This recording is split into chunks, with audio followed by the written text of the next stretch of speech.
Chapter 551. Proof of Strength. His teammates hadn't responded yet, but Chen Guo already looked like she was about to cough blood. When she saw the team's attitude towards Yi Xiao, she was looking forward to the following show. For example, if Yi Xiao didn't have the tank deal damage, the tank, Crispy Bean, wouldn't be able to hold the boss and the boss would go out of control. Chen Guo believed Yi Xiao had the ability to make this happen. But the more she watched, the more doubtful she became. As Yi Xiao controlled his character, he didn't even touch his keyboard. His left hand only moved to walk, attack, or activate a skill. Otherwise it rested on the table. Only his right hand moved sometimes. His headphones hung over his neck, sending out noise through the speakers. Is he planning on messing up the aggro by playing like a noob? Chen Guo originally had faith in this god's ability, so she continued to patiently watch him play, but the tank Crispy Bean never lost control over the aggro. Chen Guo thought about it. Crispy Bean wasn't a bad tank and small monsters died relatively quickly, so perhaps there wasn't enough time to deal enough damage to pull the aggro. If you just went up ahead of the tank and pulled the monster, it would be too obvious. The team would see through your ploy instantly. Thus, Chen Guo felt like Yi Xiao would show off his godly might when the boss came. However, the first boss went by and only one sentence resulted from it. I'm just leeching. When Yi Xiao said this sentence, he wasn't even sitting up straight. His head wasn't even supported by the back of his chair, and it looked like it would fall off. His mouse clicked a few times as he spoke indifferently. What's wrong with you? Clover wasn't happy. Even though she had told him it would be okay to just leech off them, she never thought that he would actually leech. The heavenly domain didn't have noobs. Let alone Clover, the other 8 team members could tell just from the numbers from the damage chart that he was leeching. The 9th place character was only a third of the 8th place character in the damage chart. Yi Xiao's unrivaled Super Hottie didn't have good equipment, but everyone else besides Crispy Bean had low-tier equipment as well. In fact, their equipment was of the same tier as unrivaled Super Hotties. Although unrivaled Super Hotties equipment was meant for a tank, his DPS shouldn't be a third of the next lowest player's DPS. Crispy Bean listened and turned around to look at unrivaled Super Hottie. He looked as if he had just heard a joke. What? You that petty? Do you really think you leeching will make things difficult for us? How conceited of you. Let me tell you something. With your attitude, even if a knight equipment drops, you don't have the qualification to pick it up. Donating it to the guild storage would be more useful than giving it to you. Crispy Bean! Clove shouted. She clearly felt like Crispy Bean had gone too far. I don't think he has those sort of thoughts. If he really wanted to grief, there are lots of better ways to do so. He could just run around randomly and pull a bunch of monsters over, but that's not what he's doing. All of you know I'm the leader. When Clover said she suddenly paused. She originally wanted to say that unrivaled Super Hottie was following orders and hadn't made any mistakes, but right when she was about to say it, she suddenly realized, had she even given any instructions to unrivaled Super Hottie? She decided to call him you after thinking about how to address him, but she had never said you besides in the small argument from before. If she hadn't given him any orders, then it meant he didn't need any orders. On the other hand, Clover had been correcting the others the entire time. She only realized this now. Crispy Bean misunderstood her pause though. He thought Clover had realized unrivaled Super Hottie had attempted something harmful, but then again, as an outstanding tank, if someone had intentionally tried griefing, he would have definitely known about it. Thinking about this, Crispy Bean spoke, isn't it too obvious if he does it that way? If some sort of hidden opportunity appears, do you think he won't take advantage of it? He won't. Clover said with certainty. She seemed to have discovered something after looking back. Clover's confident tone surprised Crispy Bean. For Clover to have asked him for help indicated that their relationship was quite good. Crispy Bean didn't want to have a dispute with Clover, but he was still very angry with this extremely arrogant guy, so he said, fine. Then I won't say anything, but tell him to stop leeching. If he wants equipment, he has to have the skill to earn it. Crispy Bean's disdain could be heard through his voice. He emphasized the words leeching and skill in a mocking tone. Can you play more seriously? Don't leech anymore. Clover helplessly told Yishio. Crispy Bean's words made sense. For a dungeon run by a guild team, the equipment would usually be split among the team members. When a desirable equipment dropped, there would usually be rules to decide who earned it. Yishio's leeching would clearly eliminate him from contention. Okay. The other side had said so many words, but Yishio simply said a single word. He looked like he was about to fall asleep. He sat up, moved his left hand back to the keyboard, and adjusted his mouse. Chengguo was sitting beside him, so she heard the entire conversation. She thought Yishio was about to show these people his might, but all he said was a dull okay. Just like the previous earnestly leeching, Chengguo felt very disappointed once again. Unsatisfied, she spoke her thoughts. What a letdown. Yishu turned his head to look at her. How can you stand such disdain? You actually leeched off of them? Attack! Grief them! Chengguo just wanted to see these guys lose control over the boss and turn the place into a horror scene. How boring. If you were playing and the team gave you the chance to leech, would you play seriously? Yishio asked. Of course. How else can you prove your strength? Chengguo said. Prove my strength. Yishio mumbled. He took a worn-out piece of paper out of his pocket and threw it at Chengguo. What are you doing? Chengguo thought that Yishio had thrown some trash at her. Strength. Yishio pointed at the worn-out piece of paper. Chengguo uncrumpled it. It said, Glory Pro Alliance Season 3 MVP, Yichio. This worn-out piece of paper was actually a Glory Pro Alliance MVP award certificate. Most people would hang it on a wall and frame it in a conspicuous place, but Yishio had crumpled it up so much that it looked like a piece of trash. You're so annoying. Chengguo was mad. She threw the paper back at Yishio, who grabbed it and put it back into his pocket. She understood what Yishio meant. This piece of paper was enough to prove Yishio's strength, or perhaps it was to say that he didn't need to prove his strength. He didn't need to go all out to prove his existence. He was perfectly content with others calling him a leech. But now, the others didn't want him to, so Yishio had to at least put some effort in. However, Chengguo doubted that he would actually play seriously because if he actually played seriously, the team's only choice would be to have him be main tank. Is everybody ready? If everyone is ready, I'm going to pull the boss. Crispy Bean asked the team. After hearing everyone's reply, he charged at the boss. At the same time, a figure flashed beside him. Crispy Bean turned his head and looked. It was that disgusting name again, Unrivaled Super Hottie. What are you doing? Crispy Bean shouted. He thought this guy was actually going to grief them. Chengguo was getting excited. Was Yishio going to steal the tank position? Ha ha, witness the power of a god. Crispy Bean or whatever, get the hell out of here.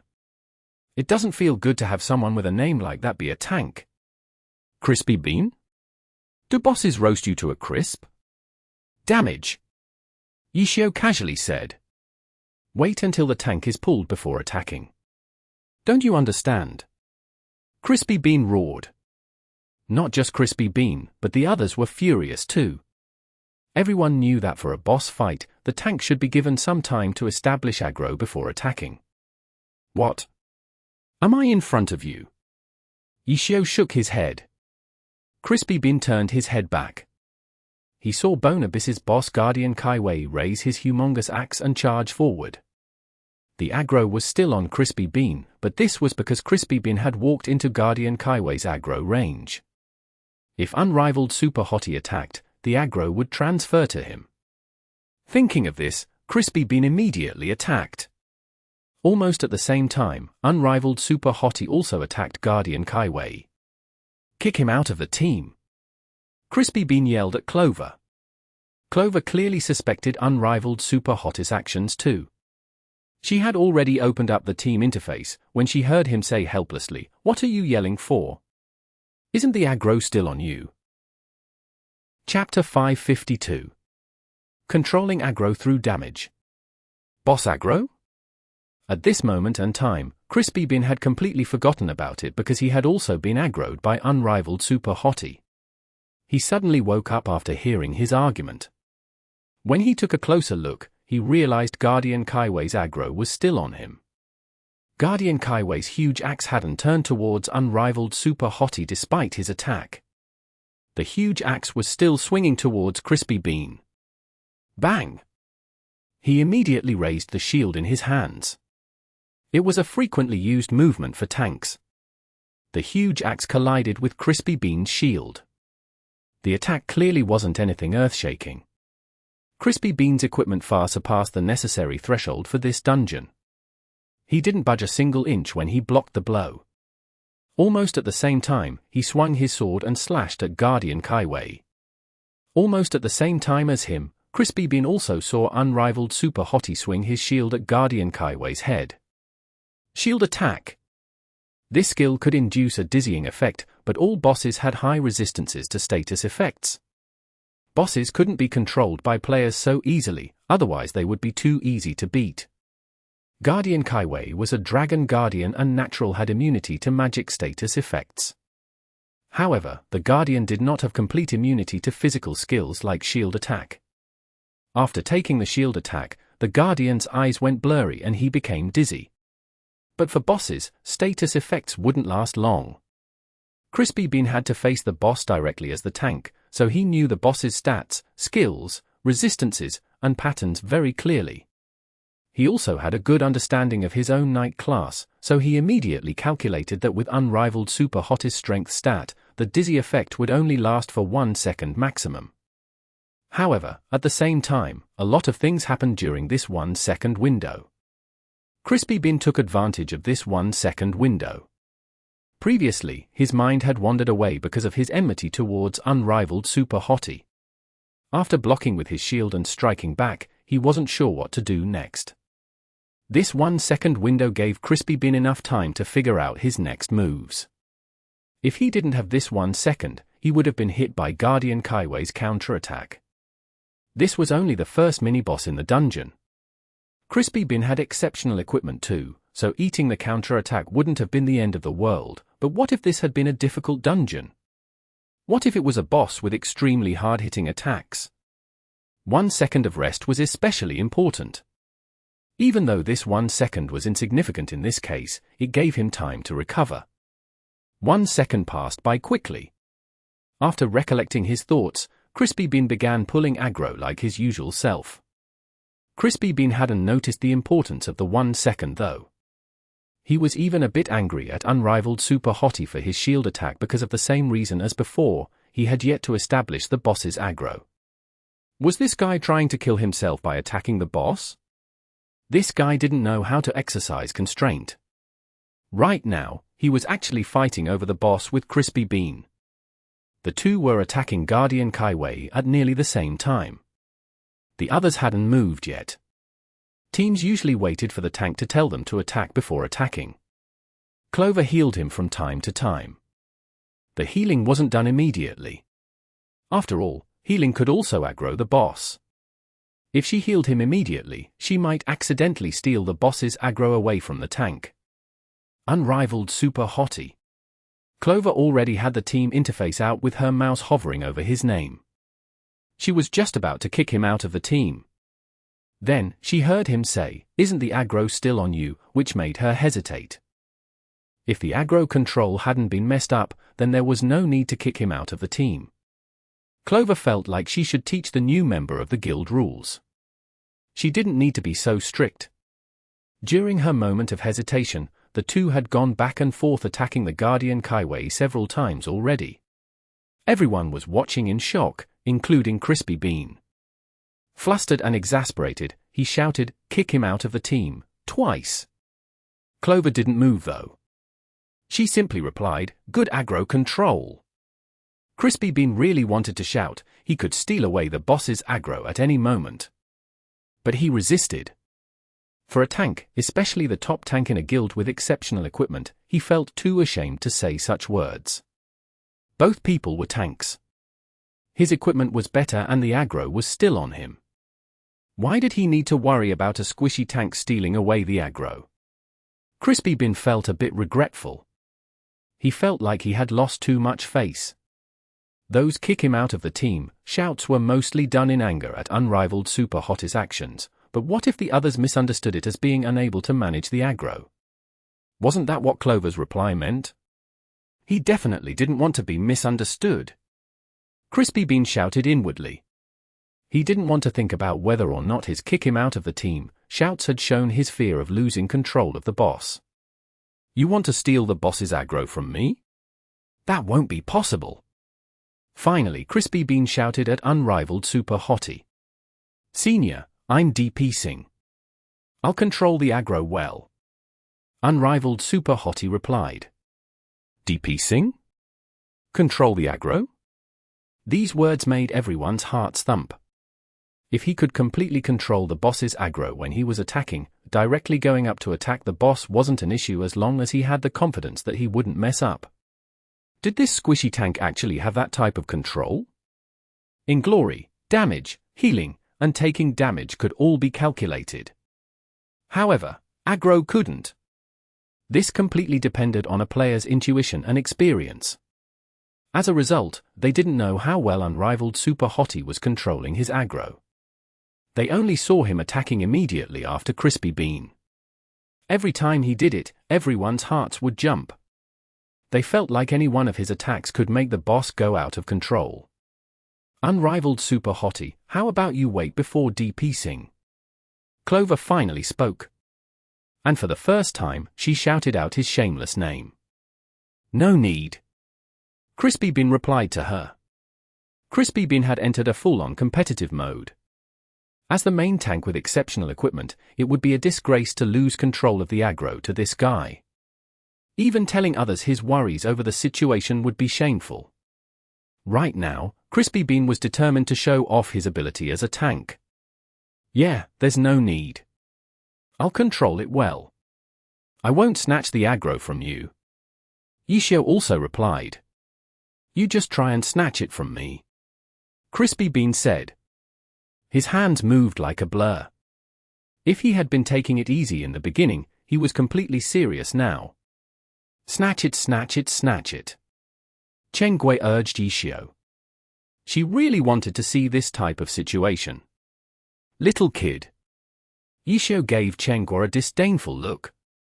He ignored her and continued to control his damage output. After a short moment, Yishio asked, why isn't anyone else coming up? How long do you need to establish aggro before it's stable? Crispy Bean heard this and furrowed his brow. He had been too focused and had forgotten about it. If the tank didn't say anything, the others wouldn't dare to attack. He hadn't said anything, which actually resulted in this squishy tank questioning his ability. I forgot. Crispy Bean explained. It was true, but it sounded bad. Clover heard him speak and, not waiting for Crispy Bean to give the order, she immediately ordered, everybody, advance. The field became a beautiful sight to behold. Guardian Kaiwei was only a mini-boss. The Guardian only had powerful single-target attacks. He didn't have any strong AoE skills, so with the aggro being controlled well, everyone could safely attack. How could Crispy Bean be careless? He was afraid the aggro would shift onto unrivaled Super Hottie. He was taking this originally easy dungeon more seriously than a 100-player team dungeon.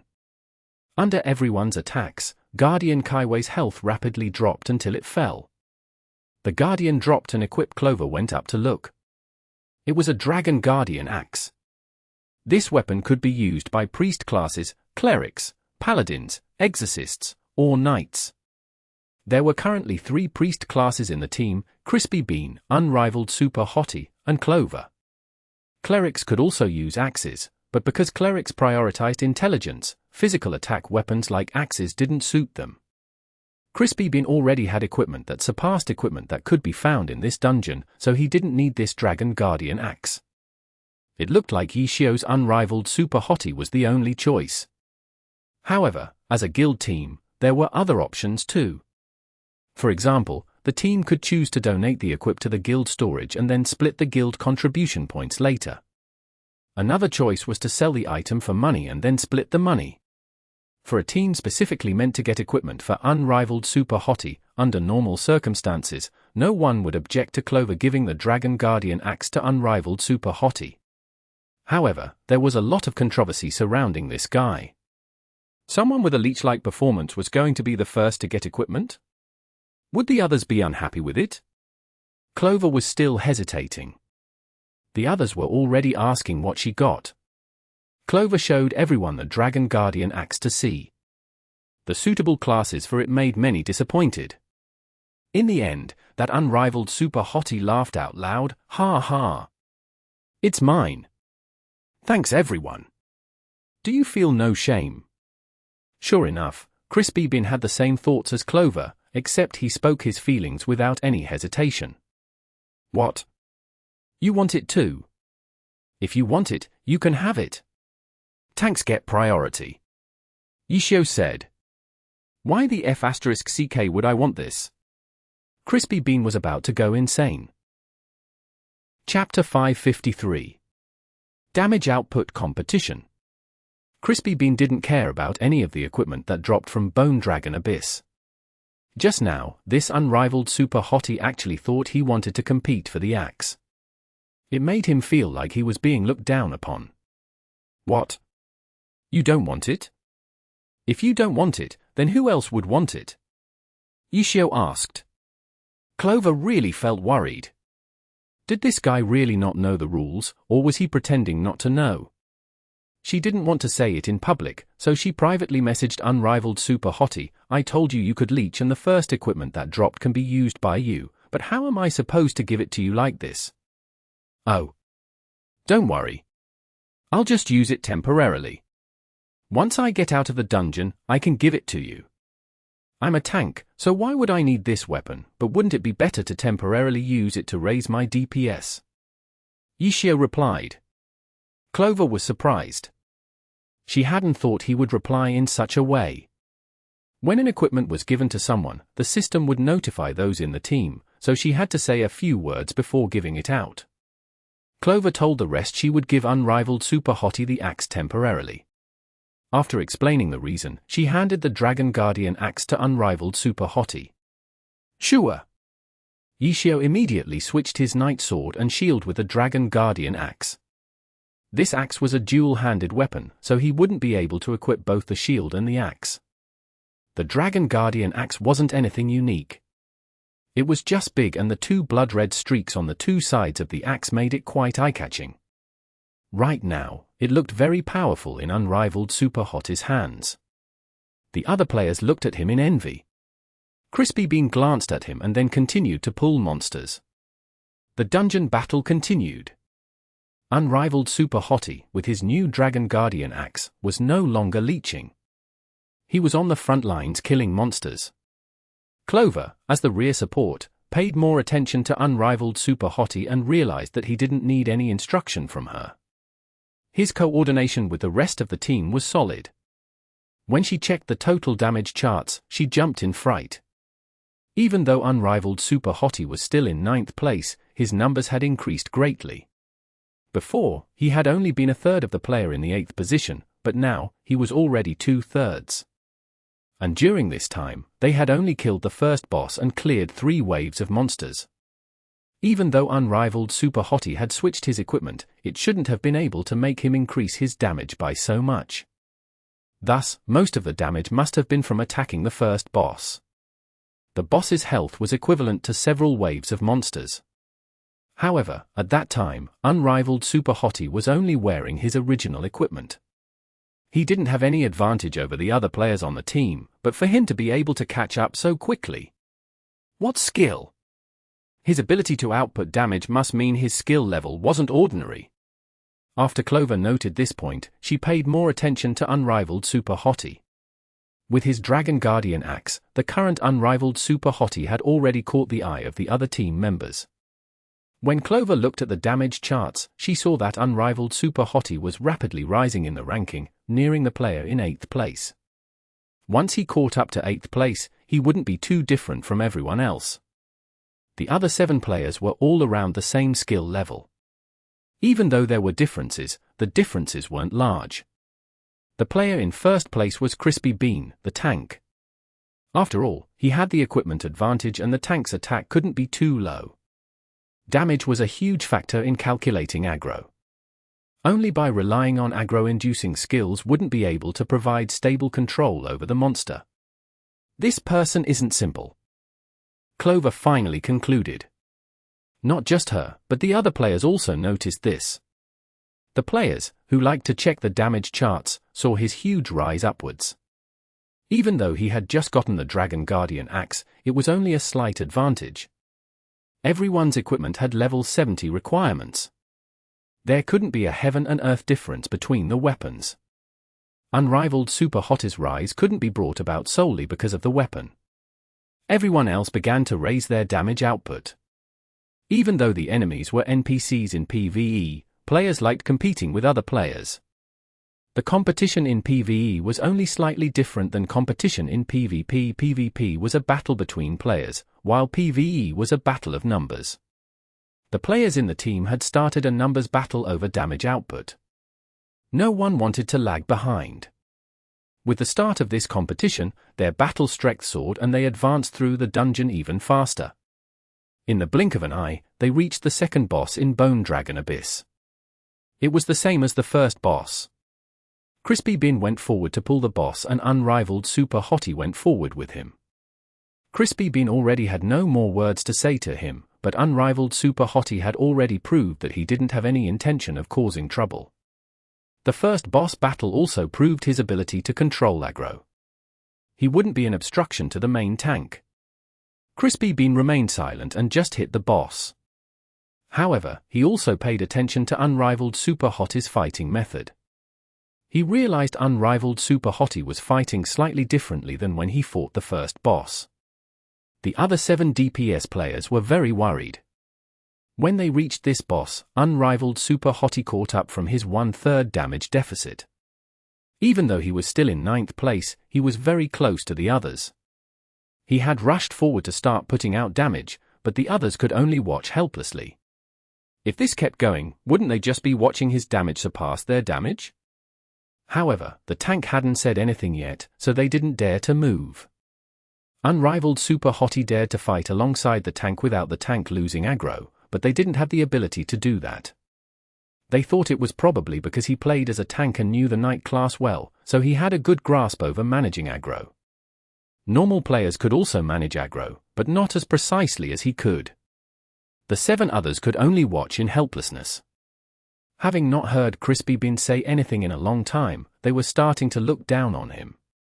It's been so long and he still hasn't established the aggro? It had only been 5 seconds since Crispy Bean had pulled the boss. However, for the 7 other players, those 5 seconds felt like eternity. Finally, everyone heard Crispy Bean shout, "Everyone, up!" The 7 impatient players immediately pounced on the boss like tigers and went all out. One of the brothers had charged forward too ferociously and crashed into Crispy Bean. Teammates couldn't do damage to each other, but it could still mess up his positioning. The crash had caused Crispy Bean to shift slightly, resulting in his shield failing to block the second boss's attack. "What are you doing?" Crispy Bean roared. This normal player didn't have the courage to shout back at the tank. He hastily whimpered sorry. He moved 2 steps back and then started putting out damage. If he didn't, he would fall behind. Their fierce attacks caused blood to constantly spurt from the boss. With a strong tank, the boss battle wasn't anything difficult. The second boss quickly fell. No one cared about the drops. They immediately pulled up the damage charts. F***CK. With just one boss, Unrivaled Super Hottie shot past the other 7 players. In addition, compared to the slight differences between the 7, the second place Unrivaled Super Hottie was far ahead of them now. He had even shrunken the distance between the player in first, who had a huge advantage in equipment. Too amazing! The others could only admit their defeat. In the beginning, he had just been leeching, but as soon as he stopped leeching, his damage output immediately soared. In addition to his weapon advantage, they couldn't compete anymore. At this moment, Clover picked up the equipment and showed it to everyone. Everyone immediately began murmuring. Angry Dragon Sword. It was a level 70 greatsword, which Berserkers or Blade Masters could use. In the team, there was a Berserker and a Blade Master. However, this Blade Master used lightsabers, so he didn't have any proficiency in greatswords and backed away in tears. The Berserker shouted in happiness and took the Angry Dragon Sword in front of everyone's envious eyes. This Berserker placed 4th in the damage charts. His spirit rose after switching equipment. He had more confidence now, but he had completely forgotten that Unrivaled Super Hottie had caught up from a 2/3 damage deficit. He had surpassed them after killing the monsters between the first and second boss. A better weapon clearly wouldn't account for such a rise. But in any case, the other 7 hadn't been too far apart in damage output. With a better weapon, his damage output would clearly be shown. After killing a few waves, the Berserker reached 3rd place and looked like he could compete with the 2nd place Unrivaled Super Hottie. The other 7 players felt somewhat disheartened. At this moment, one of the players who found an item shouted in joy, "Team leader, hurry up and come over here." "What is it?" Clover immediately went over. One of the monsters had dropped a golden weapon. When she picked it up, she was surprised. Blue weapon. A mob monster had actually dropped a blue weapon. In terms of probability, small monsters obviously had the chance to drop good equipment, but it was a very low chance. If not, why would bosses be valuable? However, their team had gotten good fortune. A small monster had actually dropped a blue weapon. They were in the Bone Dragon Abyss, so the equipment dropped would be from the dungeon. This dagger was given to the assassin, who found it. Thus, another person began rising up on the damage charts. After several waves, the 2 with better weapons had pulled a distance apart from the others, but at the same time, they also discovered that Unrivaled Super Hottie had widened the distance even farther. That guy was clearly going after the 1st place Crispy Bean, but that Crispy Bean had equipment that far surpassed theirs. He had several pieces of purple equipment. With such great equipment, wouldn't his damage output naturally be high? Chapter 554. Bone Dragon Aldton. Only Crispy Bean wasn't aware of the huge shift on the damage chart. As a tank, Crispy Bean also had to put out damage, but with his exceptional equipment, it was obvious that his damage output would be greater than the rest of the team. Thus, he had only checked before the first boss and saw his gigantic lead. At the same time, he looked down on Unrivaled Super Hottie's leeching, and then stopped paying attention to the chart afterwards. After beating the 3rd mini-boss, everyone took a break. Crispy Bean took a look at the damage chart out of boredom and jumped up in surprise. The second to last place Unrivaled Super Hottie was no longer there. Crispy Bean counted from the bottom one at a time, until he saw him in 2nd place.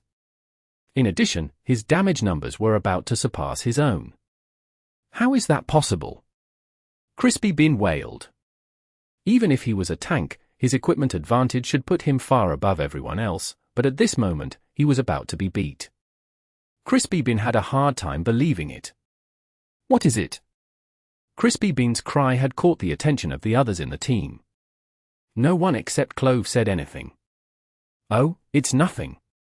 I was just looking at some gossip," Crispy Bean said. "What gossip?" Clove asked again. "It's nothing.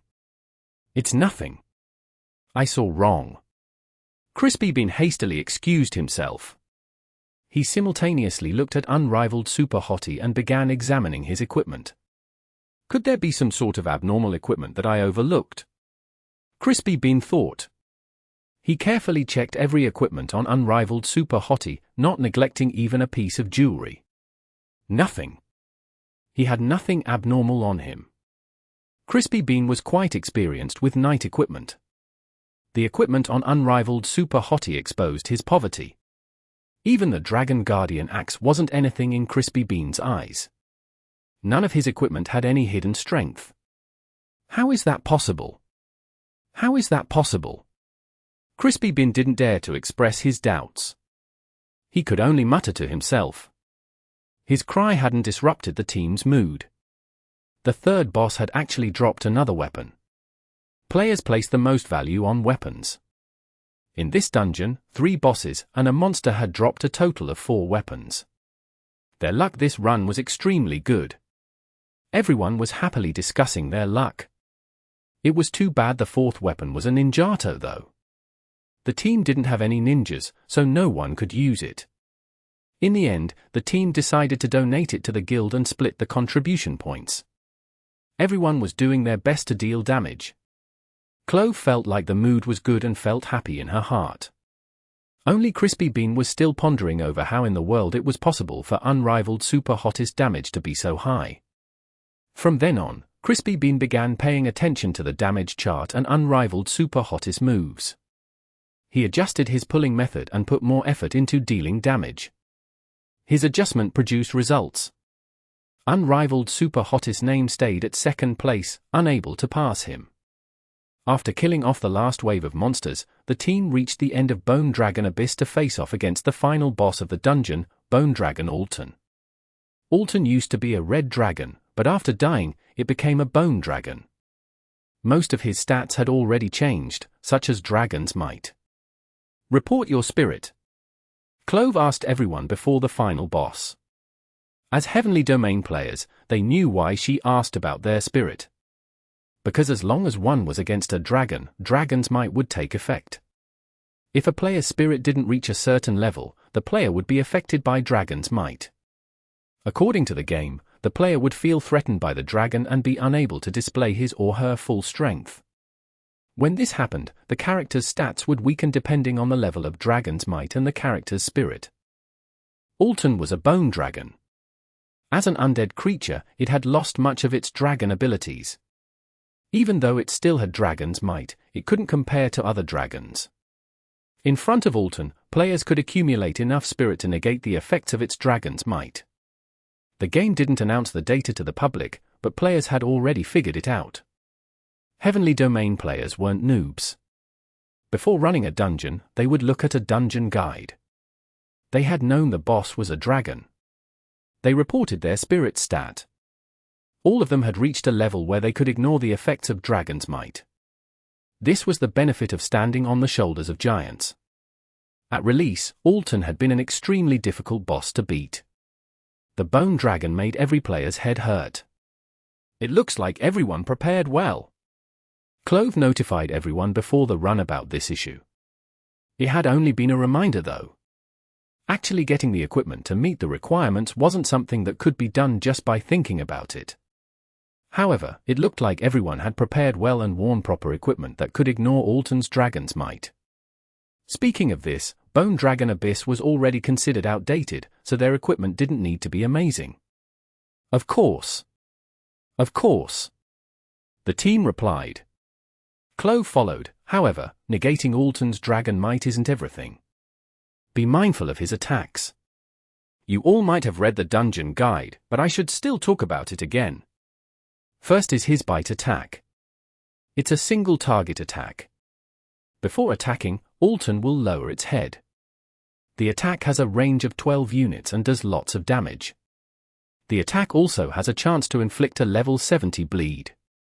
Be careful of his bite, especially cloth armor classes. If you get bitten, drink a potion immediately. Understood. The 2 cloth armor characters replied.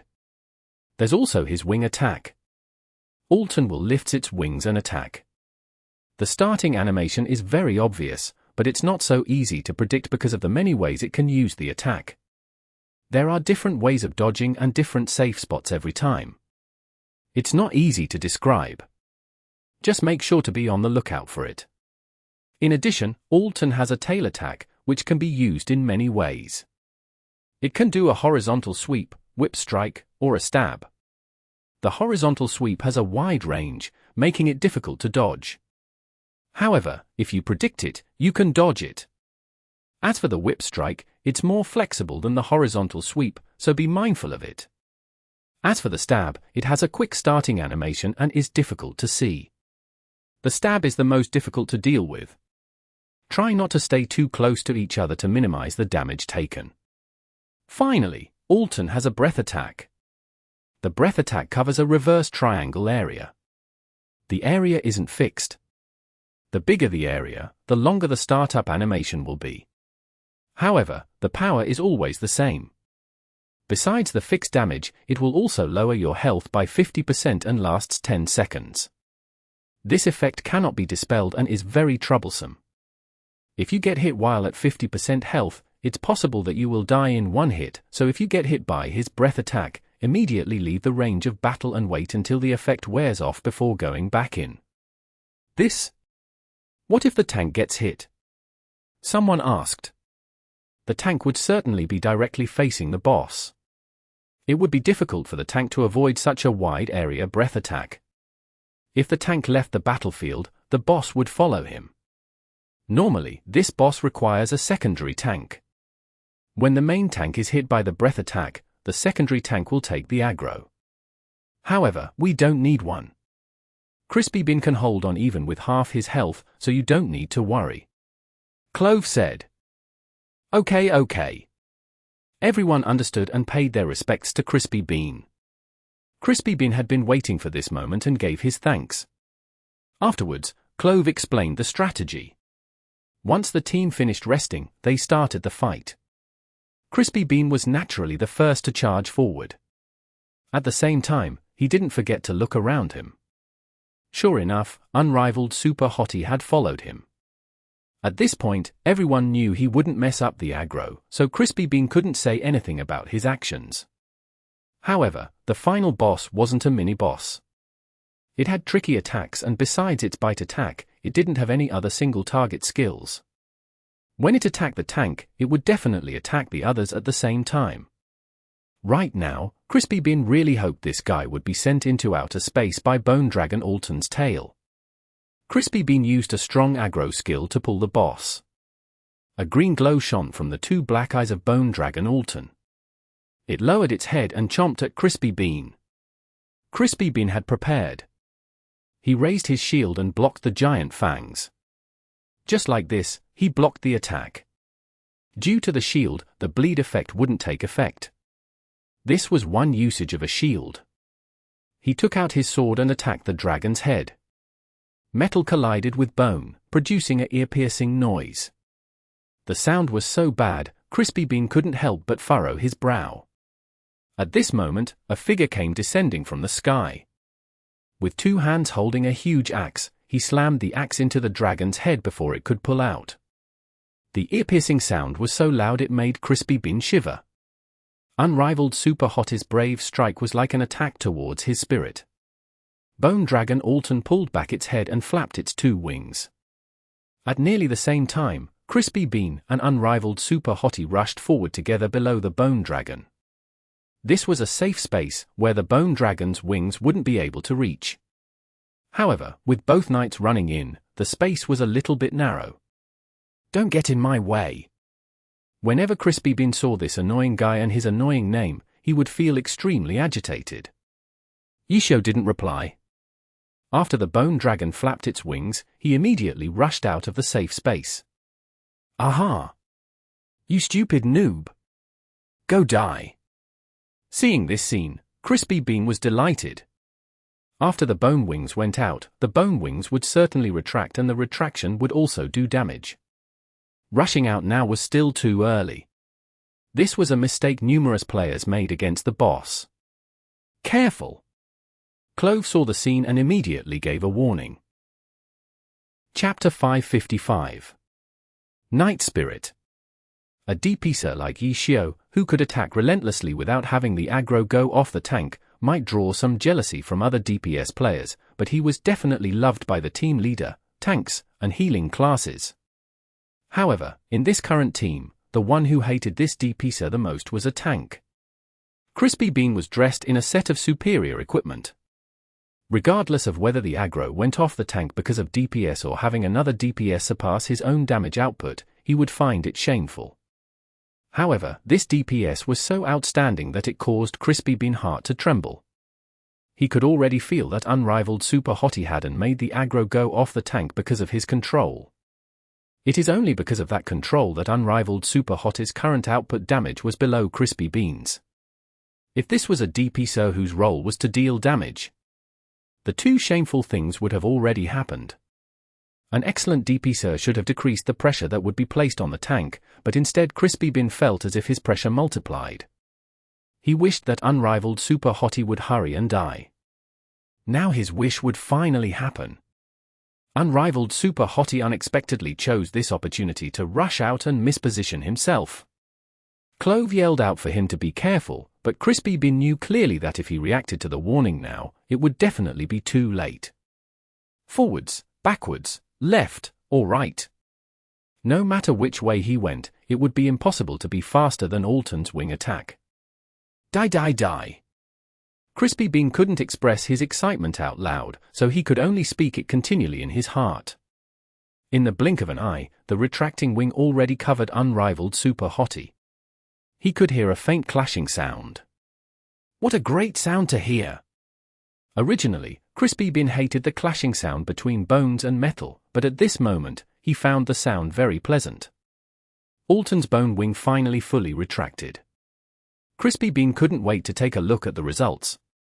The sight of unrivaled Super Hottie rolling on the ground from the sweep of the bone wing would be humiliating. After Aldton retracted its wing, it turned its body and swept its tail towards them. Not bad. Just like this. Crispy Bin was excited. He knew clearly that with a knight's toughness, a wing attack was not enough to instantly kill, but the addition of a tail sweep would be just enough. After all, this was a dungeon for 10 people and unrivaled Super Hottie's equipment was poor even with the Dragon Guardian axe. However, because he used this double-handed weapon, he didn't have a shield. Speaking of defense, there was a significant difference between having a shield and not having a shield. At this moment, Crispy Bin was afraid Clove would heal him. However, Crispy Bin already thought about it before. Right at the moment when unrivaled Super Hottie made a mistake in positioning, Crispy Bin also made a little mistake in positioning. Thus, he also entered the wing attack's range. Crispy Bin pretended not to notice and didn't block with his shield. There was only one cleric on the team. For a situation like this, it was obvious whether one should prioritize the tank or the DPSer. Crispy Bin admired himself for being able to plan so much in a single moment. When he saw his health gradually recover, Crispy Bin revealed a dark smile. As expected, Clove chose to heal him in this instant. At the same time, Aldton's tail swept towards unrivaled Super Hottie. In fact, the boss's current aggro was still on Crispy Bin, so its attack was aimed at Crispy Bin. However, unrivaled Super Hottie positioned himself there, so he became the first person to receive the attack. Crispy Bin, of course, would hate to miss this scene. His unblinking eye stared towards the direction of unrivaled Super Hottie. He even continued to scheme evilly: if this tail didn't manage to sweep unrivaled Super Hottie to death, then... Just as Crispy Bin reached this thought, his brain suddenly halted for a moment. This was because he saw unrivaled Super Hottie rolling around. Without any delay, he lay prone and slipped through the only gap as the dragon swept its tail across. Unrivaled Super Hottie stopped right behind Aldton. As he stood up, he swung his Dragon Guardian axe in an arc. After straightening up, he continued to use all sorts of attacking skills. He completed all of the movements in one go. Once everything replayed and connected together, his previous act of continuous rolling became less humiliating. Just from the scene, where he lay prone through the gap under the tail sweep was thrilling enough to be recorded, watched, and replayed for 100 times. How is this possible? Crispy Beans couldn't close his gaping mouth. This had to be a coincidence. Crispy Bean thought. This was because under normal circumstances, it would have been too late to use such a method of dodging. However, at that time, unrivaled Super Hottie was already rolling because of the wing attack. The speed of his roll was faster than what could be done by players. He was able to complete such a risky dodge by borrowing the speed generated from being hit by the wing attack. Crispy Bean hoped it was just a coincidence, but unfortunately it didn't seem like it. After rolling, unrivaled Super Hottie continued to attack. He was absolutely calm. Who would believe that he was able to escape from such a desperate situation through luck? It was certain that calmness originated from confidence. He was confident that he could dodge the attack, so that chain of rolling wasn't a coincidence. He deliberately used Aldton's wing attack to position himself. A method like this actually existed? Crispy Bean's mental pressure grew. How about the others? They were also struck dumb with astonishment by this scene. Yishio's unrivaled Super Hottie continued his attacks at once after rolling. The other members froze for a moment in awe. Even Clove, who was meant to quickly heal unrivaled Super Hottie, was shocked stiff for a second. That was so close. Clove exasperated while healing unrivaled Super Hottie after she broke out of her shock. Ha ha, it's good to have a priest, Yishio said as he continued to attack. As Crispy Bean watched unrivaled Super Hottie slowly recover his health, he gnashed his teeth in anger, but he couldn't come up with any calculations. Don't tell me that I have to finish this dungeon quietly like this. I refuse. Crispy Bean looked around to see if there were any other chances, but unrivaled Super Hottie positioned himself behind Aldton. Between the two, one of them faced the dragon's front and the other faced its back. The bone dragon's body was not small. He couldn't even see unrivaled Super Hottie in person, so how could he make any further calculations? Crispy Bean continued to fight the boss half-heartedly. On the contrary, other people were passionate like fire. Especially those who had received weapons from Bone Dragon Abyss threw out damage ruthlessly. They wanted to leave the others behind and get closer to their targets ahead. For a moment, the competition in the damage charts was in full swing as the players competed with one another. Only the rankings of Crispy Bean in first place, unrivaled Super Hottie in the second, and Clove in last place were stable.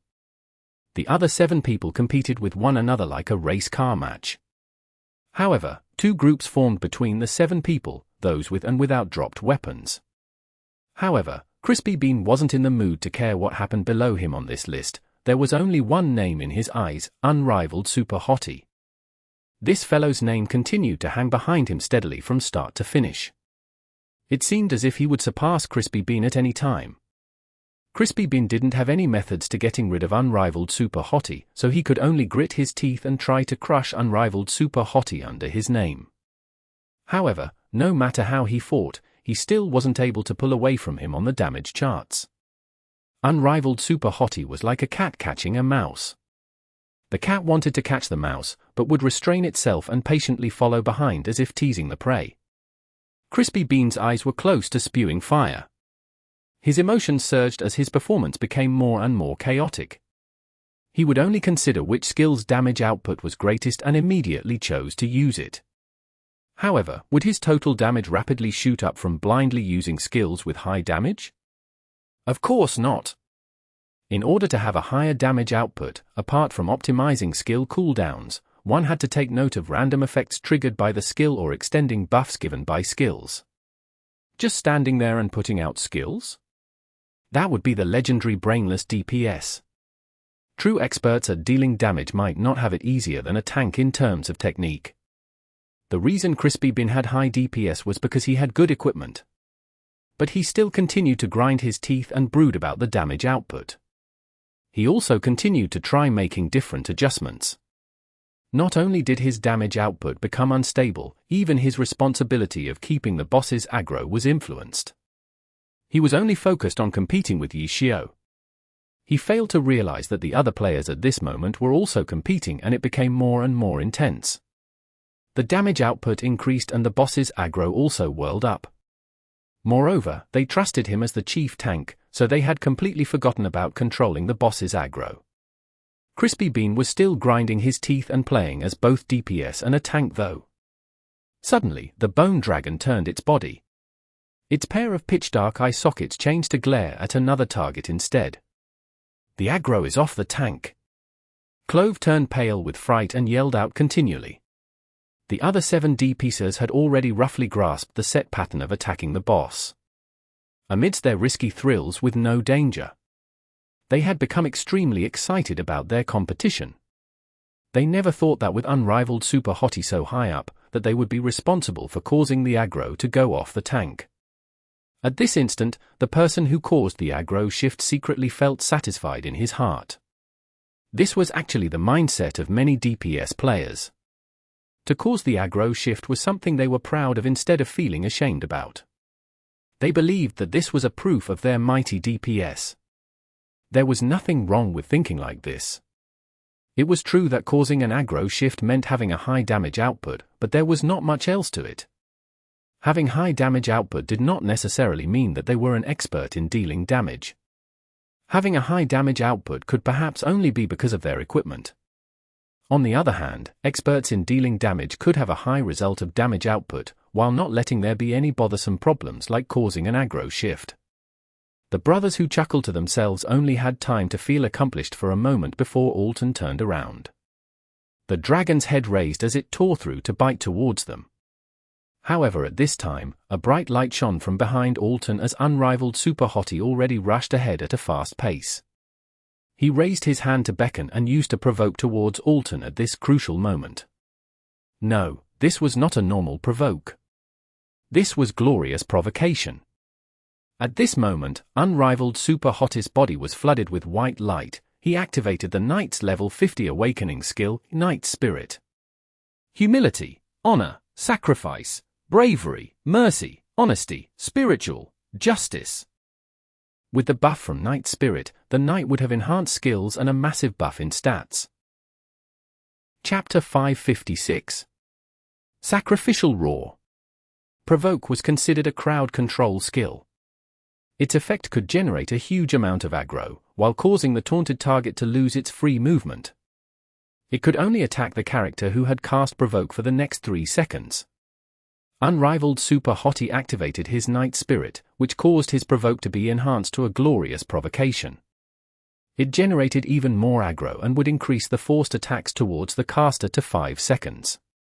There were many NPCs that were immune to Provoke, but Bone Dragon Aldton wasn't one of them. After getting provoked by unrivaled Super Hottie, its attention shifted towards him instead of towards the other players. Using such a skill in the event of an accident was what a MT would usually do. Crispy Bean was very adept with such methods. The problem was that his Provoke was still on cooldown when it had happened. Provoke wasn't a skill that would normally be used frequently. It was reserved for dire situations. Crispy Bean had intended to build up aggro while dealing damage. For his own convenience, he used his skills as soon as the skills went off cooldown. The usage of such skills would be able to stabilize the boss's aggro, but this method overlooked the possibility of an aggro shift and there was no backup plan either. The problem occurred because Crispy Bean had no intentions of stabilizing the aggro. Instead, his intentions were to compensate the skills, which would generate aggro gradually, with skills that would generate a tremendous amount of aggro in one go to make way for skills that had higher damage output. This was the main reason he failed to stabilize the aggro, despite casting all of his skills. Even though his high damage generated a large amount of aggro, the calculation for aggro was very complex. Damage wasn't the only thing that was factored in. Critical attacks, bleed, poison, and armor break. Each effect would generate additional aggro. As a result, Crispy Bean's way of building aggro couldn't make up for the aggro generated by players that were furiously attacking the boss. He didn't have a backup plan either. He was lucky that unrivaled Super Hottie had reacted in time. When Bone Dragon Aldton shifted its attention to unrivaled Super Hottie, the players let out a collective sigh of relief. Unrivaled Super Hottie's equipment had also changed. He was facing Aldton directly with a sword and shield in hand. "Stop attacking!" Clove shouted as she healed unrivaled Super Hottie at the same time. Even though the boss aggro had been stabilized after being provoked, there were still a lot of hidden dangers. If the aggro wasn't built up properly during the 3 to 5 second margin that the boss was provoked, there was no telling how the aggro would be distributed once provoke ended. Under normal circumstances, if the main tank did his or her work properly and stabilized the aggro within the 3 to 5 second window, the boss's aggro would be reset back onto the main tank. The reason others would stop attacking was to give the main tank a chance to build up the boss's aggro again. Crispy Bean was the only one who ignored the orders to stop. He wanted to use his own provoke to get the boss back to him, but unfortunately, it was on cooldown, so he had to resort to using other aggro building skills and hope that Aldton's aggro would be onto him once the effects of provoke wore off. Who would have thought that when he swung his word, the only thing he hit was air? Bone Dragon Aldton had actually twisted its body and sidestepped the sword. Despite its big size, the dragon wasn't slow at all. It managed to dodge Crispy Bean's attack. If it was just this, Crispy Bean would have certainly shouted in anger, but Aldton's sudden movement not only caused his own attack to miss, but the attacks of the others to miss as well. These were the players who were unable to stop their attacks when Clove barked out her order. Unrivaled Super Hottie had moved around after casting the Provoke on Aldton, and the dragon moved in an attempt to attack him. With that very movement, it dodged the attacks that were aimed at it. This was undoubtedly a mainstream main tank strategy.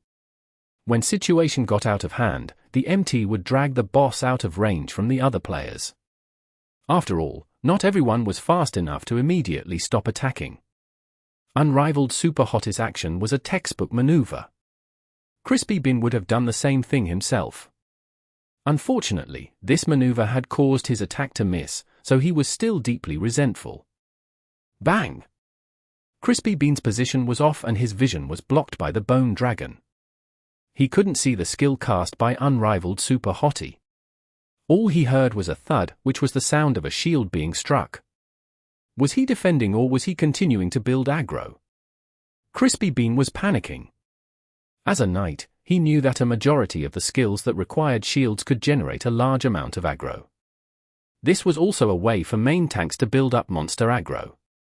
Was Unrivaled Super Hottie doing all of this in an attempt to replace him as the main tank? How could that be okay? Crispy Bean was becoming desperate. He moved forward and hacked away at the Bone Dragon. He really hoped he could see Aldton's bony skull again after the 5-second glorious provocation wore off. The 5 seconds passed quickly. Crispy Bean was so focused on attacking Aldton that he even repositioned himself in front of the boss. He had been counting down from 5, and when the time came, bang! Crispy Bean was sent flying into the air. The dragon had caught Crispy Bean in the air with its tail. Crispy Bean coughed up blood. The aggro was back on him, but in a very pathetic way. He had been too careless. The aggro reset meant that the boss would resume its attack on him, but Crispy Bean forgot that the dragon's attack range had a 360 degrees reach. It didn't need to face its target to attack. As a result, the instant the Provoke off, Aldton lifted its wings. The others were already standing far away after stopping their attacks. Only Crispy Bean was standing behind Aldton, expecting it to turn around. In the end, he was sent flying away by Aldton's wing. The dragon followed up with a swing of its tail. Wing attack, tail whip. Crispy Bean was helpless against Aldton's combo. He could only block the attack with his shield and prepared to counterattack as soon as he landed on the ground. With the aggro back on him, he could withstand a few of Aldton's attacks, especially with Clove healing him. Bang! With another dull thud, the dragon's tail struck Crispy Bean. He had already prepared his shield in front of him, but the impact accelerated him towards the ground. Crispy Bean was well prepared though and had already began quick recovering. However, he suddenly heard the DPSers let out a collective curse, *T. Crispy Bean's eyes began to water. Aldton finally turned around, but its next animation made Crispy Bean cry. Dragon Breath. Aldton was going to use its strongest attack, Dragon Breath. The dragon ignored Crispy Bean when it was supposed to and shifts its attention to him when it wasn't. If anybody laughed at an NPC's intelligence level, Crispy Bean would definitely give that person a heavy slap. The worst part of the breath attack was that it was aimed in the direction of the damage dealers. The attack would hit everyone else. If every one of them were hit by the breath attack, they were finished. Aldton displayed a high level of intelligence. With such AoE attacks, wouldn't it finish the lot of them off in an instant? Crispy Bean recognized the seriousness of the situation. How could the damage dealers not notice it? But evasion was impossible. They was quite a distance away from Aldton, placing them right in the center of its breath. There was nowhere to run. As for the Cleric, she was also a target that would be attacked. As all hope was lost, a roar emanated from behind Aldton. It wasn't man-made. It was a skill called Roar, but with Night Spirit's buff active at the same time, it was known as Sacrificial Roar. Glory players gave a nickname to this skill based on its special effect, Shoot at Me. Roar was a skill of similar nature to Provoke. While Provoke was a single target skill, Roar would often be used on a mob. A Sacrificial Roar, buffed by Night Spirit, had an increased range. With an increase in range, the number of targets affected would also increase. With the concentrated attacks from so many enemies, the Roar was indeed sacrificial.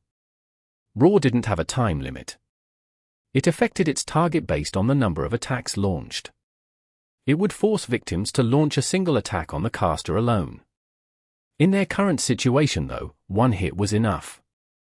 Breath was a continuous attack. Despite dealing accumulated damage, it still counted as one hit. But could Unrivaled Super Hottie survive under the continuous damage of the Dragon Breath? He wasn't Crispy Bean, who had superior equipment. With the quality of his equipment, he would normally need a secondary tank to take the hit. Every one of the players couldn't help but worry for Unrivaled Super Hottie when Aldton breathed towards him. Sacrificial Roar? Would he really be sacrificed?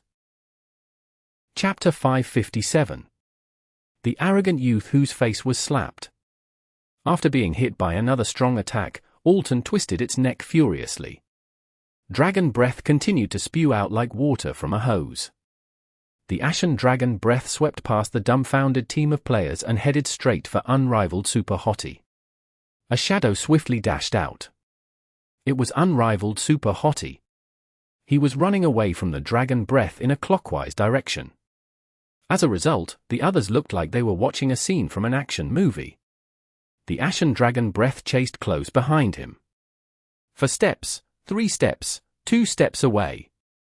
It was about to swallow Unrivaled Super Hottie, but at this moment, the Dragon Breath faded away and Unrivaled Super Hottie came out safe and sound. D*MN. Everyone else shouted. Before this, they had been crying in despair at Aldton's Dragon Breath. This time, they were crying out in joy, seeing Unrivaled Super Hottie escaping from the Dragon's Breath in such a manner. He really is unrivaled. Someone remarked. Too cool. What a hottie. Everyone was praising him, completely stunned by Unrivaled Super Hottie's performance. Then, they heard Unrivaled Super Hottie yell, "Heal." Oh. Clove hastily responded and healed him. After the Sacrificial Roar, the boss cleansed itself from the Force Taunt, but it was still attacking Unrivaled Super Hottie. Sacrificial Roar clearly had a huge aggro value, so Aldton's aggro was now on Unrivaled Super Hottie. Bang bang bang bang. After a few quick attacks, Unrivaled Super Hottie shouted out again, "Attack!" The DPS classes replied and quickly rushed forward. Crispy Bean felt like he had been forgotten. No, he hadn't been completely forgotten. When the others rushed forward, some of them were whispering to each other about him. The Berserker actually said if Crispy Bean had run like Unrivaled Super Hottie, wouldn't the problem have been resolved faster? Crispy Bean really wanted to curse the Berserker. Are you an idiot? I was in the air at that time. Do you think I can just grow wings and fly around? Crispy Bean didn't say it though because he knew that was just an excuse. At that moment, even if he had landed on the ground steadily, there was no way he had that sort of awareness. Even if he had that sort of awareness, it didn't mean that he could react in such a manner. Even if he were able to react in that manner, it didn't mean that he would be able to perform such precise moves. He hadn't been on the ground, but in the air. During his moment of panic, he had even forgotten to quick recover and crash to the ground. How many of them had laughed at him? Why couldn't he do it? Crispy Bean ground his teeth. His heart was filled with envy and resentment. Because he had been sent flying far away, Sacrificial Roar wouldn't be enough to consolidate the aggro. Right now, the aggro had been completely locked onto Unrivaled Super Hottie. However, how could he give up? Definitely not. Crispy Bean thought. He chased after the DPS classes and also attacked. Crispy Bean relentlessly used strong damage skills and aggro skills. However, Aldton refused to turn its head. Crispy Bean's heart trembled. His gaze had already paused on a few skills several times already. Provoke. Roar. Night Spirit. He could use all of these skills too. In addition, if he used them, the skills would be effective. The Bone Dragon would be forced to attack him for a few seconds. However, with the aggro already stabilized, if he suddenly used these skills, it wouldn't be any different than the aggro being dragged from the tank. The others would definitely scorn him. As a tank, Crispy Bean hated tank-related accidents. If he intentionally caused one, he would be violating the respect he had for his class. As a result, he decided not to use these two skills. Using such methods and using attacks in order to take back the aggro were very different. With his equipment, he didn't need to use Provoke or Roar to gain back the aggro. Crispy Bean's superior equipment became his pride. He continued to attack Aldton. This time, he was completely prepared and picked a good position. If the aggro returned to him, it wouldn't matter what attack the Bone Dragon used. None of them would be able to send him flying away. Come back! Come back! Come back! Crispy Bean roared. He obviously wouldn't let unrivaled Super Hottie tell him to stop outputting damage, otherwise he would lose face. He could only do his best and hope all the way until Bone Dragon Aldton fell. What? It died? Just like that? Crispy Bean couldn't believe it. It only took that much time? How much health did Aldton have? Why wasn't it fighting properly? He hadn't gotten the aggro back, so why did it fall? He hadn't accumulated enough aggro. Crispy Bean could only flip open the damage charts. He had actually dropped down to number 2. What type of joke was this? Even though he had initially been prioritizing establishing aggro, unrivaled Super Hottie had switched out his Dragon Guardian axe and had to balance between putting out damage and establishing aggro. How did he lose in terms of damage? Crispy Bean couldn't believe what was going on. Seeing how happy the other team members were, including Clove, Crispy Bean couldn't help but feel like he really had been abandoned. Leader, what did we get? The team wanted to know what the boss had dropped. It's something someone in our team can use. Guess. Clove began to tease the others. Is it a weapon? Someone asked. Yes. Clove replied. Wow, what luck! This isn't an abyss. It's a weapon storage. Someone joked. Everyone laughed. Leader, stop playing with us. Hurry up and show us the weapon. Clove stopped dawdling and let everyone see the weapon in the chat. It was a striker glove. Amidst everyone else's envious gaze, the glove was given to the striker. The atmosphere was very warm. Shall we continue? Clove asked. In the heavenly domain, dungeons had a run limit. Bone Dragon Abyss could only be run twice a day. Continue! Continue! Everyone shouted. I have something that came up. I won't be able to continue.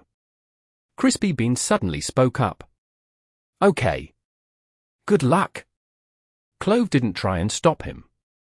After seeing unrivaled Super Hottie's performance, she didn't feel like Crispy Bean was necessary. Of course, she had good intentions too. For someone at Crispy Bean's level, this dungeon was a waste of time, so Clove didn't want to trouble Crispy Bean. As for the mistake at the final boss, Clove didn't have too many thoughts about it. Everyone made mistakes, no? At crucial moments, the off-tank often made up for it. Crispy Bean didn't think such simple thoughts though. His arrogance made him unable to accept what had happened. Clove not stopping him suddenly made him feel very unhappy. Without saying anything more, Crispy Bean left the team and directly left without saying goodbye to anyone. Clove was busy attending to the team when she suddenly received a message from her guild leader. Senior Exterminate the Heavens, Crispy Bean says he wants to leave the guild. What happened? What? Clove was at a loss. Didn't he come help you clear the dungeon? Senior Exterminate the Heavens asked. Yeah. Did something go wrong? Senior Exterminate the Heavens questioned. Nothing went wrong. Clove was confused. In the eyes of normal players, the run had gone very smoothly, apart from the minor slip-up at the final boss. It wasn't like anyone died, no? Did he get into an argument with anyone? Senior Exterminate the Heavens asked. What did he say to you? Clove asked back.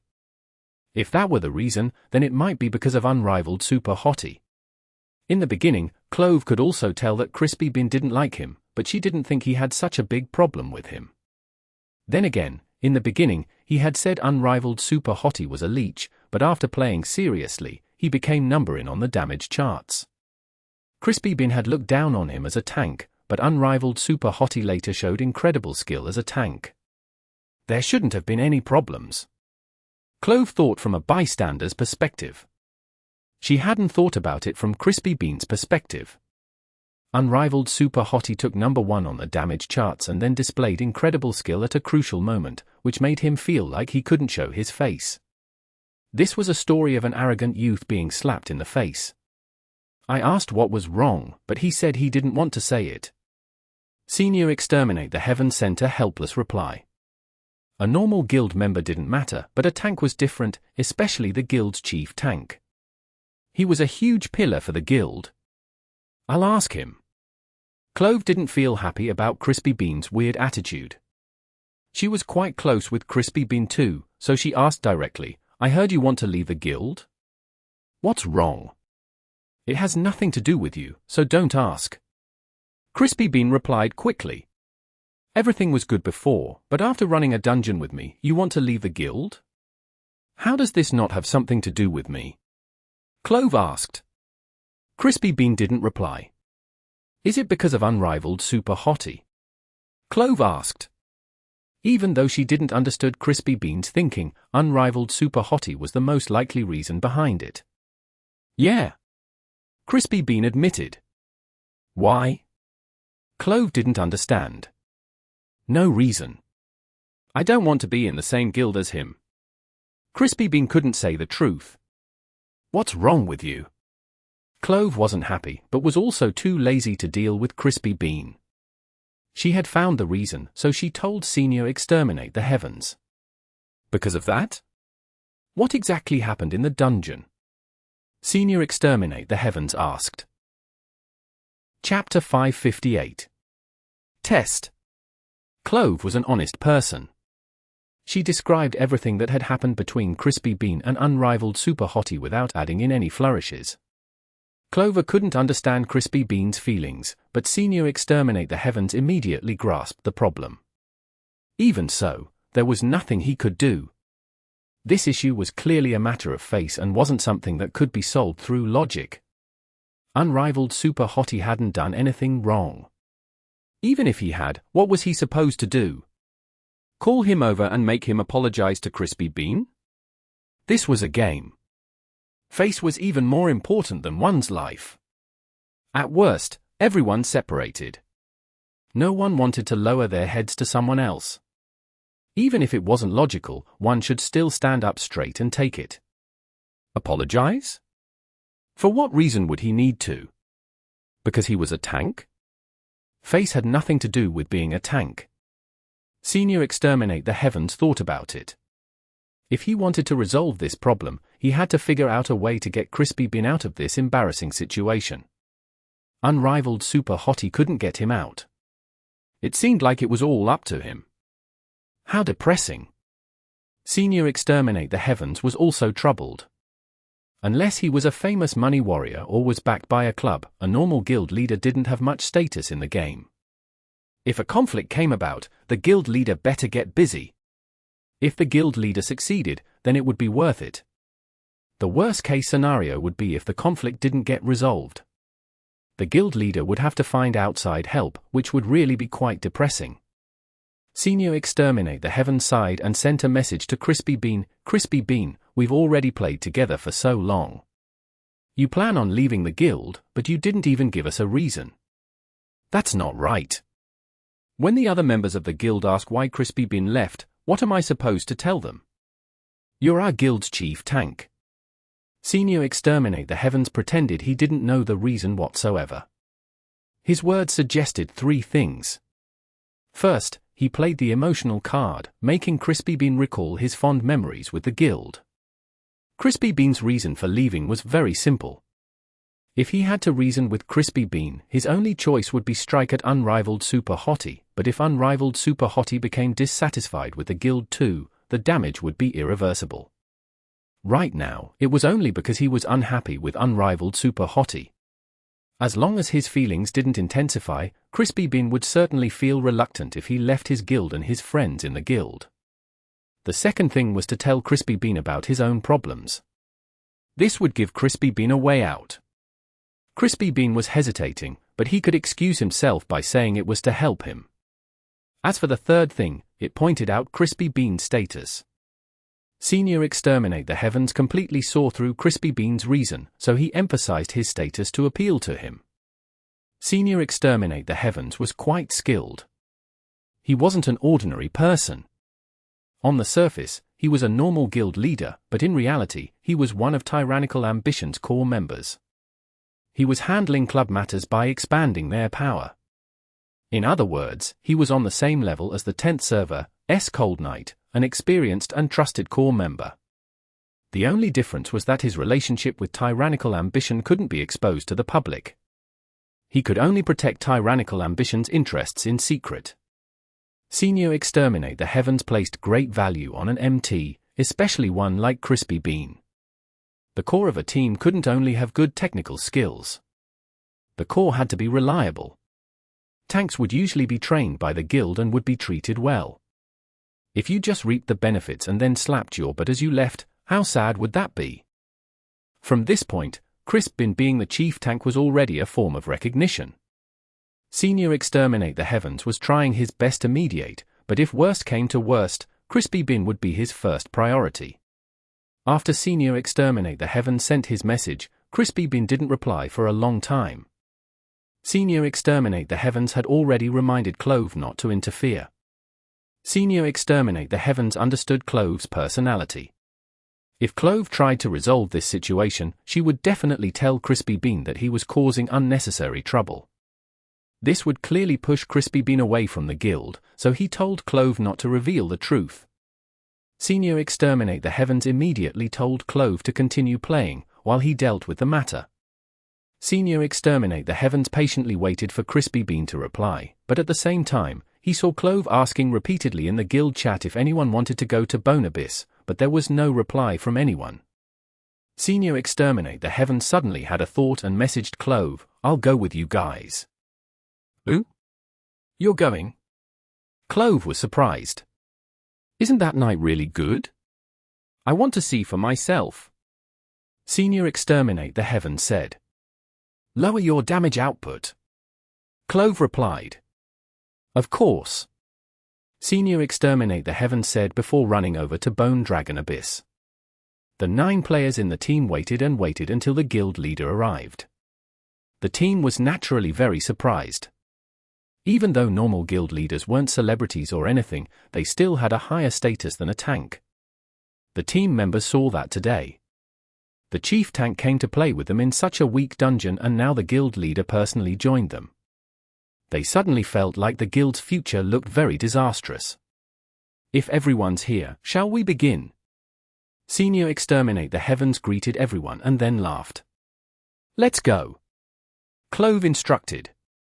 Even though the guild leader had come, she still led the team. The team entered the dungeon and began fighting. This time, the tank was naturally Unrivaled Super Hottie. Senior Exterminate the Heavens didn't care about the others and paid attention to Unrivaled Super Hottie's skill. A tank's proficiency could be seen through the tank's ability to pull monsters, but to truly see a tank's skill required the situation to be messy. The messier the situation was, the more a tank's ability to control the field would be displayed. As a result, Senior Exterminate the Heavens planned on making mistakes from time to time. For example, he would accidentally pull too many monsters. And then an accidental mistake to cause the monster's aggro to go off the tank. These types of mistakes happened often anyways. Senior Exterminate the Heavens had an excuse ready for his mistakes. He hadn't played the dungeon in a long time, so he forgot how many monsters he should be pulling. He pulled the aggro off the tank because his equipment was too amazing. His excuses were fairly reasonable. With his plan prepared, Senior Exterminate the Heavens immediately put it into action. Ah, my bad. I haven't been here in a long time. Did they change the dungeon? There didn't used to be so monsters on this side. Senior Exterminate the Heavens cried as he brought a bunch of monsters with him. The other team members saw this scene, but he was the guild leader. What could they say? Hurry up and save him. Unrivaled Super Hottie was the most calm though. He directly ignored the guild leader's 3 monsters, allowing the monsters to attack the guild leader. All he said was, attack those 3. Guild leader, hang on. The implication, you become a tank for now. It wasn't logical according to common sense, especially because the team only had 1 cleric. However, Senior Exterminate the Heavens had good equipment, better than even Crispy Bean. Even though his defense couldn't compare to Crispy Bean's, if his equipment far surpassed the dungeon minimum requirement, then who cared? Damage was more important. Senior Exterminate the Heavens' health dropped fairly quickly, but the health of the monsters dropped even quicker. In the end, he hung on, while the 3 monsters all died. Unrivaled Super Hottie had only given them a glance to show his concern. Senior Exterminate the Heavens was depressed. He was too strong. The monsters he pulled along could be killed with him acting as a tank. If he pulled along any more monsters and even he couldn't deal with them, then Unrivaled Super Hottie wouldn't be able to either. It seemed like this method wouldn't work. Too few monsters and Unrivaled Super Hottie would have him take the role of a tank. Too many monsters and everyone would die. What was the point then? If that didn't work, then on to the second method. Senior Exterminate the Heavens was a striker, a pure DPS class, so he began attacking like crazy, but despite his efforts, no accident came about. Why was it so difficult to cause an accident? Senior Exterminate the Heavens persevered and continued to try and cause an accident, but before he could do so, the boss fell. Senior Exterminate the Heavens dominated the damage charts, but no accident occurred. Senior Exterminate the Heavens didn't need to test anymore though. If no accident occurred, it could only mean one thing. Even under his brainless attacking, the tank was maintaining a stable aggro. This Unrivaled Super Hottie had even better skills than Crispy Bean. What do you think? Isn't he pretty good? After the dungeon ended, Clove messaged Senior Exterminate the Heavens. Unrivaled Super Hottie hadn't made any mistakes in the dungeon run. He had done everything an outstanding tank needed to do. Quite impressive. Senior Exterminate the Heavens nodded his head. This Unrivaled Super Hottie had surpassed his expectations.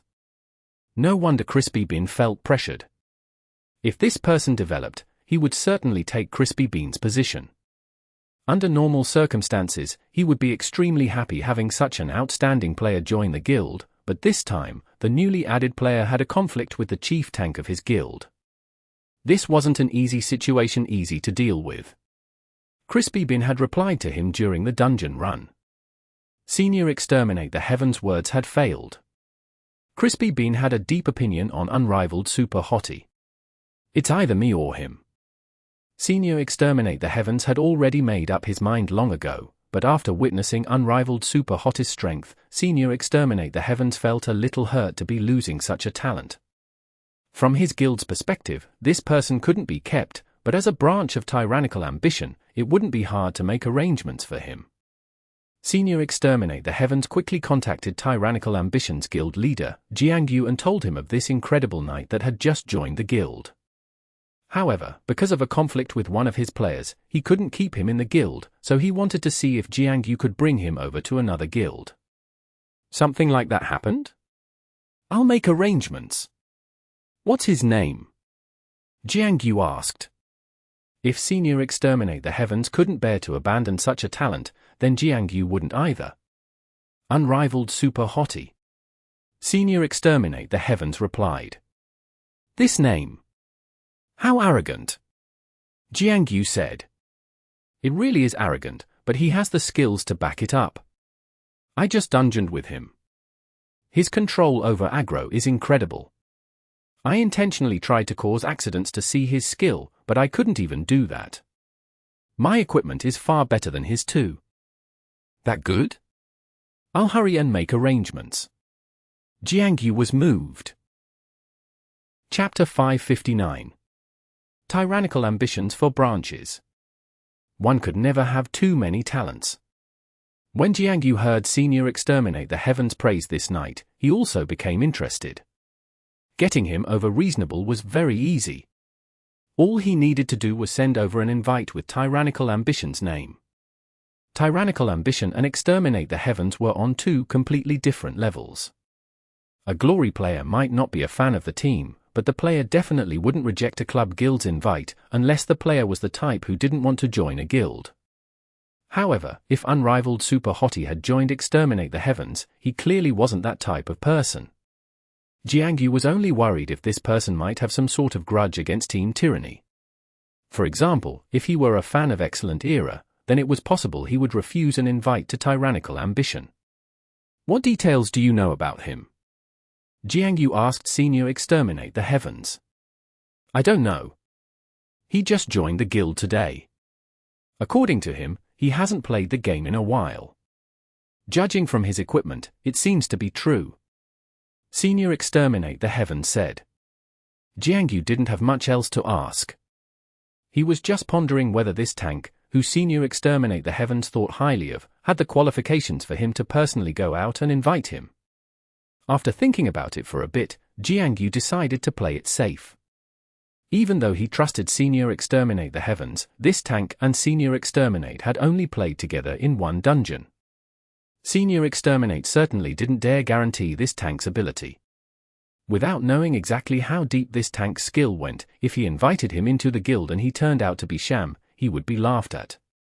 As a result, Jiangyu found a branch guild leader and had him complete the task.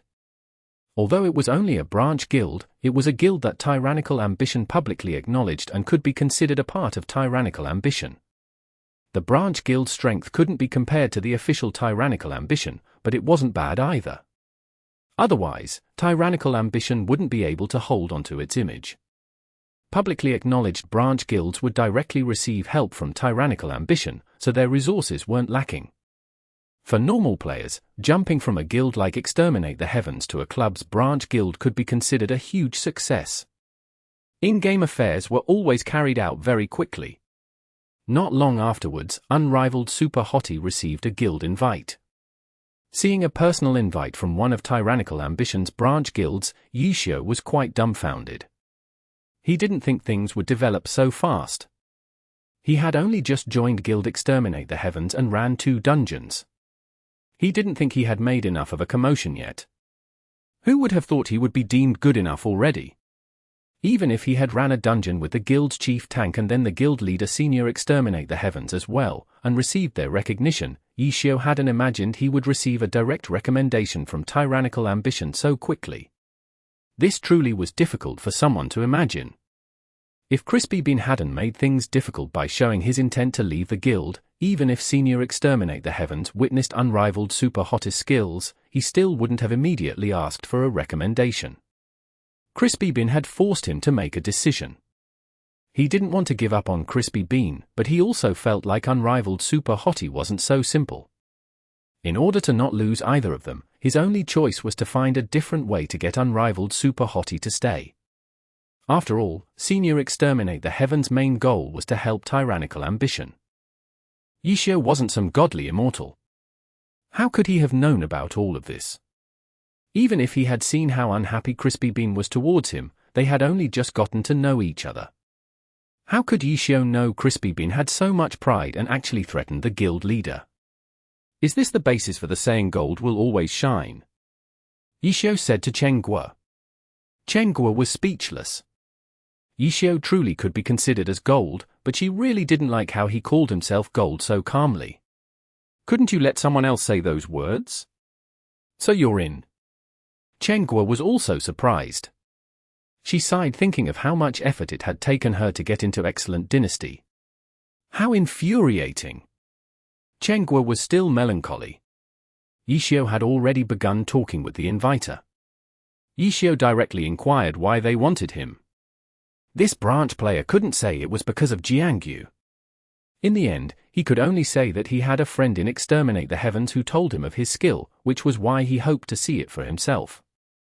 Ha ha ha, could I ask who your friend is? He has very good eyes. Yishio replied. Yes, yes. The other side was speechless. Seeing how arrogant this unrivaled super hottie was, he didn't want to chat with him any longer. Honestly speaking, he didn't like this sort of personality. Since you look so highly of me, I can't refuse, can I? We have to give each other face. Don't you think so? Yishio said. Yes, yes, yes. The other side really wanted to end this conversation. How should I do this? Should I leave the guild first? Have you arranged everything on your side? Yishio asked. After leaving a guild, you have to wait 5 days before you can join another. But it doesn't matter. You can come dungeon with us during those 5 days. The branch player said. So there's something like that. Okay. Yishio acted like he was reluctant, but then immediately left the guild. He came and left in a rush. During his time in Guild Exterminate the Heavens, the only thing that he had made an impression of to the guild members was his name. His incredible performance in the dungeon hadn't spread yet. No one really said much about him joining and leaving the guild so suddenly. However, the ones who had interacted with him before immediately noticed. Crispy Bean was naturally bursting with joy. Even though the guild leader never said anything directly, his intentions had been made clear. Crispy Bean acted like nothing had happened and didn't mention leaving the guild anymore. As for Senior Exterminate the Heavens, he had received a message from the branch guild saying the transaction had been successful. He was also satisfied. The only person who wasn't happy was the innocent girl, Clove. This girl saw the notification of unrivaled super hottie leaving the guild and immediately became somewhat upset. While complaining to Senior Exterminate the Heavens, she went to ask unrivaled super hottie. I didn't say anything. I'm still thinking about how to resolve this situation. Senior Exterminate the Heavens pretended like he didn't know what was going on. Then why did he leave the guild without saying bye? Clove asked. How should I know? He didn't say bye to me either. Senior Exterminate the Heavens continued to put on his act. Clove didn't reply because she had already received a reply from unrivaled super hottie, who told her someone from Tyrannical Ambition had invited him, so he would be going to their guild. Clove stared blankly. Had she thought too much?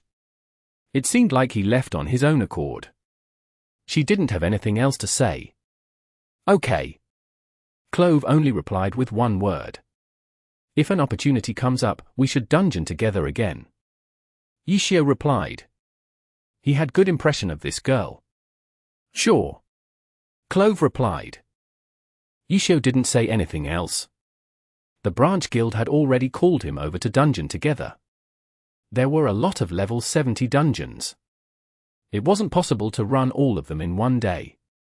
The two sides found a place to meet. The branch guild also saw the severity of the situation when they saw unrivaled super hottis equipment. Unrivaled super hottis equipment wasn't any different from before. He had taken the Dragon Guardian axe in Bone Dragon Abyss, but after running the dungeon, he returned it to Clover and let the team deal with it. In the second run, no knight equipment dropped, so Yishio hadn't gained anything from there either. Honestly speaking, Yishio looked down on Bone Dragon Abyss's equipment even more than Crispy Bean. Even if he got equipment from Bone Dragon Abyss, so what? Would he appear any different in front of others? Tyrannical ambitions for branch guilds were much more powerful than Guild Exterminate the Heavens. The set of equipment on unrivaled super hottie was even more shocking to the branch guild than to Exterminate the Heavens. Tyrannical Ambition's branch guild had directly invited unrivaled super hottie to go into a 100-player group dungeon.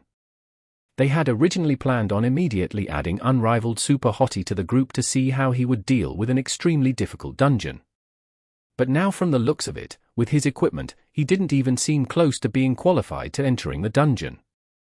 Before adding unrivaled super hottie to the group, everyone was whispering to each other when they heard unrivaled super hottie laugh out loud, "Wow, so many people are here to welcome me. You're all too nice." To tell you all the truth, I haven't officially joined the guild yet, so all of you should prepare another welcome party 5 days from now. Everyone was speechless. How could a guy with such a set of equipment act so arrogant? It seems like his name wasn't just for show. Everyone is here to run a dungeon. We just happen to only have 99 players and have an open spot. Are you interested in joining? The person speaking was their group leader, Happy Sheep, a cleric. He was one of the core members of Tyrannical Ambition's branch guild. He had been the one to invite unrivaled Super Hottie over. The branch guild leader hadn't gone to personally invite him either, with the same reasoning as Jiangyu. He didn't want to personally invite over a faulty product. Knowing this, under the guild leader's instructions, Happy Sheep was to pull him over to a dungeon and check his skill. As a result, Happy Sheep directly arranged a 100-player group and planned on bringing unrivaled Super Hottie along. But after seeing his equipment wasn't good enough for the dungeon. At this moment, the team chat was in a heated debate. A 100-player group? It can't get better than that. Which dungeon? Yishio asked. Our group is planning on running the Tomb in the Sky. Happy Sheep answered. Tomb in the Sky? That sounds familiar. Wait 1 second, I'm going to check a guide. Yishio said. Chapter 560. 100-player dungeon team. The 100-player dungeon was undoubtedly the largest scale dungeon type in the game. Naturally, the dungeon's difficulty would be higher than smaller scale dungeons. There was even a difference in difficulty between 100-player dungeons. For example, Tomb in the Sky, the dungeon Happy Sheep's group was planning on running, could only be considered moderate when with other 100-player dungeons. Although it wasn't too difficult, Happy Sheep's group had yet to complete it. They were still figuring out how to take down the dungeon. Equipment from 100-player dungeons weren't common because the dungeons could only be run a limited number of times. Compared to smaller dungeons, which could be run 3 times a day, each person could only enter a 100-player dungeon once per week. In addition, most couldn't clear the dungeon until the end. This was because within the dungeon, players only had 1 life and couldn't be revived by priests. Within a 100-player team, there's 1 less person every time a player died. So more and more players would be taken out gradually until there wasn't enough manpower. Naturally, by then, it would be impossible to clear the dungeon. However, the rewards for clearing a 100-player dungeon were given out differently than other dungeons, which only gave rewards for finishing the run.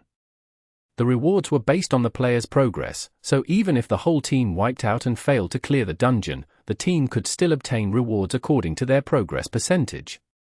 This was why many ads to recruit people into their groups included their progress through the dungeon.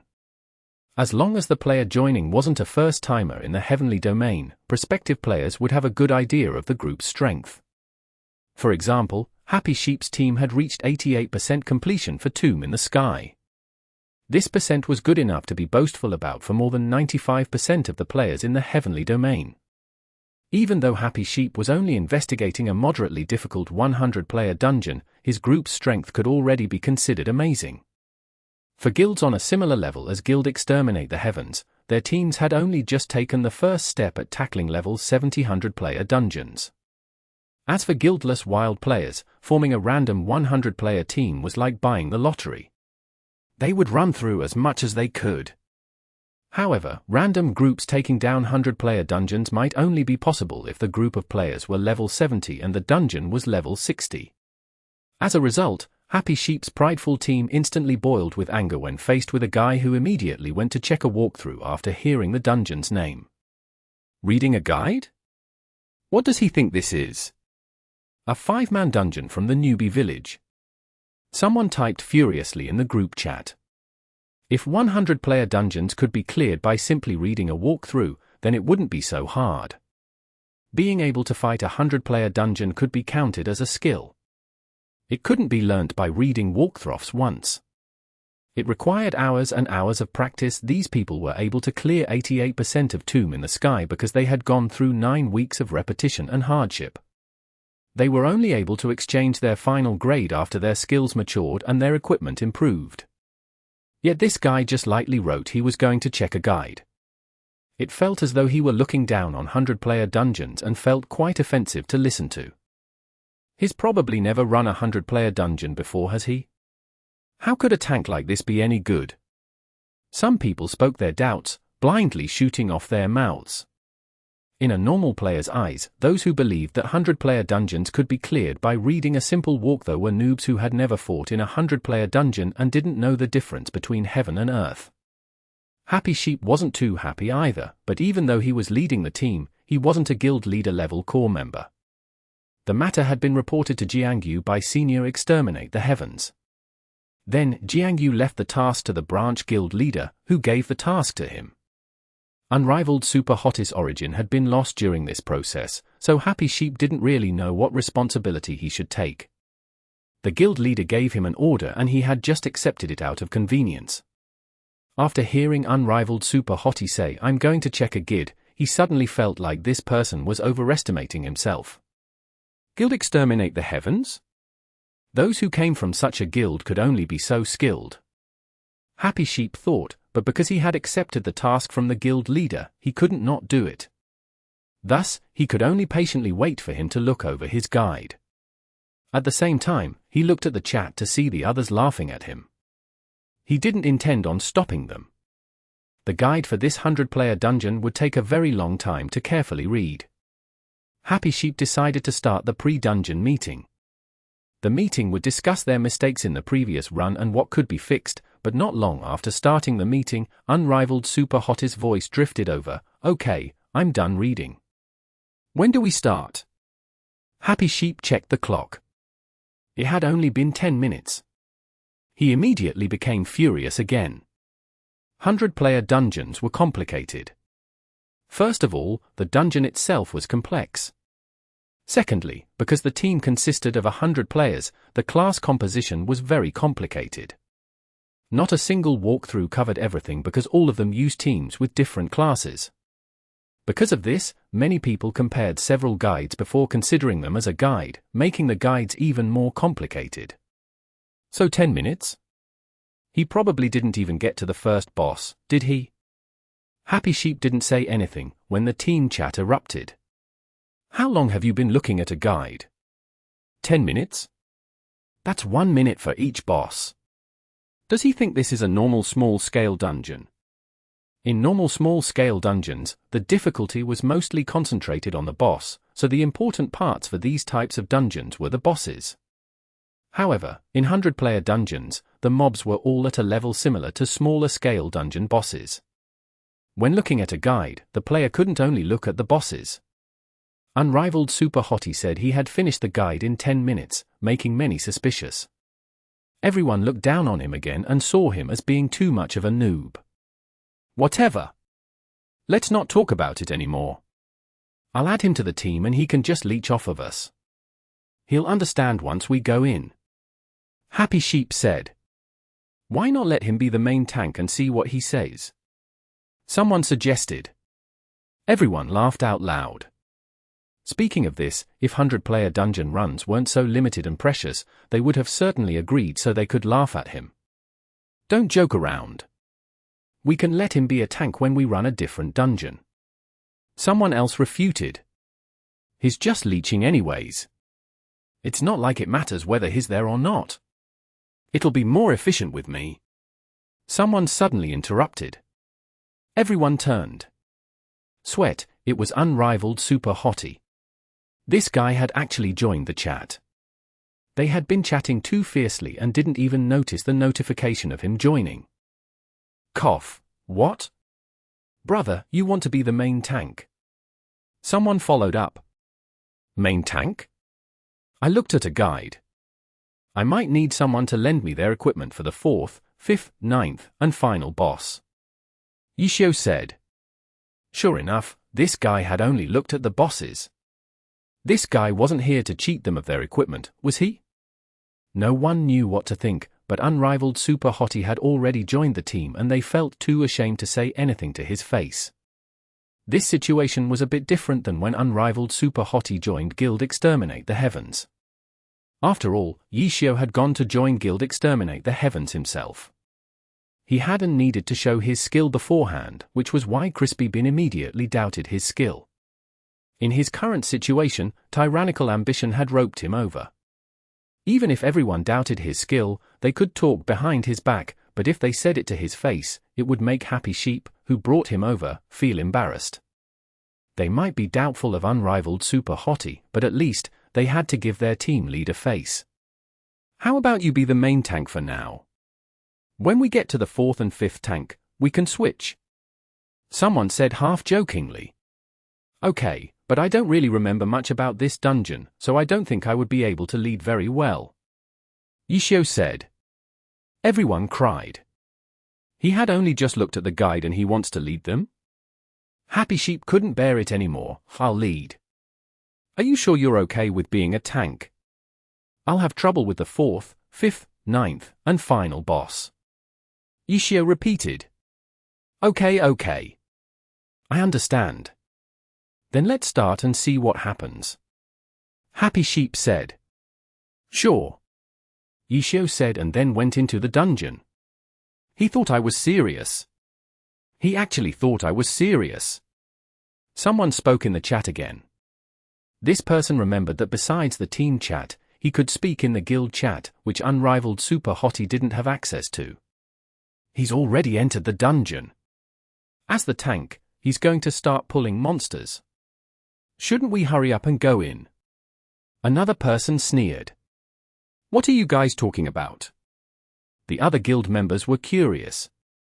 A god has come to our guild. Someone inadvertently said the truth. Oh.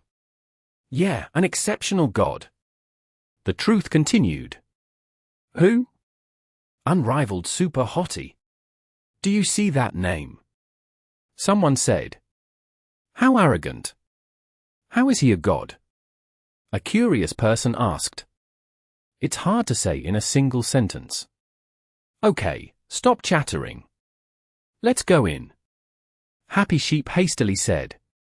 He didn't think that his team would go to the guild chat to continue this chat. This? Wasn't this equivalent to slapping the guild leader's face? This guy was the person the guild leader had told him to bring over to the guild, yet his team was laughing at him. Sure enough, the branch guild leader saw the chat and messaged Happy Sheep privately, "What's up with this person?" Happy Sheep explained what had happened to let the guild leader know that his team wasn't trying to slap his face, but that this person really didn't seem like any sort of expert. Then let him be the main tank and see what happens. The branch guild leader instructed. Fighting in Tomb in the Sky with that equipment. Happy Sheep felt scared just saying it. What equipment does he have? The branch guild leader clearly didn't know the details.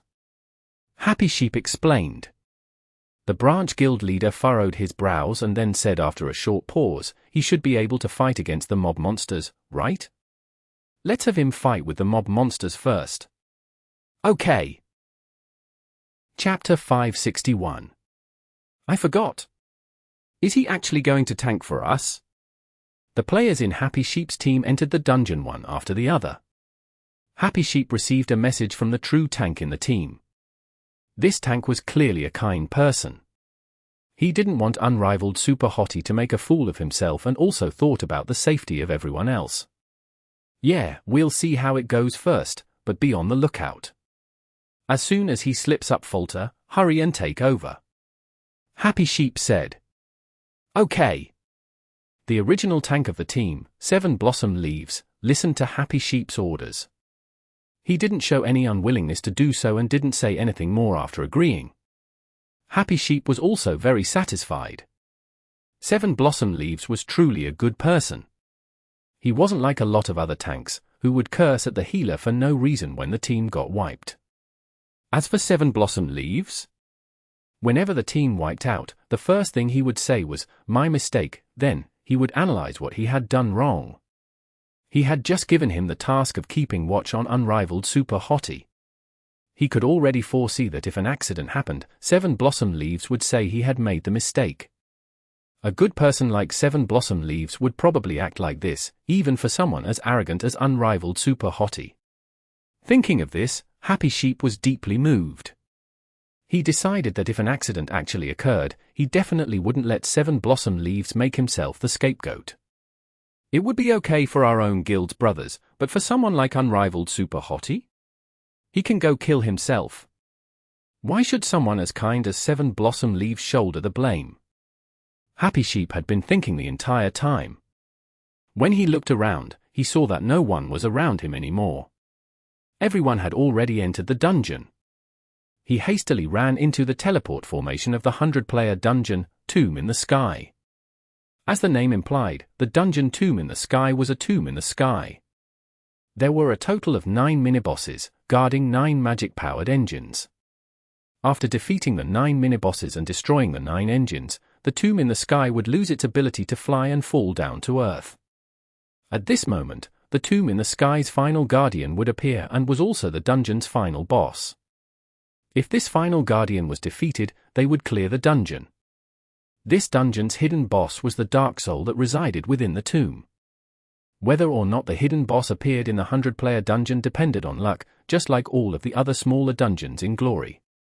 The only difference was that in this 100-player dungeon, the hidden boss could be fought after finishing the dungeon and didn't have to be fought immediately. It wasn't like normal dungeons, where the boss could suddenly jump out of nowhere. After all, rewards in the 100-player dungeon depended on progress made in the dungeon. If a hidden boss suddenly jumped out and killed everyone, it would be too depressing for the players. If the hidden boss was successfully killed, there would be an additional 20% progress reward, even if the dungeon had already been cleared.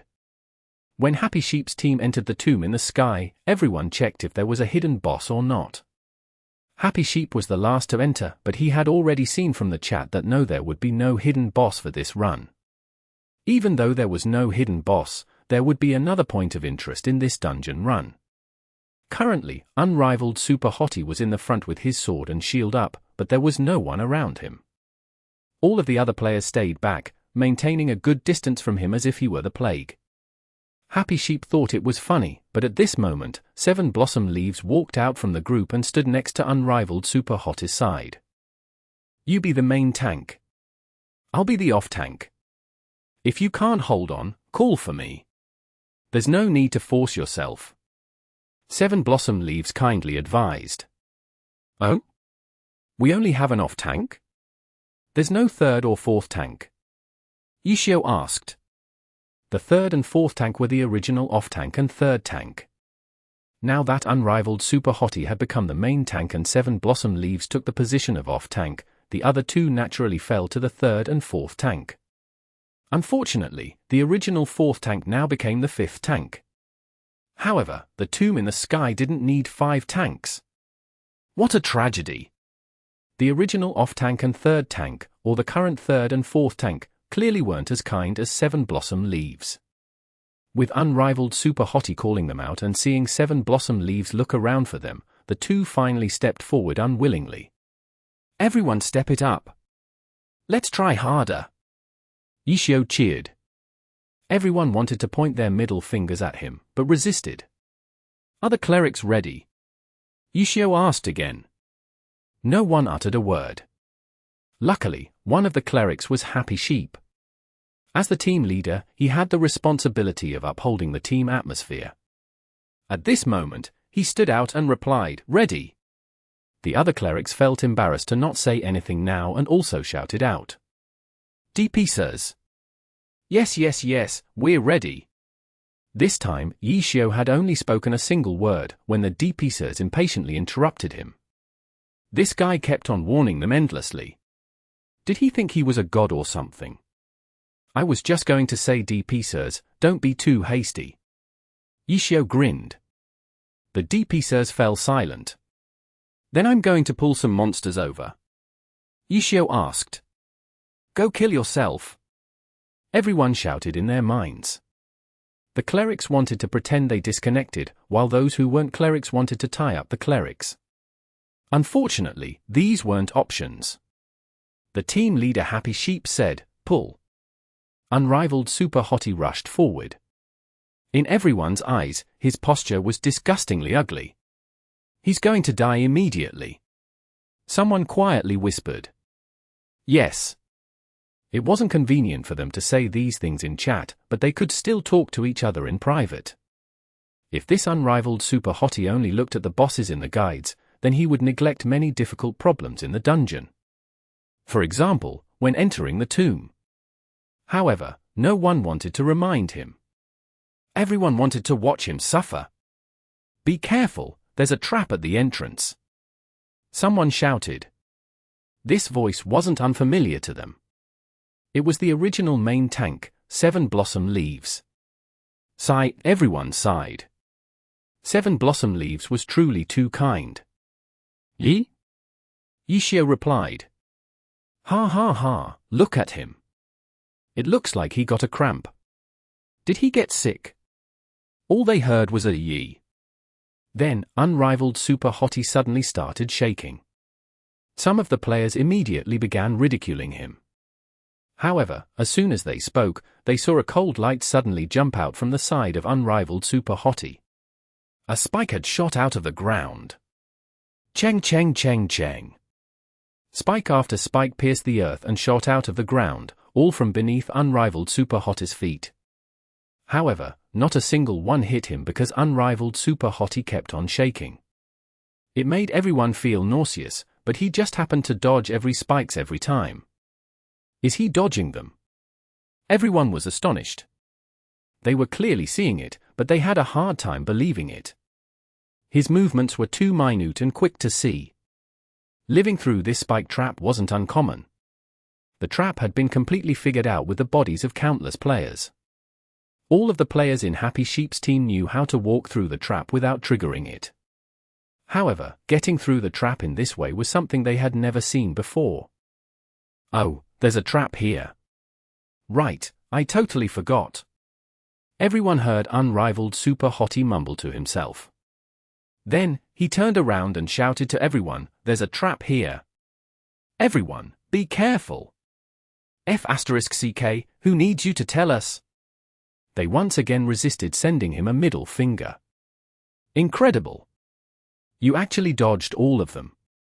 At this moment, 7 Blossom Leaves had already reached unrivaled super hottie's side. You flatter me. You're not bad either. Yishio said. You can get past the traps without triggering them. If you forget, then just follow me. 7 Blossom Leaves walked to the front. 7 Blossom Leaves, can you not be so kind? Everyone cried. However, they had second thoughts. Someone as arrogant as unrivaled super hottie might say in an arrogant tone, no need. I can get past the traps even if I step on all of them. But in reality, they heard him say, really? You can do that? Then let me see how you do it. Unrivaled super hottie followed behind 7 Blossom Leaves, leaving everyone speechless. As a result, besides the few spikes that unrivaled super hottie triggered in the beginning, none of the other traps were set off. They took the safe route and passed by safely. Is everyone through? They heard unrivaled super hottie ask them with a concerned tone. We're all through. Only a small number of players replied. Unrivaled super hottie didn't seem to mind. After passing through the traps, he spun around twice, 2 paths? HM? 1 second, let me check the guide. Okay. You don't need to look at it. Take the left path. Happy Sheep said helplessly. Okay.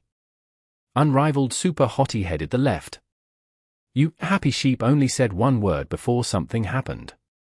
The others were elated, but one person still spoke out, careful. The moment the warning came out, 2 stone statues on the left path suddenly began moving.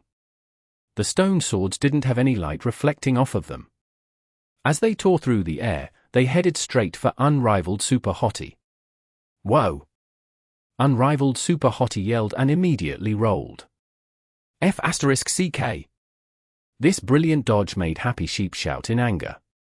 Because he was the team leader, he had been patient with unrivaled super hottie, but at this moment, he was about to start cursing. The reason was because he was the team leader. For someone who kept on making mistakes, he would always curse at them relentlessly. Unrivaled super hottie rolled forward. Even though he dodged the 2 swords, he rolled into range of another 2 statues. His one move lured in 4 statues. The smaller creeps in 100-player dungeons were all at the same level as normal small dungeon bosses.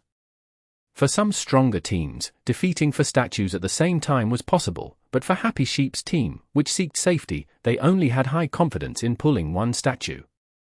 After getting familiar with the dungeon, they gradually began pulling 2 statues. From time to time, there would even be scary moments, but this time, this guy with his ridiculous name actually pulled 4 statues at once. What did he think they were? Tyrannical Ambition's main team? Chapter 562. Gather around the tank. It looked like he was underestimating this 100-player dungeon.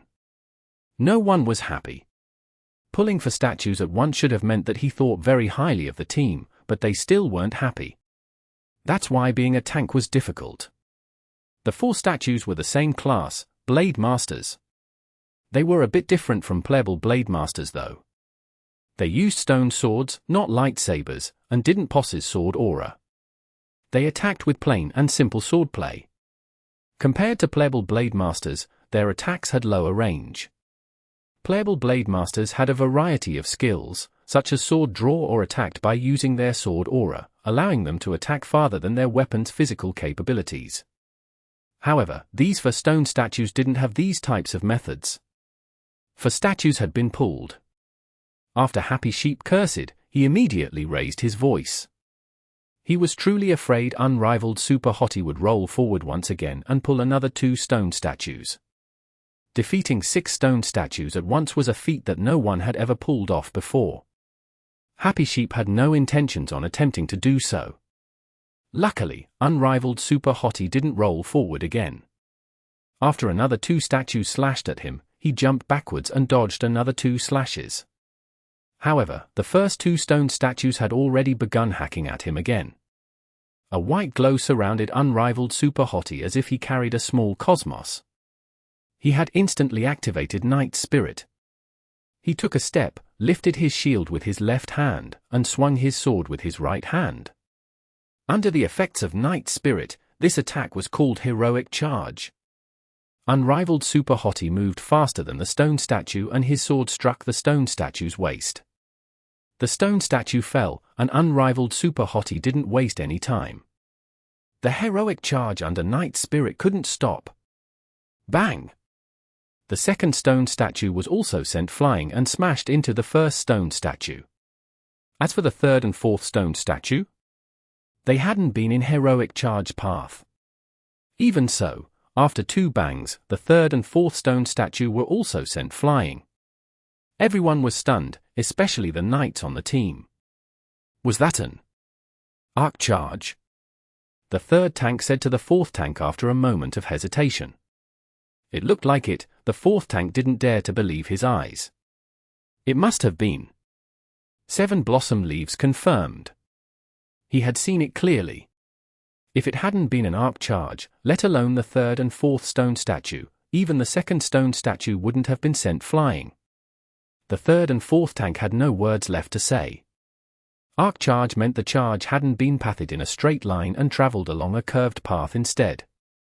Moving in a curved path wasn't difficult, but the hard part was actually getting the result one wanted and hitting the intended target. Unrivaled Super Hottie's arc charge had actually knocked away for targets that hadn't been on a straight line. This required incredible precision, calculation, and control. Only an experienced knight could understand the difficulty of this maneuver. At this moment, the 4 stone statues had been sent smashing into one another. Unrivaled Super Hottie flew up. With a heroic leap, he swung his sword downwards at one of the 4 stone statues. However, the damage was passed through each statue and into the next. The heroic leap under Night Spirit also had another name, Fair Heroic Leap. The original heroic leap dealt large amounts of damage to a single target, while the remaining targets would receive damage from the shockwave. However, Fair Heroic Leap would deal the same amount of damage to every target. The damage dealt depended on the defense of the target that had been hit by the leap. The others would receive the same amount of damage as well. Unrivaled Super Hottie's attack did the same amount of damage to each of the 4 statues. The grouped-up statues couldn't stand up for a moment. "Attack!" Ishio shouted. The others saw him fighting the 4 stone statues alone and were somewhat dazed. When they heard him shout, they finally woke up. Some attacked, while others hesitated. For stone statues? How were they going to win? The clerics felt awkward raising their staffs because they didn't have anything to do for now. When Unrivaled Super Hottie fought the 4 stone statues, he hadn't received any damage. "Everyone, forward!" 7 Blossom Leaves suddenly shouted to the 3rd and 4th tank, while advancing.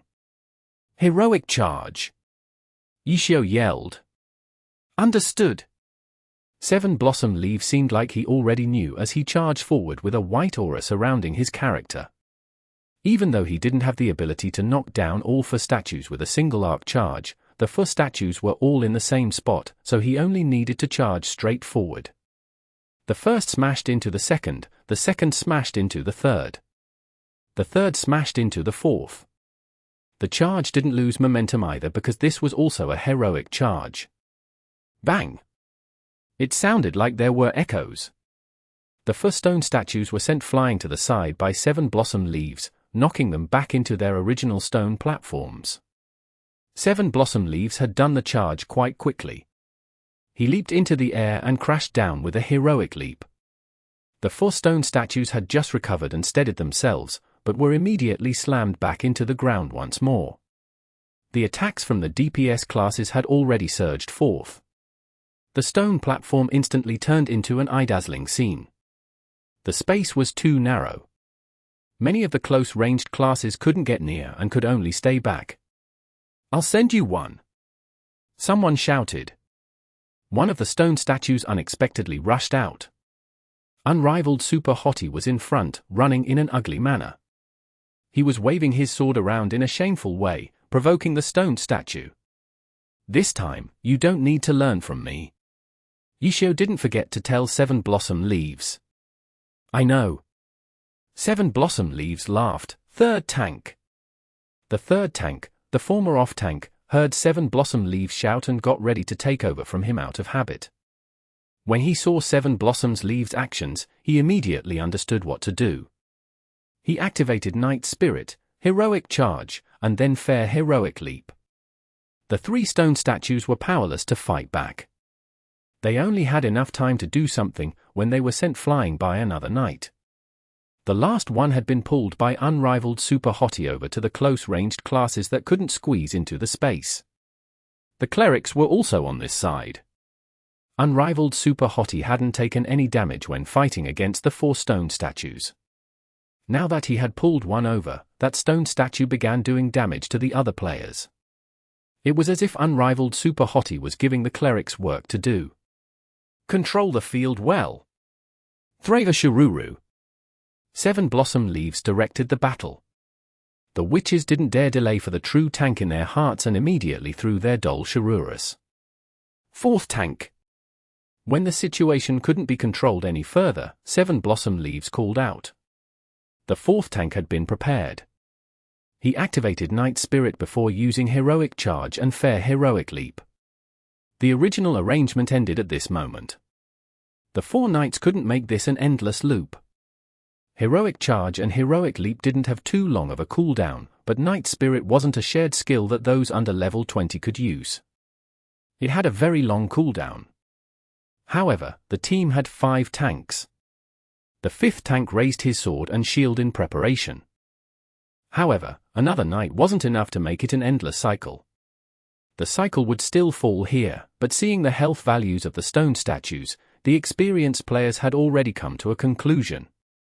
Even though the stone statues were as strong as normal dungeon bosses, the number of players here wasn't 5 or 10 players. With so many players attacking, they did much more damage than what 5 or 10 players could ever do. As long as they controlled the battle and attacked freely, they would kill these stone statues at the same speed as killing mobs in normal dungeons. The 5th tank finally acted. When he completed his set of skills, complete control over the 3 stone statues ended. Without Night Spirit, the effects from Charge and Heroic Leap were different. The 2 skills wouldn't be able to knock down all 3 stone statues. The 3 stone statues were almost dead though, so it looked like they could still persevere. 7 Blossom Leaves suddenly felt his head hurt. Because they had completely controlled these stone statues' movements, they hadn't kept track of the aggro. After their control over the statues ended, who would they attack? No one knew. Confusion over aggro usually resulted in a team wipe out. Everyone spread out. Seeing that the 3 stone statues were still alive, 7 Blossom Leaves immediately ordered and then shouted. This wasn't a regular shout, but a skill roar. All 3 stone statues were within roar's range, so all of their attacks were now directed at him. 7 Blossom Leaves raised his shield to defend against the 3 incoming sword strikes. Under the heavy blows, 7 Blossom Leaves stumbled and his health dropped to half. With the 3 stone statues aggroed onto him, if he took another attack from all 3, he would die. At this moment, there was another shout. The 3rd tank had used roar too. 7 Blossom Leaves let out a sigh of relief, but soon discovered that the small amount of time he had rescued wasn't being used by the DPSers, who were in a frenzy. Hurry up and attack! 7 Blossom Leaves roared. He knew the DPSers hadn't yet reacted. With his shout, the 3 stone statues rushed forward and lifted their swords. They couldn't waste any time. 7 Blossom Leaves was worried. After shouting, the DPSers woke up and immediately began attacking the stone statues heading towards the 3rd tank. The 3rd tank blocked the attacks and his health dropped as disastrously as 7 Blossom Leaves. The 4th tank was ready too. He stood a certain distance away and then roared. The 3 stone statues immediately switched targets. This time, the DPSers didn't need any reminders and hastily chased after the statues. The 5th tank was eager to try as well. He chose a spot just on the edge of roar's range to force the stone statues to run a bit more and win more time. His time to shine quickly came. The 5th tank immediately roared, but 7 Blossom Leaves shouted in response, "Not good." What's not good? The 5th tank stared blankly. Weren't the 3 stone statues coming towards him? He had stood in a good spot. Behind you! Everyone shouted. The 5th tank turned around. *T. He had forgotten about the 4th stone statue.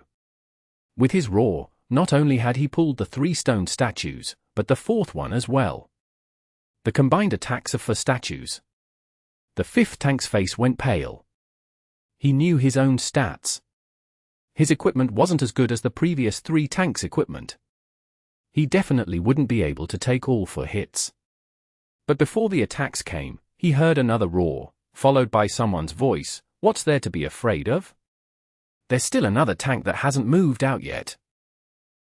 Chapter 563. Bro, slow down.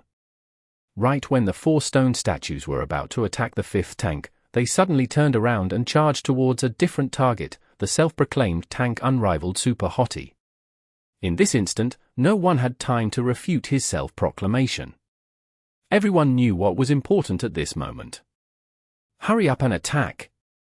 Their accepted tank 7 Blossom Leaves and their team leader Happy Sheep shouted at the same time. The DPSers didn't dare to be slow. At this crucial moment, they didn't care about whether or not their attacks would cause the aggro to go out of control or waste mana. They just fired whatever damaging skills they possessed. The path lit up with the bright effects from all of the different types of skills. The 4 statues enshrouded in light could clearly be seen. The stone statues had high resistance, so many of the crowd control skills had no effect on them. It didn't matter though. They just needed to get rid of their last slivers of health. Bang! Finally, a stone statue crumbled and fell to the ground with a loud rumble. Soon afterwards, the 2nd and 3rd also followed. All that remained were bits of stone that no different in size from pebbles on the road. Only the 4th stone statue was left. Because the damage output hadn't been equally spread amongst the statues, the rate at which their health drop differed. This 4th stone statue still had quite a bit of health left and was still rushing towards unrivaled Super Hottie. However, the crisis had been averted. A single stone statue wasn't anything difficult to deal with. Unrivaled Super Hottie had defended against a stone statue before, so there weren't any problems. 7 Blossom Leaves had originally planned on using a Provoke to get the stone statue to attack him instead, but he realized it wasn't necessary. Thus, he decided not to use Provoke and went forward to provide assistance. Then, he saw a huge storm of skills fly out, engulfing the 4th stone statue and Unrivaled Super Hottie. 7 Blossom Leaves was startled. Even though Unrivaled Super Hottie wouldn't take damage, this type of attack affected the tank's view and decision-making. The tank would usually dodge the attacks anyways. However, seeing how the battle was at its end, there was no point in fussing over trivial matters, so 7 Blossom Leaves decided not to say anything. The kind 7 Blossom Leaves couldn't have known that this wave of attacks represented the team's resentment. The attacks wouldn't kill Unrivaled Super Hottie, but it would still feel good to see the attacks land on him, no? Bang! Another rumble and bits of stone flew out from the light. The bits of stone landed on the ground and crumbled into dust. As the light faded away, the 4th stone statue was already missing its head. It rocked sideways and then crashed to the ground. Everyone let out a sigh of relief. When the other 3 stone statues had fallen, the crisis had passed, but they could only relax after the entire battle had concluded. After taking a deep breath, they turned towards Unrivaled Super Hottie and glared at him. Of course, only the people in real life could glare. In-game, it just looked like everyone had turned towards Unrivaled Super Hottie. It was also quite a spectacular sight. Comrades, good work. Unrivaled Super Hottie turned to look at everyone and waved his hands. F***CK. Everyone shouted. Let's keep going. Unrivaled Super Hottie pointed his sword forward and ran out. Happy Sheep watched him run forward. Everyone was already beginning to turn towards him. If he didn't say anything, the others would lose respect for him. He immediately chased after Unrivaled Super Hottie and shouted, "Bro, wait 1 second. HM? Are you talking to me?" Unrivaled Super Hottie turned to look, but his feet didn't stop moving. Yes. I'm talking to you. Hold on for 1 second. Happy Sheep yelled. Oh. Unrivaled Super Hottie stopped. He saw the others weren't moving either. Their gazes were all on him. Did you make a mistake? Were we not supposed to take the left path? Unrivaled Super Hottie asked. No, Happy Sheep hastily replied, it's like this. Bro, slow down. Let's not pull for stone statues at once. The pressure is a bit too much. Didn't it go smoothly? Unrivaled Super Hottie asked. Happy Sheep was suddenly stumped. From the results, there didn't appear to be any danger. However, the battle made their hearts jump in fear the entire way through. If they didn't achieve the ideal crowd control effects, the 4 stone statues would attack the knights and the clerics would have too much pressure on them. For tanks, if they had milk, they were gods. If they didn't have milk, they were melons. If the tanks turned into melons, the entire team would turn into a melon farm. Anyone could be plucked away at a moment's notice. This was why when 4 stone statues had been pulled, Happy Sheep felt like the risk was too big. No, this was what the entire team felt. If someone makes a small mistake and the statues aren't controlled well, wouldn't it be disastrous? Happy Sheep reasoned. There's me. Unrivaled Super Hottie said. It's because of you that there's so much trouble. Happy Sheep cried in his mind. At this moment, other players interrupted. You? Can you control all the statues by yourself?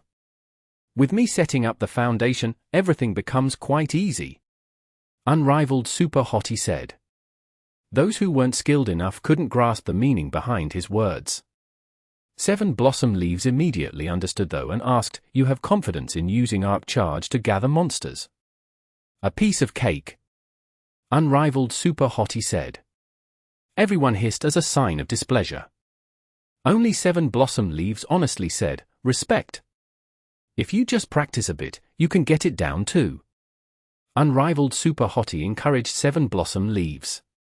The hissing noise increased in volume. Seven Blossom Leaves was such a good person. His popularity within the team didn't need to be mentioned. He was one of those guys who, even if you found him disagreeable, you couldn't hate him. When they heard Unrivaled Super Hottie act like he was giving advice, quite a few felt angry in place of Seven Blossom Leaves. Right when they were about to speak up for Seven Blossom Leaves, they heard him speak first. "I can't. I've practiced for a long time. I still can't get it. There's nothing I can do then. It doesn't require intense mechanical skill. It depends entirely on experience and awareness and is executed by relying on intuition. If you need to make calculations beforehand, then you won't be able to act on time." Unrivaled Super Hottie explained. Yes. It's exactly so. Seven Blossom Leaves agreed. Seeing how Seven Blossom Leaves had a "why couldn't we have met earlier" look, they could only stare blankly. Happy Sheep wanted Unrivaled Super Hottie to follow their usual strategy. Then, they saw their guild's accepted tank, Seven Blossom Leaves, move farther away. After a short moment, he brought back for stone statues. F***CK. Everyone cursed, but in the blink of an eye, the two knights brought the stone statues to them. These for stone statues seem like battle mags. They're different from the previous Blade Masters. This is the troublesome part about using Arc Charge, because you must be able to make adjustments according to the target. Actually, the current situation is fairly simple. If our opponents were targets with completely different stats, then using Arc Charge may make it impossible to hit every target. For circumstances like these, if you decide to use Arc Charge, make sure you don't leave any openings. If there's an opening and you meet an expert, your opponent will attack and interrupt you right in the middle of it. The others could hear Unrivaled Super Hottie chattering non-stop. Right, you're right. Seven Blossom Leaves felt moved. The others were speechless. What could they say? The monsters had been pulled already, they had to attack. Then, they suddenly heard Unrivaled Super Hottie shout, "Not good." "What's wrong?" Seven Blossom Leaves asked. "I forgot to look at my cooldowns. Night Spirit isn't up yet." Unrivaled Super Hottie yelled. "Oh." Seven Blossom Leaves immediately understood the severity of the problem. Without Night Spirit, they would just be using normal charges. Only Heroic Charge would be able to achieve the desired effect. The entire team heard this and felt like crying. F***CK, was the team going to wipe out? A crisis has come, comrades. Unrivaled Super Hottie shouted. It's all your fault. Everyone replied together. It's my mistake. I forgot to wait for my cooldowns to come up. Seven Blossom Leaves began to take the blame for him. Everyone pull one. Unrivaled Super Hottie said to the knights. Our healing won't be able to keep up. Happy Sheep panicked. We only need it for a short while. The aggro will shift off the tank easily like that. Happy Sheep was depressed. Usually, the clerics would take care of one tank together. This didn't mean all the clerics were necessary to protect the tank. This was done in order to control the aggro. Against a boss with high attack, if one or two clerics rapidly healed the tank, the cleric might establish enough aggro for the enemy to chain to them. To put it simply, it was like if a DPSer attacked an enemy with the same strength as a boss. With such a high damage output, it would be strange if the aggro didn't shift from the tank to the DPSer. Even though there were differences in aggro for healing and damage, the theory was the same. Boss did a lot of damage with their attacks. If the healing class healed all of that damage, the aggro would naturally accumulate, but with many clerics, the healing and aggro would be distributed among all of them. If a single cleric had to take responsibility for the healing, let alone being able to heal all of that damage, the aggro would pulled off the tank. With the healer dead, the tank would turn into a melon and the rest of the team would also turn into melons too. This was a team. Don't be afraid. You just have to hang on for a bit. My cooldowns are almost up. When pulling the monsters, pay attention to their positions. Try to make it easier for me to charge at them. Unrivaled Super Hottie shouted. How about you not go forward? Happy Sheep saw Unrivaled Super Hottie was about to pull one and immediately called out to him. What? Your equipment. If you get hit, the aggro will go off you immediately. Happy Sheep explained. Then isn't it fine as long as he doesn't hit me? Unrivaled Super Hottie grinned. He turned around and attacked a stone statue. This time, the 4 stone statues were battle mags. The one attacked by Unrivaled Super Hottie used Dragon Tooth and stabbed at him with its stone spear. Unrivaled Super seemed to have predicted it. He dodged and slammed his shield into the stone statue. Chapter 564. Hold it steady. In the previous wave, Unrivaled Super Hottie had pulled one of the stone statues away for the melee classes, who couldn't squeeze in, to attack. At that time, several clerics surrounded Unrivaled Super Hottie waiting to act, so they had a good idea of how much damage Unrivaled Super Hottie would take from an enemy attack. This was why Happy Sheep was worried. Many of the players rolled their eyes when they saw Unrivaled Super Hottie's attitude, but the knights had already engaged with the stone statues in battle and several rounds passed in the blink of an eye. For 7 Blossom Leaves and the other tanks, the clerics supporting them were busy healing. As for Unrivaled Super Hottie, the clerics that Happy Sheep arranged to support him had their staffs raised, staring blankly at each other. Why? Because there was nothing to do. The other knights lost health rapidly while fighting against the stone statues, but Unrivaled Super Hottie hadn't even taken a single hit yet. This scene made everyone rub their eyes. The DPSers hadn't moved yet. They were still waiting for the knights to establish enough aggro. However, this allowed them see the distinct contrast between the knights. 7 Blossom Leaves and the other knights constantly had a white glow around them. Their clerics were very busy. Unrivaled Super Hottie didn't have any glows around him. The surrounding clerics could set up a table and start playing mahjong if they wanted to. This? Everyone was speechless. They couldn't find any words to describe the scene in front of them. What should they do?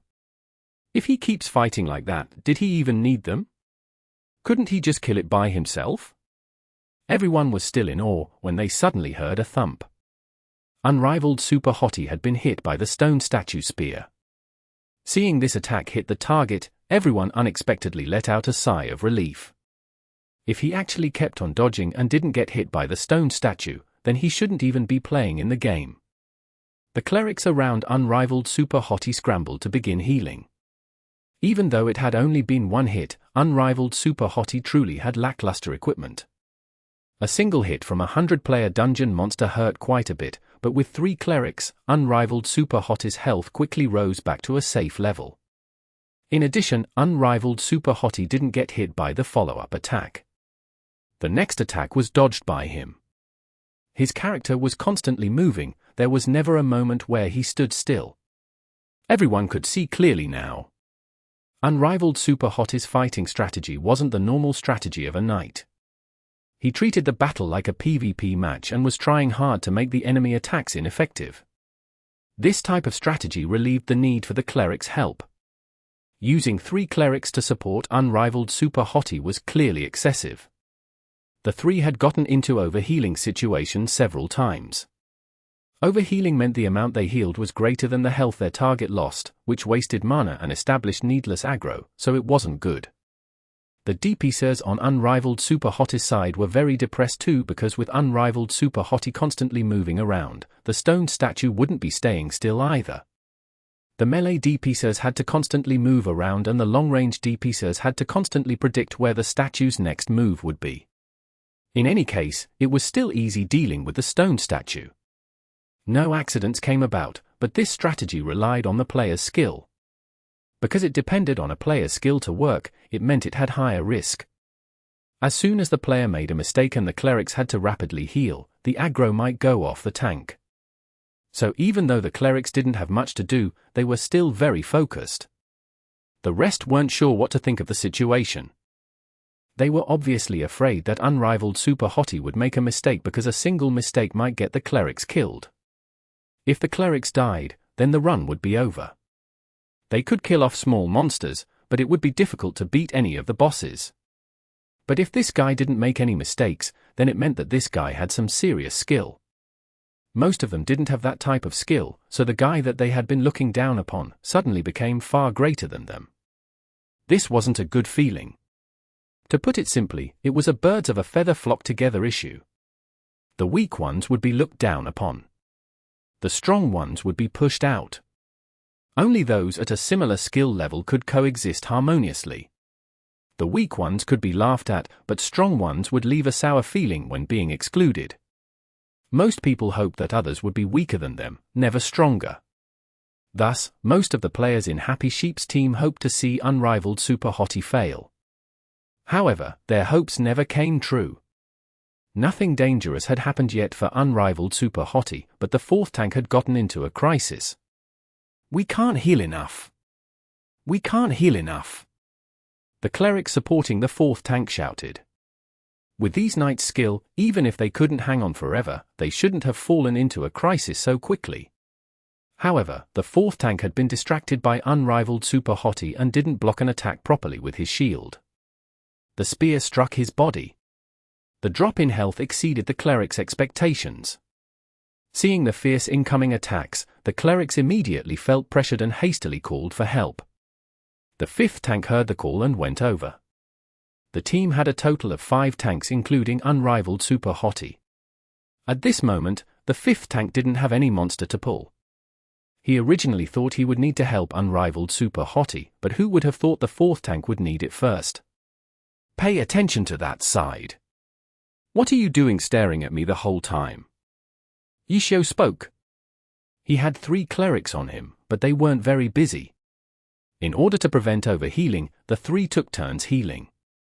When the fourth tank encountered a crisis, the 3 were distracted and Yishio had to remind them. The 3 clerics woke up and immediately went to help the fourth tank. This didn't take them long because they stood in a position where they could cover the entire field and specifically cover the tanks. The fourth tank's situation quickly turned around. As for Unrivaled Super Hottie, nothing happened to him. Glory had all types of statistics, including healing. Some of the players opened up the healing charts to take a look. The amount of healing Unrivaled Super Hottie had received was actually a bit lower than the other 3 tanks. Unrivaled Super Hottie had way inferior equipment to the other 3. The amount of damage that he received per attack was much greater than what the other tanks would take. The amount of healing he received was less than the other tanks too, which meant that Unrivaled Super Hottie had taken way fewer hits.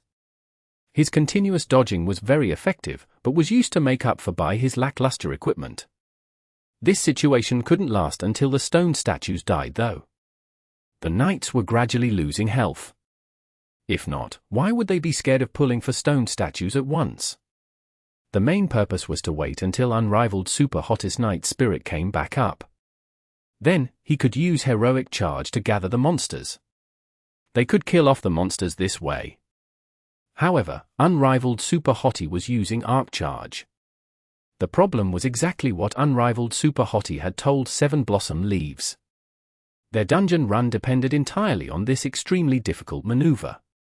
The ones who understood this were very nervous. How much longer until Knight Spirit came off cooldown? This data was available to everyone, so some of the players remembered it. Yishio wasn't the only one counting down. It should be soon. Many of the players quietly thought to themselves. Suddenly, they heard a voice, "Pay attention to your position. Pay attention to your position. My Knight Spirit is almost off cooldown." 7 Blossom Leaves saw Unrivaled Super Hottie's position and immediately pulled his stone statue over to a good spot. The other knights originally didn't think much of Unrivaled Super Hottie, but seeing how he was doing the exact same thing as them with lesser equipment made it so that although they might not like Unrivaled Super Hottie, they couldn't look down on him either. Especially when they saw 7 Blossom Leaves act so sincerely towards Unrivaled Super Hottie, there was nothing they could say. After all, 7 Blossom Leaves was accepted by them. If they accepted him and he accepted Unrivaled Super Hottie, what else could they say? It was true that 7 Blossom Leaves was a good person, but even a good person shouldn't respect such an ignorant idiot, right? As a result, the third and fourth tanks saw 7 Blossom Leaves follow Unrivaled Super Hottis instructions, and even though they didn't want to, they did so anyways. Good. That's perfect. Don't move. Seeing the 3 move, Unrivaled Super Hottie shouted. 7 Blossom Leaves was trying to improve. When he heard Unrivaled Super Hottis approval, he felt puzzled. Isn't it a bit off? You guys are good enough. I'm going to go for it. Unrivaled Super Hottie yelled and then took over for the other 3. The 4 knights were all in different spots, but their stone statues were all in a straight line. Unrivaled Super Hottie activated Knight Spirit and yelled, I'm coming. In the end, he didn't need to use Arc Charge. He just charged forward in a straight line. Bang bang bang bang. The 4 stone statues were hit by Heroic Charge and their situation became the same as the previous for Blade Master statues. Chapter 565. A tank that makes others embarrassed. This time, the D-piecers were prepared. As soon as the 4 stone statues slammed into the walls and started swaying back and forth, the D-piecers attacked. They didn't need to worry about dealing too much damage and shifting the aggro off the tanks. The purpose of the strategy being employed wasn't to control their aggro, but rather the field. By chaining their attacks appropriately, the targets would be unable to fight back. Under this type of situation, who cared about aggro? It wasn't important at all. After a just heroic leap, Unrivaled Super Hottie pulled a stone statue out.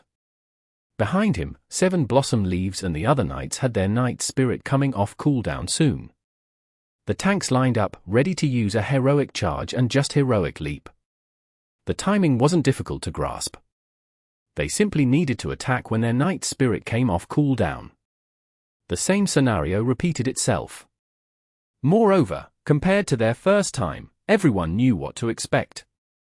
Their execution may not have been completely perfect, but it turned out even better than the previous time. Unrivaled Super Hottie? At this moment, he was soloing another stone statue. Another bunch of clerics waited upon him. They didn't know the first time, but now they knew that Unrivaled Super Hottie could make up for his lacking equipment with pure skill alone, so the clerics weren't nervous anymore. They might not have been nervous anymore, but it turned out Unrivaled Super Hottie wasn't nervous anymore either. Compared to before, he wasn't dodging like before and just stood there attacking. Because of his lackluster equipment, the clerics became nervous again. The clerics wanted to smash their heads into the wall, but everyone understood Unrivaled Super Hottis' incredible skill already, so they didn't dare be negligent. They knew that his previous way of fighting must have been very exhausting. He only needed to dodge at crucial moments. There was no need to waste energy when it wasn't necessary. With the cleric supporting him, Unrivaled Super Hottie wasn't in any danger just standing there. The other knights and D-piecers grew more accustomed to the strategy and their overall damage output increased. These 4 statues crumbled faster than the previous 4 statues. Unrivaled Super Hottie didn't need to rescue everyone with a roar this time. The 4 stone statues crumbled and everyone let out another sigh of relief. This time, the team leader Happy Sheep was in a very different mood than before. After killing these 4 statues, his impression of Unrivaled Super Hottie became much more favorable. This was because when Unrivaled Super Hottie went to gather the monsters, he didn't use an arc charge. Instead, he set it up so that the 4 statues lined up and then simply charged straight at them. Unrivaled Super Hottie hadn't chosen to show off his skill. He chose to coordinate with everyone and executed a safer and simpler method. Happy Sheep appreciated his decision. A team leader had to consider things from the team's perspective, not just their own. Team leaders hated people who wanted to be heroes. Unrivaled Super Hottie could have chosen to show off and be a hero, but he chose to use a simpler method instead. Many players wouldn't have noticed. Moreover, after fighting this way, Happy Sheep realized that Unrivaled Super Hottie had helped them create a new strategy. This strategy didn't rely on him either. Lining the monsters up in a straight line and using a heroic charge directly at them was something any knight could do. This type of strategy was very practical. In the next waves of stone statues, the other knights became the ones gathering the monsters. There were a total of 24 stone statues. Every 4 had the same class, so the players liked to group them together. The 6 classes that the 6 groups of stone statues had were randomly determined at the start of each run.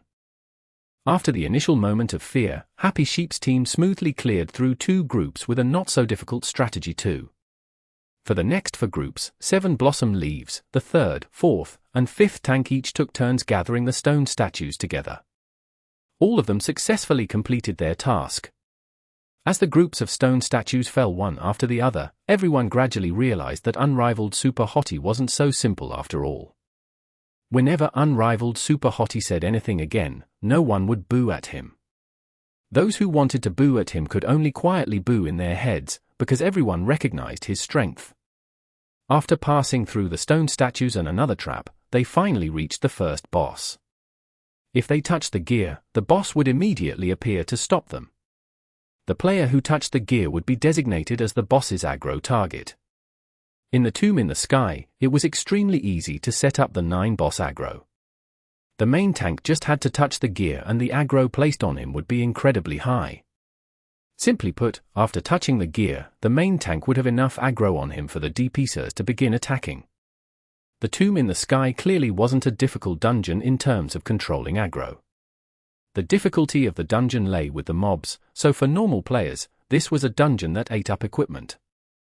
As their equipment became better, this dungeon wouldn't be too difficult anymore, which was why the Tomb in the Sky was only considered a medium difficulty dungeon. It was because this dungeon consumed equipment that everyone had initially looked down on Unrivaled Super Hottie's lackluster equipment. At this moment, Unrivaled Super Hottie stood in front of the gear as the main tank, waiting for everyone to finish resting. Even though everyone recognized his skill, some of the players still raised their doubts. "You're going to tank it?" someone asked. "Of course. Will you be okay?" "If I'm not okay, someone else can take my place," Unrivaled Super Hottie lightly said. Everyone crashed to the ground. Such a happy response made it difficult for them to find a reason not to let him be the main tank. "Go ahead." Happy Sheep spoke as the team leader. He also wanted to see just how skilled Unrivaled Super Hottie was by testing his skill with this boss. Since the team leader had spoken, no one said anything more. After taking a rest, Happy Sheep told him to start the boss fight. Unrivaled Super Hottie touched the first gear. The first boss appeared and attacked Unrivaled Super Hottie with a powerful strike. Every player knew the might of the first boss's first strike, but in front of Unrivaled Super Hottie, the attack had no effect. Because he dodged it. As long as one could dodge the attack would naturally be ineffective. The boss moved much faster than the stone statues. The players nervously watched. In the blink of an eye, several exchanges passed. During this time, the clerics raised their crosses and then put them down, raised their crosses and then put them down. In the end, none of them cast any spells. Unrivaled Super Hottie still hadn't been hit a single time yet. It was the same as against the stone statues. When he started the fight, he would be focused and dodge for a good while, but this boss had fiercer and quicker attacks. Even so, Unrivaled Super Hottie was still able to dodge several attacks. This wasn't just an issue of concentration, but it also meant that his hand speed had reached a certain level. The clerics still had to be wary because they knew if Unrivaled Super Hottie were to be hit by an attack, they would need to heal him immediately.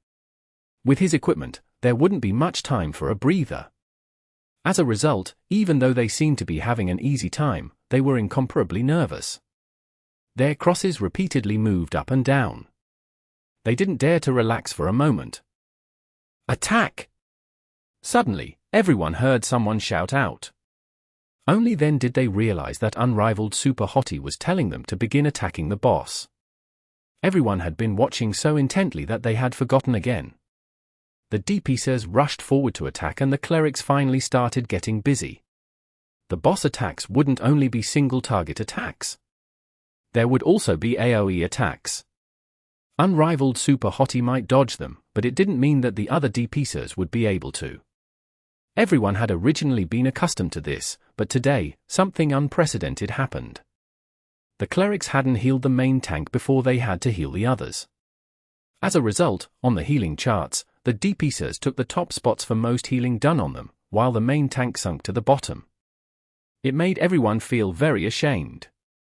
This really is, the players in the team didn't know what to say. The clerics who saw the healing charts were also speechless. Because of unrivaled Super Hot's performance, the amount of work to be done decreased. After all, healing the tank was their priority. For the DPSers with light wounds, they could just heal them when they had time. Because of this, the amount of healing they did was incomprehensibly low. If others looked at it, they would definitely think that the clerics were slacking, but in reality, it wasn't that they refused to heal, but that they didn't have any chances to do so. What a conflict! This dungeon made them feel very awkward. Pay attention! Happy Sheep was afraid they would relax and reminded the clerics. Finally! Unrivaled Super Hottie had finally been hit by an attack. Everyone cried tears of joy.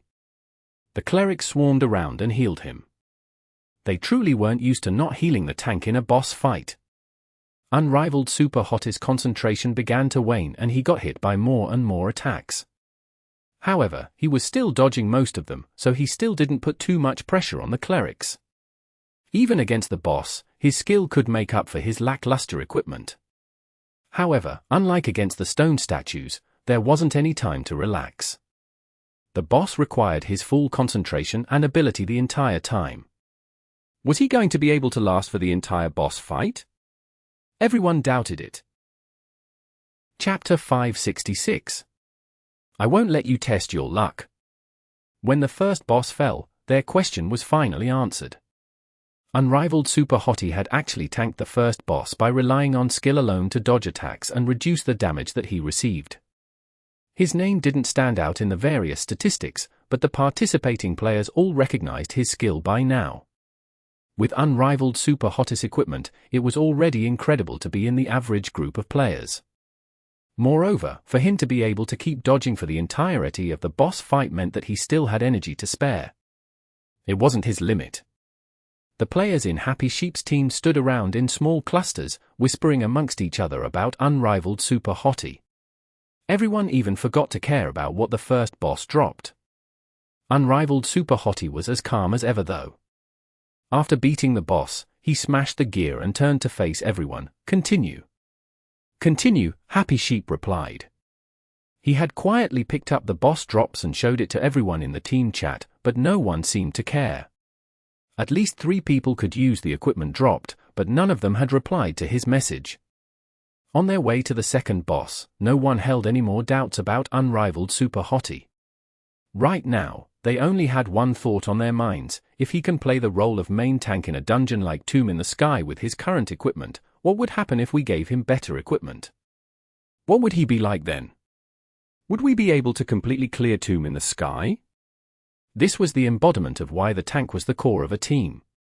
With just an upgrade for one player, the entire team could reach a completely different level. As a result, every team prioritized training the tank. The faster the tank became stronger, the faster the team would grow. Happy Sheep's team didn't need to train a tank. A powerful tank directly dropped into their laps. His equipment currently limited his strength, but once he upgraded his equipment, the impact such a tank would provide to the team was unimaginable. Their path to the next boss verified their thoughts.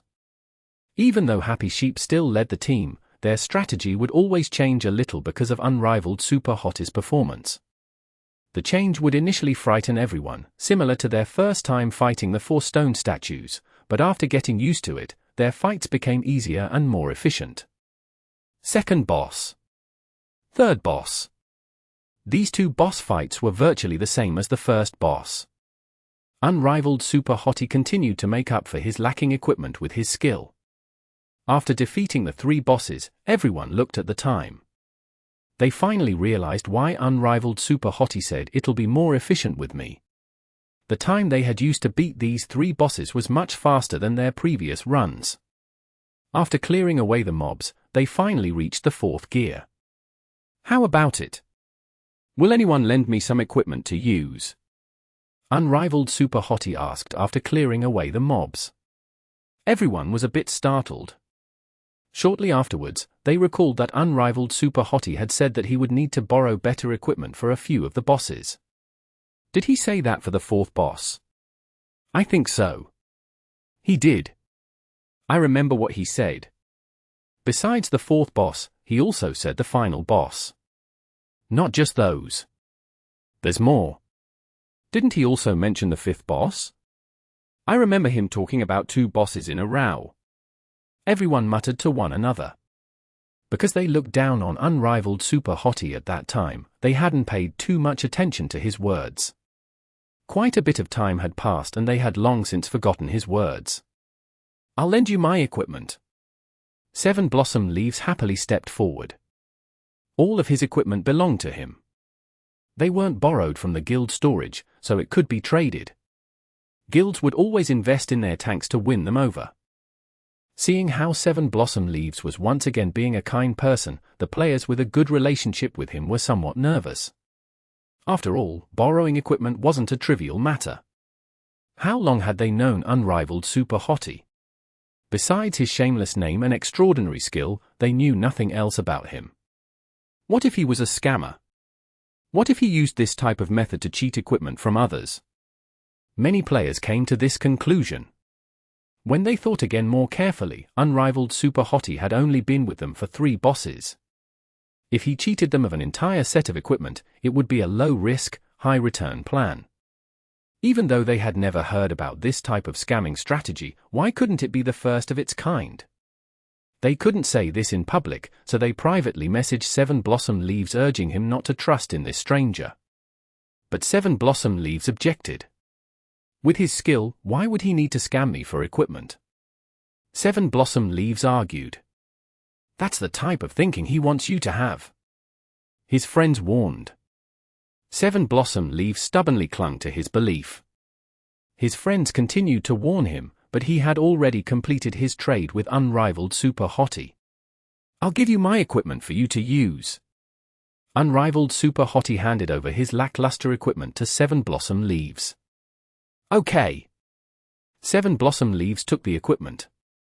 In the blink of an eye, 7 Blossom Leaves and Unrivaled Super Hottie looked as if they had traded places. The doubtful players had their hearts leap into their throats. The trade had already been completed. If he was a scammer, he would directly leave the team without wasting any time. But Unrivaled Super Hottie went forward and touched the gear. Fourth boss, start! Why did Unrivaled Super Hottie suddenly need better equipment for the fourth boss? No one questioned this issue because, after seeing how he handled the previous bosses, they knew why he wouldn't be able to for this fourth boss. The fourth boss was a summoner.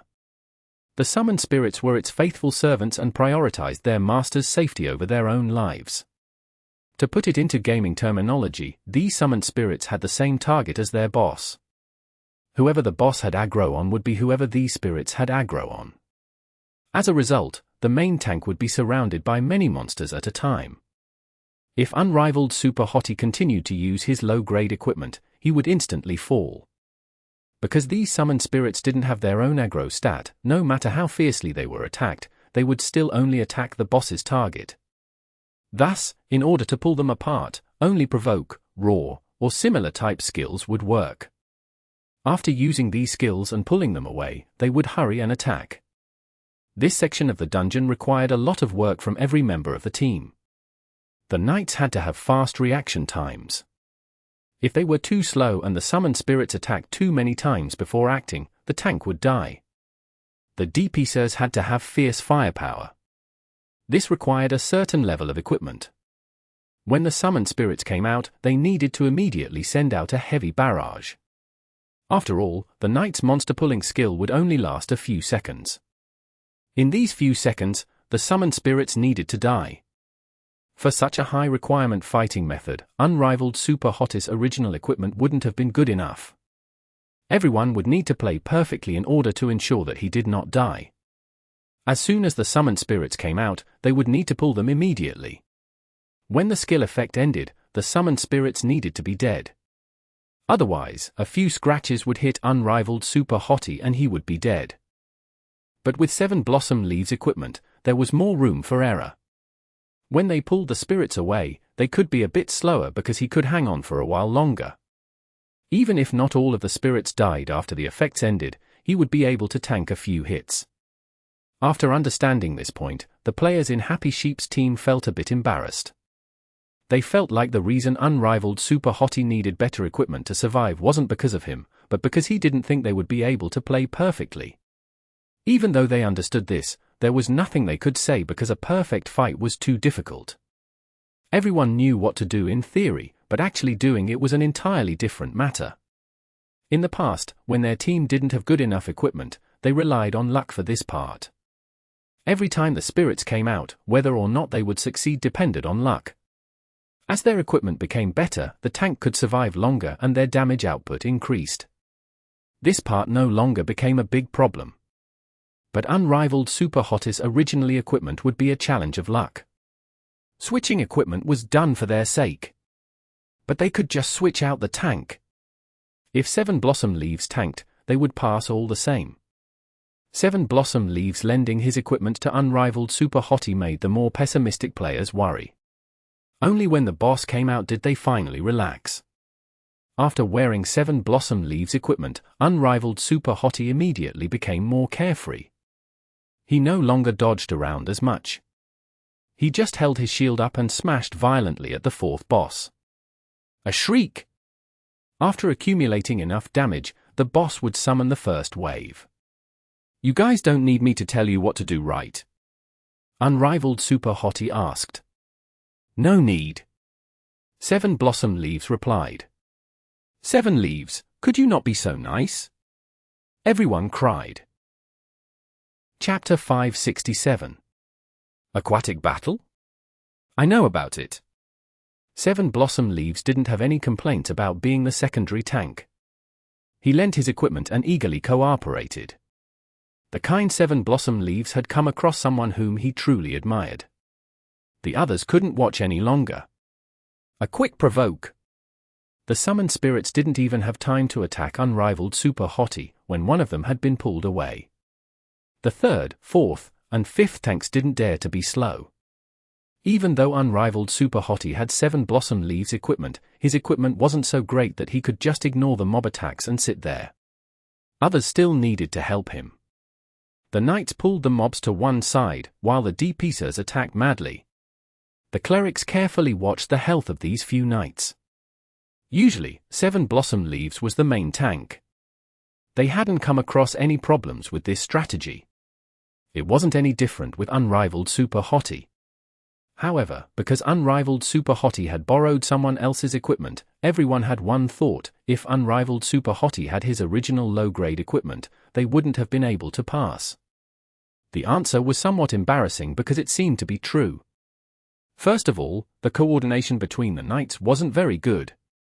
7 Blossom Leaves had reacted quickly, but the others were one step slower.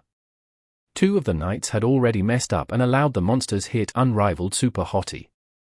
They had a clear understanding of their roles though, as none of them provoked the same monster. In addition, the DPSers' attacks were all over the place. Everyone just attacked whatever was close to them. There wasn't any sort of coordination between them. The knights were partly to blame. They pulled the summoned spirits away, but they didn't pull them to a suitable place for the DPSers to attack. Some of the melee DPSers just barely reached their targets when Provoke's duration ended. When Provoke's duration ended, the monsters would immediately head back to attack Unrivaled Super Hottie. The knights hastily roared one after the other. Their order was quite clear though. None of them overlapped with each other. Unrivaled Super Hottie watched the events unfold and commented, "How messy." Everyone felt ashamed. This had originally been the place they had previously been stuck on, but after their equipment became better, they could fluster their way through it, so their coordination hadn't changed. The only thing that improved was their understanding of the order and division of labor the knights had. When the summoned spirits came out, everyone would be busy. The DPSers attacked freely. In any case, they could beat the boss, so why did they need to be so careful? Everyone felt their honor disappear when they heard the expert comment, "How messy." But they didn't have any problems beating the boss. It might have been messy, but there weren't any casualties in clearing away the first wave of monsters. However, their hypotheses had been proved. If Unrivaled Super Hottie hadn't switched equipment, he definitely would have died. Besides saying how messy, Unrivaled Super Hottie didn't say much else. The players wanted to be less messy, but when the spirits were summoned once more, they returned to their chaotic fighting. After hearing Unrivaled Super Hottie's comment, they looked at the scene with different eyes and verified it. It really was quite messy. Everyone wanted to fight more orderly, but they failed to fight in a beautiful orderly manner all the way until the fourth boss fell. We beat the boss, so it's fine. Everyone silently consoled themselves. We beat the boss, so it's fine. Unrivaled Super Hottie directly spoke their thoughts. When they heard this, they suddenly didn't feel consoled anymore. Instead, they felt mocked. Everyone wanted to give it another try to show their true skill. Unfortunately, they could only run this dungeon once a week. After beating the fourth boss, they continued forward. For the fifth boss, Unrivaled Super Hottie also needed to borrow equipment, but this time, they didn't know why he needed to switch equipment. It was only until after they fought for a while did everyone finally understand why. The fight against the fifth boss took place on several floating stone pillars. There was a limited amount of space on these stone pillars, so Unrivaled Super Hottie would have much more difficulty dodging. More importantly, this boss could freely teleport across these stone pillars. The moment the boss teleported, the boss would reset its aggro counter and freely attack. This was naturally a difficult test for the team. The classes, who wouldn't be on the same stone pillar as the boss, would be the clerics and long-ranged classes. If the boss suddenly teleported to their position and attacked, it was as if the system ignored the rules and caused the aggro to be pulled from the tank. The way Happy Sheep's team dealt with this problem was by splitting the tanks between the stone pillars. When the boss teleported, the knight in charge of that stone pillar would immediately go up to defend. Provoke, Roar, or whatever would be used to re-establish the boss's aggro. But what did Unrivaled Super Hottie do? He chased the boss when the boss teleported. Moreover, he wasn't any slower than the boss. The task, which had originally been split between the other knights, was shouldered by him alone. After teleporting, the boss would attack brainlessly. Unless a player used a skill like Provoke or Roar, no one would know who the boss would attack. As a result, the tanks could really only be meat shields. They would see who the boss was intending to attack and then jumped in front of the target to take the attack for them. This task wasn't easy for the knights, because this was more different than normal tanking. Normally, the monsters would attack the knights. The knights didn't need to use any aggro establishing skills to tank, but in this case, they didn't know where the boss would attack. They had to predict the boss's movements and defend. The fifth boss was always a section where Happy Sheep's team had never been able to pass without any casualties. They wouldn't lose too many players, but they would definitely lose a few. They could pass the fourth boss without any casualties, but after the fifth boss, their 100-player team would no longer have 100 players. But everything changed with the addition of Unrivaled Super Hottie. Unrivaled Super Hottie closely followed the boss steps. He predicted and intercepted the boss accurately too. The majority of the boss brainless attacks hit Unrivaled Super Hottie. All of them were blocked by him on purpose. His low-grade equipment wouldn't have been good enough for him to be a proper meat shield. Had he been using that equipment, he would have needed to dodge the majority of the boss attacks to reduce the incoming damage, but now, he could actively seek to block the boss attacks. Even with 7 Blossom Leaves equipment, the cleric still felt the pressure. Usually, a single player couldn't defend against the boss's attack. As soon as the boss teleported to another stone pillar, all of the tanks would go up together to act as meat shields. You block, I block, everyone blocks, so the clerics could spread their healing amongst different players. But now, Unrivaled Super Hottie was blocking for everyone single-handedly. In addition to that, he was doing it better than what they could do combined. 1 or 2 clerics on a stone pillar weren't enough to heal him up properly.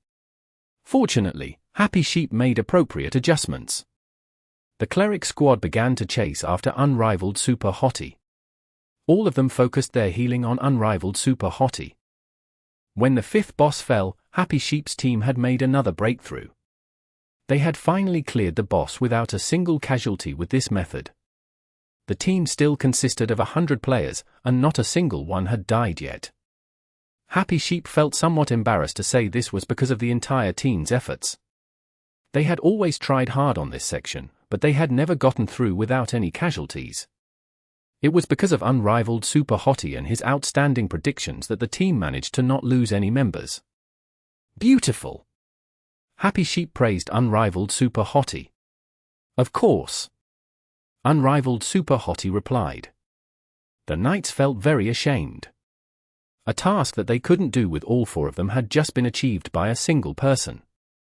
Having created history, the team was in high spirits and swept through the 6th, 7th, and 8th bosses. Up to this point, there were still no casualties. Unrivaled Super Hottie's tanking was extremely stable. If an incident ever occurred, he would come to their rescue. With a tank like this, even if someone wanted to die, it would be extremely difficult. An atmosphere of happiness gradually enveloped the entire team. The team killed the 9th boss. Only the final boss was left. At the same time, this was the farthest the team had ever progressed. Up until now, they hadn't cleared this pass yet. This time, they had all of their members alive and well, along with a powerful tank like unrivaled Super Hottie. How do we fight it? Happy Sheep didn't rashly make arrangements and instead asked unrivaled Super Hottie for his advice. They had tried to clear this section countless times but had failed, so Happy Sheep didn't have much confidence in their strategy. How do we fight it? Unrivaled Super Hottie heard this question and repeated the question. After thinking for a moment, he said, I'll tank the monsters. The damage dealers will deal damage. The healers will heal. The highly anticipated strategy turned out to be something like this. It made everyone want to cry. Wasn't this the same as normal? As long as it was a game with tanks, healers, and damage dealers, weren't all bosses fought with this strategy? Happy Sheep grumbled for a long time, but he didn't say anything. Is everyone ready? Should I start? Unrivaled Super Hottie said. Wait. Wait. Happy Sheep hastily stopped him. We've died here lots of times before. Happy Sheep said. Oh. Our team's progress has always stopped here. Happy Sheep said. Congratulations! Unrivaled Super Hottie exclaimed, today will be your first time clearing it. Should I start? Wait! Wait! Happy Sheep still wasn't sure about what his plans were, so he wasn't prepared. It was their first time reaching here without any losses. They had to grasp this opportunity well. What? How are you planning on tanking? Happy Sheep asked. You guys probably weren't able to tank it before, right? Unrivaled Super Hottie's gaze fell onto 7 Blossom Leaves and the other knights. The knights couldn't help but affirm this cruel reality. The damage we took was too great. Our healers couldn't keep up. Happy Sheep said, maybe it's because our equipment isn't good enough. Your equipment is good enough. Unrivaled Super Hottie said, you're just not skilled enough. This is an aquatic battle, so there's a lot of skill involved. It's a bit more difficult. You know how to engage in aquatic battles too. Happy Sheep discovered the source of Unrivaled Super Hottie's confidence. A bit. Unrivaled Super Hottie replied modestly, but why did it sound like he was bragging? Chapter 568. This is a strong tank. The 9th boss battle in Tomb in the Sky took place in water. The majority of players were not accustomed to aquatic battles. Due to this reason alone, Tomb in the Sky's 9th boss was considered even more difficult than the final boss. Fighting a boss in water was different than fighting players in water. For PvP, it was fair for both sides. The hindrances from water would affect them equally, but it was an entirely different matter for bosses. For shameless entities like bosses, who had the system's backing, water would not affect them like conventional logic would entail. In the water, the movements of players would become slower, but bosses could freely move around, as if they were dragons soaring through the skies.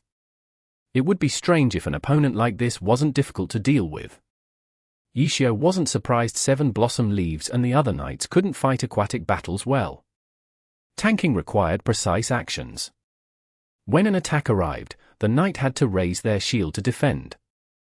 It was the whole point of a shield after all. Half of the reason knights were tanks was because of the damage reduction they would gain from equipping shields. However, in an aquatic battle, there was a huge difference in speed between the boss and them. This difference in speed made it difficult for players to grasp the timing of the attacks. Even a simple move like raising their shields couldn't be done easily. If the knight couldn't use his shield properly, the knight wouldn't fare much better than the squishes. The healing obviously wouldn't be enough. If they had better equipment and could tank without the shield, then they would be able to pass easily, but 7 Blossom Leaves and the other knights were still trying to beat the dungeon. How could their equipment be at that sort of dominating level?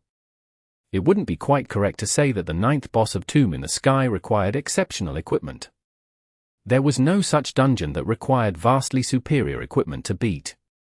In reality, the 9th boss just required skill in aquatic battles.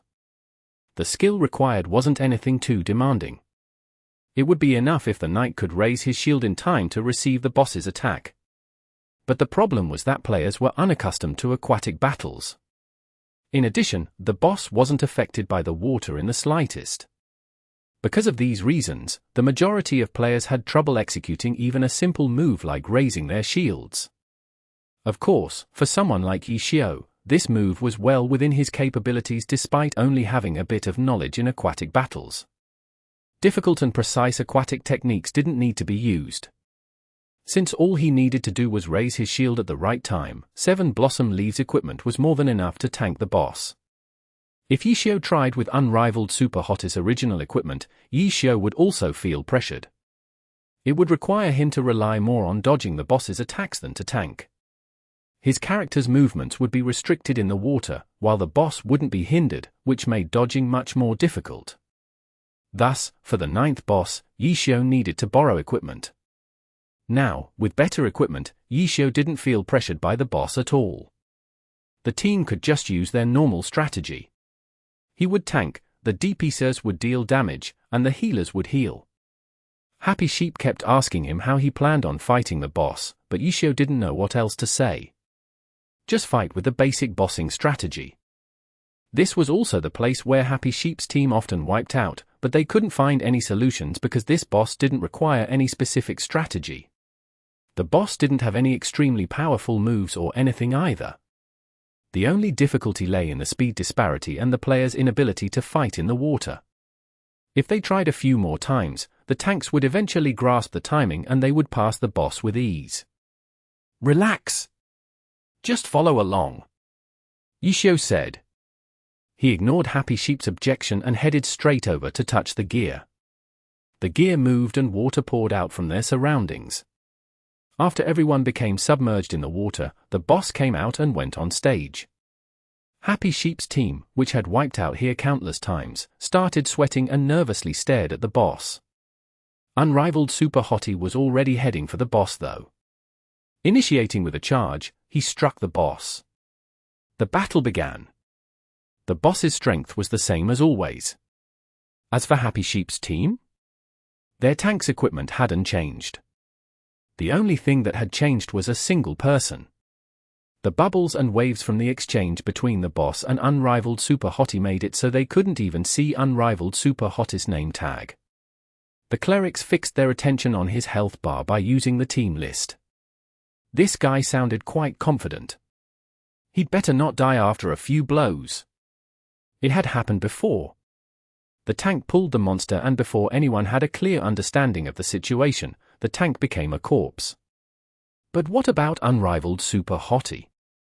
The bubbles made it difficult for them to see the situation clearly, but they could tell that his health wasn't dropping very fast. The waves turned over their heads and the muffled sounds of a shield being struck could be heard. The two sides were fighting and Unrivaled Super Hottie was blocking the boss's attacks. He can tank it. 7 Blossom Leaves immediately figured out the problem. He knew why the boss had been difficult for their team in the past.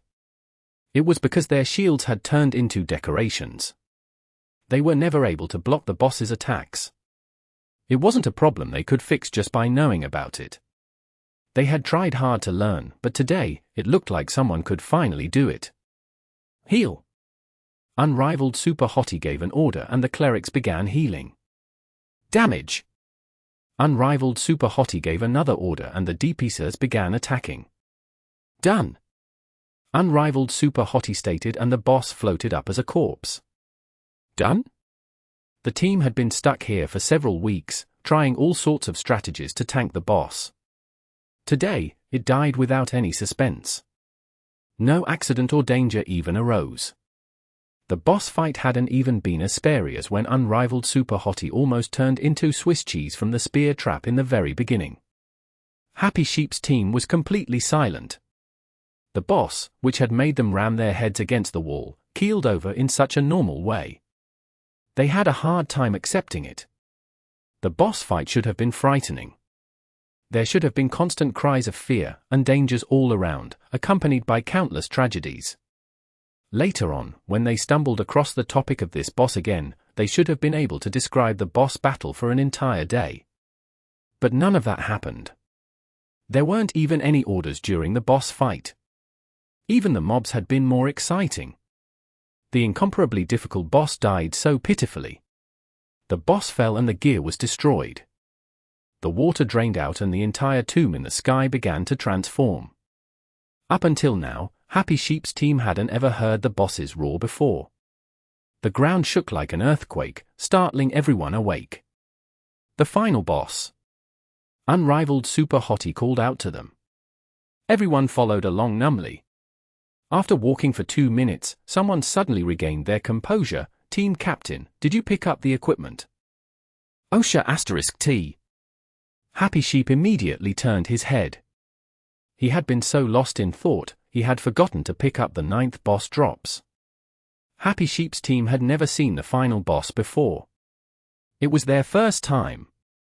They were originally very nervous, but with the supposedly even more difficult 9th boss defeated just like that, wouldn't the final boss be a stroll in the park? No one had any expectations for the final boss.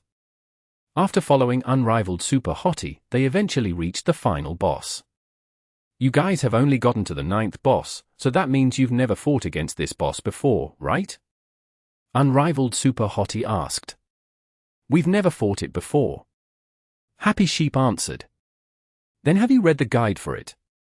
Guide? Happy Sheep was slightly startled. He had read the guide before, but he hadn't studied this part in detail yet because they had been stuck on the 9th boss for weeks. He hadn't considered the final boss yet. Then should I give a brief summary? Unrivaled Super Hottie asked. You tank. The DPSers deal damage. The healers heal? I understand. Happy Sheep said. How can it be that simple? Unrivaled Super Hottie commented in disdain. He described the boss problematic points. It's that complicated. Everyone gasped. They had read the guide before, but they had never gotten this far before, so no one had studied it in detail. They had pretty much forgotten everything at this point. How come it sounds like it's more difficult than the 9th boss? Someone asked. Obviously. Of course the final boss is more difficult to handle than the 9th boss. Unrivaled Super Hottie said. I thought the 9th boss was the hardest boss. Someone else questioned. Those who don't understand aquatic battles would say that. Unrivaled Super Hottie said. Who knows anything about aquatic battles? Everyone commented. Me. I thought you only understood a bit. I was being modest. Do you know what that means? A bit, everyone cried. Did everyone remember what I said? At this moment, Unrivaled Super Hottie asked if everyone understood what he had just taught them. Yes. Everyone replied, but their answer sounded amiss. F***ck, they were one of Tyrannical Ambition's branch guilds. Why were they being lectured like noobs? But then again, for a boss they had never fought before, they really were noobs. The problem was that the person in front of them had just looked over the guide before running the dungeon. He didn't even know about the spear traps in the beginning. When did he suddenly become an expert that could order them around? If no one has any questions, I'll start the fight. Before anyone could give any objections, Unrivaled Super Hottie charged at the boss. F***ck, so quick and decisive. Everyone could only follow behind. Everyone spread out. There can't be anyone within 90 degrees in front of the boss. Didn't you guys say you remembered? Unrivaled Super Hottie had already begun instructing them. Everyone cried. They hadn't even seen clearly what direction the boss was facing? Could you not be so strict? That cleric over there. What's wrong with you? Are you looking to die, standing behind me? Move outside of the 90 degrees area. Everyone looked and went silent. F***ck, that cleric was happy sheep. Even the team captain was being taught like a dog, so this was what a powerful tank was truly like. Speaking of tanks, the team was too used to Seven Blossom Leaves and his kind personality. Do you know what 90 degrees means? The boss and I make up the axis. Move to the areas away from the 2 o'clock directions on the left and right. Everyone silently watched. Team captain, show some pride. Your movements are so slow and your math is so poor. How shameful. Chapter 569. The final boss's 3 iron shovels. Unrivaled Super Hottie very naturally replaced Happy Sheep as the team's shot caller. His tone of voice changed too. He just started and he was already scolding the team captain, Happy Sheep. Quite a few were angry. Even though it was true that they had never fought this boss before, Unrivaled Super Hottie had only skimmed through the dungeon guide 10 minutes before starting. How could he be so strict? Reciting words from the guide? Anyone could do that. Some of the players wanted to say a few mocking words, when they suddenly saw Tomb in the Sky's final boss, Tomb Guardian Imset, suddenly lift his hands up and slammed his iron shovel, which looked more appropriate for a grave robber, down into the ground. Numerous cracks suddenly formed on the ground. Rays of light shone through the cracks like magic waves. A fierce storm flew out from the cracks, making everyone, who was about to say something, shut their mouths. Happy Sheep had reacted too slowly to Unrivaled Super Hottie's scolding. The magic storm coming out from the cracks in the earth sliced Happy Sheep into bits. Not even a corpse remained. Everyone, start moving. Everyone was still in shock when another order came. Unrivaled Super Hottie didn't sway from seeing the team captain dying. When the Tomb Guardian slammed his shovel down, he sidestepped to the right and dodged the flying magic waves. Since the target had moved, the boss naturally moved along with his target. They didn't dare be slow and sprinted to behind the boss. They could clearly see that the magic waves covered a 90-degree arc in front of the boss.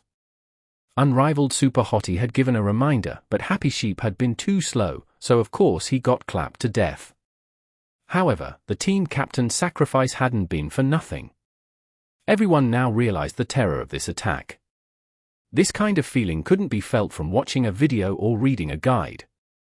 At best, the guide would mention the attack being an AoE attack and how to dodge it. The reader wouldn't have any other feelings towards it though. Only those at the scene could discover how fast the attack started and how difficult it was to dodge. Happy Sheep had been warned by Unrivaled Super Hottie to hurry up and get out of the way, but he still wasn't able to escape the attack's range and instantly died. Melee classes, don't crowd together. Move back and forth, alternating between using mid-ranged and close-ranged skills. Maintain a distance away from the boss. After using a close-ranged skill, immediately retreat. Unrivaled Super Hottie continued to direct the team. For a 100-player dungeon, in order to let many spread out and attack, the boss usually had a big body, so several melee characters could surround the boss at the same time. It didn't make sense for players to line up and take turns to deal damage. However, this Tomb Guardian Imset had such powerful skills.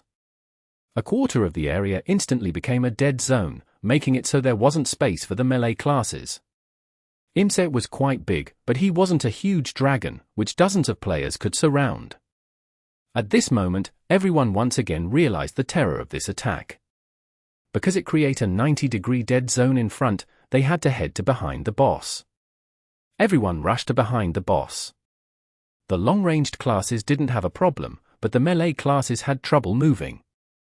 Even though Yishio had gave them a tip, his tip made everyone somewhat confused. The long-ranged classes like the gunners and mags were like fish in water, but the melee classes were a mess. Just as the long-ranged characters were feeling good about themselves, Unrivaled Super Hottie warned, the long-ranged characters are too far away. If you're that far away, there won't be enough time to dodge. Yishio had told them all of these pointers before the boss fight. Listening to the theory behind it and actually putting into practice were two very different things though.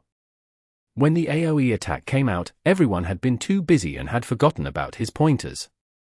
Hearing the command saying they were too far, the long-ranged characters moved forward. At this moment, the boss released another attack. The iron shovel in his hands pierced through the ground and began to spin. Run counterclockwise. Hurry, hurry, hurry. Unrivaled Super Hottie hastily shouted. Everyone watched as that iron shovel dug a ditch in the ground. Inside the ditch, rays of light seeped out like before, but this time, it sounded louder. Everyone was scared witless and immediately ran counterclockwise like what Unrivaled Super Hottie said. However, some people thought they were smart and instead of running counterclockwise, they ran backwards. When the iron shovel swung out, the magic waves from the ditch instantly enveloped the players who had run backwards. It didn't matter what class the player was. The player disappeared.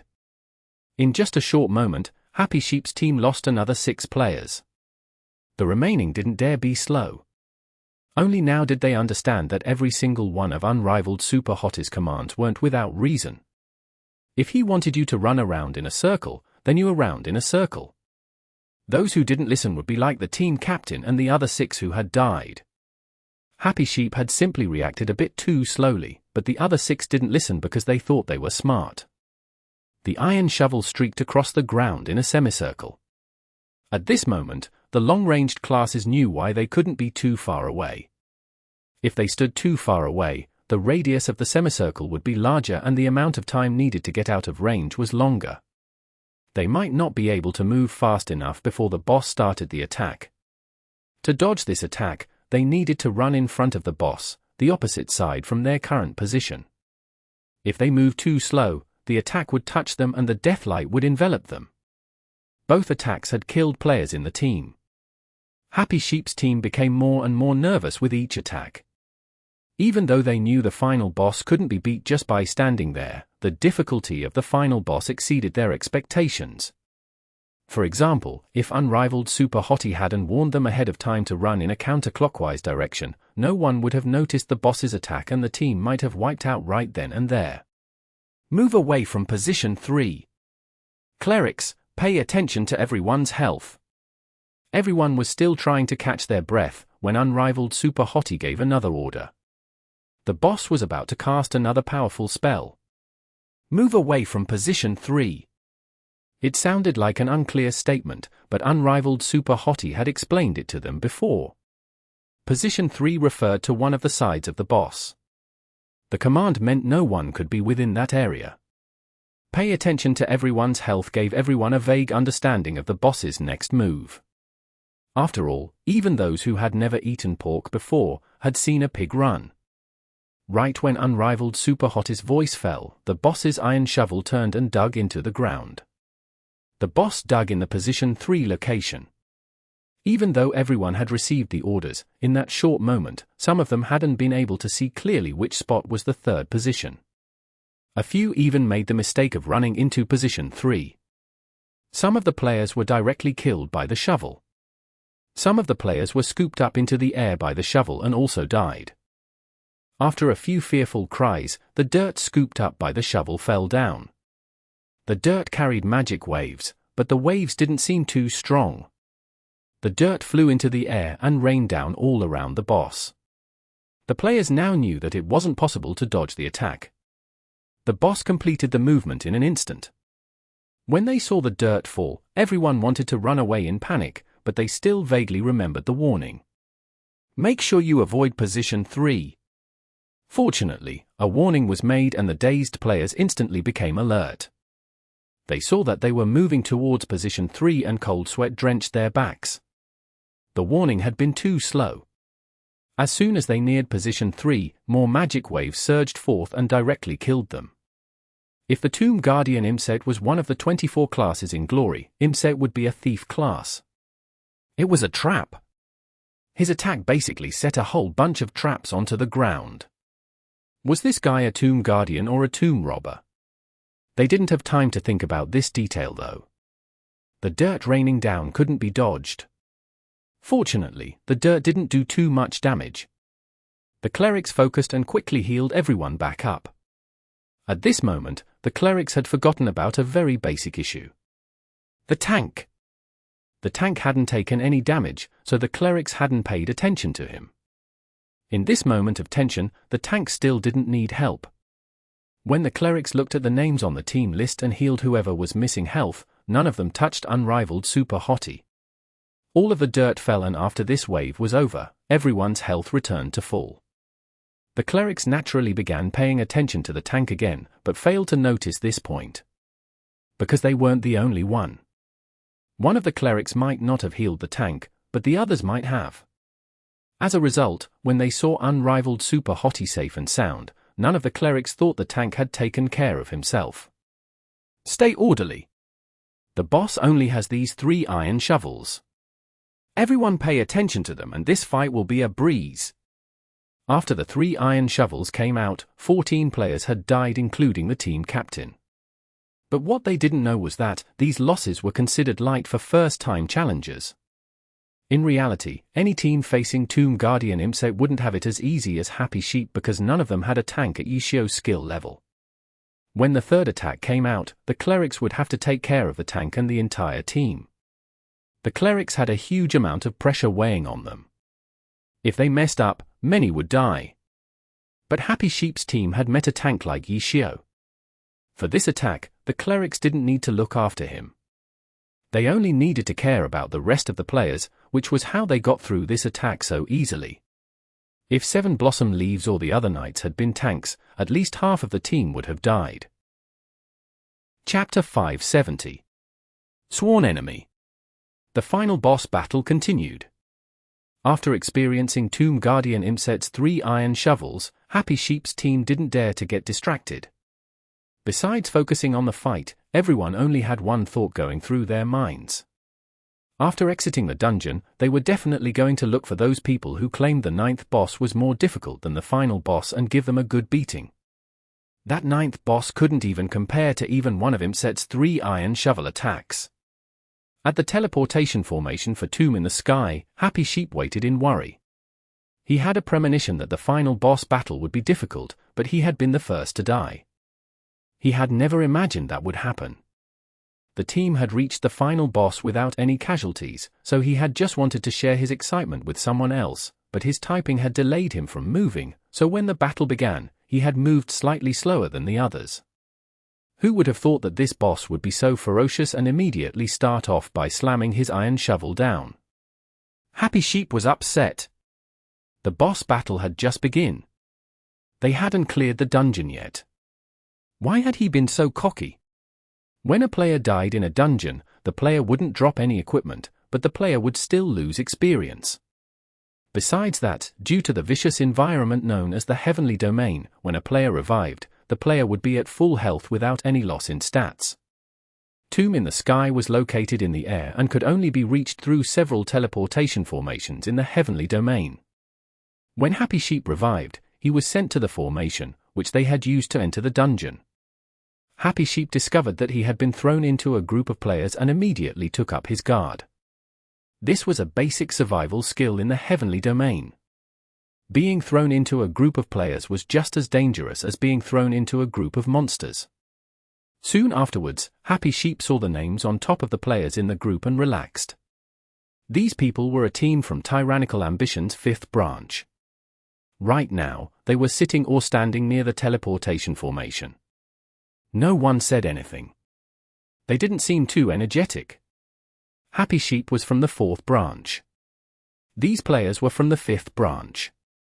They could be considered part of the same family, so he didn't need to worry about them eyeing his equipment. However, after seeing their names, Happy Sheep wasn't happy either, especially towards one of the knights amidst the group. When the knight saw Happy Sheep revive amongst their group, he immediately got up. He swayed over as he circled Happy Sheep several times. "What are you doing?"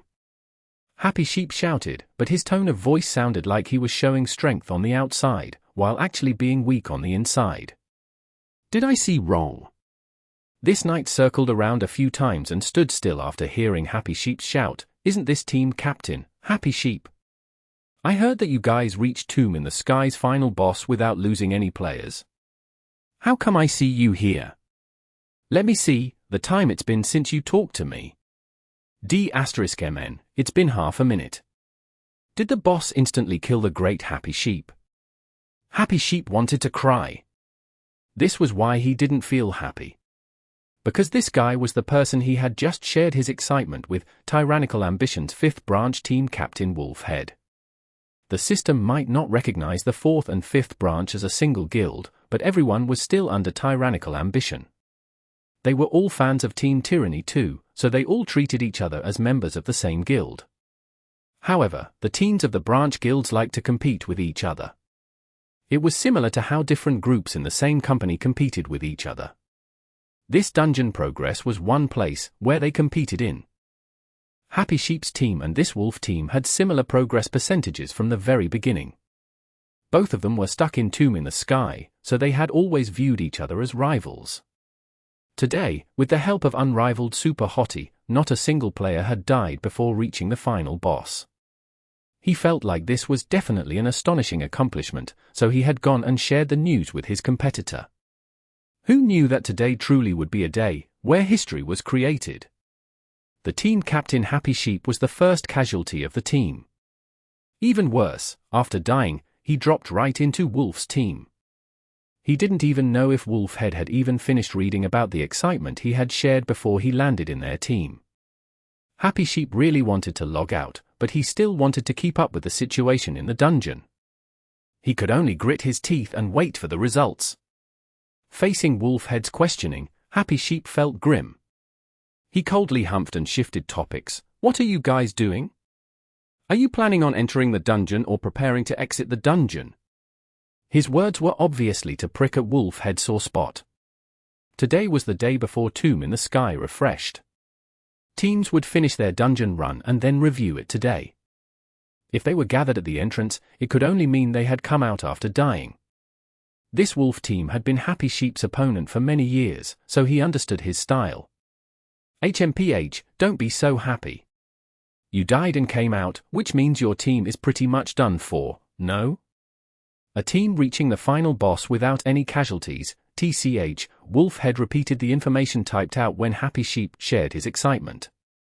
"TCH, it looks like you've all been sitting here for a while, no? Besides me, do you see anyone else from my team?" Happy Sheep laughed coldly. His words were correct. Anyone who died would come out from the entrance they had come in from. Wolfhead's team had been here for a while. Wolfhead's team had failed to clear Tomb in the Sky and were feeling depressed. Then, Happy Sheep came out and acted all cocky. Wolfhead really wanted to curse at him, but then he died and appeared in front of him. In the beginning, he was quite surprised.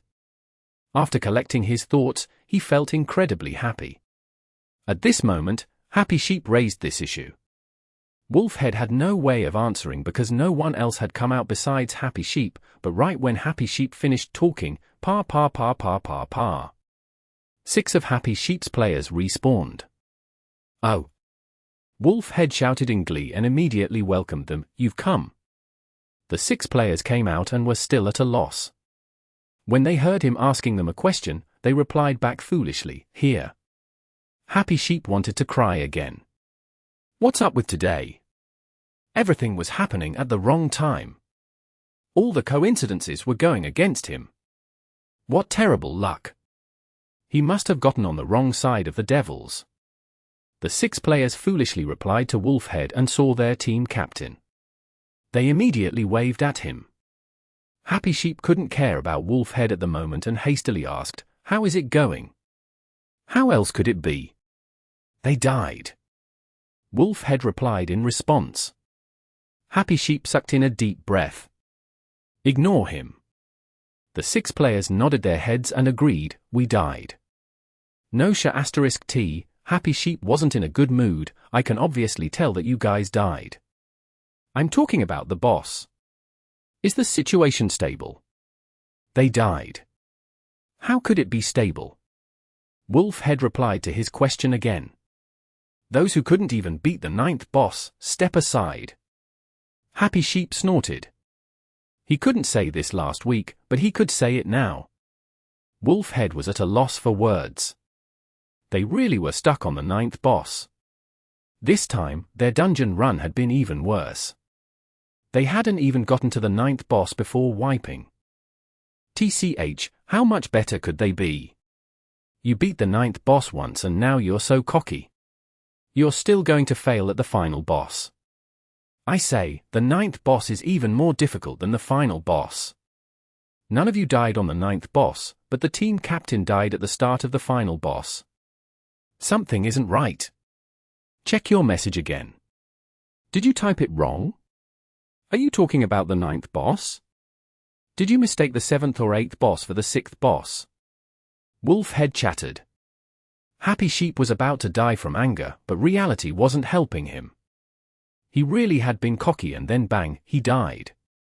He argued about how he was the only to die so far and then bang bang bang bang bang bang, 6 players died. If he bragged again and then the entire team wiped out, he wouldn't have any more face to hang on to. Happy Sheep cautiously waited. He didn't dare to say anything more. Wolfhead's team didn't have much to do. After coming out of the dungeon, their experience would be reduced. Most of them would hurry to kill monsters to gain back their lost experience, but seeing that a competitor had come to be laughed at, none of them left. They stood together and watched the spectacle. They weren't disappointed. Not long afterwards, more players from Happy Sheep's team came out. Wolfhead laughed out loud and then said, I'm just laughing.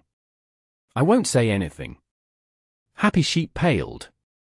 He tried to ignore him again and asked the others, how is it going inside? He could have asked the people inside directly, but he was afraid that his message would hinder the people concentrating inside, so Happy Sheep only asked the people who had died and exited. If everyone follows what that guy says, there shouldn't be any problems. One of the players who had come out felt like their reply was quite smart, but it made Happy Sheep and the other 6 roll their eyes. They misunderstood his reply and thought he was making fun of them. They thought it was obvious that he died because he didn't listen to directions. How could they know that this time, the people had died because they hadn't listened to unrivaled Super Hot's orders and tried to be heroic? At this rate, we'll only be here for 2 more minutes. You won't hold us up. Wolfhead laughed. Happy Sheep was just a cleric. If he wasn't, he would have challenged Wolfhead to a duel on the spot. I say, Big Head, your team wiped out, so how can you be so cocky? Hurry up and go gain your experience back. Happy Sheep didn't reply when one of his team members replied. There's no hurry for that. Once you guys come out, we can do it together and develop our friendship. Ha ha ha ha. Happy Sheep was done with the joking. He wanted to cough blood. Reality once again went against him. Another 2 players came out. Happy Sheep sighed. He didn't want to ask any more, but these 2 happily came over to greet him. The situation is looking good. It's already stable. Their reply made him very happy. Chapter 571. Dungeon clear or wipe out. The situation is pretty good. Even though Happy Sheep sounded happy, he felt uneasy. He held the same feelings as Wolfhead. If the situation was good, why were people coming out wave after wave? Yeah, it's very good. 2 of the players affirmed, in the beginning, everyone was a bit new to the boss, but after a few times, we figured it out. That guy warns us very promptly. As long as we follow his orders, we'll definitely clear the dungeon. These words made Happy Sheep red in the face. In the end, he asked, then what's up with you 2? It's hard to avoid accidents from happening. The 2 people's faces also turned red. I see. Happy Sheep expressed his understanding. After all, this was the final boss of a 100-player dungeon. It was their first time fighting the final boss too, so it would have been very strange if no one died. After gaining a grasp of the situation, Happy Sheep straightened up and turned to look at Wolfhead. Waiting is good. In a bit, you'll see some equipment that you've never seen before. Enough, old sheep. Stop dreaming. You've bragged long enough. Look at the time. You've already reached the final boss? I didn't even know that your team had the strength to challenge the dungeon record. Wolfhead spoke with disdain. He felt like Happy Sheep's lies were too clumsy. Dungeon record. Happy Sheep stared blankly. This phrase sounded very unfamiliar to him, because for teams who were still trying to clear Tomb in the Sky, setting a dungeon record and passing the dungeon were two entirely different things. When he heard Wolfhead's words, Happy Sheep suddenly woke up with a start. He checked the time and then checked the dungeon record rankings. His teammate was faster though and had already finished checking. He sighed in regret. It's already too late. At this moment, Happy Sheep looked at the dungeon record rankings. He estimated their start time and confirmed that they wouldn't be able to beat it this time around. However, they had already gotten to the final boss, so they were relatively close to the record. This was quite impressive already. It had to be known that compared to the elite teams of top guilds, which had beaten this dungeon long ago, their teams weren't on the same level. Even so, they were still able to achieve such a fast time. If everyone had their equipment upgraded by a level, would they have been able to beat the dungeon record? Happy Sheep was a bit disappointed for a moment. Even though he was the team captain for a branch of a top guild like Tyrannical Ambition, he had never thought that he would ever have the chance to even get close to a dungeon record. Whether it was based on skill or equipment, their team was way too far off. Suddenly, he asked himself how this could have even happened. It was obvious. It was because of a single knight, unrivaled super hottie. This knight, with completely garbage equipment, had actually raised their team's strength by such a degree. If someone told Happy Sheep this was going to happen before the dungeon had started, even if that person beat him to death, he still wouldn't believe it, but now reality was unfolding before his eyes. His team instantly became so exceptional. If this transformation wasn't because of unrivaled super hottie, what other reason could it be? Happy Sheep had a heap of thoughts in his head. On one hand, he felt happy to have this kind of expert help him. On the other hand, he understood that this expert wasn't considered a part of their team. Suddenly, he thought of the order that the guild leader had given him. He couldn't say unrivaled super hottie was trash and then secretly keep him in the team. His lie would be seen through too easily. In the end, he would need to report unrivaled super hottie's strength to the guild leader. With the performance that unrivaled super hottie had given, there was no way the guild would let him stay in Happy Sheep's team. Even the branch guild's main team might not be enough. He would probably directly join the main team. As for his garbage equipment, if he were chosen to join the main guild's main team, equipment wouldn't be an issue. With the main guild's strength, getting stronger equipment for a tank was something that could be done within minutes. Happy Sheep thought about this and that. In the blink of an eye, countless thoughts floated around in his head. He could only feel depressed. In the beginning, he had looked down on unrivaled super hottie. After realizing his value, he knew that this would be the only time he would have this experience. At this moment, Happy Sheep had even forgotten to argue with Wolfhead. I thought so. You actually thought you could challenge the dungeon record? Could you stop it with your act? Wolfhead started heating things up. Act? This truly is our dungeon time. You'll see if I'm acting soon. Happy Sheep regained his composure and immediately retorted. Compared to before, his voice sounded much more resolute. After understanding unrivaled super hottie's value, Happy Sheep felt confident that clearing Tomb in the Sky today wouldn't be a problem. Ha ha ha, you won't even admit your lies. Did you not plan out your bragging? Let this brother count how many holes you have in your lie. Wolfhead said, First, how long has it been since you started the dungeon? And you're saying that you've already reached the final boss? Old Sheep, do you think it's my first time running Tomb in the Sky? Second, Tomb in the Sky's hardest boss is the 9th one. You actually claimed that no one died there, and yet so many have already died on the final boss. How do you expect me to believe that? Ha ha, it's up to you whether or not you want to believe me. At least, while your team got wiped out, the majority of my team are still fighting in the dungeon. Happy Sheep said. Ha ha, today my team didn't do so well. I'll admit it, but your childish lies as attempts to make me jealous are too outlandish, no. Wolfhead said. Today, you really will be jealous. We're about to clear the dungeon.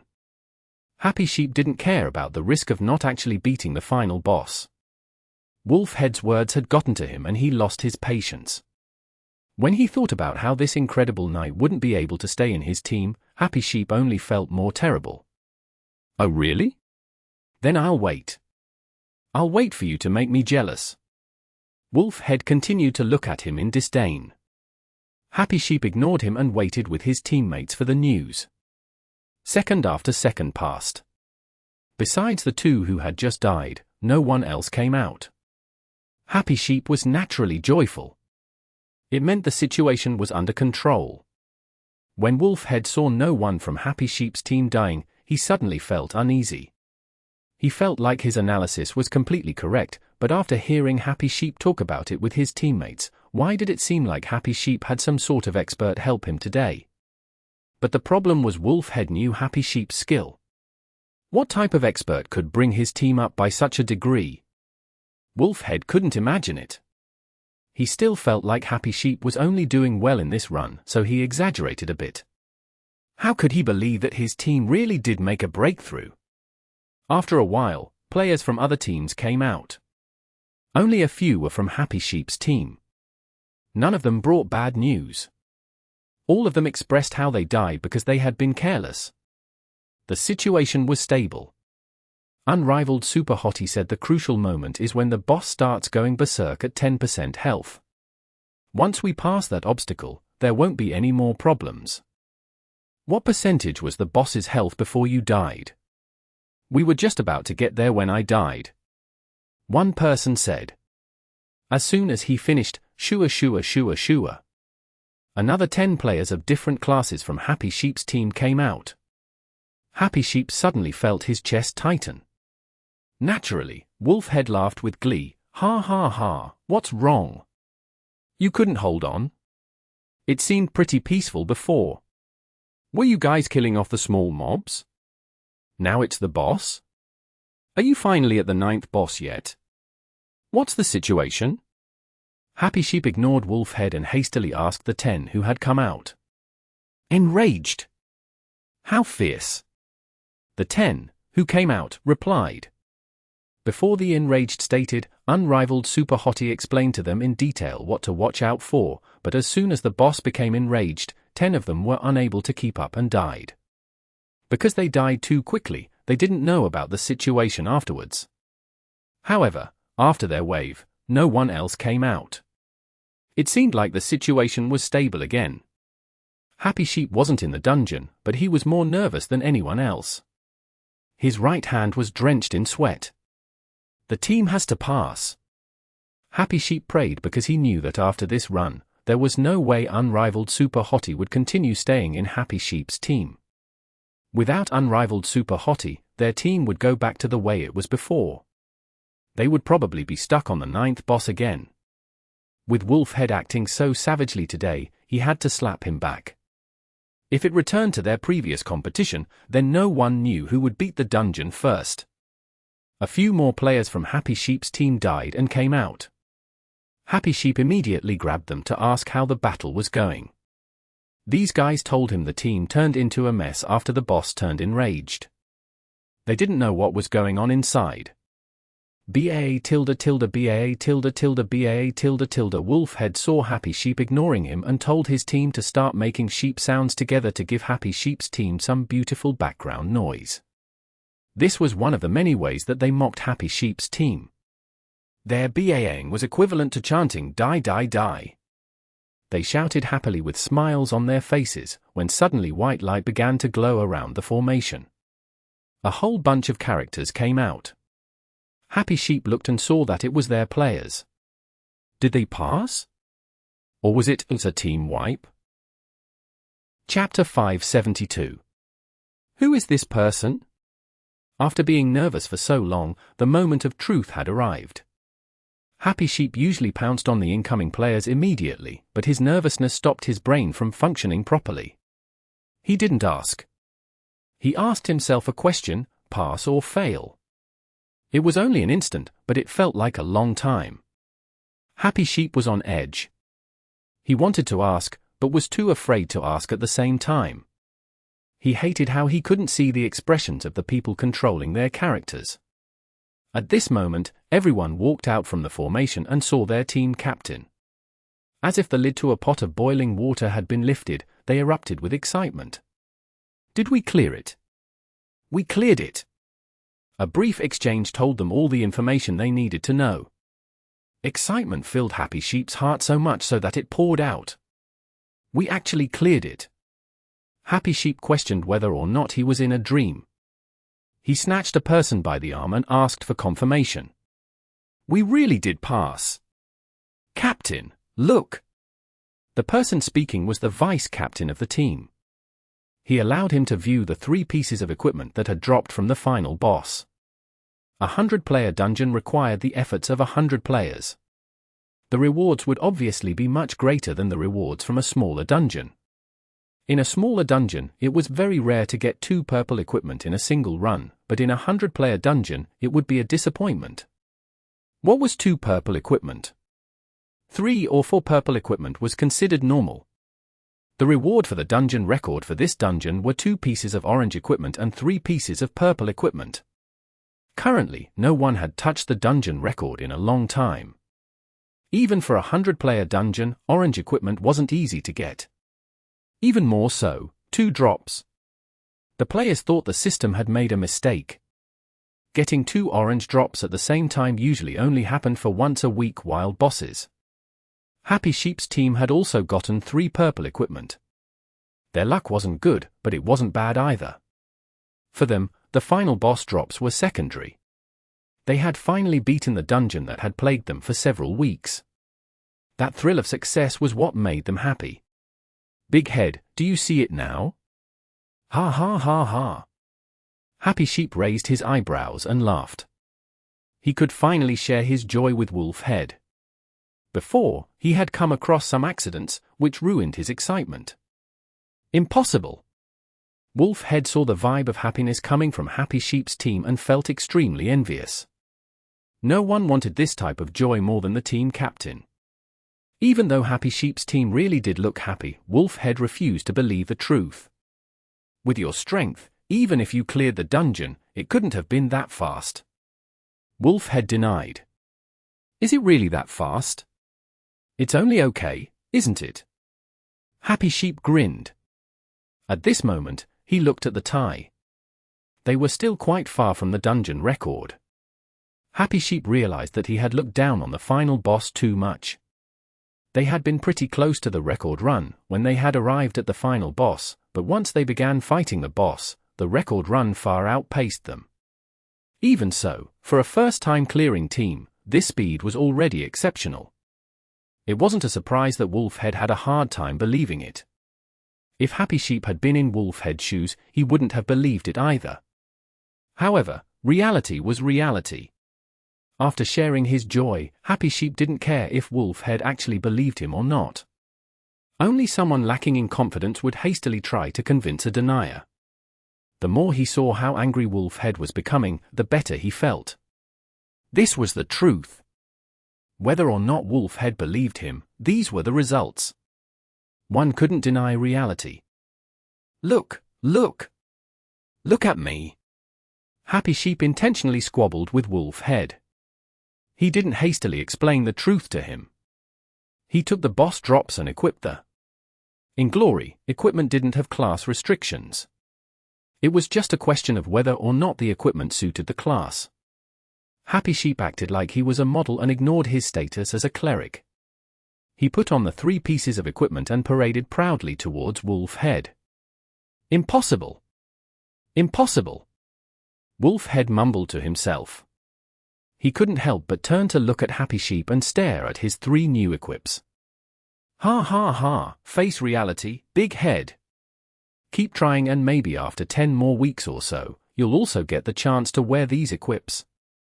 Okay, I've wasted enough of your time. You should hurry up and bring your team to regain the experience you lost. We're going to need to celebrate here. Happy Sheep said with glee. Wolfhead felt wronged. If they weren't all from Tyrannical ambition, he would have challenged him to a duel right here and now. He hatefully looked at Happy Sheep's players, who were about to depart, but he felt powerless to argue with them, but then his eyes suddenly lit up. Wait! Wolfhead used a Knight's Charge to block Happy Sheep's path. What are you doing? Happy Sheep wasn't scared at all. Who is he? Wolfhead targeted Unrivaled Super Hot's head. Who? Happy Sheep immediately felt like he knew who Wolfhead was talking about, but he still asked. Wolfhead cursed inwardly. His team could see who he was targeting, but Happy Sheep wasn't in the same team as him. How could he know who he was pointing at? As a result, Wolfhead personally walked up and stood beside Unrivaled Super Hottie and asked, "Who is this person? Why do you care?" Happy Sheep replied. Ha ha ha ha, no wonder you guys suddenly broke through Tomb in the Sky. It's because you got outside help. Knight? A tank? You really know how to look. Where did you find such an expert? What incredible equipment! Wolfhead felt like he had been enlightened and felt extremely excited, but after his words fell, everyone suddenly became quiet. It was so quiet, it was scary. Not just Happy Sheep's team, not even Wolfhead's team helped him. Wolfhead stared blankly when he received a message from his own team. After looking more carefully at Unrivaled Super Hot's equipment, he suddenly felt stupid. He himself was a knight. He didn't need to look up the equipment online. He was very clear what type of equipment Unrivaled Super Hottie possessed. With that equipment, how could he have played the role of a tank in Tomb in the Sky? Wolfhead once again refused to believe it. We don't have the time to waste on you. We're going. Happy Sheep felt a bit weak. After all, the only reason they passed Tomb in the Sky was because of Unrivaled Super Hottie. It would truly be too embarrassing to say that they had done it all with their own strength. Today, even though they managed to clear the dungeon, next week would be different. Wolfhead's word saying they had asked for outside help had given him a reminder. Unrivaled Super Hottie definitely wouldn't be on their team for much longer, but if he could take this chance and get on his good side, maybe he could ask him for help when he needed him. That sounded like a good idea. Happy Sheep thought in his head. He didn't have the heart to compete with Wolfhead. However, Wolfhead had been struck by a heavy blow today. He refused to give up. You wait one moment. You're not leaving until I understand how you somehow cleared Tomb in the Sky. A pass is a pass? What else needs to be said? Happy Sheep said. Stop ting. If this situation isn't made clear, our wolf team won't be able to act arrogantly in front of your Happy Sheep team anymore. It's better if we get to the bottom of this right now. Wolfhead said. Happy Sheep didn't think Wolf Sheep would actually say the truth. For a moment, he didn't know how to respond. At this moment, Unrivaled Super Hottie spoke up. Who is this person? From the 5th branch. Happy Sheep helplessly introduced Wolfhead. Ha ha, what a cute name. Unrivaled Super Hottie laughed. What an arrogant name. Wolf Sheep retorted. It's SOSO. With your name, no one would be able to forget it. I've definitely never seen you in Happy Sheep's team before. Wolfhead said. Happy Sheep's team looked up at the sky and let out a deep sigh. They couldn't help but agree with Wolfhead. Unrivaled Super Hot's name was truly too eye-catching.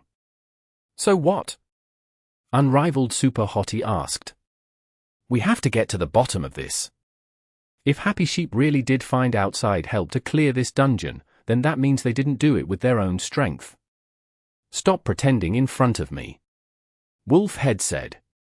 Oh, if you're talking about me, I haven't joined the guild yet, but I guess I count as a part of their team. Unrivaled Super Hottie said. Happy Sheep was overjoyed and hastily added, "Of course you count. You definitely count. You must count." HMPH Wolfhead began to sneer. "After hearing what you said, I get it now. I wonder how many temporary members Happy Sheep's team has today." "What do you mean?" Happy Sheep said. "What does that mean? Stop joking with me. You think that you can clear the dungeon now with just one helper? You probably found 2 or 3 teams, no? Or did you hide their equipment? At least that, right?" Wolfhead glared in disdain. "HM? There are other experts on this team? I didn't see any." Unrivaled Super Hottie asked Happy Sheep. Happy Sheep didn't know how to reply.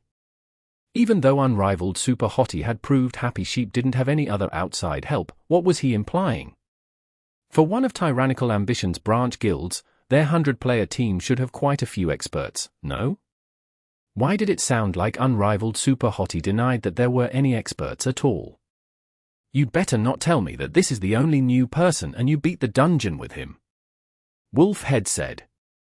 "It's the truth." Happy Sheep didn't back down. "It really was the truth." "Really? Then do you have the guts to let this guy spar with me? Let me see whether or not he really is an expert," Wolfhead suddenly challenged. Happy Sheep's heart suddenly thumped. So he was waiting for this moment. He wanted to do a round of PvP for them to see. Chapter 573. Natural Night. It wasn't without reason that Wolfhead requested a challenge. Happy Sheep was also very clear on his reasons. If you looked at his character profile, you could clearly see that Wolfhead has fought a total of 50,000 arena matches with a win rate of 75.49%. These statistics were enough to show that Wolfhead was obsessed with PK. A 75% win rate was also quite impressive. No one on Happy Sheep's team had such a record. Arena records were not hidden. Anyone could see them with a single click. Happy Sheep saw Wolfhead suddenly issue a challenge and immediately remembered that he hadn't seen Unrivaled Super Hottest arena record yet. But when he checked, he was very disappointed. Unrivaled Super Hottie had only played 2,000 matches with a win rate of 30%. Compared to Happy Sheep's team, he would be placed dead last. After all, they were still members of a top guild like Tyrannical Ambition. A poor arena record didn't mean the players was a noob. There were many players who didn't like PvP and only enjoyed PvE. Truthfully speaking, with Unrivaled Super Hottest display in the dungeon, Happy Sheep had a difficult time believing that this was his true arena record. Even though PvP and PvE were different, there were similar aspects to them. Those who were good in one area wouldn't be too far off in the other area. Even more so, this was the Heavenly Domain. In order to enter the Heavenly Domain, the player needed to pass the arena portion in the Heavenly Domain quest chain. To complete the arena part, the player needed to beat a certain number of players. However, Unrivaled Super Hottest 34.25% win rate meant his character hadn't tasted victory after entering the Heavenly Domain. Or perhaps this person had absolutely no interest in PvP. Happy Sheep tried to estimate Unrivaled Super Hottest chances. Compared to Wolfhead's arena record, the odds were way too unbalanced.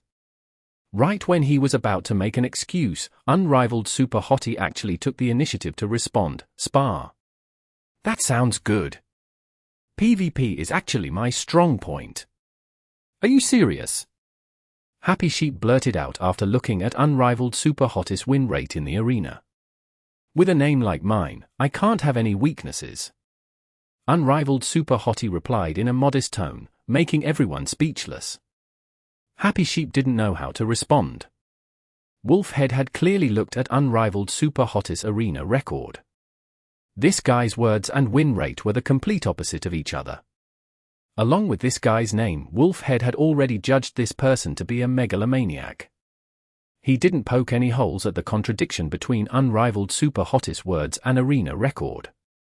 He simply laughed. "Then, how about we go for a round?" "No problem." Unrivaled Super Hottie immediately answered. "I have a problem." Happy Sheep interrupted. Today, he had slapped Wolfhead's face. He wasn't about to give him a chance to bite back. Such an obvious risk had to be avoided. Even if Unrivaled Super Hottie had a reason for his disgusting win rate, Wolfhead's arena record wasn't just for show. His win rate and total matches played clearly showed his skill. No one in Happy Sheep's team would be an opponent to him. This was one of the reasons as to why Wolfhead had always been so arrogant in front of them. In the dungeon, the progress between the two teams were about the same, but in PvP, Wolfhead had the advantage. Thus, when comparing the two teams, Wolfhead's team was slightly better, allowing Wolfhead to always feel satisfied. It hadn't been easy delivering a heavy blow to Wolfhead. Happy Sheep didn't want to give Wolfhead a chance to retaliate. "Do you have any problems?" Unrivaled Super Hottie and Wolfhead unexpectedly spoke in unison, causing Happy Sheep to turn and glare at Unrivaled Super Hottie. Unfortunately, the other side couldn't see his glares. Happy Sheep wanted to shout at him, asking which side he was on. "You just came out of the dungeon and killed the boss, so you must be tired." Happy Sheep said. "Not at all. It's nothing much." Unrivaled Super Hottie replied. Happy Sheep suddenly wanted to die, when Wolfhead laughed out loud, "This brother is so straightforward." Happy Sheep, don't be so disappointed. He was the one that said it himself. Those were all trivial matters. What I want to know is how a peerless expert, who sees those as trivial matters, will do against me. You misunderstand me. Unrivaled Super Hottie hastily said. Leading a new team to beating the final boss in this 100-player dungeon was quite difficult. What I meant was sparring with you is a trivial matter. Unrivaled Super Hottie corrected. You? Didn't I say before? PvP is my strong point. Unrivaled Super Hottie said in a serious tone. With his character's arena record, it was quite hard to believe his claims, but there might be other special reasons for it. Seeing his extremely confident manner, Wolfhead immediately became alert. This isn't your account. If this wasn't his account, then of course this character's arena record wouldn't represent his actual skill. It's my account. Yishio replied, but I haven't played on it in a long time and let my friend use it instead. He brought my arena record way down. My real skill isn't at this level. Yishio explained himself because he suddenly realized that he stood out way too much. He was supposed to be a spy. His background and strength should be mostly consistent. If his background and strength were too different, it would be suspicious. Ha ha ha ha, so it's like that. Then, I'll play with you for a bit. Once Wolfhead heard his explanation, he immediately understood the situation. Unrivaled Super Hottie only had a total of 2,000 matches played. Many of those matches were played by his friend, which meant he only could have played a maximum of 1,000 matches. If he could get into the heavenly domain, his PvP skill shouldn't be that bad, but the problem was that if one looked at it in the heavenly domain, those who could pass the heavenly domain challenge were noobs in the heavenly domain. This guy was probably still looking at matters from the perspective of normal servers. He didn't realize the terror of the heavenly domain. Wolfhead laughed inwardly. Happy Sheep had been hoping Unrivaled Super Hottie had some sort of mysterious solution. How could he have expected such an answer? He thought the same thing as Wolfhead and started to panic. When he saw how Wolfhead kept on pressing in this matter, he tried to stop him, but Unrivaled Super Hottie was faster. Okay, should I find you a cleric? Happy Sheep looked up at the sky and let out a long sigh. This name truly represented him, but arrogance should have a limit, right? Bring a cleric? Wolfhead was slightly startled. Originally, he was about to lash out, but he suddenly had a change of thoughts and laughed. Bring a cleric. 2 versus 1. Sure. Unrivaled Super Hottie exclaimed. You're pretty smart. Wolfhead said. You think so? If I bring a cleric and I win, then there's no way I can call that a victory, can I? Your request looks as if you're taking a risk, but in reality, you're putting yourself in an invincible position. Oh, that's not right. You've definitely lost, so you're putting your team in an unlosable situation. You really care about the team, don't you? Wolfhead said. Happy Sheep also stared blankly for a moment. He hadn't thought of doing this, but if it was actually true, it was quite a good method. However, Wolfhead had seen through his plan. He probably wouldn't accept it now, would he? You're always misunderstanding me. I'm saying the truth. Unrivaled Super Hottie was helpless. Ha ha ha, don't count on me being fooled. I'm going up alone. Wolfhead said. Your stats were reduced because you just died. Why don't you get your experience back first? You want to stall for time. Wolfhead sneered. No need. Let's go back to the city. Wolfhead said proudly. He became inspired after hearing the other side requesting a 2 versus 1. His stats were reduced. With this disadvantage, if he beat the opponent, wouldn't he appear even more powerful? Wolfhead began heading towards the city. Where does he get all of that confidence from?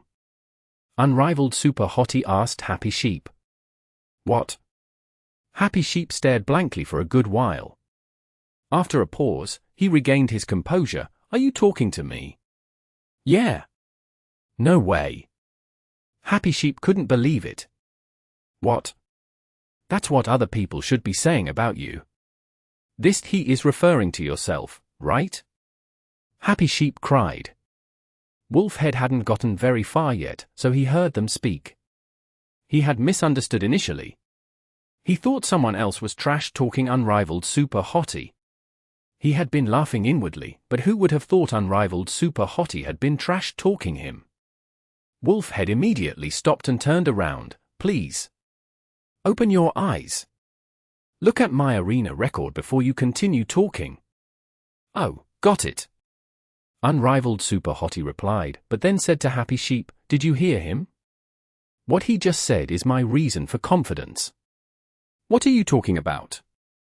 Happy Sheep was puzzled. Everyone was puzzled. Did Tomb in the Sky's final boss make him go stupid? 50,000 matches. 75% win rate. Your skill has probably peaked. Those you can't beat will never be beaten by you. As for those you can beat, after some time, you won't be able to beat them anymore. Unrivaled Super Hottie said. Arena. Hurry up. I really want to see what you're made of. Wolfhead furiously roared and stomped off in the direction of the city. Happy Sheep stood dumbly in place. After a while, he said, you really are a natural knight. You've got his aggro stabilized perfectly. I'm just saying the truth. Unrivaled Super Hottie was as calm as ever. Chapter 574. 2v2, Mist Earth City was the city closest to the teleportation formation in Tomb in the Sky. As a level 70 city, this place was bustling with noise. Even though the heavenly domain covered a vast expanse of space, it couldn't hold every player, so every city was packed like a large metropolis. If it wasn't because players in the game didn't need living space, it was hard to say if a city could even sustain such a large population. When Ishio set foot in the city, he also felt deeply moved. Fortunately, he was using an alternate account, otherwise, if Lord Grim had entered this bustling city, who knew what the scene would be like? The club guilds had enormous influence and power. Not long after entering the city, Ishio saw many characters with these guild tags walking around them. If he had walked in as Lord Grim, would there have been another pursuit all over the city like there had been last time? The heavenly domain didn't have any safe places, which would prove to be quite troublesome. Suddenly needing to use the restroom en route to some place could make a player very scared and on edge. However, a player's wisdom was boundless. In the heavenly domain, was there really no way to be safe other than logging off? Of course not. Although it's a bit ironic, the safest place to be was the PvP arena. The inside of the arena looked similar to a stadium, but in reality, the arena wasn't considered part of the game's scenery. It was more like a platform. In the arena, players were completely safe because you couldn't just rush into a huge crowd of players to attack them. If something unexpected came up, going into the arena was a good choice. Unfortunately, this choice couldn't be made by players out in the wild. Even though the arena was a platform, a player could only enter the arena through a city.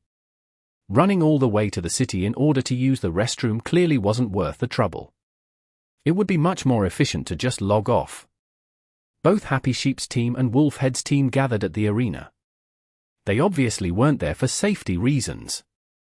As teams under the banner of the same guild, they were supposed to be in good relations with each other, so killing each other for equipment wasn't likely to happen, but sparring in the arena could be done if they wanted to let off some steam.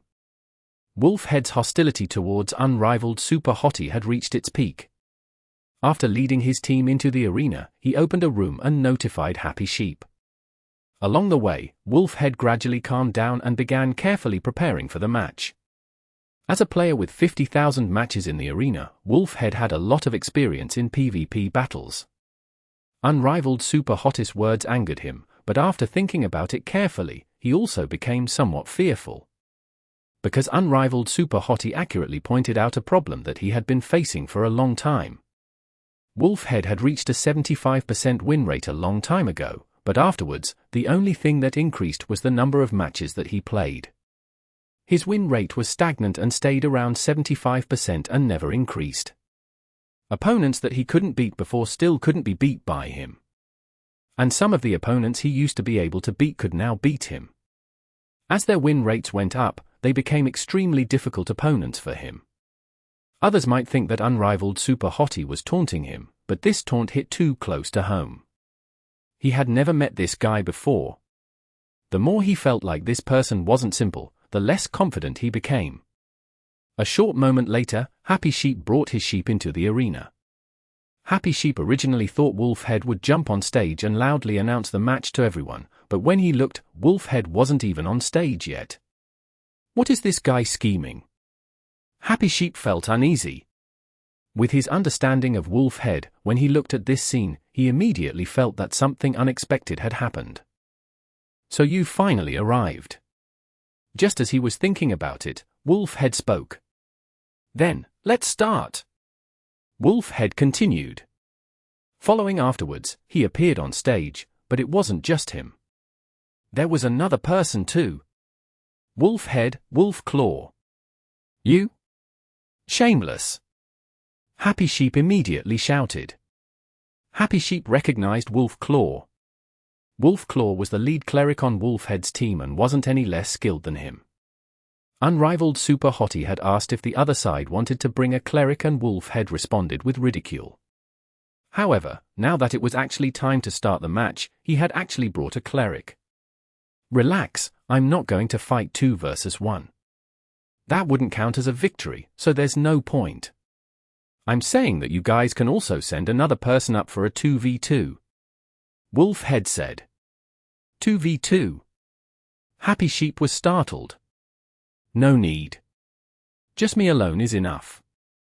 Unrivaled Super Hottie went on stage. Let's start. Ah, you. Happy Sheep couldn't stop him in time. Happy Sheep didn't even have confidence in a 1v1, let alone a 1v2.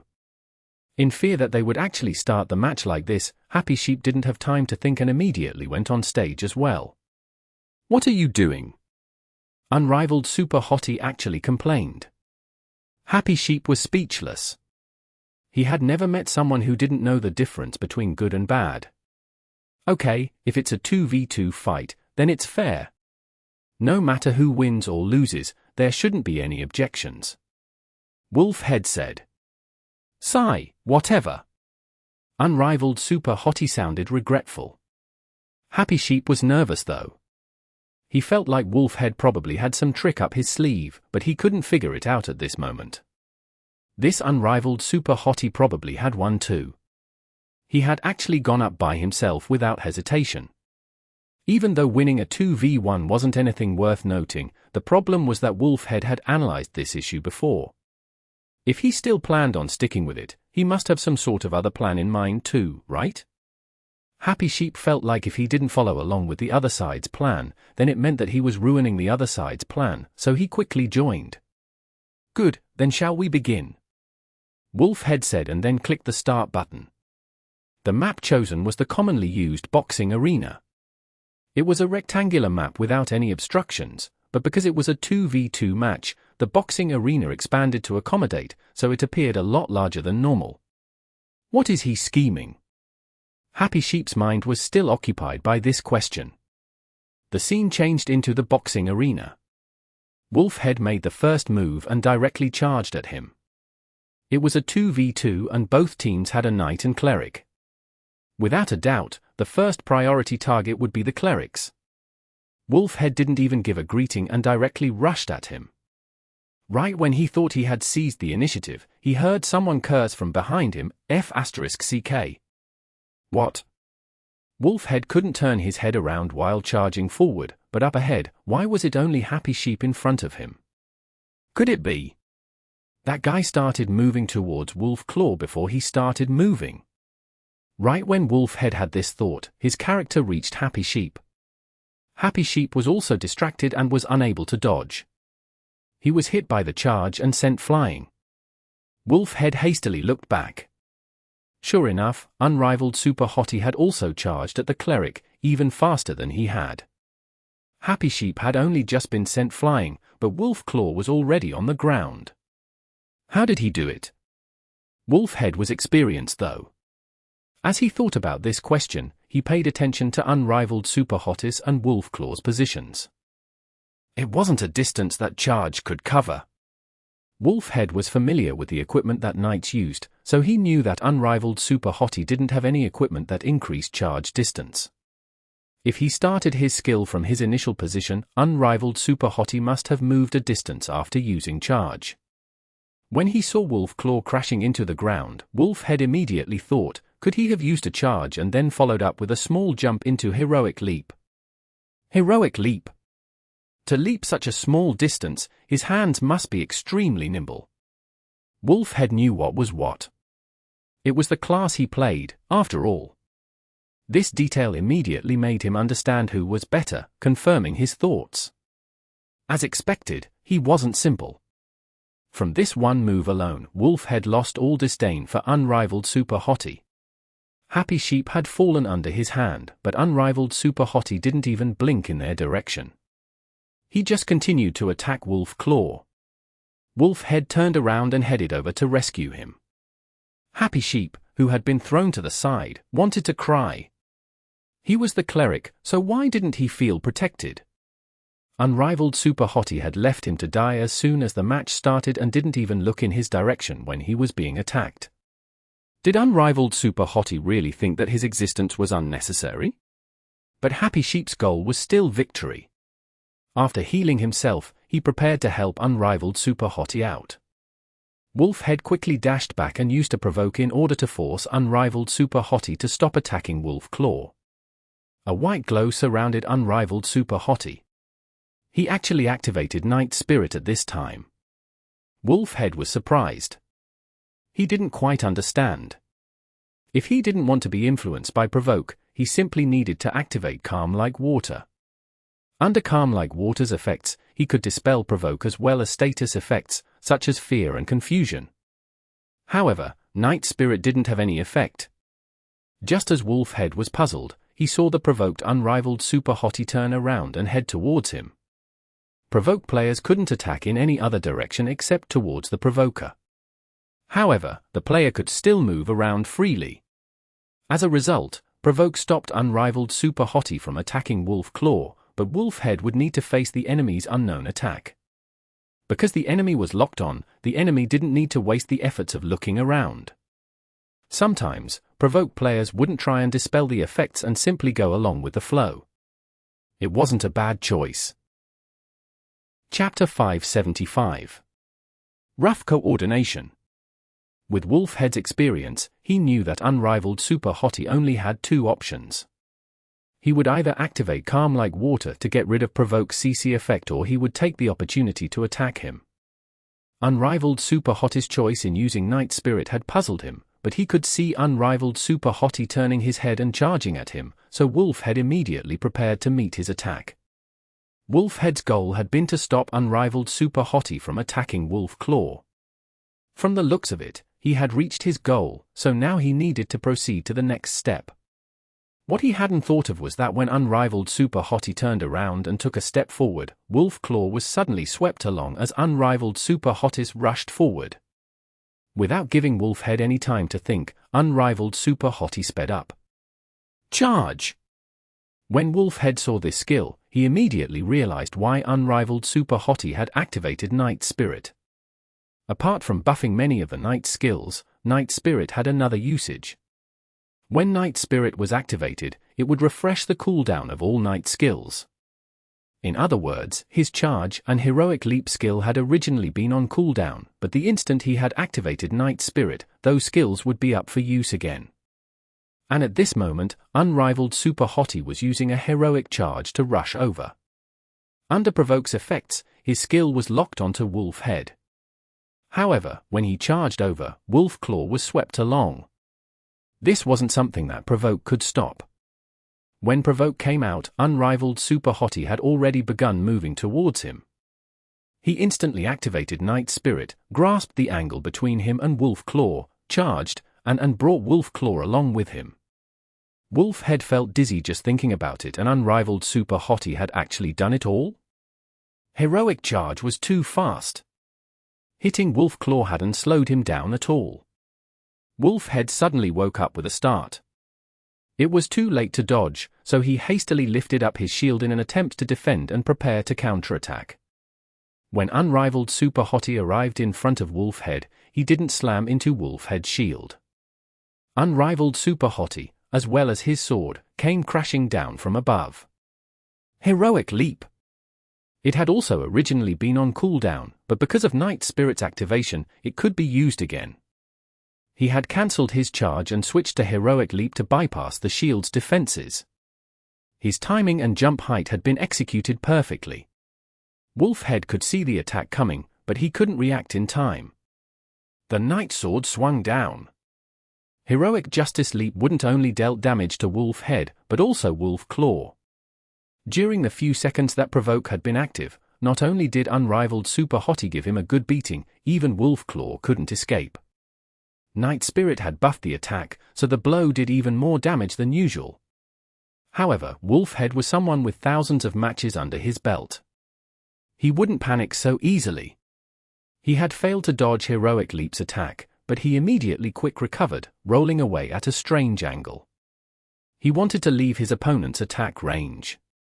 But before he could stand up, Unrivaled Super Hottie's shield slammed into his head with a shield attack. His roll didn't have any effect. Unrivaled Super Hottie had caught him once again. This was because Unrivaled Super Hottie was still provoked. With the system helping him guide his attacks, it didn't matter where Wolfhead rolled towards, because he wouldn't be able to escape. Thinking of this reason, Wolfhead wanted to cry. His own Provoke caused him to become depressed, but right now, he could only stand there in a daze because of the dizzy effect from the shield attack. Provoke's effects wore off at this moment. Unrivaled Super Hottie ignored the stunned Wolfhead and immediately charged back towards Wolf Claw to attack him. Another skill was used. Unrivaled Super Hottie didn't waste his Night Spirit. He was always attacking. Any skill with a buff was used on Wolf Claw. Wolf Claw wanted to clear Wolfhead's dizzy effect, but at this moment, he didn't even know how to survive. The spectators were dumbstruck. It was supposed to be a 2v2 match, but apart from the beginning of the match, it was a complete 1v2. Happy Sheep had already been forgotten. He had rushed forward to help, but he didn't know where to start. Unrivaled Super Hottie's attacking methods made him unable to coordinate with him at all. Whenever he thought of what he could do to help, the opportunity to do so had already passed. Not only were Unrivaled Super Hottie's attacks difficult for the opponent to deal with, but it was difficult for his own ally to keep up with. This was what Wolfhead had initially been hoping for. Why did he suddenly ask for a 2v2? Because of this exact reason. He was worried about Unrivaled Super Hottie's skill and didn't have much confidence in a 1v1. Thus, he proposed a 2v2. It seemed fair, but since Unrivaled Super Hottie had only just joined Happy Sheep's team, it didn't matter who he partnered up with. There was no way they would be able to coordinate with each other well, but for his side? He and Wolfclaw were known for their synergy with each other.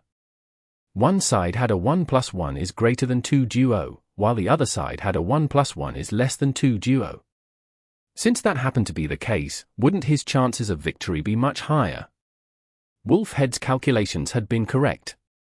Right now, Unrivaled Super Hottie and Happy Sheep didn't have any sort of synergy with each other, but what he hadn't expected was that Unrivaled Super Hottie could crush the two of them single-handedly, letting him bring a Cleric for a 1v2. He hadn't been joking? After the dizzy effect wore off, this notion was firmly rooted in Wolfhead's mind. Unrivaled Super Hottie continued to attack Wolfclaw, as if he had forgotten the duration of the dizzy status effect from shield attack. Wolfhead just stood on the sidelines in a daze. If he tried to go after Happy Sheep, he wouldn't be able to kill him before Unrivaled Super Hottie killed Wolfclaw, and it would become a 2v1 situation. Wolfhead could only charge towards Unrivaled Super Hottie in an attempt to rescue Wolfclaw from death. He activated Night Spirit and prepared to launch a chain of attacks. Soon, his first attack hit Unrivaled Super Hottie's body. He felt a bit surprised at how smoothly everything had gone. Wasn't it a little too easy? Against such a skilled expert, Wolfhead's first attack had been a cover-up. He was thinking about how he should react to his opponent's retaliation. Then, he thought about how he should chain his attacks and gain control of the situation to rescue Wolfclaw.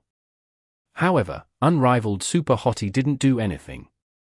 He just took the cover-up attack, which didn't deal that much damage. Could this guy not care about defending? Wolfhead suddenly felt like this might be the case. It was a common bad habit for PvE players. In PvE, players held the initiative.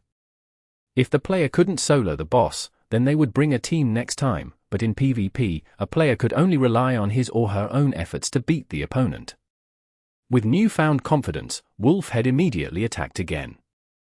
Sure enough, Unrivaled Super Hottie let the attack hit him. Ha ha ha ha, so it's like this.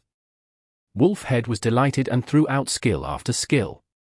The scene suddenly looked very strange, which made all of the spectators confused. At this moment, Unrivaled Super Hottie suddenly yelled, "The one over there. What are you doing standing there doing nothing? Do you even know how to heal?" Who? Oh. Happy Sheep had just been standing there, watching dumbly. He had already considered himself as one of the spectators and had forgotten that he was one of the participants. A holy white light surrounded Unrivaled Super Hottie's body, and the health he had lost from Wolfhead's attacks quickly came back. Wolfhead was startled. This was a PvE strategy. It was a very rough and simple strategy. The knight would tank the monster, while the cleric healed the knight's health back up. Who could have thought that such a strategy would appear in a PvP match? Happy Sheep's healing completely negated Wolfhead's damage. What's going on? The experienced Wolfhead felt a bit stupid. He quickly reassessed the situation. Wolfclaw kept on being pounded by Unrivaled Super Hottie. His first priority was to rescue Wolfclaw, but Unrivaled Super Hottie was completely ignoring his attacks. Whenever he dealt some damage, Happy Sheep would immediately heal him back to full. If this continued, Wolfclaw would fall and the two would do the same to him, no? F***CK. How could such a stupid and simple strategy work? But the problem was how he would resolve the situation. He had to interrupt Unrivaled Super Hottie's attacks. Damage was secondary. The important part was interrupting his attacks, so he could let Wolfclaw escape. Wolfhead came up with a plan and immediately slammed his shield forward. He wanted to CC Unrivaled Super Hottie with a dizzy. But this time, Unrivaled Super Hottie suddenly turned a little bit and lifted his shield. Bang! The two shields hit each other. The attack still did some damage, but the shield blocked the dizzy effect. Pu. Unrivaled Super Hottie had blocked Wolfhead's attack, but he didn't stop attacking Wolfclaw either. F***CK. Wolfhead cursed and used another attack that could interrupt Unrivaled Super Hottie's attacks. Chapter 576. Tree Trunk PvP's Clang. Clang. Clang. Clang. Clang. Clang. Repeating ceaselessly, the same sound evoked different emotions in the spectators' ears. To the players from Happy Sheep's team, this sound only brought joy to their hearts. For the players from Wolfhead's team, they could feel their hearts breaking with every strike. Wolfhead attacked over and over again. Unrivaled Super Hottie ignored all of the strikes that only dealt damage. However, every attempt to interrupt his attacks was blocked by his shield. As a result, all of Wolfhead's efforts were wasted. With Happy Sheep healing from the side, Wolfhead's attacks were nothing to Unrivaled Super Hottie. On the other side, Wolfhead's partner, Wolfclaw, was barely hanging on. His health was slipping deeper and deeper into the danger zone. Is this the true power of a top-tier tank? All of the spectators had this sort of thought. This was indeed a PvP match, but Unrivaled Super Hottie's dominating strategy screamed PvE. A top-tier tank's control over their shield had to be perfectly skillful like this. The scene in front of them clearly conveyed that all of Wolfhead's problematic attacks were deflected by Unrivaled Super Hottie's shield. Everyone agreed that this type of skill must have been forged through countless fights with monsters. A usually unpredictable PvP match had been molded into a PvE-style battle. On top of that, Wolfhead and Wolfclaw could do nothing about it. Among the two, one of them was doing everything he could think of, but nothing worked. The other one had thought of countless ideas. However, since the beginning of the match, what could he do? Nothing, absolutely nothing. Since the moment the match began, the only thing Wolfclaw could do was get beaten down. Was it going to end just like this? Wolfhead found it harder and harder to believe as he watched Wolfclaw's HP continue to fall lower and lower. He never imagined that a match could end in such a way.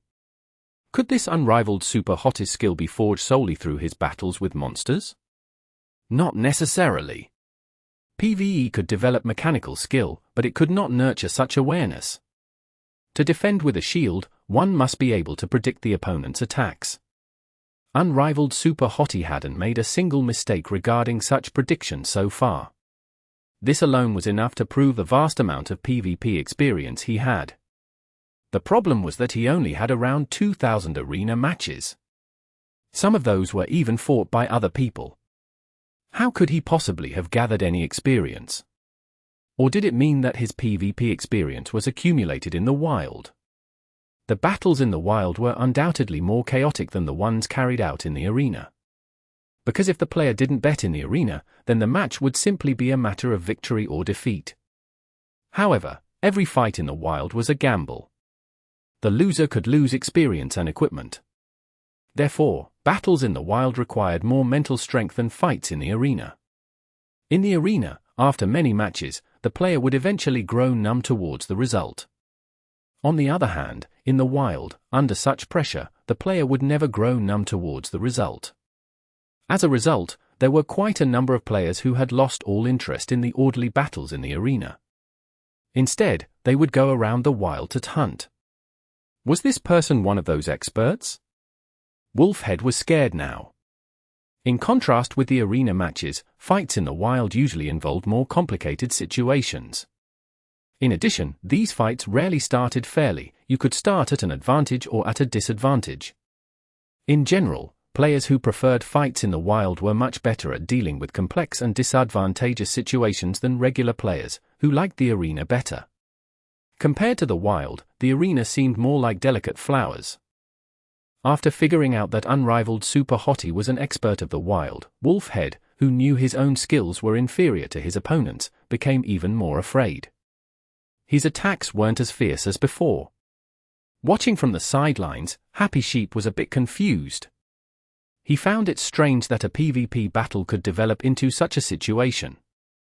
Even though he wasn't as experienced as Wolfhead, as a long-time player, Happy Sheep still knew that this situation was created entirely by Unrivaled Super Hottie. But did this scene prove Unrivaled Super Hottie's expertise in PvE or PvP battles? Happy Sheep could hardly tell the difference. Nonetheless, the situation in front of him was undoubtedly the most classic scene of a PvE monster fight. The scared Wolfhead didn't even have thoughts of going all out. He continued to whack Unrivaled Super Hottie sluggishly. His attacks were becoming automated and he practically transformed into a stationary attacking tower. As the repetitive metallic sounds of shield and armor continued to clank, the match reached its peak. This kind of stationary battle was the simplest, but also the most boring. Clearly, it was very unlikely for the current situation to change much now. Everyone was waiting for the moment Wolf Claw fell. Once that happened, then this match would be set in stone. The audience didn't have to wait for long. Wolf Claw, who did nothing but get chopped since the beginning of the match, finally fell. In that same moment, Wolf Head gave up all hope and stopped attacking. He directly surrendered and left the match. The atmosphere was somewhat cold. Despite the quick pacing at the beginning that ignited the audience's excitement, this match ended rather unexpectedly.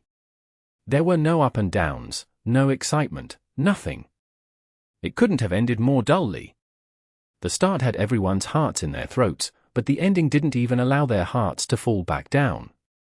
The match steadily trapped their hearts there uncomfortably. Everyone felt that the match hadn't been good. Regardless of which side won, neither side felt satisfied. Leader. Let me try. This person was from Wolfhead's party. Some had found their defeat unreasonable and humiliating. For the sake of their pride, many were demanding a rematch. As for Wolfhead, only he, who had experienced the battle for himself, could understand the helplessness that he felt. Even though he had analyzed the situation, even though he knew how to change the situation and attempted to do so, the result was the same, not the slightest thing changed. If he would have known, then he would rather have attacked Happy Sheep. Even though that would have gotten the same result, at least he wouldn't feel like choking on bitterness now. Wolfhead didn't know what he could say to the eager players who wanted a match. He understood how they felt. If he had watched such a match from the sidelines, he would definitely want a match to turn the mood around. That was because, from the views of the spectators, they thought of many ways of disrupting unrivaled Super Hottis attacks. However, only by being there in person would they discover that all of these ideas would have been useless. Didn't Wolfhead try? But the crucial strikes would always be blocked by the opponent's shield. No need. Wolfhead sighed, it's useless. Leader, you and him are of the same class. He knew knights too well. If it were any other class, then it definitely wouldn't have been the same. Someone cried out. Upon hearing this, Wolfhead's heart shook with realization. Right. He himself had been wondering how unrivaled Super Hottie saw through every trick of his, but now he knew. He had overlooked such a fundamental factor, they were of the same class. Due to the extreme familiarity both parties possessed regarding the other, matches between the same class tended to be boring and have little entertainment value. The result of this particular match was an extreme example, but Wolfhead suddenly found the excuse because we are of the same class quite plausible. Let me try. The players of Wolf's party were fairly upright. Without the words of their leader, none of them would go up and challenge unrivaled Super Hottie on their own. Meanwhile, on Happy Sheep's side, things were unusually quiet. Although they had won the match, it had not been a glorious victory.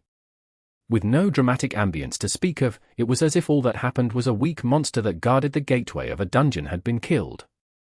If everyone started cheering in delight, the scene would be rather weird.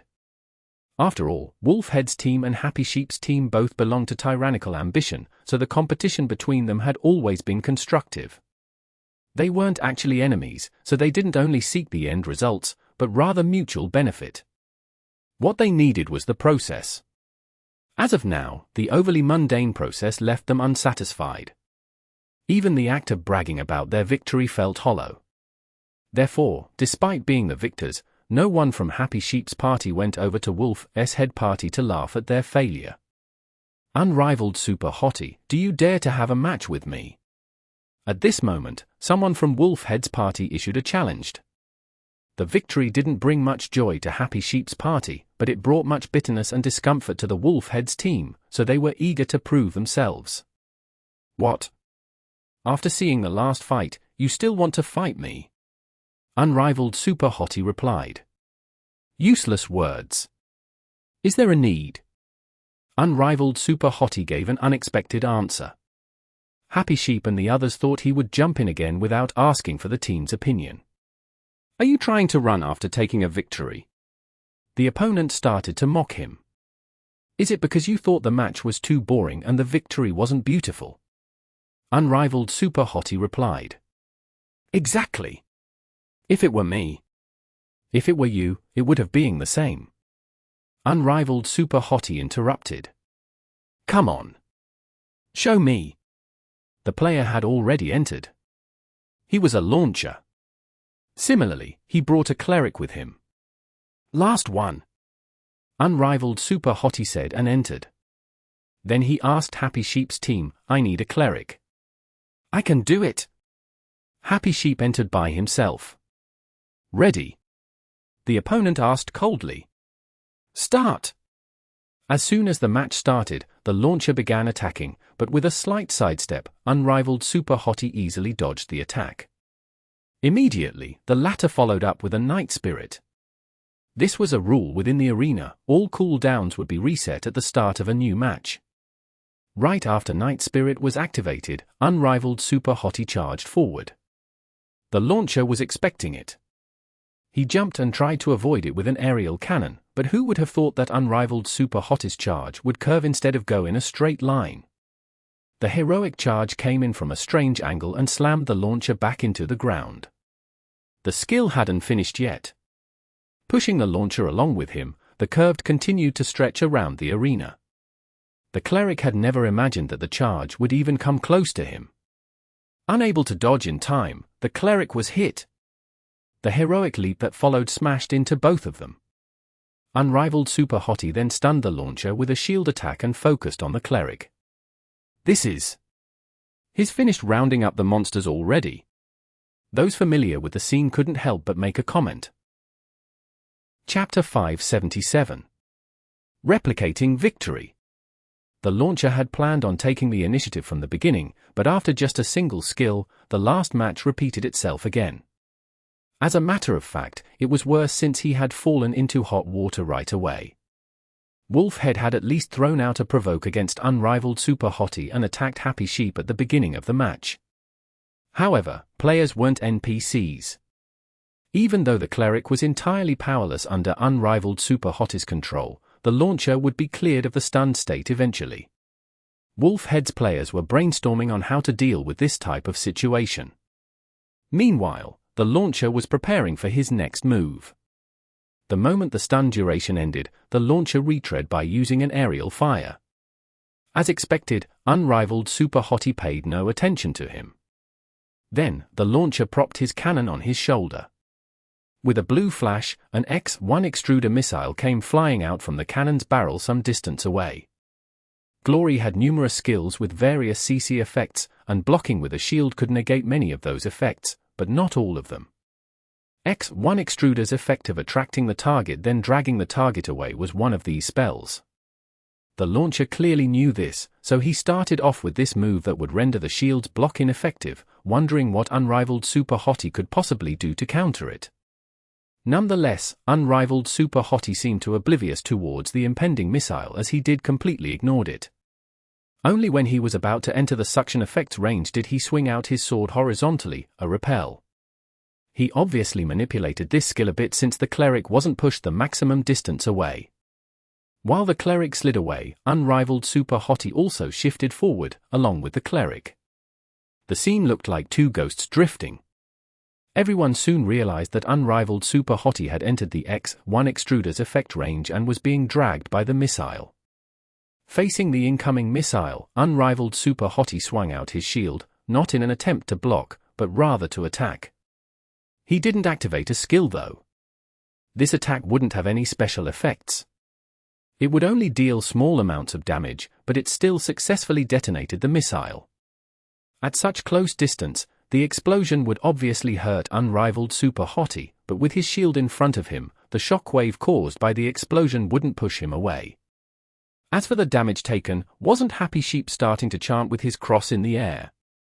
The Cleric remained within Unrivaled Super Hottie's grip. All the possible interference caused by the X-1 Extruder were completely negated by Unrivaled Super Hottie's maneuvers. Even though the attempt had done some damage, had an unrivaled Super Hottie also been taking damage from Wolf Head in the last match, but then healed by Happy Sheep? The launcher was clearly surprised, seeing his plan being dealt with so easily. But the launcher had more tricks up his sleeves. Roaming, Mechanical Seeker, Demolition, Satellite Beam. Skills activated one after another, each with a thoughtful plan laid out. Finally, this match was no longer dull in the eyes of the spectators.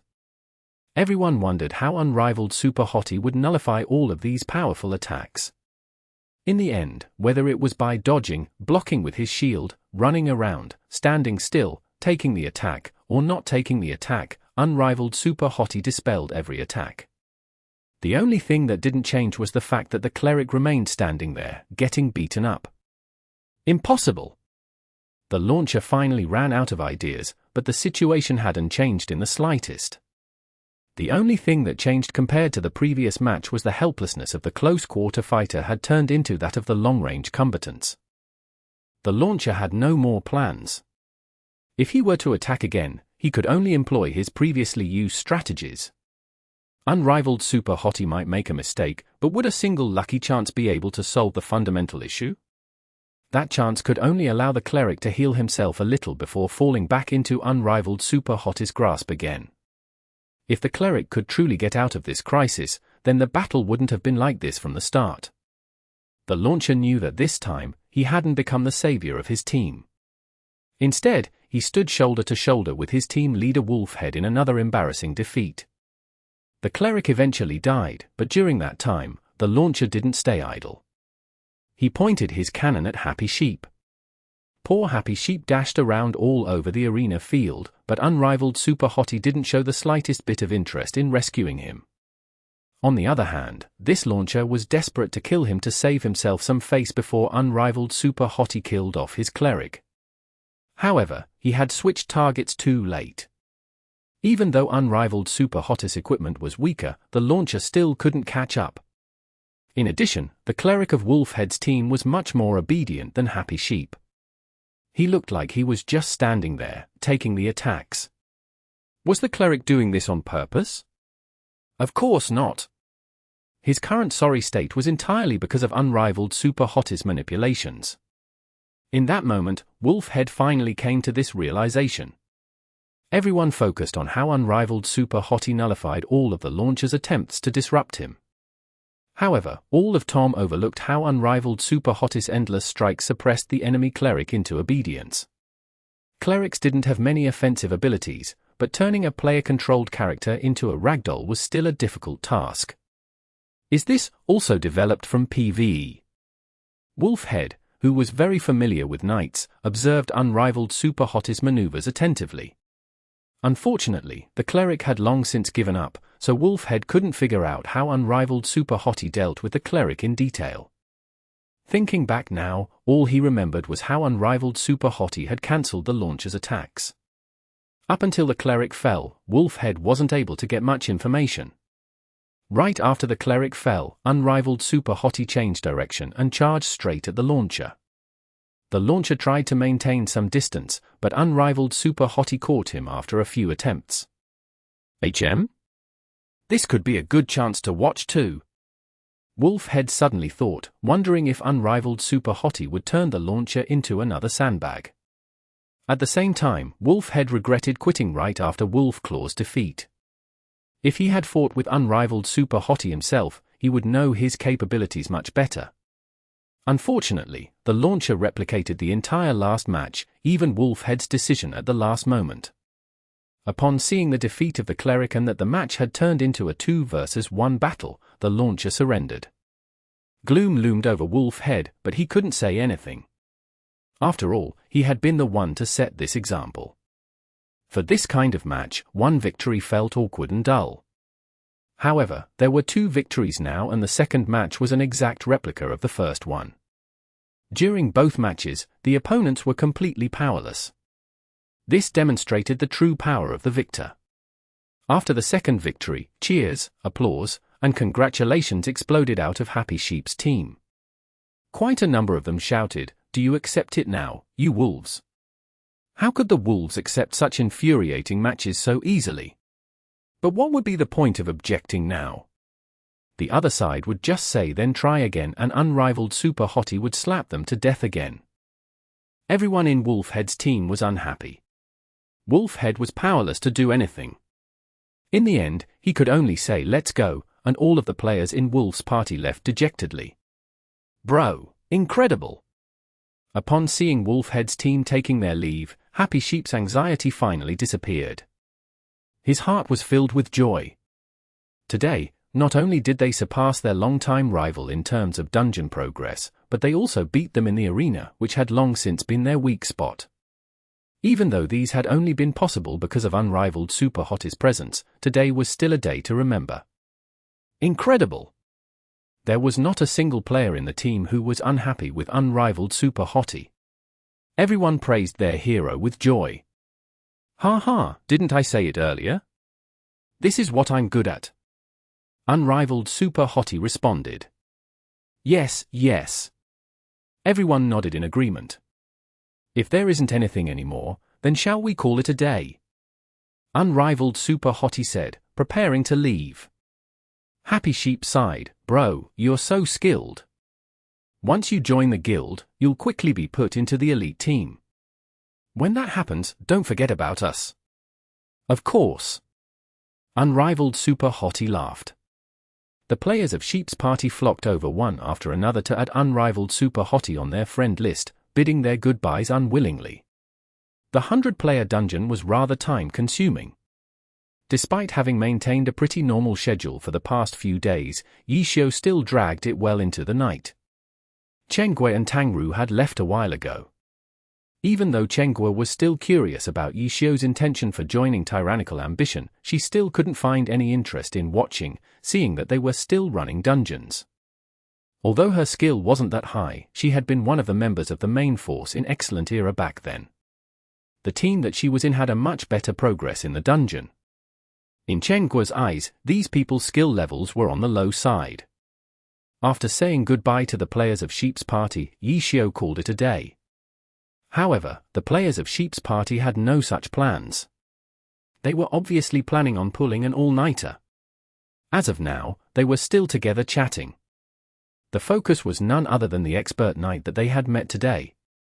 The majority of the conversations were about how incredible this person was. I can't see it. All I know is that there is no way for me to become that skillful. The main tank, 7 Blossom Leaves, replied after being asked. I played once with the guild's main force once. I think his skills are on the same level as our branch guild's #1 knight, Flight. Happy Sheep said. That's the main tank of the elite party. Is that good?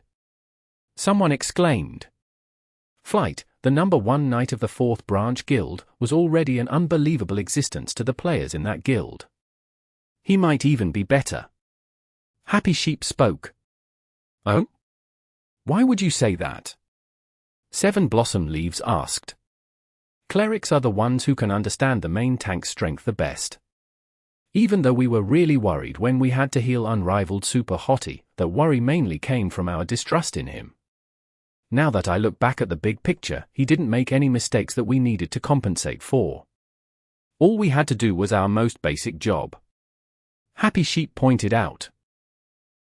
Chapter 578. The people from Tyrannical Ambition. Happy Sheep's analysis received the approval of the other clerics on the team. They all expressed that, if their team had such a tank, then running dungeons would be very easy. Praising another tank in front of the team was usually considered offensive to the other tanks, but 7 Blossom Leaves himself was also completely convinced by unrivaled Super Hottie's skill, therefore, no one in Happy Sheep's team had any misgivings. As for the 2nd, 3rd, and 4th tank, if even the main tank was neglected, then nothing needed to be said about them. After discussing everything, everyone gasped in admiration. Happy Sheep didn't want to dampen the mood, but in the end, he found it uncomfortable to hold these words within his heart.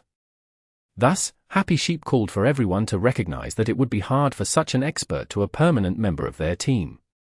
Many of the players in the team had been worried about this fact earlier.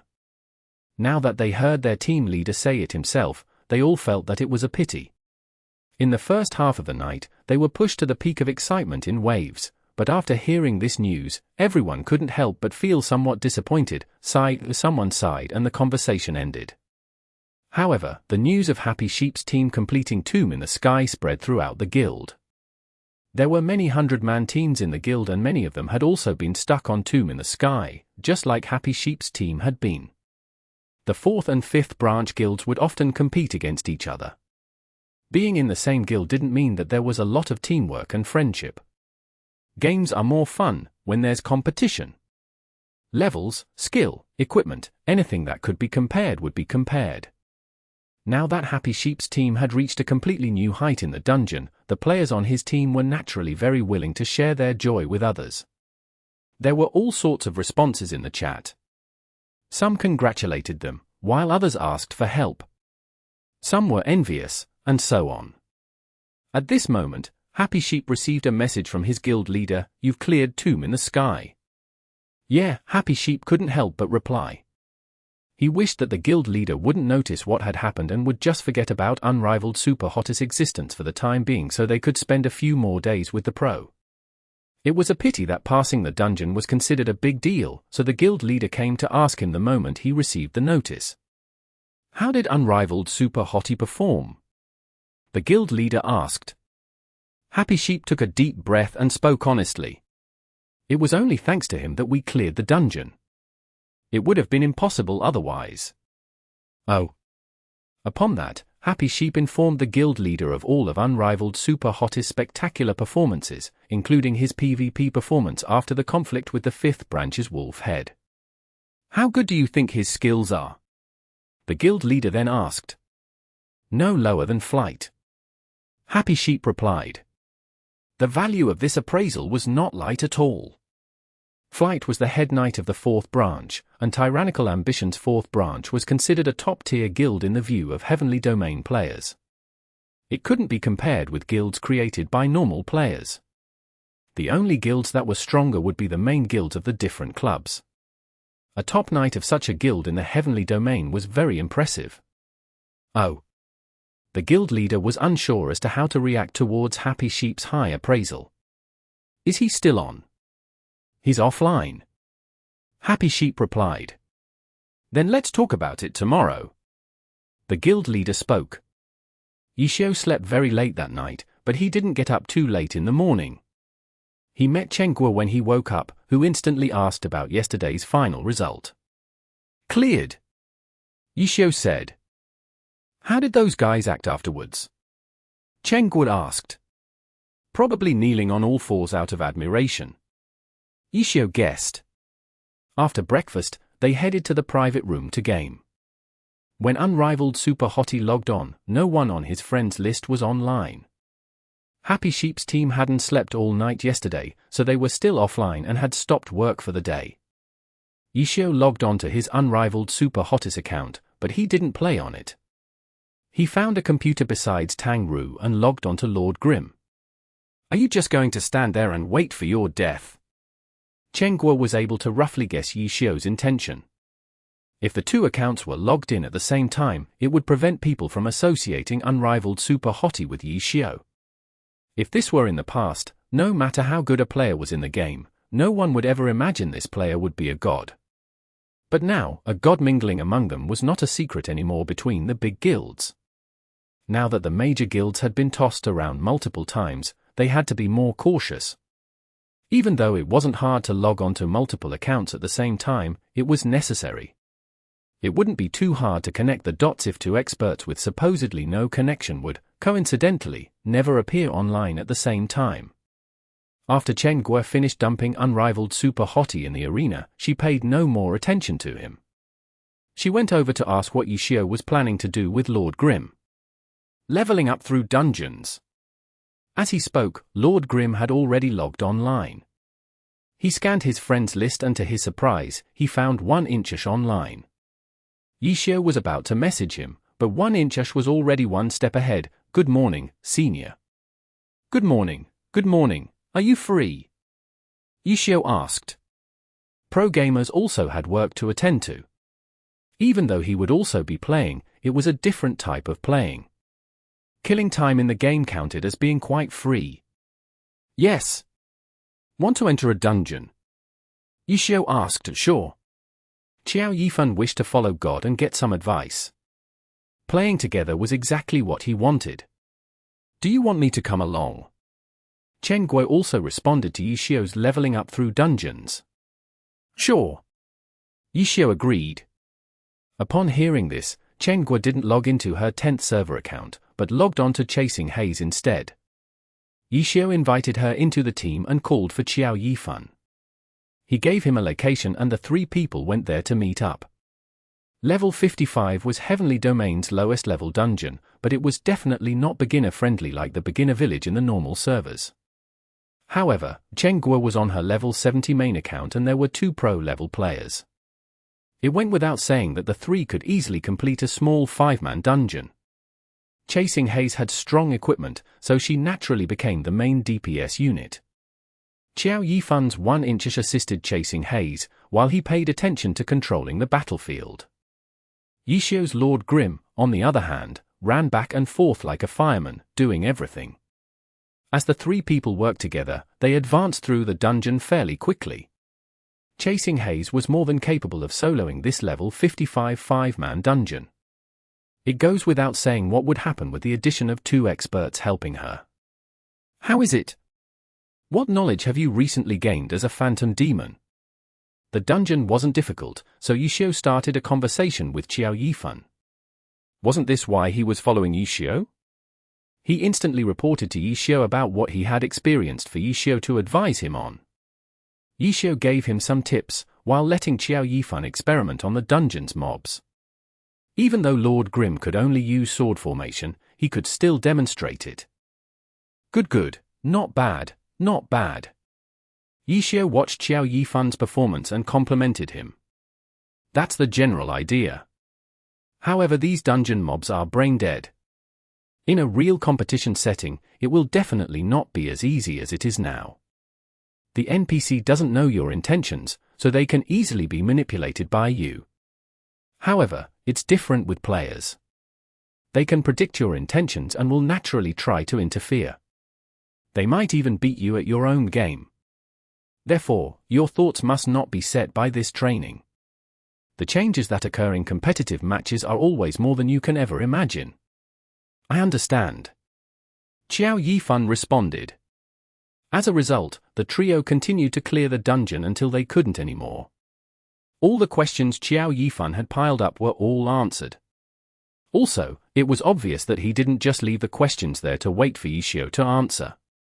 He always had his own thoughts too, like a pro. Qiao Yifan was unlike Tang Ru or Steam Bun Invasion, who needed Yishio to specifically guide them every step along the way. Sometimes, Yishio only needed to say a few words and Qiao Yifan would be able to locate the problems. In fact, Yishio didn't teach him much on the mechanical side. Yishio mostly taught him his own experiences and have Qiao Yifan learn about them. Experience couldn't be gained through talking about it, but this method would tell him what to be aware of, so when Qiao Yifan experiences these circumstances himself, he'll have an idea of what to do. The morning passed like this. Qiao Yifan obviously couldn't play forever. He had to log off in the afternoon. After Yishio returned from lunch, he continued to use Lord Grim until Chen Guo noticed that someone had messaged Unrivaled Super Hottie. She called out to Yishio, who decisively dumped Lord Grim aside and sped to her side. Hey, what do I do with this? Lord Grim was in middle of a dungeon, but was then just thrown to the side. Just leave him. I can continue afterwards. Yishio said. Heavenly Domain second safe place, the dungeon. Then I'll just leave him here. Chen Guo spoke as she logged off Chasing Haze. If she logged on again, she would appear in the same place in the dungeon. If a player entered a dungeon, there were no other way to leave apart from dying or clearing the dungeon. As for Unrivaled Super Hottie, he received a message from Happy Sheep. Yishio looked and saw that Happy Sheep was asking where he was. Mist Earth City. Yishio replied. Okay. Our guild's boss would like to meet you. Happy Sheep replied afterwards. Where? Yishio asked. We're at Luxuriant Mountain City. Happy Sheep said. Okay, I'll come over. Yishio replied and had unrivaled Super Hottie leave the arena. Luxuriant Mountain City was also a level 70 city. It shared a teleportation array with Mist Earth City, so it saved a lot of trouble traveling there. After being transported to Luxuriant Mountain City and asking Happy Sheep for his location, he saw a team of players bearing the Tyrannical Ambition 4th branch title. Happy Sheep was among them. When he saw unrivaled Super Hottie coming over, he hurriedly called out. After coming to the front, Yishio scanned the team of people sparkling equipment. With just a glance, he instantly knew that these players were not like Happy Sheep's group who aimed for moderately difficult dungeons. These people were probably the elite members of Tyrannical Ambition's 4th guild. Loyal here, Flight, Burning Mountain, Chenghua clicked her tongue as she watched Yishio's screen, already sighing. Oh? You know them? Yishio asked. All of them. They belong to Tyrannical Ambition. Chenghua spoke. She originated from Excellent Dynasty, and Tyrannical Ambition was their sworn enemy. Wasn't there a saying? The people who understood you the most were your enemies. Whoa. Its wandering peak when Yishio tilted his camera, it caused Chenghua to see another person, which made Chenghua exclaim. Who? Who's that? Yishio looked at an elementalist. You don't even know him? He's the guild leader of Tyrannical Ambition. Chenghua spoke. Oh, Yishio paused. How incredible. I'm only familiar with the 10th server guild leader. Chapter 579. Starting at the top. Wandering Peak was Jiang Yu's main account in the Heavenly Domain and Tyrannical Ambition's guild leader. Yishio had interacted with him in the 10th server before, but he hadn't really cared. In his eyes, there was no difference between Cold Knight or Jiang Yu. A famous name like Wandering Peak didn't need any tags next to his name. For Glory's players, in terms of reputation, the guild leaders of these top-tier guilds weren't any less renowned than pro players. All of them could be considered public figures. Wandering Peak didn't need a guild leader tag for people to recognize him. As Yishio moved unrivaled Super Hottie forward, Happy Sheep introduced who was who. Besides their IDs, Happy Sheep also told him their titles in the guild. It's like how in real life, whenever people introduce someone else, people always tells others about that someone else's job. However, several of the titles sounded kind of funny to Yishio. For example, Tyrannical Ambition 4th branch's number 1 knight and so on. There were just too many adjectives attached to the title. However, none of the adjectives could be removed. Get rid of Tyrannical Ambition? Then, the title wouldn't seem very impressive. Get rid of 4th branch? It wouldn't be the truth. Oh. Yishio responded with an O, after each player's introduction. After the introductions were finished, he concluded, Hi, everyone. With Jiang Yu's status, his character's equipment was naturally top tier. Equipment was a symbol of status. Whether it was Tyrannical Ambition's great guild leader or the branch guild's number 1 knight, if they walked out with unrivaled Super Hottest equipment, it would practically be the same as walking out naked. No one would take their title seriously. Unrivaled Super Hottie? What an interesting name. Speaking of your name, I once knew someone called Unrivaled Silence, but I haven't seen him in a long time. It seems like he really did go silent. The first person to speak was Tyrannical Ambition 4th branch's number 1 knight, Flight. It sounded like a joke, but it clearly showed his hostility towards unrivaled Super Hottie. This wasn't unexpected. Very few players were as kind as 7 Blossom Leaves. Online games were competitive in nature. In the normal servers, everyone compared their levels to other players.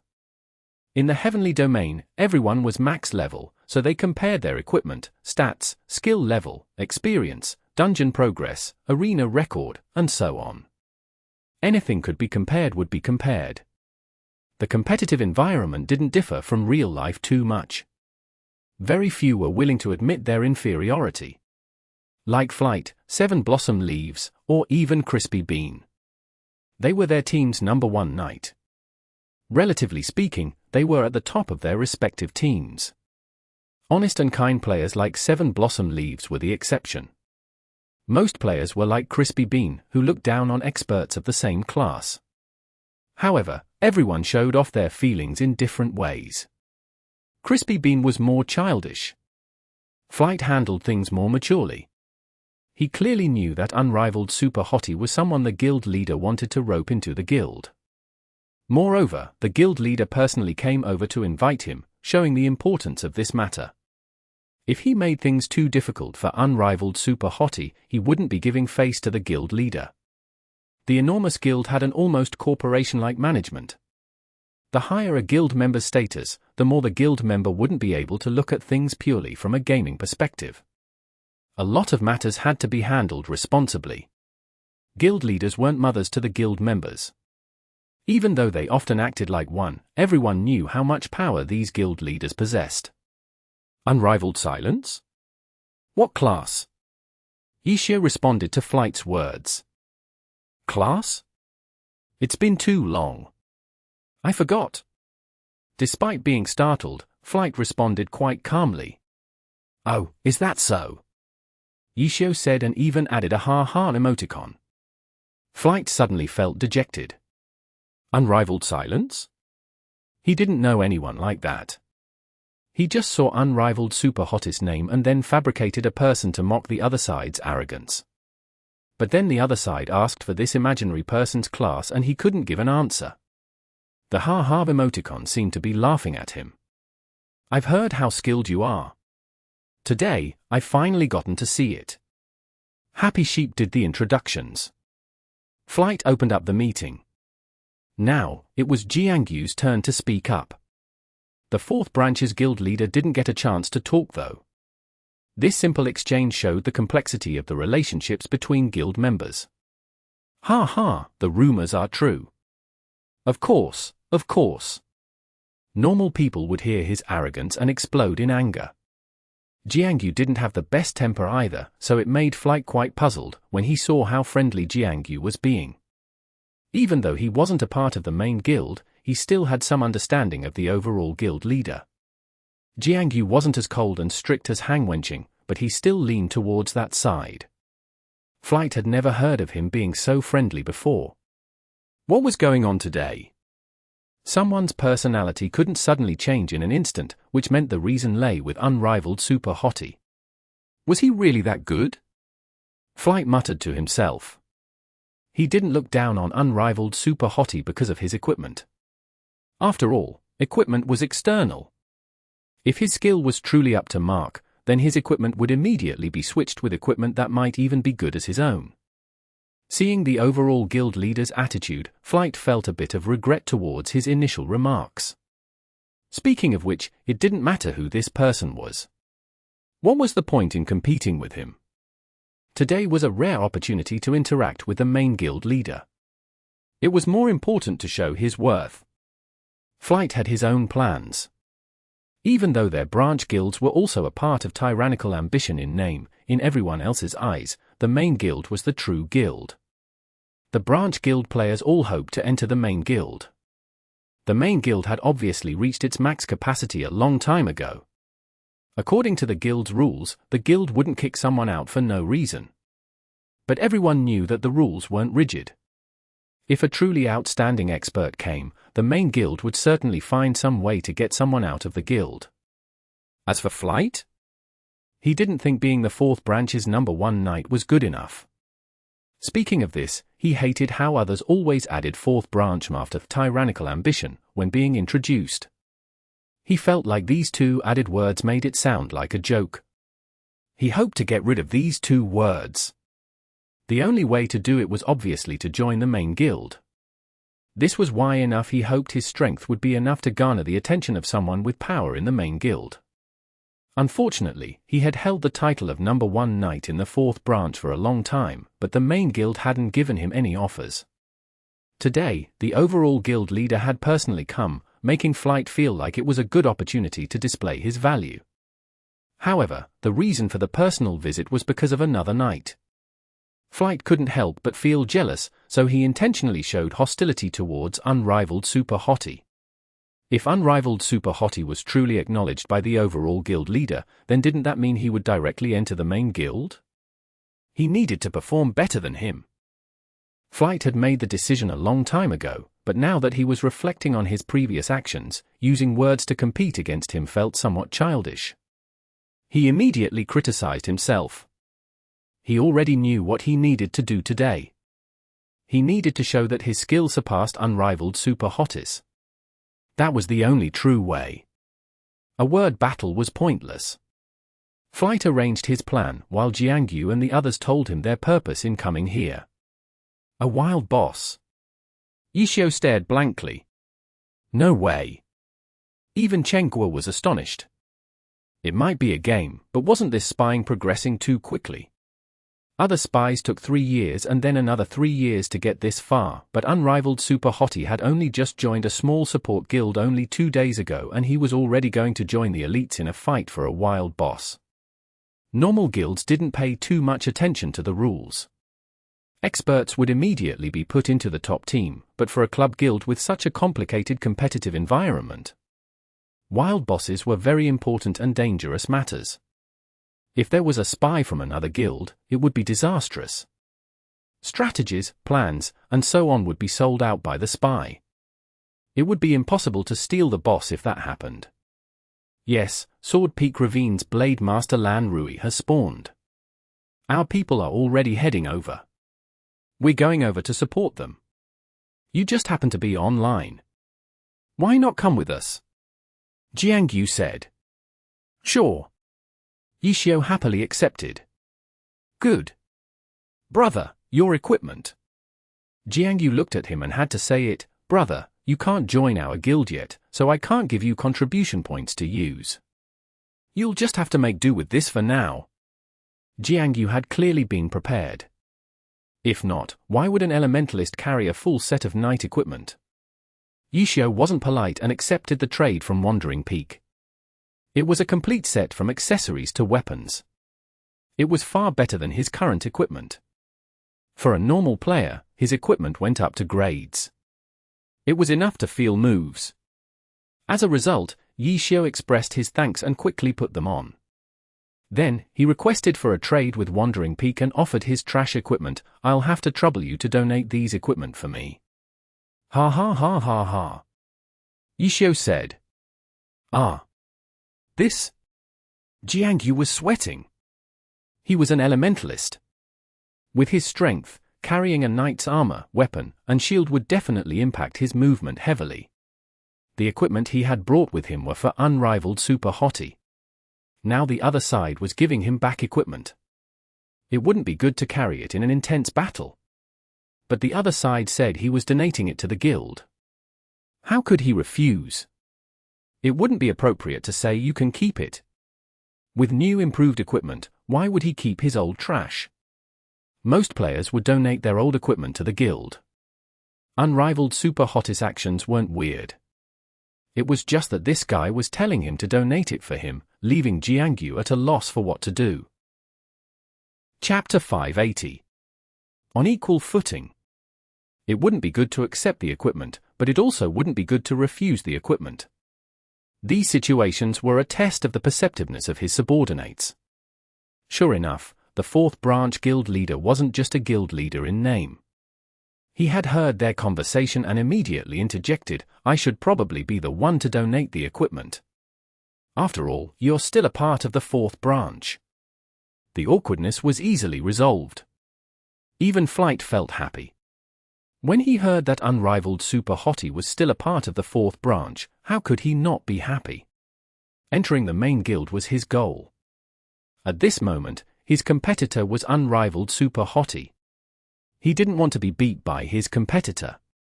Soon afterwards, Jiangyu parroted the 4th branch guild leader's words and cancelled the trade. The 4th branch guild leader traded with Unrivaled Super Hottie and received the trash equipment full of tears. He was a berserker, a physical class. Carrying a set of equipment wouldn't affect his movements as much as an elementalist. His movements would still be affected, but he had to take the burden at this moment. There's no time to lose. Let's go. Jiangyu said. Everyone said okay. All of them were elite core members of the guild. The elite core members in the main guild were closer to Jiangyu and seemed like good friends of his. But for the fourth branch guild players, their relationship with Jiangyu wasn't as close and they seemed more like underlings. Jiangyu's Wandering Peak led the way. Not a single player moved ahead of him. The group of players followed after Wandering Peak and quickly left Luxuriant Mountain City. Luxuriant Mountain City was a city on the mountains. After leaving the city, it would be similar to going down a mountain. Sword Peak Ravine, where the wild boss was located, happened to be the neighboring level 70 area.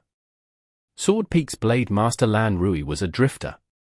Consistent with a boss's style, even though he was a Blade Master in name, his skill set wasn't as simple as just a Blade Master's skill set. Lan Rui mainly used Blade Master skills, but he could use skills from the other three swordsman classes as support. Besides that, he could also use a few striker moves and a few grappler throwing skills. The more skills a boss possessed, the harder the boss. A boss's difficulty wasn't simply determined by its health, defense, or attack. A boss's complicated moveset and excellent AI made a boss less predictable and harder to deal with. Level 70 wild bosses were the hardest bosses in Glory. Their settings were naturally at their highest. The level 70 cap had been added to the game for 3 years already. Even so, up until now, no one had figured out the system's AI for level 70 wild bosses in the heavenly domain. Wild bosses only spawned 52 times in a year and there were always huge crowds of players fighting over them. It wasn't possible to do any tests on them. In addition, these wild bosses had numerous skills available to use, making it nearly impossible for players to determine any patterns from one. At this point, players had figured out the skills for each boss and how to suppress them. There were a few guides out there, but these guides were very theoretical and lacked practicality. Level 70 wild bosses were the targets of all the top guilds and most of the fighting revolved around the players. Under these circumstances, what was the point of a guide? Level 70 wild bosses were absolutely events that the guild leaders of the club guilds personally led. However, just a team from a branch guild wouldn't be enough. For this type of difficult war, the main force would be comprised of the elite guild members. The only reason that Jiangyu's Wandering Peak even came here was because of unrivaled Super Hottie. When they arrived at Sword Peak Ravine, the team didn't stop for a break and continued running towards a certain direction. Leveling areas naturally had a lot of small monsters scattered around, but for these elite guild members, they were familiar with all the major areas in the heavenly domain. These monsters wouldn't obstruct them. After going deep into Sword Peak Ravine, the team joined together with Tyrannical Ambition's main force. Chenghua looked at Yishio's screen and swept across all of the IDs lined up. Nearly all of them had some reputation in the heavenly domain. She clearly knew that these players were all a part of the upper class in Glory. She had been with Excellent Era for so many years, yet she had never been able to join their circle. Yishio and his unrivaled Super Hottie hadn't even been in the guild for 2 days yet and he was already a member. Chenghua couldn't help but feel somewhat upset. Apart from the elites of the main guild, all of the branch guilds had a team too for a total of around 200 players. The main guild was the main force, while the branch guilds were for support. Tyrannical Ambition was only a part of the forces in the ravine. Yishio had unrivaled Super Hottie look around and quickly saw 2 other guilds in formation. 100 Blossom Valley, Samsara. Samsara again. Yishio noted. Samsara's momentum in the competitive scene was growing. In the game, their guild was also making movements everywhere. They almost always participated in every event possible. It was the bearing of a top guild. 100 Blossom Valley was a bit weaker, but a level 70 wild boss couldn't be missed. Even if they were slightly weaker, it didn't mean they had no chance. Wild bosses hadn't gone to the point where the old titans had a completely monopoly over them. The forces from these 2 guilds were also led by their guild leaders. 100 Blossom Valley's Blooming Blossom and Samsara's 3 Realms 6 Paths were both standing next to their forces. Along with Tyrannical Ambition, the 3 forces stood as 3 competing rivals. At this moment, Jiangyu's Wandering Peak arrived at the scene. Tyrannical Ambition's players naturally gave a greeting and Wandering Peak went forward to stand. The heads of these top guilds began glaring at one another. Afterwards, Blooming Blossom and 3 Realms 6 Paths, along with everyone else, turned their attention to the person next to Wandering Peak. Unrivaled Super Hottie. What an eye-catching name. At this moment, he stood casually next to Wandering Peak. The 3 guilds showed good sense. In order to let their guild leader stand out, the rest of the troops stood behind the guild leader. But someone unexpectedly had no eyes and stood alongside Wandering Peak. He didn't have any guild tag next to his name, and his name was so arrogant too.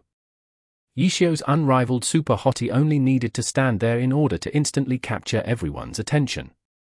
The ravine was completely silent. Only the faint noise of grinding could be heard among Tyrannical Ambitions players. Flight felt regretful. With all of these heroes of Tyrannical Ambition in front of him, his title of the #1 knight in the 4th branch felt worthless. Even the 4th branch guild leader probably didn't have a higher status than these elites from the main guild. In the end, Flight and the other branch members stood at the back. But this unrivaled Super Hottie actually followed Wandering Peak to the front and even became the focus of everyone's attention. Flight didn't feel good. For one, this guy was such a disgrace. At the same time, he also felt a bit jealous. However, Flight knew very well that he would never have the courage to just casually stand alongside the guild leader. Who's this idiot? Tyrannical Ambitions players held themselves back, but the players from the other 2 guilds were already laughing in ridicule. They spoke in very loud voices, so the other side could hear them. Unrivaled Super Hottie was perfectly composed. He ignored all of the insults and went straight to the main subject: where's the boss? His words switched the topic to a very sensitive subject. The 2 guild leaders naturally had to appear calm, but they couldn't help but feel somewhat uneasy seeing this guy standing with Wandering Peak. To put it plainly, no one in the game besides another club guild leader could stand on equal footing with a club guild leader. Could this person be a pro player from Tyrannical Ambition? Zheng Chenfeng? The 2 guild leader immediately made a guess. Zheng Chenfeng was a knight pro player from Tyranny. His character was called Mountain Split, and he could be considered a top player who was a part of the main roster. Even though he wasn't a god, he was more than good enough for players in the game to worship him. Who is this? The 2 guild leaders hesitated. The first to speak was 3 Realms 6 Paths. Unrivaled Super Hottie actually walked up with him. Even Jiangyu jumped up in fright. He had walked up loftily to the other 2 guild leaders, showing his imposing manner as a guild leader. He really hadn't noticed someone was next to him. Now that the other side suddenly asked him a question, Jiangyu didn't know how to respond. What should he say? He found an expert? The problem was that he hadn't personally seen his skill before. What type of entity was Tyrannical Ambition? No matter how great of an expert one might be, one still wouldn't qualify to stand on equal footing as him. If he really did say that, he would feel quite ashamed. For a moment, he didn't know how to explain the situation. He truly wasn't happy seeing this guy next to him. Couldn't you have given me a notice beforehand so I could prepare? Now you've put me on the spotlight with no explanation to give.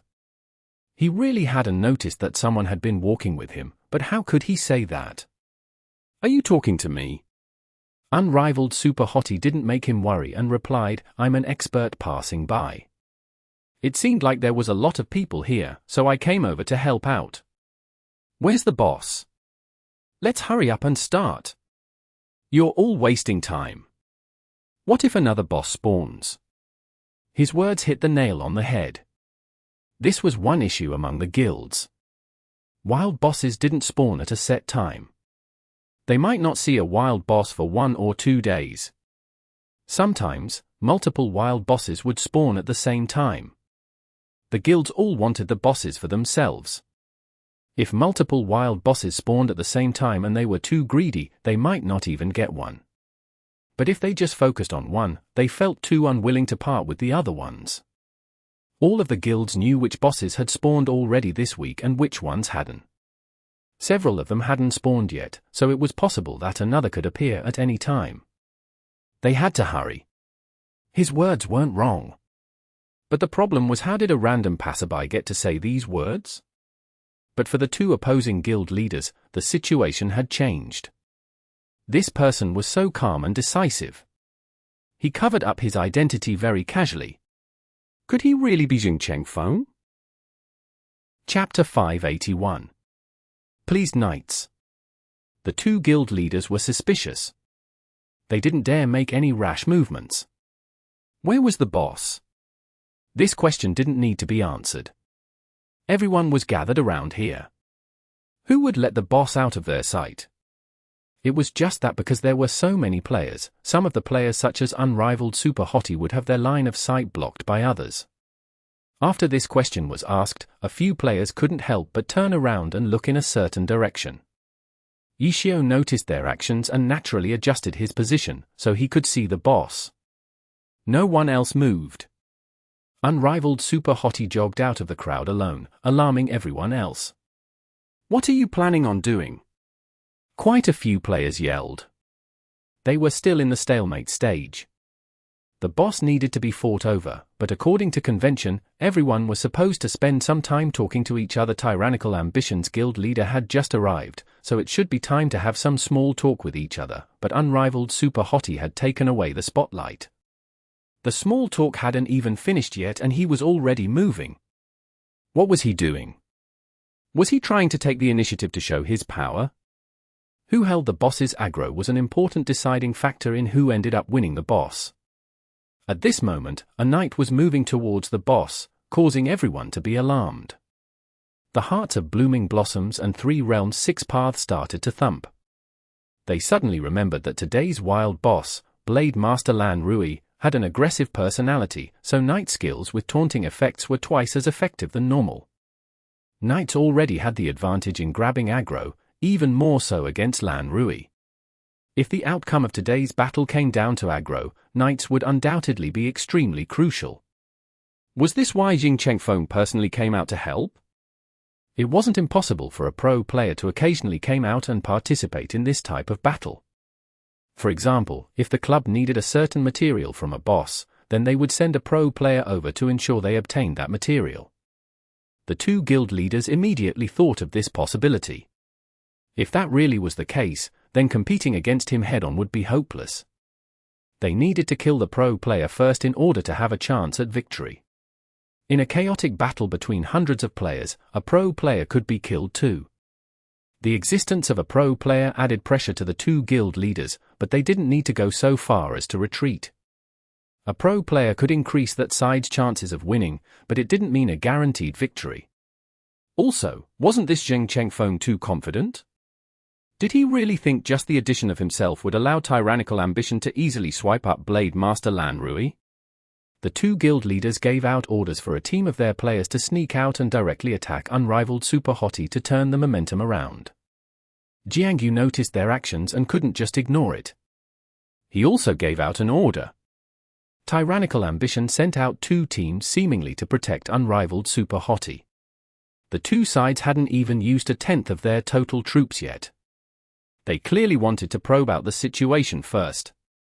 But to have already reached this step without even saying some words first indicated how quickly today's battle was progressing. At this moment, Unrivaled Super Hottie shouted, "Everyone, don't panic. I'm just taking a look." Looking at what? Someone responded. Looking to see where the boss is. I couldn't see it from where I was standing before. Unrivaled Super Hottie told the truth. The reason was too plain and simple. The two guild leaders didn't have time to analyze it in detail and directly expressed that they didn't believe him. They immediately gave out an order: the other Tyrannical Ambition players don't matter. Unrivaled Super Hottie cannot be allowed to get close to the boss. When the order came out, the two guilds each sent out a team. They went over to the previous team that had been sent out before and firmly stood in front of Unrivaled Super Hottie, blocking his path to the boss. Seeing that a fight could start at any moment, Unrivaled Super Hottie halted and asked incredulously, "I'm not even allowed to look." "Look? How do you plan on looking?"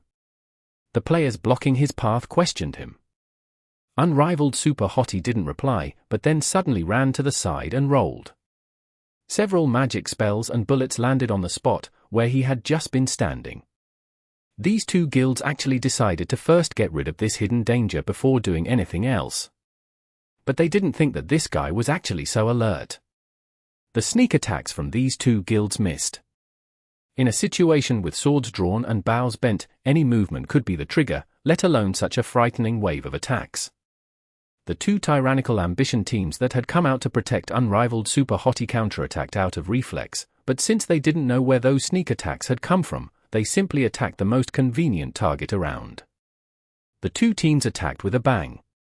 In any case, the other two guilds were their opponents. It didn't matter who was who. In this battle, the players from Samsara and 100 Blossom Valley were the first to fall. This was a group battle. The weak characters wouldn't be able to survive under concentrated fire even with help from clerics. This battle had begun too suddenly. None of them had been prepared, so it wasn't a surprise some of them died. When the two guilds saw that they had lost a few players, how could they be nice anymore? They immediately returned fire and the three sides immediately began fighting each other. These players completely reacted out of instinct. None of them had received orders from their superiors. Their minds were clear though. A fight was a fight. They were going to fight sooner or later anyways. But the important part was not to kill off any one side, but to get a hold of the boss within this chaotic mess. Blooming Blossoms and 3 Realms 6 Paths immediately thought of unrivaled Super Hottie. Was he going to use this opportunity to get close to the boss? However, because of the chaos, it was difficult to find a specific person. They couldn't see where unrivaled Super Hottie had gone to, alarming the two guild leaders. This pro player couldn't be allowed to make a sneak attack. Where was unrivaled Super Hottie right now? He was just standing on the side in a daze. He really hadn't done it intentionally. Yishio didn't think he made any weird moves. How did it turn out like this? He couldn't understand why. Blooming Blossoms and 3 Realms 6 Paths couldn't find unrivaled Super Hottie, so they passed down orders to find him. With so many eyes looking, unrivaled Super Hottie was quickly found. He's over here. Someone reported. What's he doing? The guild leaders asked anxiously. He's doing nothing. The player replied. What? The minds of the two guild leaders froze. This was completely different from what they had anticipated. Did this mean the plans that they had prepared could only be tossed away now? At this moment, Yishio had nothing to do, but he wasn't alone for too long. Jiangyu came over to him. Brother, could you secretly pull the boss over? Will that be a problem? Jiangyu asked. I'll try. Yishio replied. Okay, we'll do our best to give you cover. Jiangyu said. As a result, unrivaled Super Hottie immediately headed over to the boss's location. The players from the other two guilds had received similar orders. After all, this battle was for the boss. They had already started fighting with each other. It wouldn't be right to just let the boss stand there and watch them. The three players sent out to secretly pull the boss over met together in this way. Everyone else was surprised to see them as they saw as the three knights rushed out at practically the same time. The three knights used a charge and instantly closed the distance with the boss. Then, the three knights went into a pose together, but stopped there. None of them moved. The three knights were surprised, but they understood the reason. Against Blade Master Lan Rui, Provoke would definitely work, but the effects didn't overlap. In other words, the last person to use Provoke would cover up the previous user's Provoke. Thus, in order to use Provoke to aggro the boss, the player who used it last would be the winner. The three knights were all experienced, so they were waiting for the other knights to act first. But because of this, none of them acted, so they just stood there. Ha ha! Only Yishio could laugh in this comical situation. He was the first one to understand, so he made the second step the fastest. Since they were stopping each other from using Provoke, it essentially meant that Provoke couldn't be used to start the fight. Thus, it would just be better to be the first player to deal damage to the boss. Unrivaled Super Hottie stepped forward, while laughing. Only then did the other two knights react. Their slower response made them very annoyed. Since it looked like they wouldn't be able to reach the boss before Unrivaled Super Hottie could do so, the only other option was to stop Unrivaled Super Hottie from getting closer. The two knights had the same thoughts, but neither of the two attacked. Ha ha! Another laugh. Unrivaled Super Hottie was the first to enter the boss's aggro range. Blade Master Lan Rui was already heading towards Unrivaled Super Hottie. Unrivaled Super Hottie's laugh made the two knights feel like crying. Why did he laugh again? Because they repeated the previous scene. Before, because they wanted to cover up the other person's provoke, none of them acted. But this time, both of them wanted to stop Unrivaled Super Hottie, but then they immediately thought, I'll let the other guy attack him, while I go and take the boss. Thus, the two knights didn't move. There was nothing they could do. The two knights weren't partners, but competitors. Bang! The first clash finally happened, and it was between Blade Master Lan Rui and Unrivaled Super Hottie. This sound made the hearts of many players shatter. The two knights from 100 Blossom Valley and Samsara turned in distress to look at their respective guild leaders. They failed to complete their guild leaders' orders and let Unrivaled Super Hottie take the first victory. Suddenly, a player from 100 Blossom Valley rushed out. He jumped high into the air. His equipment clearly added to his jump height.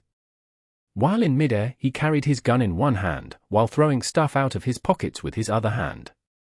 In an instant, all sorts of bullets and grenades rained down from the skies. Tyrannical Ambition's guard team was completely enveloped by the air strike. They cried out in fear and scattered, but were unable to escape from the attack's range. The noises from the gunfire and explosions linked together like a song from a symphony. In that short moment, the chain of skill effects looked like 100 flowers blossoming. This Spitfire landed on the ground as the smoke from his surroundings faded away. Only then did Tyrannical Ambition's players regain their composure. They shouted for heals, but didn't receive a response. They suddenly realized, where were the clerics? Their clerics had unexpectedly disappeared. Chapter 582. Under attack. All the clerics were already dead on the ground. There were 3 clerics in the team that was assisting Unrivaled Super Hottie to steal the boss. No one thought that all of them would die together after that flashy attack. Everyone had a hard time believing it. When the people who were yelling heal, heal, looked at their own health, they realized that they had only taken a small amount of damage. These small scratches probably resulted from being accidentally grazed by some skills when they were dashing about in a panic. That airstrike had clearly been targeting the clerics, but the garish skill effects made them feel like it was the end of the world, spreading fear into the hearts of all. It was only when the panic subsided did people notice that the Spitfire was still among them. At this moment, the Spitfire stood up, fired again, and tossed out grenades. The panic immediately resumed. The flying bullets and roaring explosions created an illusion of an all-out assault. He fought his way out of the crowd effortlessly. What are you doing? Stop embarrassing yourselves. The guild master of Tyrannical Ambition, Jiangyu, watched the entire mess take place. Although he hadn't come over, the boss was still his top priority. Seeing his elite team being devastated by a single person, Jiangyu yelled out right away to calm down his guild members. At the same time, his heart shook in fright over the astonishing abilities of the unexpected troublemaker. Initially, Jiangyu didn't notice that all 3 clerics were dead. After all, he was not there amidst the chaos, so his observations weren't as thorough. With a closer look, Jiangyu finally noticed the problem, much to his own shock. While everyone else was still wondering how all the clerics had died, as the guild master, he already realized the more immediate crisis at hand, Unrivaled Super Hottie. That's right. Truthfully speaking, 3 clerics were nowhere near enough for a knight going against a level 70 wild boss. This group was only the first team in the rotation. Jiangyu was currently organizing people to provide further support, but who would have thought that all 3 clerics of the first team would die so fast? Could Unrivaled Super Hottie endure during this period of time? Not only did he have to face the attacks of the wild boss, he also had to deal with the treachery of the other guilds. Ignoring the first team, Jiang Yu turned his view around frantically to check the situation on the front line. Meanwhile, he ordered the second team, which was still preparing, to start providing support right away. As expected, things were not going so well for unrivaled Super Hottie. Blade Master Lang Rui had already unsheathed his sword. The two knights from Samara and Blossom Valley turned around with both of their swords pointed at unrivaled Super Hottie instead of the boss, because unrivaled Super Hottie had secured the boss's aggro. Unrivaled Super Hottie was alone in this three-directional siege. Besides death, Jiang Yu could not imagine any other fate for unrivaled Super Hottie. In the blink of an eye, icy flashes blossomed off the enemy blades like dazzling strands of silk, each intertwining, weaving into a deadly net that descended upon unrivaled Super Hottie. In the end, the boss was the fastest and started with the Blade Master Ultimate, Formless Phantom Blade. This was a level 70 wild boss. Without the help of the clerics, even the best knight would be jumping to his own death if he tried to block the skill with his shield. On top of that, unrivaled Super Hottie's equipments were far from the best. Unrivaled Super Hottie didn't try to block the boss's skill. He seemed to have already noticed the absence of the clerics. But if he wasn't going to dodge it, was it even possible to dodge an ultimate from a level 70 wild boss? The answer soon revealed itself. Unrivaled Super Hottie didn't raise his shield. Instead, he chose to run. He jumped backward several times. Lang Rui obviously wouldn't let unrivaled Super Hottie escape so easily and gave chase at once. High huge strides made his movement much faster than that of unrivaled Super Hottie's.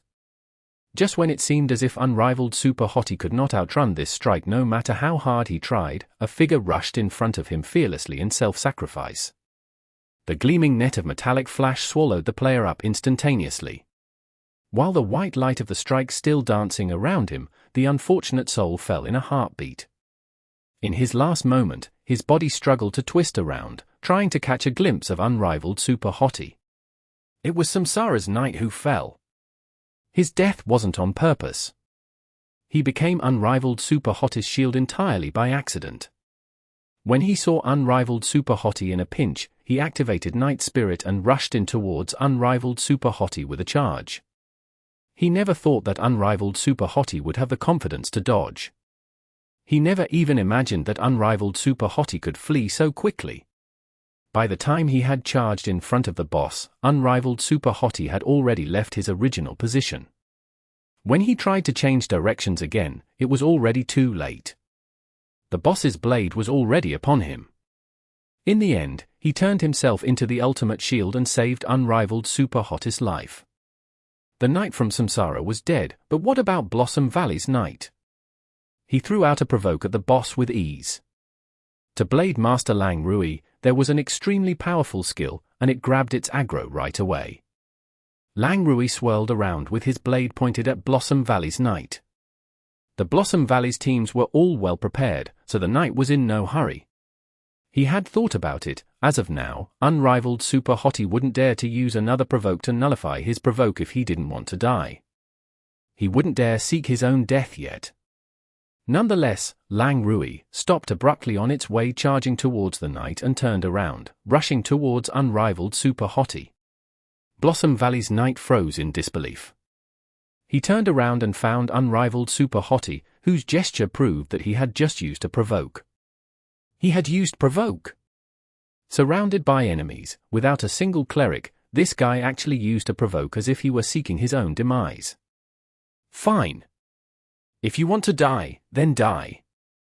The knight from Blossom Valley watched coldly, not planning on doing anything. If he became too impatient, then he would end up just like the knight from Samsara, rushing to his own death without even understanding what had taken place. Lang Rui rushed over with large strides, but unrivaled Super Hottie didn't stand his ground. Instead, he swirled around and tried to run away.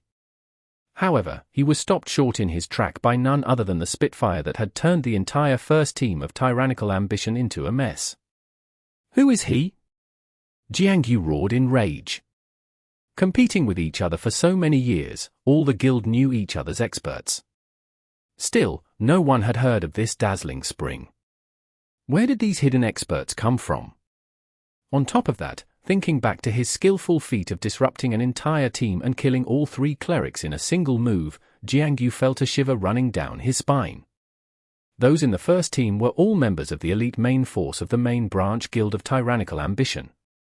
Every one of them was an unmatched expert in the game by themselves.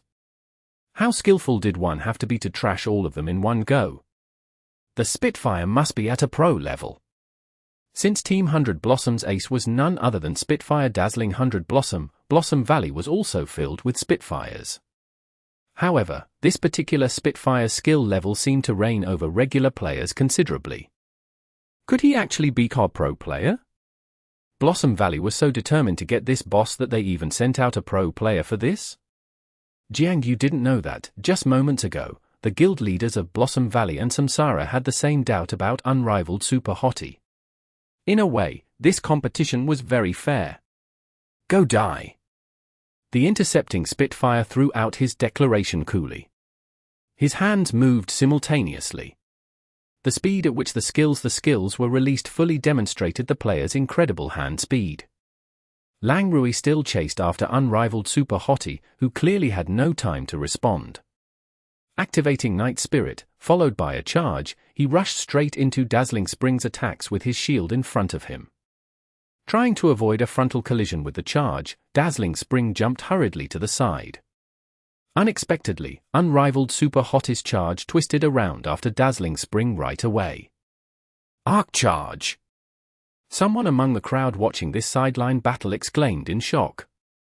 Among all the players present, none of them were noobs. All of them were the top experts in the heavenly domain. Ha ha!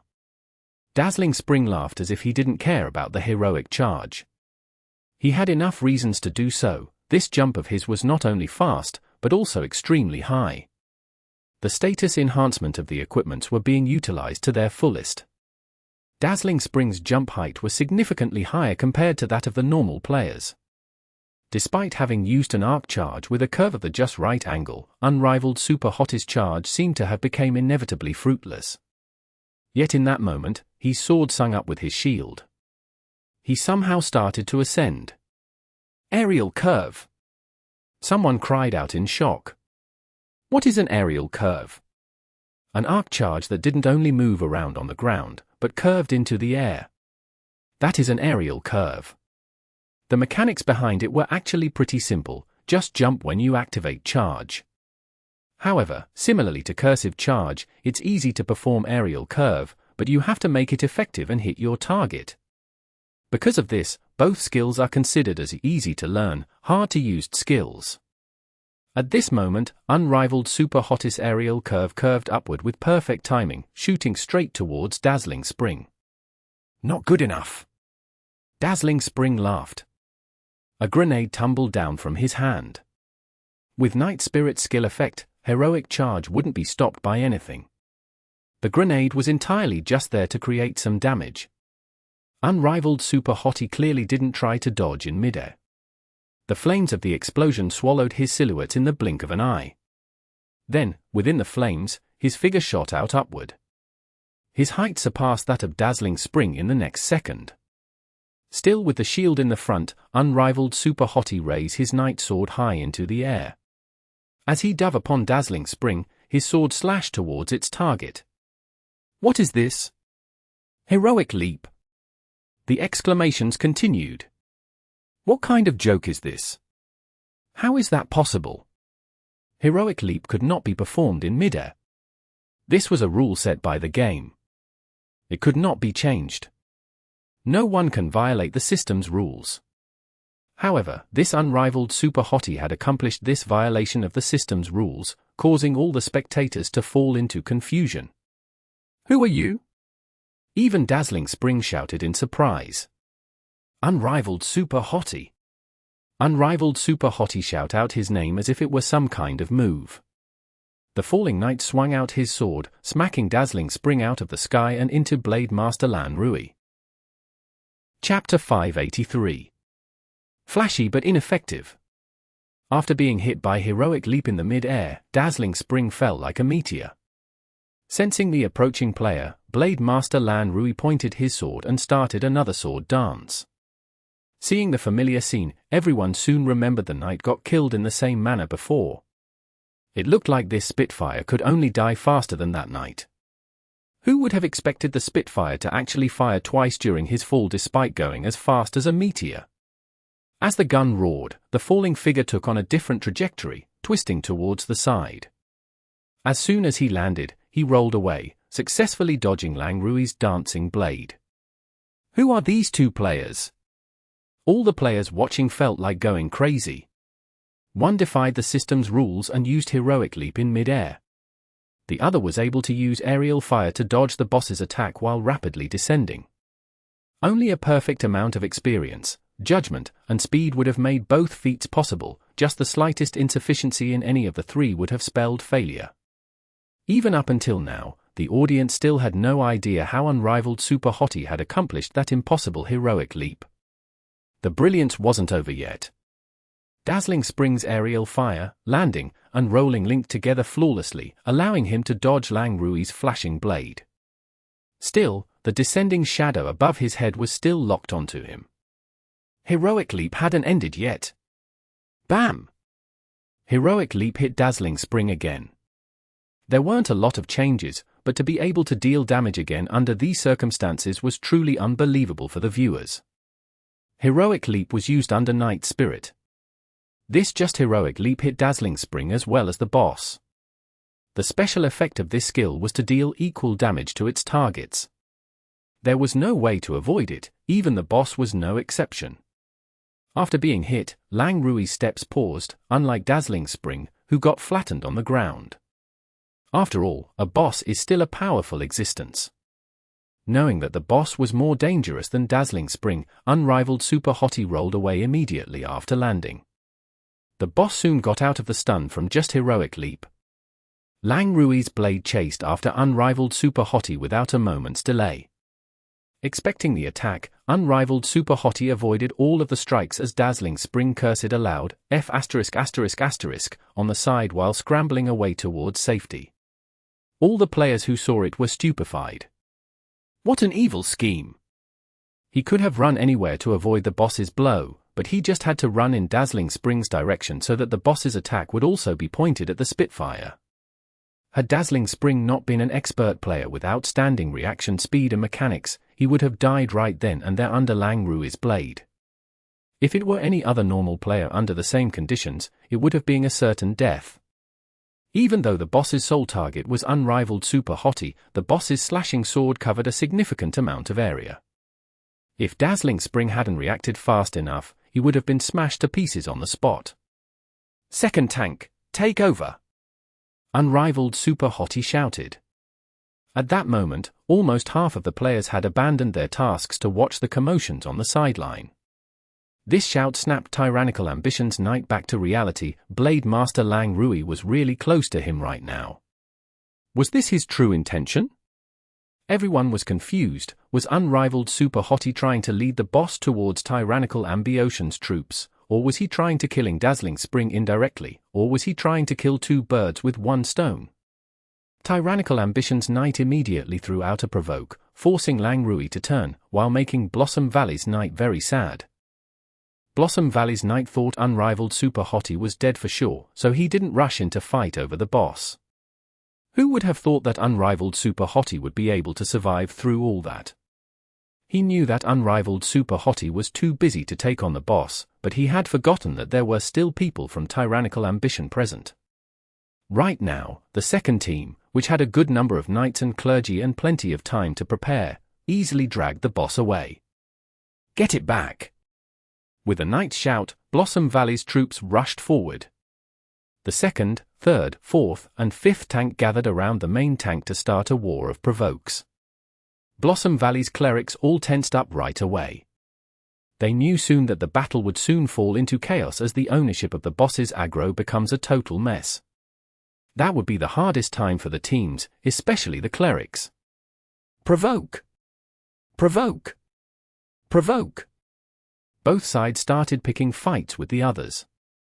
They were provoking each other to see which side had the better skill. Meanwhile, despite being pushed around earlier, Dazzling Spring had already jumped back up and was chasing after unrivaled Super Hottie. Both of them had no helper now, so the battle turned into an one-on-one deathmatch. Dazzling Spring's embarrassing state was nowhere to be seen now. His gun roared in his right hand while grenades rolled off his left, churning up a fiery storm of explosions. Under Yishio's control, the knight moved nimbly in spite of its usual clumsy impression. Unrivaled Super Hottie dodged all of Dazzling Spring's offensives narrowly with skillful pathing. But because of the fast pace of the fight, no one was able to tell how many skills Dazzling Spring released nor how many times he had attacked.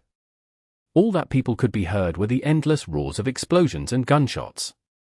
In the blink of an eye, the colorful visual effects of the skills had swallowed up a large area on the map. "So flashy!" someone exclaimed. "But they seem ineffective though." None of them hit. Someone followed up after noticing unrivaled Super Hottie's expert positioning. "Flashy, but ineffective." When this comment came out, many players paused in realization, especially the players from Blossom Valley. Although Dazzling Spring had whipped up a lively battle for the sake of Blossom Valley, the players from Blossom Valley had no idea where he had come from. Amidst the discussion, one thought suddenly came up, reminding these Blossom Valley's players of one person. That person was none other than 100 Blossom's former captain, Dazzling 100 Blossom's owner, Zhong Jiala. Zhong Jiala's style was extremely garish, just like his character's name, Dazzling 100 Blossoms. However, because he overly pursued the flashy effects in an onslaught of skills, his style's effectiveness had become the target of menace criticism. Especially when his opponent had managed to analyze his fighting style thoroughly, comments like "cool, but you aren't able to hit him" started to appear more and more frequently on Zhong Jiala's commentary. Right now, the same critique appeared on Dazzling Spring. It sparked that feeling of familiarity almost instantaneously among the fans of Team 100 Blossom. Dazzling Spring grabbed everyone's eye since the moment he got on stage. His style had been garish enough. It was so excessively flashy that even the issue of being effective had surfaced. Could this person truly be Zhong Jiala? If not, then the player behind Dazzling Spring had perfected a truly unbelievable imitation. However, if Dazzling Spring was indeed Zhong Jiala, then the player who was able to dodge every attack of his had to be a pro player too. Could he be Zhen Chengfeng? While everyone was having a headache just to figure out the situation at hand, Jiang Jiala suddenly exploded as if being triggered. That person really is Zhong Jiala. The players of Blossom Valley were incomparably familiar with their team's former god and immediately came to this conclusion. Even the players from other guilds quickly had the same thought. In this instant, Dazzling Spring's hand speed rampaged freely. Knowledge, decision-making, and reaction speed could occasionally be made up for with luck, but hand speed was a rigid physical factor. It wasn't something luck could bring about. This person wasn't randomly mashing his keyboard either. His character's movements were clean and crisp like a famous star singing. No matter how fast he or she sang, each and every word could be heard clearly. Dazzling Spring gave the audience this type of feeling. All of his moves had some purpose to them. What about unrivaled Super Hottie? It looked like he could no longer dodge anymore. The brilliant array of attacks enveloped him. Was he dead or alive? No could tell. Probably dead, right? Most of the players made this guess. The wave of attacks had been too frightening. However, Dazzling Spring didn't seem to share their thoughts. Although he stopped attacking, it was because even he couldn't see the situation from all of the attacks he had released. Even so, he prepared to attack at any moment. His gun didn't lower and his left hand had a grenade prepared. He was waiting for the moment the field cleared up. Suddenly, more than half of the players stopped whatever they had been doing. Only those fighting the boss couldn't do so because they simply couldn't. Though at this moment, no one cared about the boss. Everyone focused their attention onto the duel between these two mysterious guys. The light dispersed and everyone saw that unrivaled Super Hottie had fallen. Dazzling Spring lowered his gun and turned around. His attention was already on the boss. At this moment, unrivaled Super Hottie's corpse suddenly glowed with a white light. Unrivaled Super Hottie leaped up and headed straight for Dazzling Spring with a charge. This unexpected revival was undoubtedly the best kind of ambush there was. Dazzling Spring had no time to prepare against it. Among the shocked cries of many, Unrivaled Super Hottie charged directly into him. I know picking on noobs feels good, but you don't have to look for superiority in this way, right? You're better than this. As Unrivaled Super Hottie spoke, Dazzling Spring was already being sent away flying. Chapter 584. Creating an environment. Even though everyone saw the scene clearly with their own eyes, not many of them apart from Unrivaled Super Hottie's helper team understood what exactly had happened. Unrivaled Super Hottie was obviously in a team. He had come over with tyrannical ambition. Although he wasn't officially a part of the guild, he still joined one of their teams. When Dazzling Spring's brilliant attacks engulfed him, everyone felt like he was definitely dead.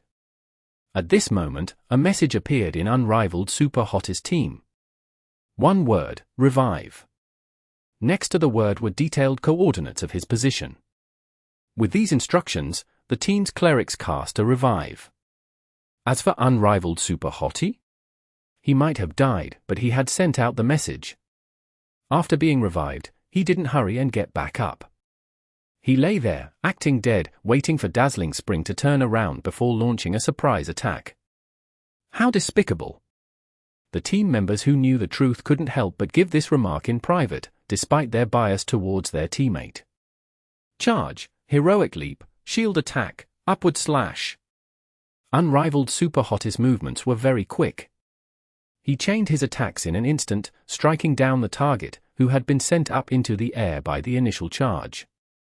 These moves weren't things most knights could do. Dazzling Spring wasn't worried about the damage from this combo. He had a stronger reaction towards those words. Who are you? Dazzling Spring made all sorts of guesses, but he wasn't certain about any one of them. What have you been busy with this year? Could you really have been preparing to leave just to run to the game and bully noobs? Unrivaled Super Hottie asked. His voice wasn't loud, just enough for Dazzling Spring to hear. Otherwise, if these top elites in the game heard themselves being called bullied noobs, who knew how angry they would be? Dazzling Spring didn't answer. He suddenly focused, and amidst Unrivaled Super Hottie's continuous attacks, he dodged and actually escaped from the combo. TCH, it Unrivaled Super Hottie clicked his tongue. He immediately fell back and Dazzling Spring chased after him. Dazzling Spring immediately won back the upper hand in that instant. The players from the three big guilds were even feeling slightly annoyed at the boss's existence right now. The boss was interfering with this incredible show. If they couldn't determine the skill levels of these two players, they weren't worthy of being players in the heavenly domain.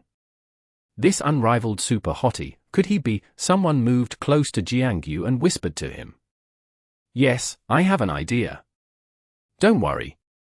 Jiangyu appeared to be becoming more and more calm. Heal, heal, heal. Why aren't there any clerics healing? Everyone heard Unrivaled Super Hottie shout loudly as he dodged Dazzling Spring's attacks. Everyone had heard these sort of words coming from knights countless times. No one gave much thought to them. Knights were tanks. Wasn't it normal for them to tell the clerics to heal? But the problem this time was that it looked like a 1v1 duel. This knight was actually telling them to help. Wasn't that too disgraceful? Many of them were disappointed. Heal him. Jiangyu decisively gave the order. Unrivaled Super Hottie soon began to glow with white light. He immediately stood still and stopped dodging Dazzling Spring's attacks. He was about to go forward and trade blows. How shameless! The players from Blossom 100 Valleys shouted angrily. With several clerics healing him, this guy wanted to trade blows with a Spitfire? Wasn't that too shameless? In theory, for team battles, supporting a tank while having him charge through the troops was a very common strategy, but the confrontation between Dazzling Spring and Unrivaled Super Hottie clearly indicated that these two certainly weren't ordinary players. As soon as everyone saw them as being on a higher level, everyone's requirements went up another level too. Wasn't asking others for help in a PK very normal? But everyone felt like it was too unstylish for someone so high class. F***CK. Dazzling Spring shouted. He clearly despised his opponent's action, but he could only run away. No one could directly win over a tank with a bunch of clerics healing him. When he saw this action, Dazzling Spring was now very certain who this person was. He originally thought it was highly probable it was this person. After all, no one else had the spare time to run over to the game to fight a boss. Don't run. Let me give you a good lesson. Did you really think you could go on a rampage without any fear in the game? With help from the clerics, unrivaled Super Hottie clearly became more arrogant. Everyone was speechless again. If you're that capable, then don't bring clerics with you. If you hadn't brought clerics, wouldn't you have been the one to get cleaned up? Even though unrivaled Super Hottie had put Dazzling Spring into a difficult situation too, Dazzling Spring clearly had the upper hand. Previously, Dazzling Spring had directly killed off unrivaled Super Hottie, who had to be revived to fight back. Unrivaled Super Hottie's equipment had been worse than Dazzling Spring's to begin with. After dying, his stats would be reduced. If they fought head-to-head again, he would just die again. Who would have thought that this guy would directly call for a bunch of clerics to help him? How could he shout like he was in the right? Dazzling Spring looked quite patient. With clerics helping the knight, he obviously couldn't contest him directly. At this moment, he was relying on his fast movements to circle around unrivaled Super Hottie and target the clerics helping him. Clerics, protect yourselves! Unrivaled Super Hottie shouted. The clerics suddenly started to get flustered. Protect ourselves? More like you should be protecting us. And he wants us to protect ourselves against such a terrifying enemy? Are you joking? As proof that he wasn't just saying this, when Dazzling Spring directly went for the clerics, unrivaled Super Hottie didn't show any attempts at stopping him. It seemed like he was using the clerics as bait, so he could use the opportunity to inflict heavy damage onto Dazzling Spring. Dazzling Spring open-fired. With his high-speed actions, he immediately engulfed the clerics with a dazzling array of attacks. The clerics immediately acted to protect themselves. Run. The knight didn't have any intentions of helping them. It made the clerics feel very angry. If he wouldn't help them, then they wouldn't help him. All of them sprinted towards their other teammates. Those guys would care for them, unlike unrivaled Super Hottie. What are you running for? Heal each other. Do you really think he can instantly kill all of you? Unrivaled Super Hottie said helplessly. But previously, a squad of clerics had been killed instantly. Everyone saw it very clearly. How could the clerics not be scared? Dazzling Spring didn't chase after the clerics. He turned around and aimed at unrivaled Super Hottie. Hurry up and kill the boss. Unrivaled Super Hottie immediately backed away. He looked like he was heading back to Tyrannical Ambition's troops for protection. Dazzling Spring saw through his intentions and quickly stopped unrivaled Super Hottie. How much movement speed does your equipment add? Unrivaled Super Hottie complained. He saw Dazzling Spring's equipment. Apart from a bunch of jump height, the rest was a bunch faux movement speed. Compared to a heavy knight, who knew how much faster he moved. Dazzling Spring didn't know either and attacked in a frenzy. Blossom Valley's guild leader Blooming Blossom felt like he should do something. With a shout, Blossom Valley's players joined the fray. They had no doubts about the identity of Dazzling Spring. He was the former team captain and ace player. It was an honor to play with him shoulder to shoulder. Who knew how many Blossom Valley players hoped to have the opportunity to interact with a god-level player like him? Zhong Jiala had already retired, but he definitely still had influence because no one in Team 100 Blossoms was able to replace him yet. Tang Hao was a promising rookie, but according to Blossom Valley's traditions, Dazzling 100 Blossoms should be the core. Right now, the ace player was a brawler. No one was used to it. Everyone hoped Zhu Yuan could hurry up and become the core with Dazzling 100 Blossoms, but Zhu Yuan's performance this season made them give up. He was pushed to do something beyond his abilities.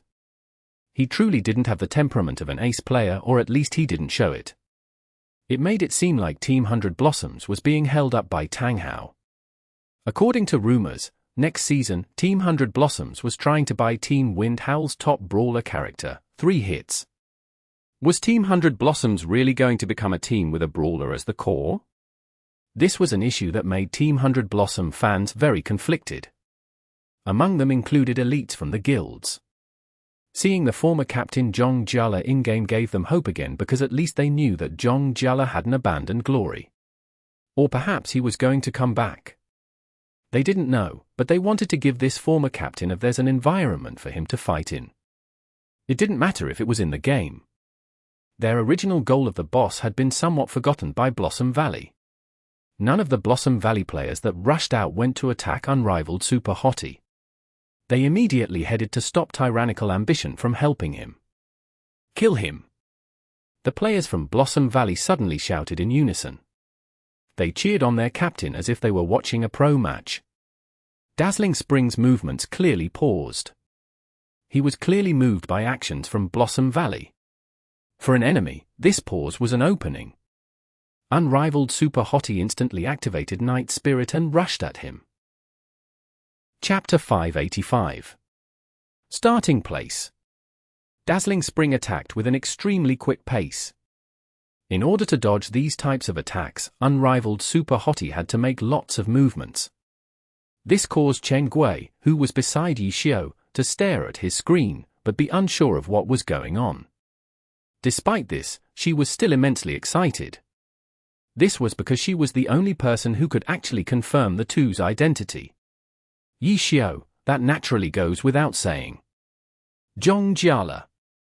His flashy Spitfire's 100 Blossoms style was too noticeable. Even more so, Yi Xiao quietly spoke to Dazzling Spring so that no one else besides Dazzling Spring could hear him. However, Chengguo was next to Yi Xiao, so she could hear him speak. Chengguo didn't need further confirmation. She had already made an accurate guess on this person's identity. Chengguo was extremely excited. She was too busy to even look down on Yi Xiao for telling the clerics to support him, so he could just tank the hits to fight. Zhong Jiala was a god. In terms of age, he had been a pro for 6 years. Right now, the Glory Pro Alliance was on its 8th competitive season, so he would be considered quite old. Within these 6 years, he participated in 3 finals, which was quite an accomplishment. Amongst all the gods in the pro scene, only Yi Qiao and Wang Jieshi had similar achievements. Yi Qiao had participated in 4 finals and became the champion 3 times. Wang Jieshi had participated in 3 finals and became the champion 2 times. Zhong Jiala had participated in 3 finals, but won the championship 0 times. This tragic comparison was honestly very depressing. Especially for those 3 finals, Zhong Jiala's opponents just happened to be Yi Qiao and Wang Jieshi. When the 3 were compared together, it only made Zhong Jiala look even more tragic. Last season, or the Pro Alliance's 7th season, Team 100 Blossoms led by Zhong Jiala lost to Team Tiny Herb led by Wang Jieshi. Zhong Jiala's heart completely died. After the long holidays, he suddenly announced his retirement, completely catching Team 100 Blossoms off guard. Because Team 100 Blossoms wasn't able to prepare well enough during the summer, their performance this season fell sharply. It was only because of Team Excellent Era's downfall that Team 100 Blossoms was able to escape from criticism. Then again, Team 100 Blossoms' decline wasn't unreasonable like Team Excellent Era's. The sudden retirement of their ace player and captain resulted in the team not having anyone to take his position. Their decline wasn't a surprise with such misfortune falling upon them. However, a team that had participated in 3 finals couldn't be ordinary. Team 100 Blossom's second-year rookie Tang Hao had risen abruptly this season. But their best character and the responsibilities involved were pushed onto Zhu Yuan, which was way beyond his ability. On the other hand, Tang Hao was an outstanding player, but the brawler character in his hand wasn't good enough to be considered a trump card. In the end, Team 100 Blossom's performance was shaky. At this point in time, it would be natural for a person to think, if Zhong Jiala and his dazzling 100 Blossoms were still playing, along with the aid of the rising Tang Hao, Team 100 Blossoms would undoubtedly be a power to be reckoned with this season. Harsh critics would say Zhong Jiala was worthy of being called the #1 unlucky god. He couldn't take it anymore and retired after suffering through so many years, but then an outstanding helper immediately popped up in the team. Originally, he could have had another chance to win the championships, but the chance was missed just like that. but the majority of the people were lenient and felt sorry for Zhong Jiala. 100 Dazzling Blossom's performance during last season's final was still as splendid as in the past. Zhong Jiala hadn't aged to the point where he needed to retire yet. It was just that he was unable to get any return from all of his struggling for so many years. Although he wasn't old, his heart had been grinded by time. His heart had given up. His sudden announcement of his retirement felt a little bit irresponsible and impulsive. Topics related to Zhong Jiala continued for the whole competition season. Even if Team 100 Blossoms had the upcoming Tang Hao, it couldn't stop the fans' reminiscence of Zhong Jiala. Some people suggested that in the All-Star Weekend's Rookie Challenge, Tang Hao's prideful junior succeeds the senior might have been because Team 100 Blossoms constantly talked about their retired team leader, which irritated him and caused him to want to rise like the devil. If one thought about this more carefully, the explanation would feel a bit far-fetched, but it was truly hard to say why Tang Hao issued the challenge. A god had just risen in the team, but the only thing people talked about was the previous leader. What could he be feeling in his heart? Dao Hao was only a god because of his skills. In terms of age, he was only a second-year rookie. He was turning 18 this year, an age where it's easy to be proud. How could anyone expect such a youth to be mature and reserved? Everything that had happened to Team 100 Blossoms this season could be attributed to Zhong Jiala's retirement. His leave was straightforward, but was he truly willing in his heart? If there really was another chance, would he return again? With the rise of Tang Hao this season, many Team 100 Blossom fans wanted Zhong Jiala to come back. But now, in the online game, Zhong Jiala's Spitfire had appeared.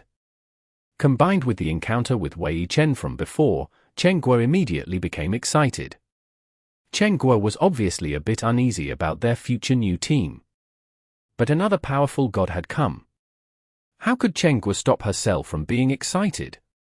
She hoped to see a repeat performance of Wei Chen's encounter. Did you become a spy in Tyrannical ambition for this to happen? Chen Guo was so enthusiastic that her voice was shaking. For what to happen? But Yixiao was puzzled. Him. Zhong Jiala. Chen Guo pointed towards Dazzling Spring on Yixiao's screen. Chen Guo felt dizzy seeing a fight between two gods from a first-person point of view. I became a spy in Tyrannical ambition to find Zhong Jiala? Could you please analyze how that makes any logical sense? Yixiao spoke helplessly. It's not. Chen Guo asked with uncertainty. Of course not. This is a pure coincidence. If I knew he were here, wouldn't I be seeking death by coming in my current condition? Yixiao spoke. What about your condition? With only my current equipment, no guild, and lacking 160 stat points. Yixiao spoke. Do you mean to say that you can't beat him? I just died a moment ago. Did you not see that? Yixiao asked, puzzled. I thought that was one of your despicable tactics. Chen Guo was dumbstruck. What type of tactic is that? When I get revived, my experience is still deducted. I was level, so a loss in experience means a reduction in stats. Yixiao said. So you're saying? It's a tragedy. Chen Guo asked. Didn't you see me calling for the clerics to come help me? Yixiao said. What exactly have you been doing this entire time? Chen Guo was at a loss for words. She really didn't think that the reason for unrivaled Super Hottest death and Yixiao's call for help was actually so simple and plain: he couldn't beat his opponent. She had been thinking about what sort of despicable scheme Yixiao was hiding. The truth rendered her speechless. He died because he couldn't beat his opponent. He called for help because he couldn't beat his opponent. F***ck, those actions were so logical.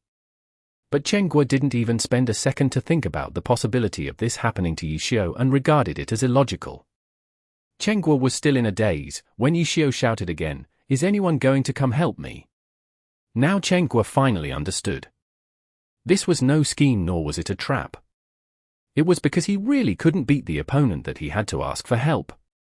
Even though Yixiao managed to take advantage of the opening, while Zhong Jiala was in a daze, and attacked a few times, but just like what Yishio had told Chen Gui, his characters was too weak.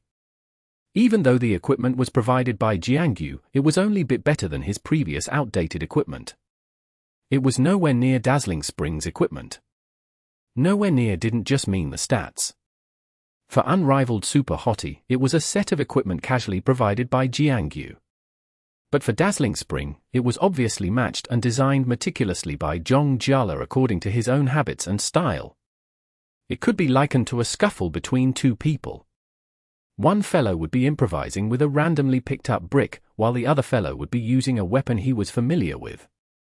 Secondly, there was the 160 stat point gap. Unrivaled Super Hottie didn't have it because he didn't have a guild.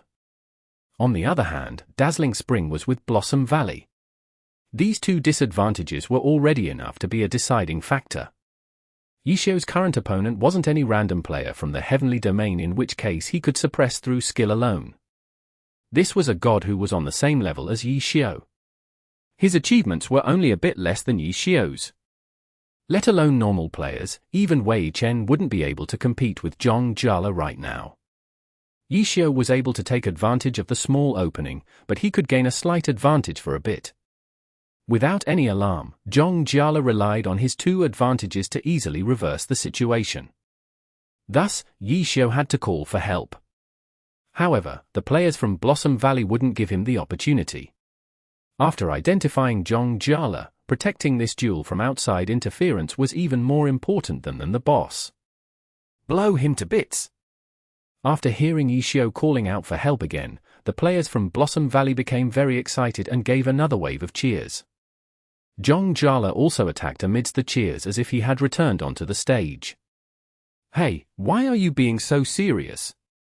Yishio spoke, while controlling Unrivaled Super Hottie and looking for an opportunity. "You don't seem very relaxed either." Zhong Jiala finally spoke. "That's a must.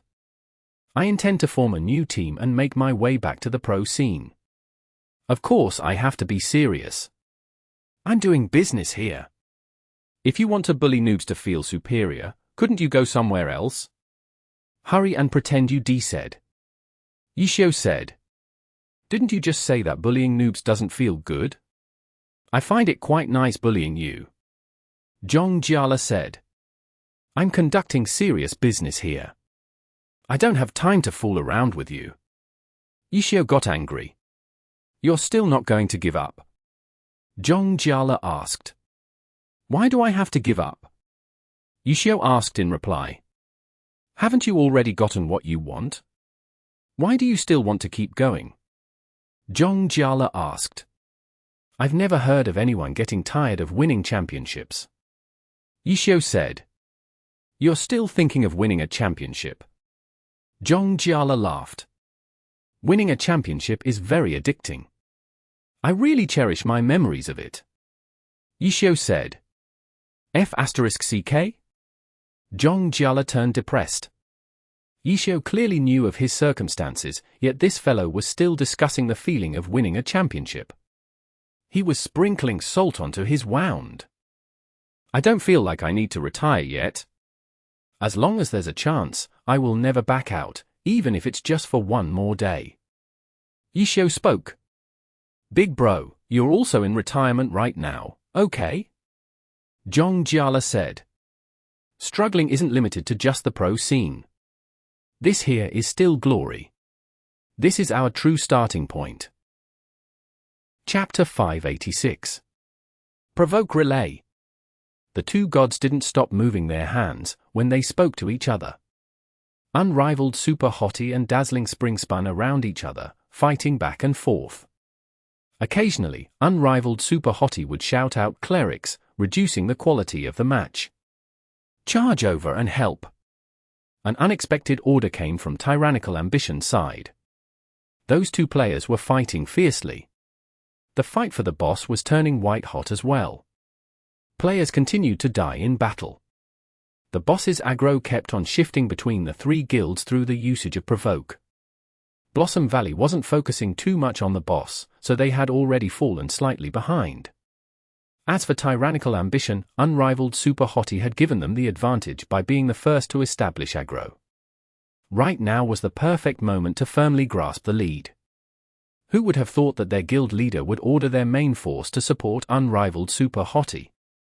Even though the players didn't understand the reason, they still followed the order. The players from Blossom Valley tried their hardest to stop Tyrannical ambition, but Tyrannical ambition's strength didn't lose to them one bit. Tyrannical ambition couldn't crush Blossom Valley with one strike, but they could still focus their forces onto a point and create a small opening. Under Jiang Yu's orders, the players from Tyrannical ambition quickly rushed through the opening and provided a line of defense for the clerics.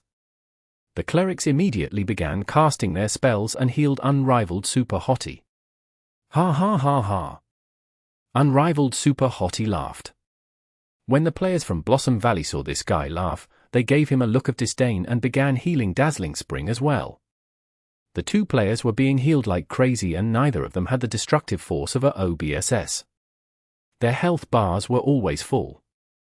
No matter how hard they attacked, their health bar never dropped. What's the point of a fight like this? Zhong Jala looked up at the sky. Ha ha, let's see which side's clerics will run out of mana first. Yishio said. Shameless. Zhong Jala was speechless. With the way they were fighting, even though his health never dropped, as a Spitfire with leather armor, he definitely wouldn't be able to survive as long as a knight with heavy armor. Against a normal opponent, Zhong Jala could widen the distance between them and kite the opponent, but he was currently against another god. Kiting him wouldn't be so easy. Even if he were able to widen the distance for a moment, he would quickly be chased down. Thus, Zhong Jala decided not to waste his energy fighting Yishio. He tossed unrivaled Super Hottie aside and directly rushed into the chaotic fight between the two guilds. From this point of view, it could be seen that Zhong Jala had the upper hand over unrivaled Super Hottie. If he wanted to run, he could easily do so. Running again? Please stop giving up so easily. Yishio shouted as he chased after Dazzling Spring. I'll come clean you up in a bit. Zhong Jala replied calmly. Following afterwards, he blasted apart the group of enemies he had charged into. His offense wasn't something ordinary players could defend against. The bright light swallowed up numerous players. The players from Blossom Valley had been prepared. They were all in the same team as Dazzling Spring, so none of them took any damage. Tyrannical Ambition's side was much more tragic. They were unable to resist. They wanted to fight back, but they couldn't even find their opponents. From a certain perspective, Zhong Jala's 100 Blossoms fighting style was a type of offense and defense. He didn't rely on the skill effects to defend. Instead, he used the visual effects that were supposed to just be for decoration. These beautiful flashes of light would cover up Dazzling Spring, so the players wouldn't know his position. Where were they supposed to attack? This technique was similar to vanishing steps. It wasn't something the system had purposefully intended for, but rather something the players had found for themselves according to how the game worked. Even though the damage that could be dealt by a single person was limited, Zhong Jala was a god who could increase the pace of his attacks with his playing. His ability to deal incredible amounts of damage in an instant was regarded as a model for many teams. This extravagant playstyle looked like it covered an extremely large area, but in reality, the damage was focused on one target. And only Zhong Jala knew who this target was. By the time his opponent was able to figure it out, it was usually too late. And with so many enemies around him, it was naturally very difficult to see who his attacks were focused on, even more so for normal players on a lower level than him. The health of some players fell slowly, while the health of other players fell quickly. But from an overall outlook of the battle, everyone was being attacked without any distinction between them.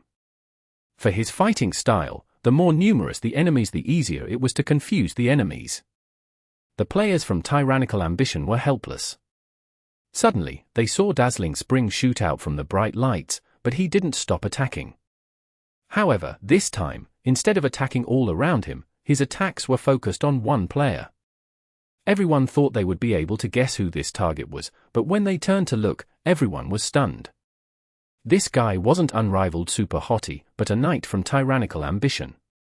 This guy didn't have any sort of conflict with Dazzling Spring, but right now, he had become Dazzling Spring's target.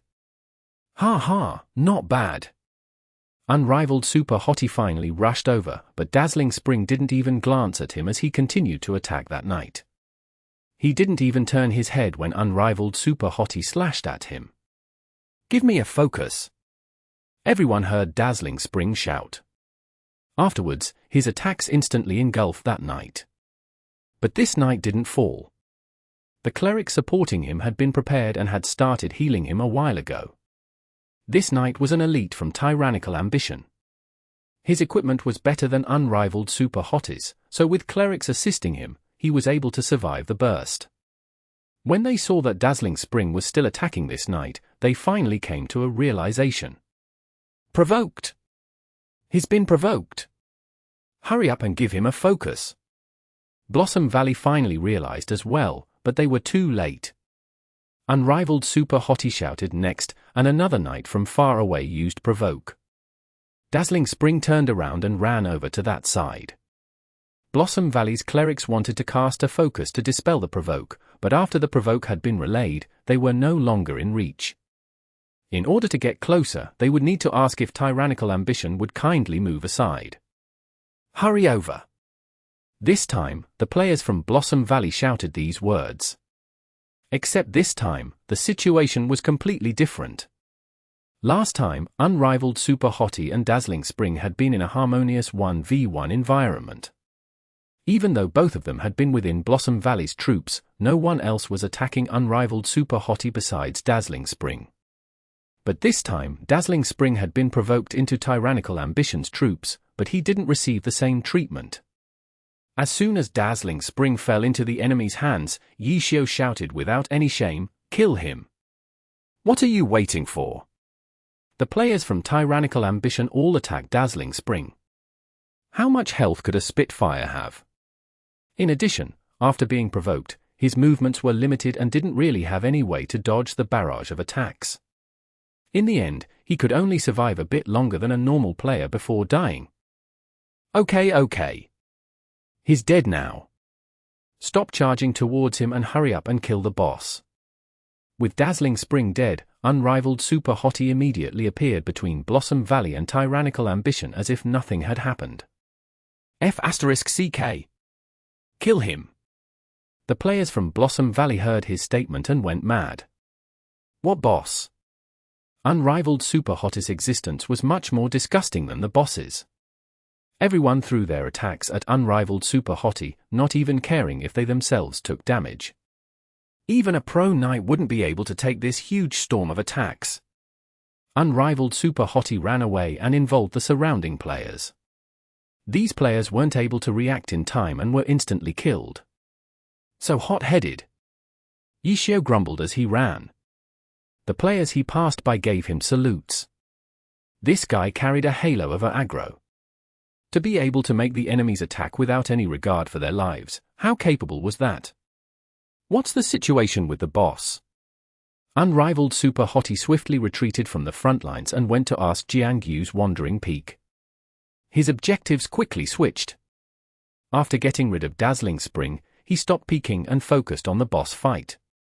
Right now, Samsara has the advantage. Jiang Yu was speechless for a good while. Too arrogant. I'll go steal it back. Knights, follow me. Yishio shouted. The knights looked at him in fear. The several players that were previously near Unrivaled Super Hottie had been killed in an instant from the enemy's attacks. With such a huge amount of aggro on his head, who dared to stand next to him? This Unrivaled Super Hottie directly asked the guild leader, "Can I take out the knights and clerics and have them join my team?" Okay. Jiang Yu agreed decisively. He immediately reorganized the teams by putting all of the clerics and knights in one team.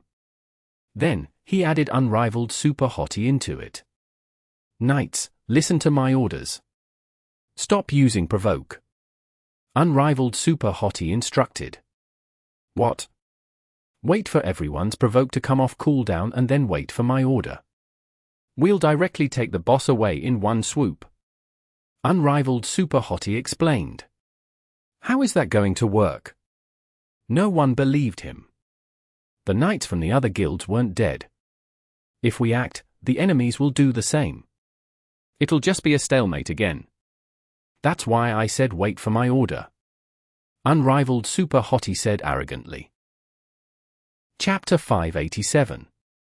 Honest Maelstrom Counterattack. In Unrivaled Super Hottie's team, besides knights, there were only clerics. These knights were the same class as Unrivaled Super Hottie. They were used to being treated as respected uncles. Now, another knight had suddenly taken command. None of them felt good about it. As for the clerics, they were close partners with the tanks. In a situation where they were wearing the same pair of pants, they weren't happy with Unrivaled Super Hottie suddenly ordering them about either. But there was nothing they could do. The experienced Jiangyu had anticipated their emotions and said a few words to them. These elites weren't playing the game full-time, but they were still playing the game part-time. Whenever they did something, they couldn't just do as they pleased. Now that their guild leader had given them an order, even if they weren't willing, they still had to listen. Knights, retreat! Unrivaled Super Hottie instructed, and the knights at the front line withdrew. Clerics, heal me! After the knights fell back, Unrivaled Super Hottie gave another order and rushed forward directly into the enemy ranks. After activating Knight Spirit, he immediately used Sacrificial Roar. The surrounding enemy guild players suffered under the effects of the roar, and their next attack flew towards Unrivaled Super Hottie.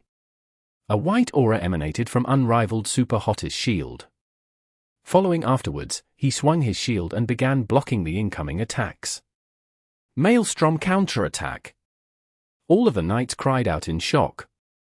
Since he activated Knight Spirit, it's an honest Maelstrom Counterattack. Maelstrom Counterattack was another knight defensive skill. During its 10-second duration, enemy attacks had a certain probability of being reflected back. Under Knight Spirit, Maelstrom Counterattack had a 100% chance of reflecting the enemy's attacks back. As a result, it was called Honest Maelstrom Counterattack. This type of skill wasn't easy to use in PvP. As long as the opponent didn't attack, Maelstrom Counterattack was useless. At the present, knights mostly used this skill to interrupt the flow of battle. As soon as Maelstrom Counterattack came out, the opponent would immediately stop attacking, allowing knights to use this opportunity to reorganize themselves. Unrivaled Super Hottie's usage of this skill obviously wasn't to give his team a chance to rest. He had used Sacrificial Roar just before, forcing the enemies to attack him. The clerics immediately tensed up. They didn't think this guy would suddenly give them so much pressure. Maelstrom Counterattack wasn't Maelstrom Reflect. First, the shield absorbed the enemy attacks and then used the sword to strike back. The knight wasn't immune to damage during the duration. Whatever damage the attack should deal would still be dealt. Then, the damage would be returned to the opponent. If not, how else would a knight be able to show honesty? The elite clerics didn't dare to try and predict anything. They raised their crosses and cast their spells. They used everything they had, from big heals to small heals, long cast times to instant casts. What would the result be like? They didn't have any confidence. If the enemy attacks directly 100-0D Unrivaled Super Hottie's health, it wouldn't matter how many clerics they had. And the result? No one knew, because this Sacrificial Roar affected too many targets.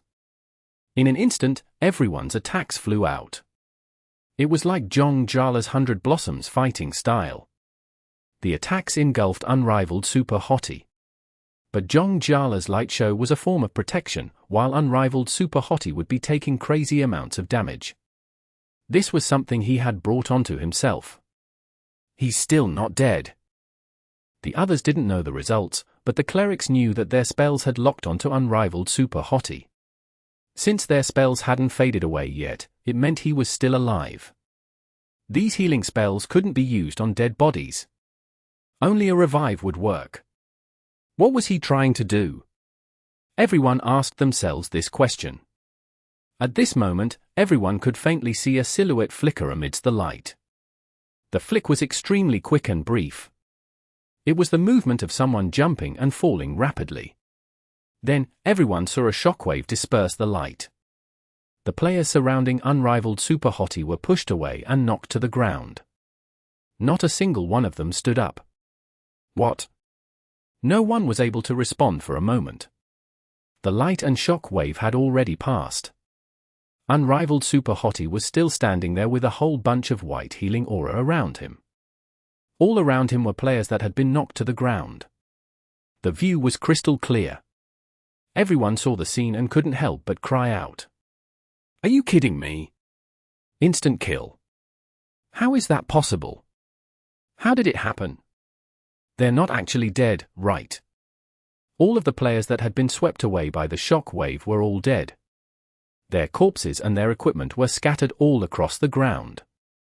There were at least 20 players that had been struck by the shock wave. Some were from Samsara and some were from Blossom Valley. Even the level 70 wild boss Blade Master Lan Rui wouldn't be able to inflict such damage with one attack. But now, Unrivaled Super Hottie had somehow instantly killed off at least 20 players with one strike. No one on the battlefield was a noob. All of them were peak experts of the heavenly domain. This sort of occurrence had never happened before. Were knights this fearsome? Then what's the point of other classes? Everyone might as well just be one. Amidst the widespread terror that had taken over the battlefield, Unrivaled Super Hottie stepped forward again. The players from Samsara and Blossom Valley had already forgotten their purpose in coming here. Just this one step made them retreat in a hurry. It was as if this step was a prelude to another huge massacre. Let alone the two guilds that had been hit by the attack, even Tyrannical Ambition side was in fear, especially the knights. They were so shocked, their eyes were about to pop out. What happened? All of the knights in Tyrannical Ambition just happened to be gathered together, so they quickly began discussing with each other. Were those guys already almost dead? How could there be such a coincidence? If they weren't already almost dead, then other than an assassin's life-risking strike, how could they have instantly died? It was too hard to see because of all of that light. Was that shockwave from Heroic Leap?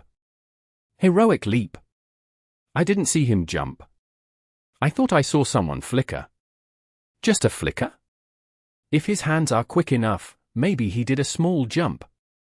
Wait, could it be like this? Someone suddenly thought of something and shouted. Everyone turned to look at the speaker. It was Tyrannical Ambition's #1 knight speaking. In other words, he was Tyrannical Ambition's head tank. When 3 Stone spoke, everyone calmed down and listened to him. He used Sacrificial Roar to concentrate the enemy attacks onto him. Then, by using Honest Maelstrom Counterattack, he absorbed everyone's attacks. Finally, he used a Just Heroic Leap to return all of the absorbed damage to each person. With all of the damage he absorbed, of course it would be enough to instantly kill someone. Unrivaled Super Hottie was only able to survive all of that damage because of all of the clerics crazily healing him. 3 Stone said. It can be used like that. The knight sucked in a cold breath. They were all experienced knights. Apart from pro players, no one would dare to call themselves more experienced than them. But now, this knight just did something they had never thought of before. I don't know. I've never tried before. But I just read over the description for these skills and nothing said they couldn't be used like this. But the problem is that actually doing it is extremely difficult even if you know the theory. You need to be extremely quick and precise with how you used your skills. We probably don't have the ability to do it. The knights listened and fell silent. They had played Glory for a long time. They recognized their own skill. Even if they knew the theory, if they tried, they definitely wouldn't be able to succeed. They wouldn't be able to do it even if they were lucky. The conditions were too strict. Who is this person? The 4th branch knight, Flight, asked gloomily. He originally thought he could use Unrivaled Super Hottie as a stepping stone to show his strength to the overall guild leader. But now from the looks of it, this guy's skill level far surpassed him. With just this one move, anyone could tell that compared to him, Flight was just a nobody. Flight asked something that was on the minds of many of them, but 3 Stones didn't answer. At this moment, Unrivaled Super Hottie shouted, "Are your provokes ready?" Ready. The attack had been too shocking. None of the knights were unwilling anymore. They heard his question and promptly answered back. Line up and wait for my command. When you see it, immediately act. Unrivaled Super Hottie shouted. The knights lined up and Unrivaled Super Hottie quickly typed out a 1. The first knight acted and used a provoke on the boss. Samsara's knights were still resisting. One of their knights was about to use a provoke when Unrivaled Super Hottie typed out a 1. Samsara's knight acted, but right when his provoke completed, Tyrannical Ambition's side sent out a provoke. The boss didn't even turn his head towards them and headed straight for Tyrannical Ambition. Chapter 588. Crusader's Trial. Samsara really hadn't noticed Tyrannical Ambition's movements from the beginning. When Samsara's knight used his provoke, the boss had shifted its aggro to him, but had almost instantaneously been pulled back by Tyrannical Ambition's knight. Under Yishio's command, as long as the knights from Tyrannical Ambition acted promptly, provoke would be timed perfectly. Thus, in the eyes of Samsara's players and even Tyrannical Ambition's own players, nothing seemed to have happened to the boss. It was still facing whatever direction it had been facing before. What's going on? The players from Tyrannical Ambition didn't understand what was going on, but they weren't worried. However, the players from Samsara were panicking. The boss was heading over to their enemies. The knight that had used provoke was puzzled too. His skill went on cooldown, but why was there no effect? Blade Master Lan Rui definitely didn't have any resistance towards it. It might be able to resist other skills, but definitely not provoke. This was one of the boss's characteristics. Against provoke, the boss had absolutely no way of controlling himself. As a result, Samsara's knight just thought he had messed up. He didn't know how he messed up though, so he felt very ashamed. He immediately called for another knight to come over. Yishio saw everything, and when he saw the enemy knight act, he immediately gave another order. The next Tyrannical Ambition knight was completely focused. As soon as he saw the order, he immediately used the skill. Thus, Blade Master Lan Rui continued to have no reaction to the enemy's provokes. The players from Tyrannical Ambition were beginning to understand, but the players from Samsara were all staring at their two knights. The two knights both felt very ashamed. The third knight had already rushed over. My turn! This knight shouted as he used provoke. His loud voice didn't mean his hands moved any quicker. In fact, it gave Yishio a heads up. Yishio saw everything clearly, but Tyrannical Ambition's knight couldn't react with the precision of a machine. The third provoke was just a tad bit slow. As a result, this time, the players from Samsara finally saw Blade Master Lan Rui turn its head. The third knight was already smiling to show his triumph, but Blade Master Lan Rui only turned its head slightly before turning back. The boss continued to head away. Everyone from Samsara became petrified. They finally realized it. When the fourth knight came out, someone paid attention to Tyrannical Ambition's movements and discovered that Tyrannical Ambition's knight practically acted at the same time as their own knight. There was almost no difference in timing between them, but when the skill effects came through, the boss would always continue moving towards Tyrannical Ambition. If the boss moved any further, it would be too late.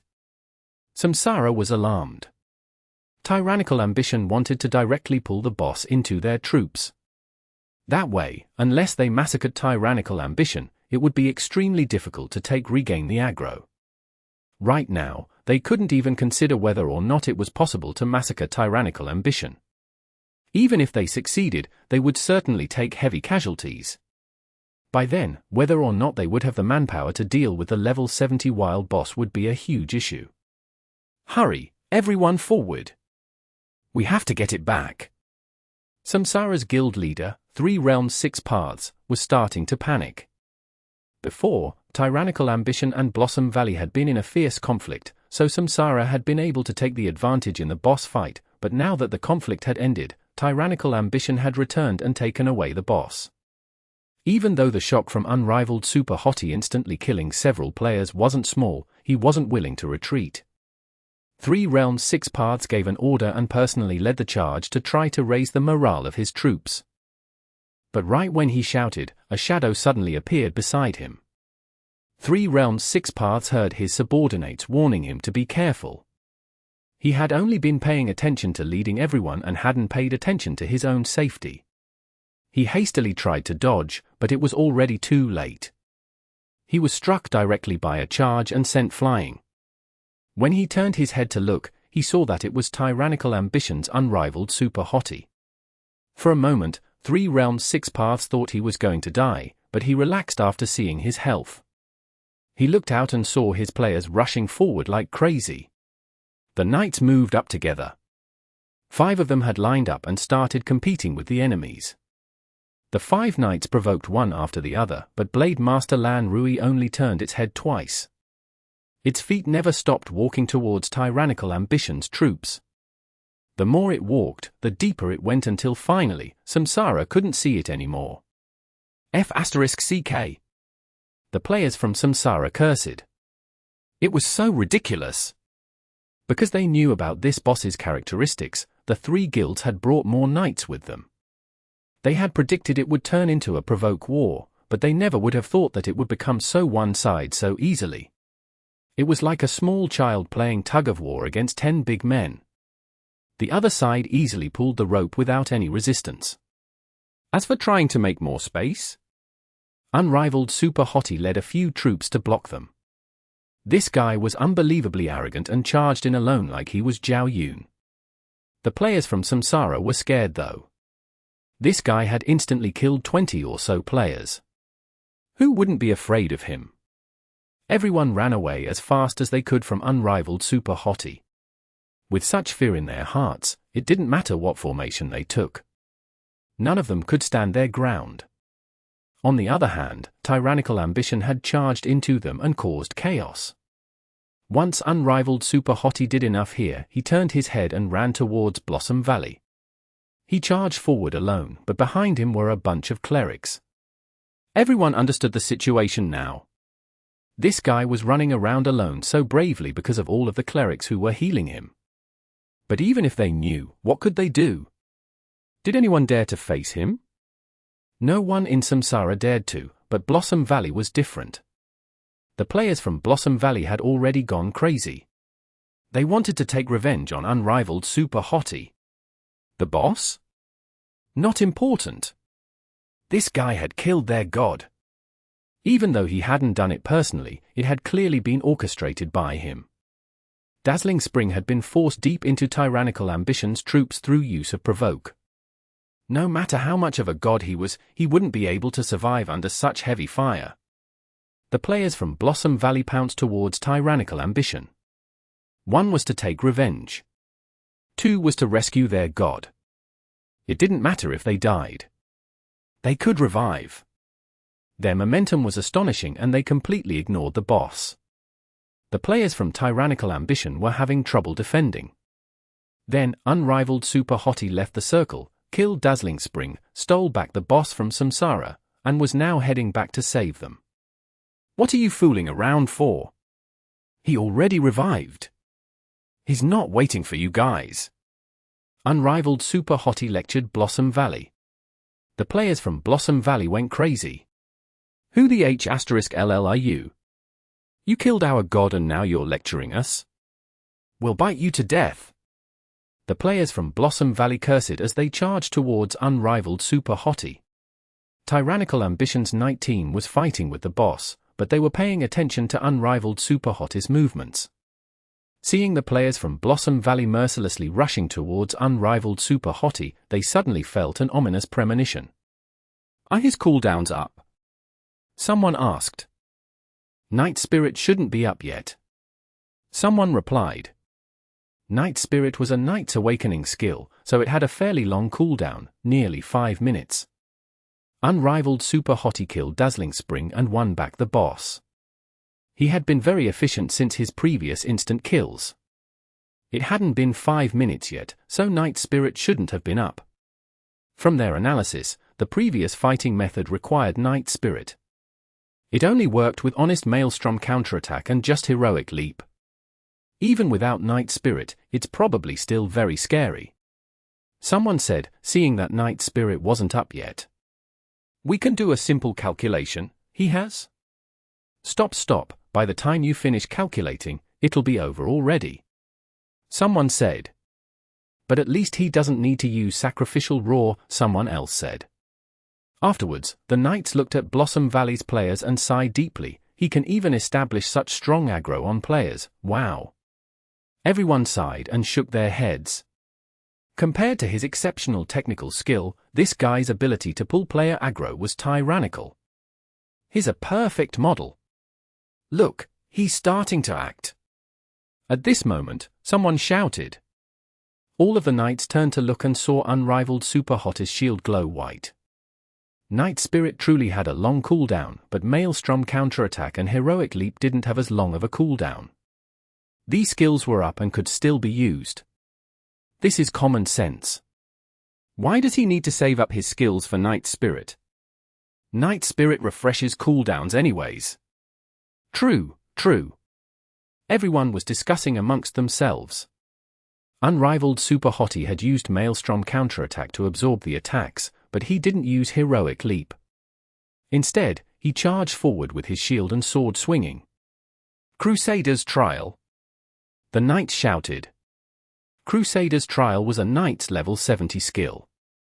It required the player to continuously attack and allowed the knight to maintain an extremely fast movement speed, not any slower than charge. This skill had 6 levels. At level 1, 3 strikes could be made. With every increase in level, 1 additional strike could be made. The first strike was the base. It had 12 times the attack power of a normal attack. Every strike afterwards had the attack power of the first strike, in addition to the combined damage that was dealt by every previous strike. This skill was said to represent the 8 Crusades to the east. Even though the Crusades to the east failed, in the game, each attack from Crusader's Trial was stronger than the last. The players from Tyrannical Ambition were beginning to understand, but the players from Samsara were all staring at their 2 knights. The 2 knights both felt very ashamed. The third knight had already rushed over. My turn! This knight shouted as he used Provoke. Chapter 589. Retreat in Defeat. He's using Crusader's Trial with Maelstrom Counterattack. The knight sucked in a cold breath. In theory, it didn't violate the game's rules, but the difficulty of it was simply too high. Crusader's Trial was a level 70 skill, so it would naturally be more complex than other skills. Using Crusader's Trial with Maelstrom Counterattack required exceptionally fast hands. It was something that normal players wouldn't even attempt to do. But Unrivaled Super Hottie was doing it. Maybe he's just trying it out? It might not be successful. Some people found it too difficult to believe. In any case, they couldn't help but feel a bit sour upon seeing someone of the same class as them being so much better. As a result, they watched the movements of Unrivaled Super Hottie with wide eyes. First strike, hit. The closest enemy, an assassin, was sent flying by Unrivaled Super Hottie. The first strike of Crusader's Trial didn't usually have such attack power, but this strike also included the additive attack power from Maelstrom Counterattack. Even though he didn't have Knight Spirit activated, he had still gathered the attacks of so many enemies. His single strike contained the combined attack power of these enemy attacks. Assassins weren't tanky classes in the first place. The battle had lasted so long already, so his health hadn't been full either. After being sent flying by the strike, he never stood up again.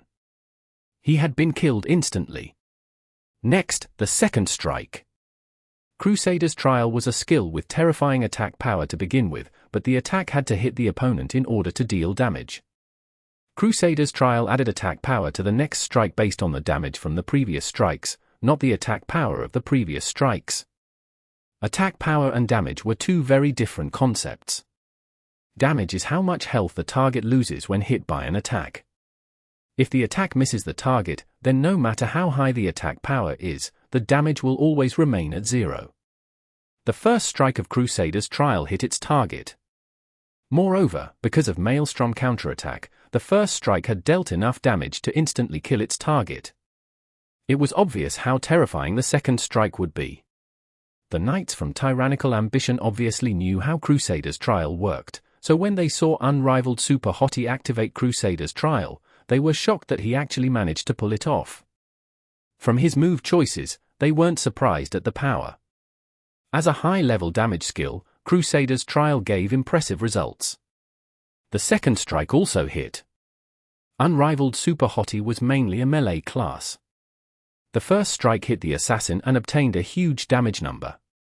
Even though the second strike no longer carried the effects of Maelstrom Counterattack, the second strike dealt damage based on the previous strike, so it instantly killed an enemy Ghostblade too. The third strike. This strike's attack power had the combined damage of both the assassin and Ghostblade strikes. Unrivaled Super Hottie clearly didn't care about which class he attacked anymore. He raised his sword and slashed at the nearest enemy, a berserker.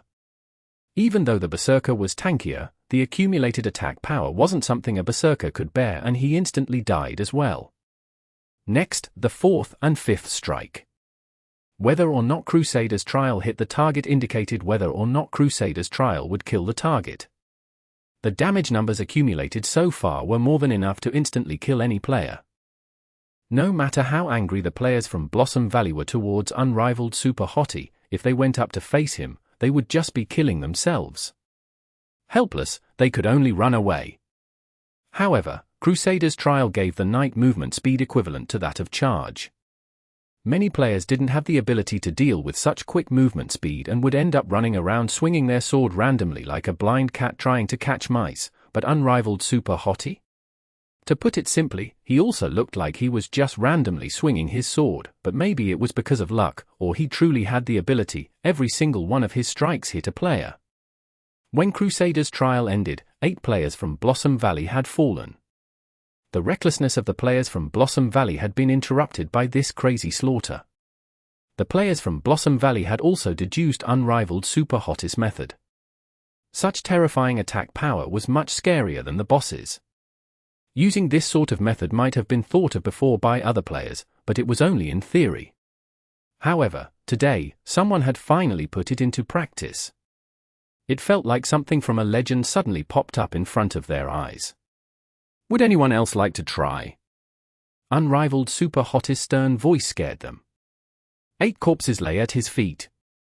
Everyone else was standing far away from him. Even the players from Tyrannical Ambition didn't dare to get close to him. But it was a bit awkward to just stand there looking at him.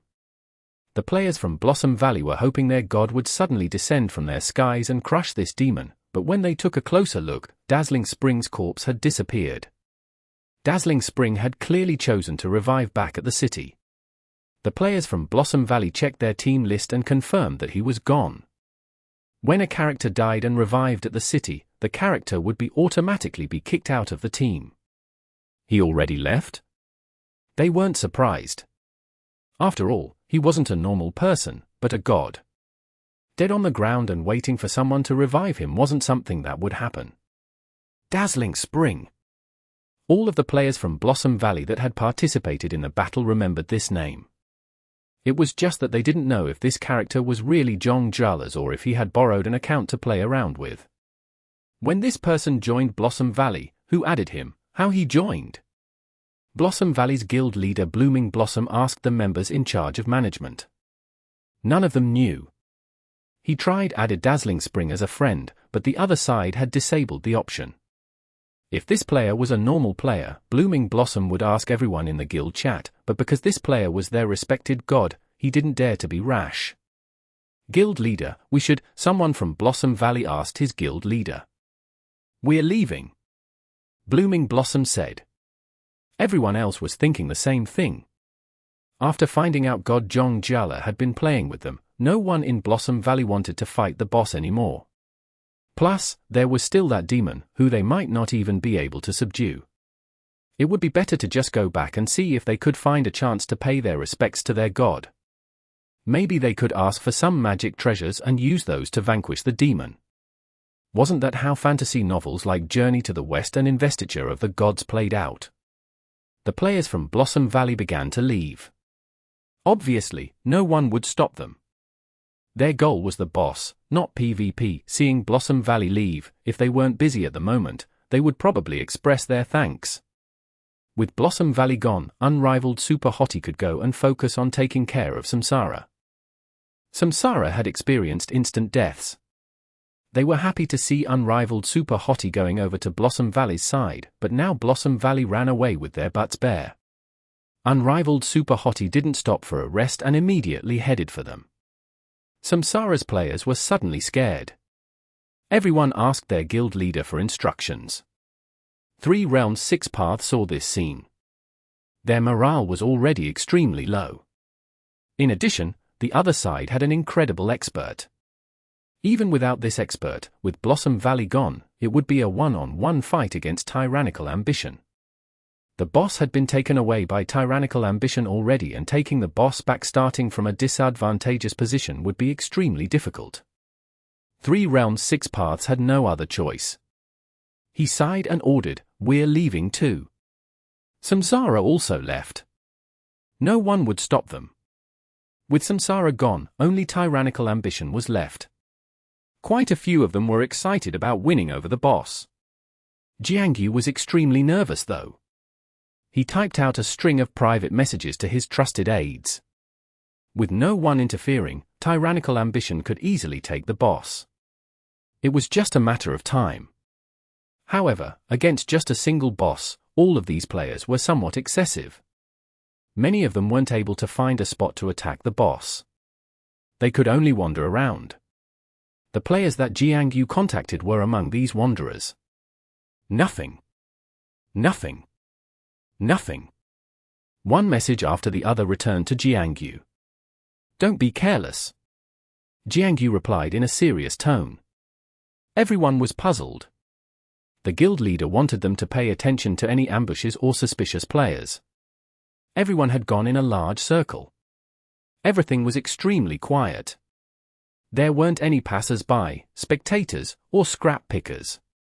There was nothing around. But since the guild leader cared, they had to care too. They had walked in a big circle clockwise. Now, they were going back counterclockwise. When they came back, the boss was pretty much finished and they really didn't find anything strange. Jiangyu was unable to get over it. Was there really no scheme? Impossible. It was impossible. That guy couldn't have just come over to help us, right? He's got to be scheming something. Since they were fighting against a wild boss, he must be going for the materials, right? But the boss fight was going very steadily. The only way to mess with it was to disband the team. However, only the team leader could do it. Everything seemed absolutely safe, but the safer it was, the more uneasy Jiangyu became because he felt like he was missing something. "Guild leader, it's about to fall." A report came at this moment. "Okay," Jiangyu replied. His character moved forward. At the same time, he joined in with the team in charge of aggro control. The team leader position was transferred over to him. This was something that they often did. If the guild leader was leading the team, then he should be in the correct position. Jiangyu's wandering peak walked towards the boss, but he didn't look at the boss. He focused his attention on Unrivaled Super Hottie. As for Unrivaled Super Hottie, the situation was already stable, so he was just idling around. "The boss is dead." The players cheered, but Jiangyu's heart had leaped up into his throat. At this moment, Unrivaled Super Hottie had stopped moving. Chapter 590. The Hidden Agenda. Unrivaled Super Hottie had stopped moving. So scary. It must be some sort of scheme. "Everyone, be careful!" Jiangyu shouted out in reflex. The players from Tyrannical Ambition tensed up. Being veterans, they didn't question the order and became fully alert instead, surveying their surroundings. There was nothing around them. The Tyrannical Ambition players discovered nothing. Jiangyu himself didn't see anything going on either. The only thing he noticed was that Unrivaled Super Hottie had suddenly stopped moving. He thought this was abnormal, so he panicked. The players were on guard, but they didn't see anything dangerous. Everyone was somewhat puzzled. However, Jiangyu was still paying close attention to Unrivaled Super Hottie. Unrivaled Super Hottie still didn't move. Why isn't he moving? Something just didn't add up. He slowly looked around. Tears streamed down his cheeks. He finally understood why unrivaled Super Hottie didn't move. The boss was dead. They were fighting the boss. With the boss dead, why would he make any movements? If he actually made any movements, then that would truly be alarming. There really was nothing going on? Jiangyu was doubtful, but at the same time, he was embarrassed for raising a false alarm. The guild leader of Tyrannical ambition wasn't any ordinary person. Jiangyu calmly smiled and said, "I'm picking up the loot." The player stared blankly for a moment, before laughing out loud. Their guild leader was just pulling their legs. They laughed, appreciating their guild leader's sense of humor. Jiangyu walked up to the corpse of Blade Master Langrui. He needed to get close enough to the corpse to pick up the drops. At that moment, one of his subordinates, a knight named 3 Stones, sent him a private message, "I'll cover you." Oh. Jiangyu was puzzled after receiving the message, but he quickly understood its meaning. Could he be waiting for him to pick up the loot and then use that opportunity to suddenly act out and kill him? This might be what the guy was planning. Although the stakes were high with a plan like this, there was no other way to steal items dropped by a boss under such watchful eyes. He might not get what he wanted, but he might also have set up ambushes at his respawn location. Does he know which main city my account is bound to? As Jiangyu pondered this issue, 3 Stones led a squad of knights and clerics forward as if they were just going closer to take a look. By doing this, they separated Jiangyu's wandering peak from unrivaled Super Hottie. They paid close attention to unrivaled Super Hottie, ready to respond. Nothing happened. Unrivaled Super Hottie didn't move even after Jiangyu finished picking up the drops. Jiangyu and 3 Stones looked at each other. They were both working in the Club Tyrannical studio and could communicate with each other in real life. They opted to use in-game means of communication so that they would not be exposed. He still hasn't showed any reaction. Jiangyu messaged 3 Stones. Could we have been wrong? 3 Stones replied. Who else but him could possess such skill, said Jiangyu. The Spitfire earlier, 3 Stones' reply wasn't very tactful. That person was most likely Zhong Jiala. Jiangyu said, but he wasn't interested in Zhong Jiala. What do you think of his skills as a knight? Me? You're letting me to assess someone on an entirely different level from me. 3 Stones smiled bitterly. I just want to know your opinion. Jiangyu was helpless as well. Their game studio couldn't expect long-term help from a pro player. If they had to assess the strength of a pro player, they wouldn't be able to get comprehensive results. This was just like how they had suffered defeat after defeat by the hands of Lord Grim despite knowing that he was Yi Qiu. Their encounter with Yi Qiu in the Western Wilderness was a perfect example. They thought they had the absolute advantage in the heavenly domain with their superior numbers. In the end, they still got steamrolled. They didn't even know what level of strength they would need to defeat a god. 3 Stones couldn't resist the urge to roll his eyes at Jiangyu in real life. In my honest opinion, he's as good as any knight in the pro league, he replied. But these pro players definitely don't have the time to play the game, yes? Jiangyu said. Obviously. Then he must be Yi Qiu. Jiangyu concluded. Haven't we always treated him as Yi Qiu? But why isn't he moving? He can't be here to help out our guild, right? Jiangyu was puzzled.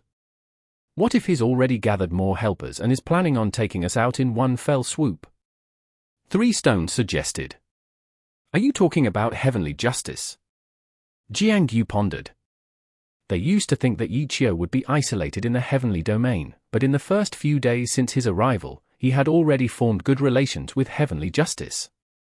They had never truly investigated the strength of heavenly justice because player-formed guilds were not their main competitors. They viewed heavenly justice as a rich man's toy. They had never thought that their guild would one day become their competitors in the pro league. The higher-ups of the clubs blamed heavenly justice's sudden momentum on the guild leaders. To have overlooked the growth of a team with such a strong foundation in the game, the guild leaders of the club guilds could be said to have neglected their duties. The club guilds began paying more attention to heavenly justice afterwards. Heavenly Justice fully utilized the incidents caused by the guilds to bolster their own strength and popularity. The momentum gained by their team attracted a lot of attention. Despite being supported by a money warrior, they insisted on promoting themselves as a grassroots team. They were recruiting massively and throwing out a lot of money to gain benefits, creating a huge wave of excitement. It didn't matter what Heavenly Justice's original intentions were, they were able to set up a solid foundation. If the team managed to become famous in the pro scene, the players in the guild would turn into their loyal fans. With such ambition, how could Heavenly Justice neglect the competition for wild bosses? Player-formed guilds had never been competition for club guilds when it came to wild bosses, but with Heavenly Justice now at the same level as them, did they need to hide anymore? Could Unrivaled Super Hottie be a pawn of Heavenly Justice? Come to think of it, does Heavenly Justice have the strength to face us? Besides, it would be bad for both sides to get involved in open conflict. 3 Stone said. It's different. They're in an unusual place right now. They could have some unconventional means. Jiangyu said, their morale is very high too. It'd be easy for them to rally their forces. Besides, their boss himself is in the game. They can get more resources easily compared to us. If they needed to do something big, just one word from the boss would be enough to make it happen. But then again, would they really need to use Yichio as a spy to pull off such a move? 3 Stones replied thoughtfully, by using Yichio's strength, they can quickly get close to him and obtain more confidential information, right? They can just throw their money at us if they wanted it so badly. If they offered us $10,000 for a piece of information, wouldn't you sell it? Jiangyu asked. This question is too sensitive. 3 Stones replied. There are hundreds of us here. All of us hold vital intelligence about our operation. Do you think not one of them could be bribed? Jiangyu asked. 3 Stones was silent.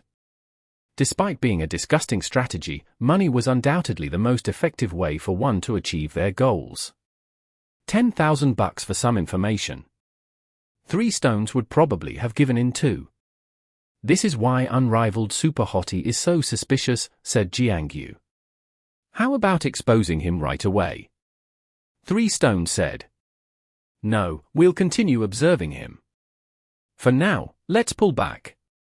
We'll decide what to do once he reveals his trickery. When worse comes to the worst, we'll suffer another loss. Jiangyu was already preparing for the worst-case scenario. There's also a chance that he's not Yichio. 3 Stones was still optimistic. I have a plan. Jiangyu had a sudden thought after hearing 3 Stones' words. He moved Wandering Peak closer to Unrivaled Super Hottie after secretly transferring his items to 3 Stones. Jiangyu walked up to Unrivaled Super Hottie and spoke with a jovial tone. Brother, you're good. Ha ha, it's nothing. Unrivaled Super Hottie replied with a laugh. Even though Jiangyu tried hard to confirm the identity of the person through his voice, he hadn't interacted much with Yichio despite their numerous conflicts. It was hard to recognize him through voice only. Since Jiangyu was very suspicious, his voice sounded a lot like Yichio. Brother, your skills far surpass the average players. Jiangyu said. Of course, look at my name. Unrivaled Super Hottie replied. Ha! I'm sure you know of our guild. If you want, I can recommend you to our pro team. With your skill level, I think you could make it into the pro league. Of course, I'm not that skillful, I can't guarantee that I'm correct, said Jiangyu. Hee, the pro league? I'm more interested in the game. Unrivaled Super Hottie replied. Ha ha, if that's the case, you can join Tyrannical Ambition, brother. Jiangyu exclaimed. No problem. Unrivaled Super Hottie replied. For branch guild leader, this brother now belongs to your guild. Jiangyu called out. What? The 4th branch guild leader was shocked. Everyone had witnessed Unrivaled Super Hottie's skill.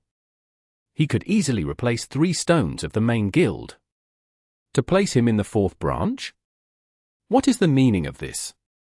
Everyone thought Unrivaled Super Hottie wouldn't be happy, but he merely laughed. as if he didn't mind Jiang Yu's decision.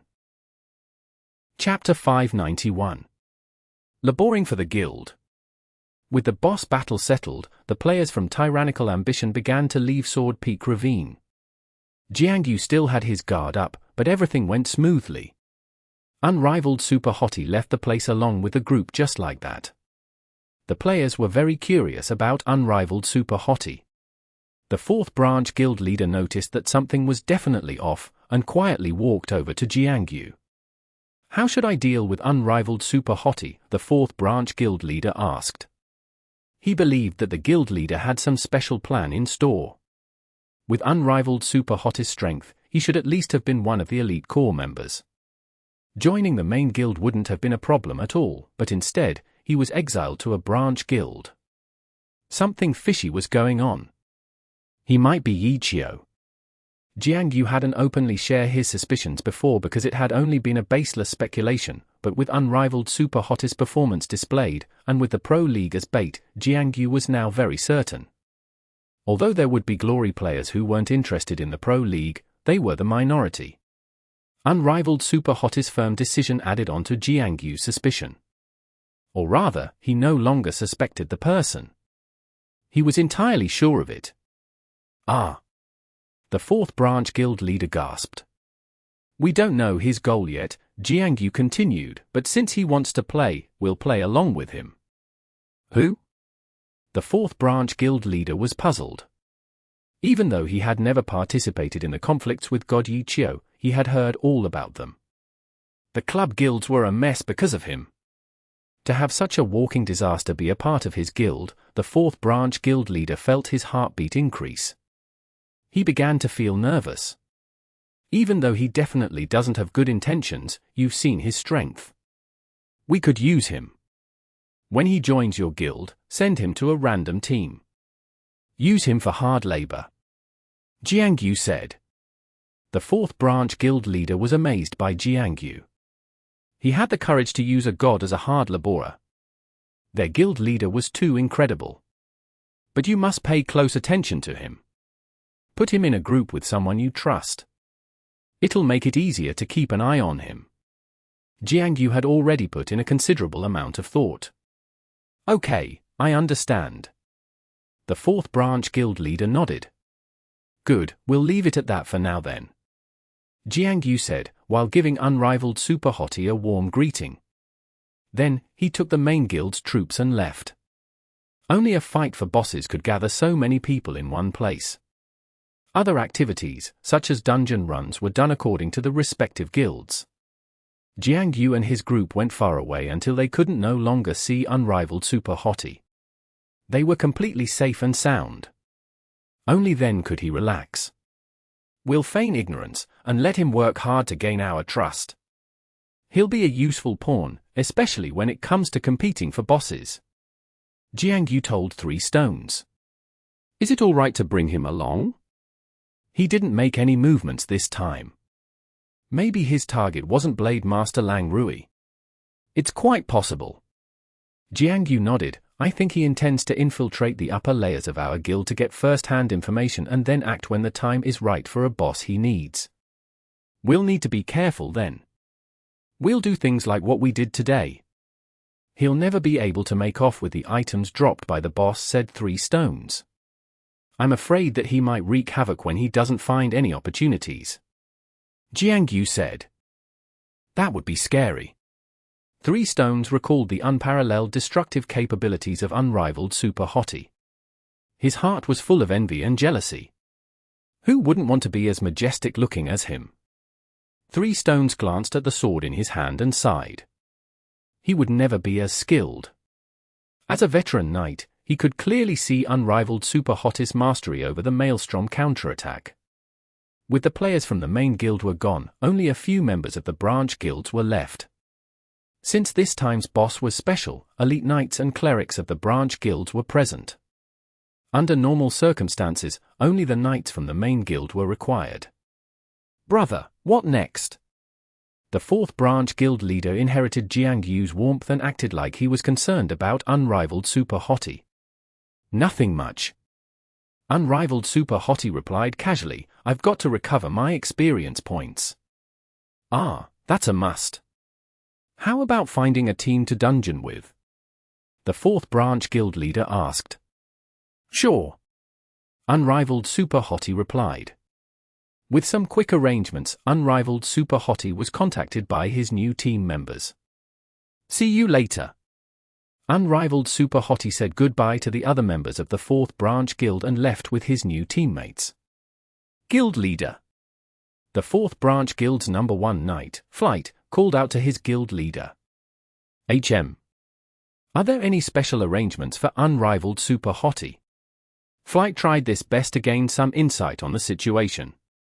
To put Unrivaled Super Hottie in the fourth branch guild, there must be something wrong. Flight felt uncomfortable. He had always been looking for a chance to prove himself, but no knight would be able to outdo Unrivaled Super Hottie's recent performance. We'll leave it at that. The fourth branch guild leader answered vaguely. It wasn't because he didn't trust Flight. It was due to the fact that he knew the person well. He knew that Flight was wary of Unrivaled Super Hottie, and was reluctant to share such news with someone filled with negative emotions. Flight knew that his guild leader was intentionally dodging the question. He was anxious. With such a great knight around, he felt pressured. The players that had played with Unrivaled Super Hottie would no longer think that Flight was good. Flight's worry was proven to be correct. Unrivaled Super Hottie was highly praised by his new party members, and the entire fourth branch immediately knew of the presence of the top-notch knight in their guild, even if he wasn't officially a part of their guild yet. When Unrivaled Super Hottie officially joined the fourth branch guild of Tyrannical Ambition a few days later, his reputation was already very high. The celebratory welcome he received almost broke Flight's heart. Boss Unrivaled, which dungeon do you want to run? Quite a few players asked impatiently. His name had already become Boss Unrivaled. People with true strength easily earned recognition from others. Although he held no official position, he already had the qualifications in the people's heart. It doesn't matter, I'll go wherever I'm needed. Unrivaled Super Hottie answered in a carefree manner. The guild members were full of joy. Happy Sheep's breakthrough with Unrivaled Super Hottie's help made every team in the guild extremely jealous. As a result, in these past few days, all of the teams were asking their guild leader for Unrivaled Super Hottie. Usually, team members were fixed and wouldn't be transferred so easily, but for an exceptional expert like Unrivaled Super Hottie, why was he in that team? Why can't he be in ours? Thus, everyone demanded their guild leader for an answer. The fourth branch guild leader didn't object. Unrivaled Super Hottie was there for labor anyways. He let them contact Unrivaled Super Hottie and indicated that Unrivaled Super Hottie didn't belong to any fixed team. People were basically openly competing with each other for Unrivaled Super Hottie's assistance. The guy himself didn't decline any invitation, and went into dungeons with different teams. With him officially in the guild, contacting him became even easier. The team leaders were swarming him with requests. F***CK, you guys already dungeoned with Boss Unrivaled a few days ago, piss off. *T, you dare to let Boss Unrivaled go into such a trash dungeon? D*mit, first come first serve, alright? We invited him first. My ass, look at the chat, I did it first. F***CK, ask Boss Unrivaled which dungeon he wants to go to. That doesn't count. D*mit, my words were indirect, but my intentions were clear. The guild chat erupted into chaos. Everybody was fighting for Unrivaled Super Hottie's attention. Flight's heart was broken once again. He was lucky that the elite squad that he belonged to didn't beg for Unrivaled Super Hottie's attention. Everybody settle down. I'll go with the brothers that I've never dungeoned with before. Unrivaled Super Hottie said. See, Boss Unrivaled has spoken. The rest of you, back off. Someone immediately said. The ones, like Happy Sheep's team, backed off with some grumbling. The guild finally settled down after Unrivaled Super Hottie declared his intentions. What are you trying to do? Chen Guo couldn't help but feel envious after witnessing the scene. He's a god, and with this, Chen Guo was relieved. However, she was curious about why Yi Xiu was dungeoning with all of these teams. Chapter 592. Sharing the labor. Yi Xiu spent most of his time on Unrivaled Super Hottie. He didn't completely stop leveling Lord Grom, but if he had spent his time on Lord Grim instead, Lord Grim would have been around the level 60 threshold by now. Focusing on Unrivaled Super Hottie, going into different dungeons with different parties, working hard as a tank, Chen Guo didn't know what Yi Xiu could get out of doing these things. Chen Guo couldn't hold herself back and asked Yi Xiu, but Yi Xiu was talking loudly into the mic. He couldn't hear anything from Chen Guo. Yi Xiu's Unrivaled Super Hottie had originally been laying low. He rarely said anything, but with his strength already known, the person in charge of the team didn't dare to order him around. Out of necessity, Yi Xiu had to take charge. With such an expert in charge, everybody on the team was happy to carry out his orders, especially since they achieved good results with Yi Xiu leading. The name of Brother Unrivaled became more and more self-fulfilling. In the past few days, according to Chen Guo's observations, Yi Xiu had gone into 22 different dungeons with 22 different parties, and all of them were 100-player dungeons. They always cleared them too. In terms of efficiency, Yi Xiu's addition was astonishing. Tyrannical Ambition's 4th branch players was happy to reap the benefits. They had gained the upper hand in their competition against the other branch guilds. The other branch guilds weren't happy after learning the truth. They swarmed Jiangyu, protesting Unrivaled Super Hottie's presence in the 4th branch guild. Jiangyu didn't expect that the guy would cause trouble even when he was used for hard labor. He couldn't help but feel impressed. Yi Xiu really was a god. Everything he did got the attention of others. The leaders of the branch guilds were naturally Tyrannical Ambition's absolute core members. They were more trustworthy than the elites within the main guild. With their non-stop complaints, Jiangyu had a meeting with them to tell them the truth. He's Yi Xiu. No wonder. The branch guild leaders immediately understood after being exposed to the truth. Which is why he must have some ill intentions by joining Tyrannical Ambition. However, his motives remain hidden. For now, we're just using his strength to benefit ourselves. Jiangyu explained. The branch guild leaders approved of Jiangyu's plan. The idea of using their arch-nemesis as a work slave was very appealing. Even so, there's no reason that the 4th branch guild alone should keep him to themselves. We deserve a share too, don't we? The 2nd branch guild leader said. Ha ha ha, we're on the same side. There's no need to make a fuss about it. The leader of the 4th branch laughed. He's in your guild, so of course you'd say that. The leader of the 5th branch guild rolled his eyes. He knew about Wolfhead's encounter with Unrivaled Super Hottie. Even though he got bullied, they were still on the same side, so the option of revenge through petty tricks had gone out the window, but after learning the truth, he couldn't help but feel that the presence of Yi Xiu was like a cheat engine for the 4th branch guild. It wasn't fair. It was like the 4th branch guild had started using a cheat engine, especially how their teams kept on making breakthroughs in the dungeons. With the members of the 4th guild acting high and mighty after their achievements, didn't they know that their success was achieved only because such a top-tier player? Jiangyu wasn't angry at the situation. Instead, he laughed, okay, there's no need to fight. Using Yi Xiu as a slave for our guild is a good thing. It's a rare opportunity.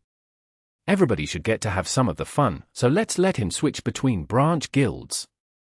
With Jiangyu making his stance clear, the leader of the 4th branch guild had nothing more to say. They were still people that considered more than obtaining benefits. Will he notice it if we overdo it? So what? It's nothing. If worse come to the worst, he'll just leave. We have nothing to lose. Jiangyu replied, appearing to have given the issue a thorough amount of thought beforehand. Despite that, Jiangyu had a bad feeling about his plan. Even though they had paid close attention to Unrivaled Super Hottie, a god's movements weren't comprehensible by normal players. The other branch guild leaders agreed. With such a highly intelligent spy, so what if they treated him roughly? We don't expect anything from you, but since you're already here, we might as well use you to the fullest. The branch guild leaders began to argue about the distribution of their free labor. Since it was harmless, Jiangyu didn't interfere and instead joined in on the fun. In the end, they voted for the third branch guild to use the cheat engine. Just one day.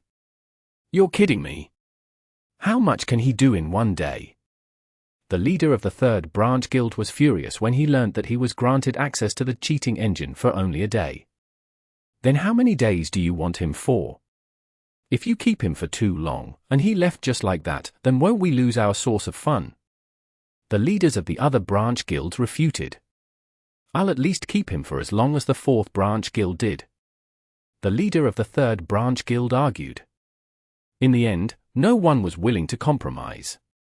There were a lot of branch guilds under the banner of tyrannical ambition. If all of them took turns, there might be a chance that there would be some that wouldn't get the chance to use the free labor. They didn't plan on treating him well. What if he just left after the first day? In the end, they completely got rid of the initial decision. They decided to let unrivaled Super Hottie choose whoever invited him. I have something to say about this. Jiangyu said after they came to a conclusion. He has to do it on his own free will. Do not entice him with any conditions. Oh. The branch guild's leaders were momentarily stunned. If we competed against each other for his help, who would benefit from it in the end? Jiangyu continued. The leaders of the branch guild suddenly came to a realization. They immediately agreed to Jiangyu's terms. Jiangyu was finally relieved. He was alarmed by the decision of the branch guild leaders. He immediately suspected Yichio's real intention, throwing himself into their guild and invoking conflict within the guild as an elite that was sought after by everyone. How crafty! Luckily, I noticed it. Jiangyu thought. Tyrannical ambition had made a decision. In the meantime, Yichio was becoming increasingly busy. With Jiangyu's approval to use his strength, players other than the ones from the fourth branch guild were asking for his help. Even the ones from the main guild were looking for him. Jiangyu didn't stop these activities. As long as none of them gave away any benefits. Anyone could use Yichio. After all, wasn't it all good for tyrannical ambition? Jiangyu was extremely pleased with his arrangements with Yichio as the branch guilds made excellent progress in dungeons. Tyrannical ambition was involved with a few more conflicts for bosses during the past 2 weeks. Jiangyu wanted to use him for free labor, but he held his impulsiveness back. He pondered over it and felt like he should use him to clear dungeons to the point where he gave up. Jiangyu could never trust him when it came to killing bosses. However, even though Jiangyu was reluctant to deploy his cheat engine, the other guilds weren't the same. Blossom Valley's Dazzling Spring was very popular at the moment. With his help, Blossom Valley was doing very well. The 3 great guilds couldn't gain an upper hand against Blossom Valley. Even at the momentous, Samsara was being suppressed. This player's unprecedented strength had garnered a lot of attention and was shrouded in rumors. Some said that he was Zhong Jala, others claimed that the person was Zhu Yuan. Some even said that he was a new member of Team 100 Blossom that would take over Dazzling 100 Blossom and was playing in-game to train himself. There was even a rumor that the person was someone who had trained for years and joined Blossom Valley, ready to show his true strength. The rumors even went out of hand, but such an expert easily attracted attention of the pro teams. Many had tried to get in touch of this character. Yichio was one of them. He chatted with the person from time to time in QQ. You've been busy these days, what are you planning on doing? Yichio asked. What about your work in tyrannical ambition? Zhong Jiala answered with a question of his own. I'm on official business. Yichio replied in a serious tone, you were quite cooperative last time, seeing that you didn't expose my identity. What do you think? Are you interested in working together? Nah, I just didn't want to get in your way, seeing that you're putting quite a lot of effort into it. Zhong Jiala answered. It's nothing. I'm enjoying it. Yichio said. Oh really? That's good. How about you? Me? I'm in a bit of a dilemma. Zhong Jiala replied. Is it really that hard of a choice to make? Join forces with me. We'll be the champions without a doubt. Yishio replied. Sorry, that isn't one of my options. Zhong Jiala said. You don't have much foresight. Yishio complained. Foresight requires an investment in time. Do I have the time? I'm not like you. Zhong Jiala said. I understand. Yishio said. Chapter 593. Time decides aggro. Chenghua paid a lot of attention to Zhong Jiala. With the presence of such a great god on their team, their strength would increase exponentially. This was why Chenghua paid such careful attention to the interactions between Yishio and Zhong Jiala. She felt that something was wrong with their conversation. Zhong Jiala didn't seem to be interested in Yishio's proposal. Yishio's "I understand" made Chenghua even more agitated.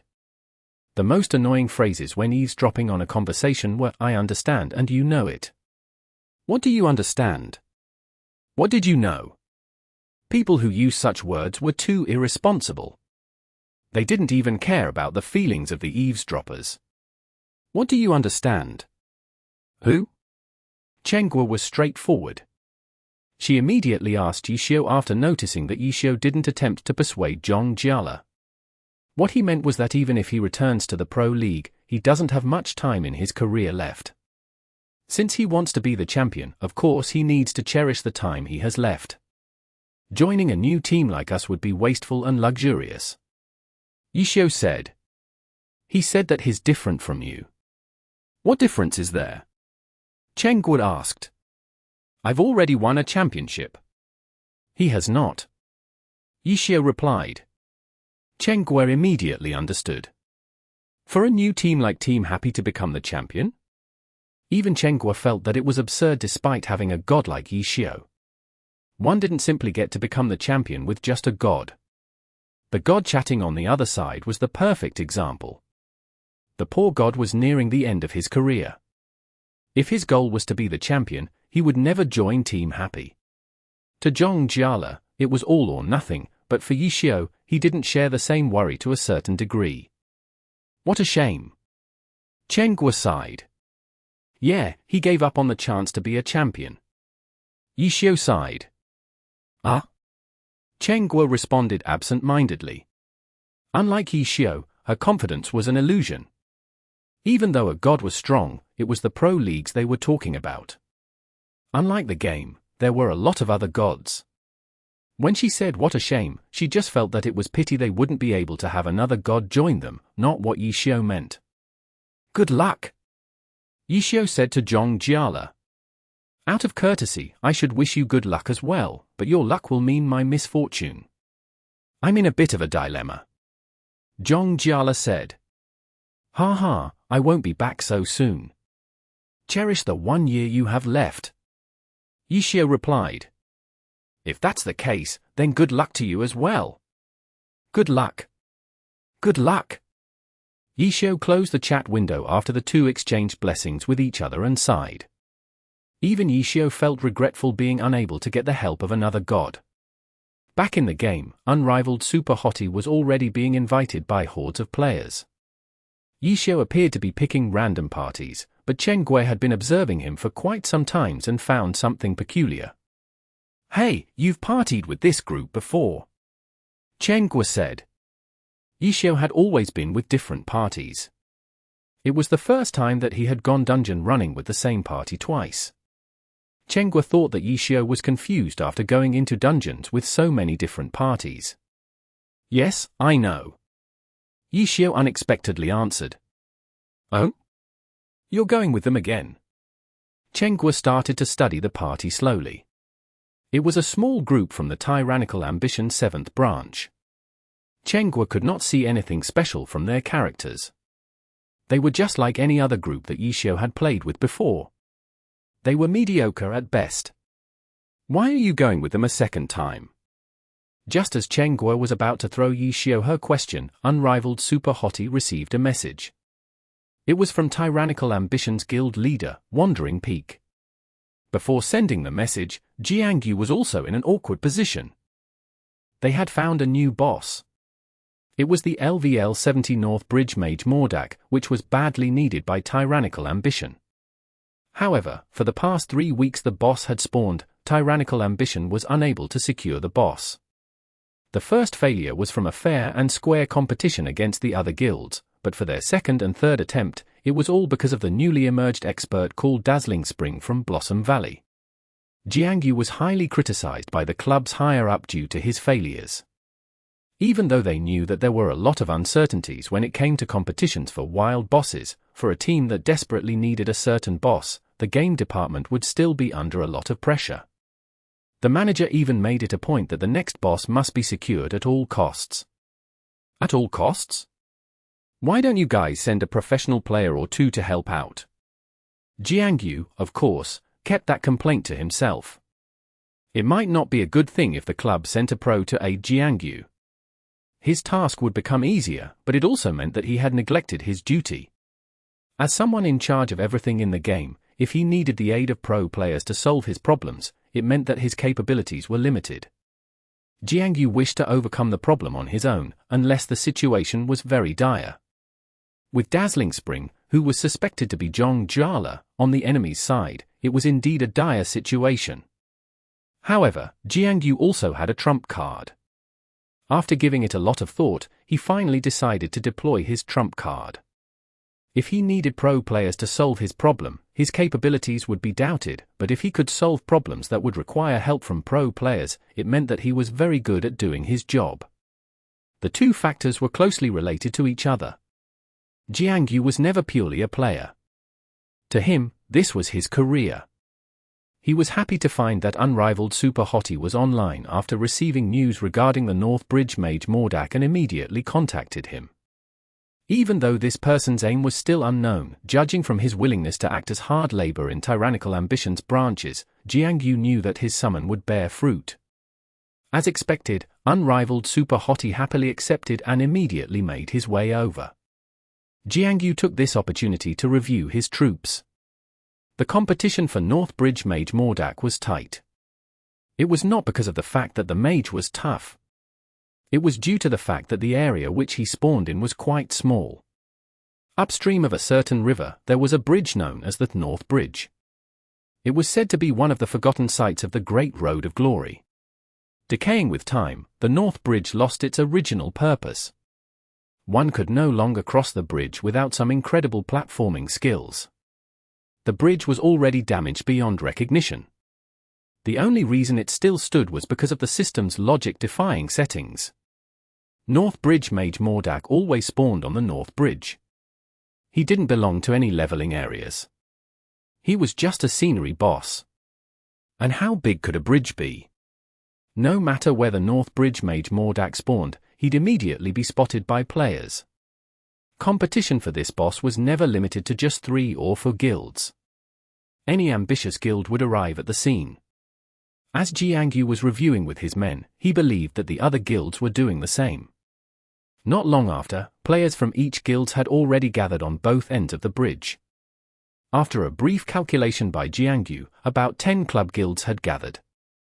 Herb Garden, Blue Brook Guild, Excellent Era, Samsara, Royal Style, Blossom Valley, Misty Castle, Void Walk, Howling Heights, and with the addition of Tyrannical Ambition, 10 guilds were present. The players at the bridge weren't too shocked. They had seen the same scene every week. If a boss was too hard to find, it would be very troublesome for players, but if a boss was spotted easily, the situation would not be any better for them either. For a rather easy boss, the high difficulty phase to secure it was because of his small spawn location. North Bridge Mage Mordak levitated above the North Bridge. He was an old man with a white beard, but his body was still well built. There was a backstory about the old man that happened on the bridge. It was a sad and touching story, but the players that were at the place for the boss didn't care about the backstory.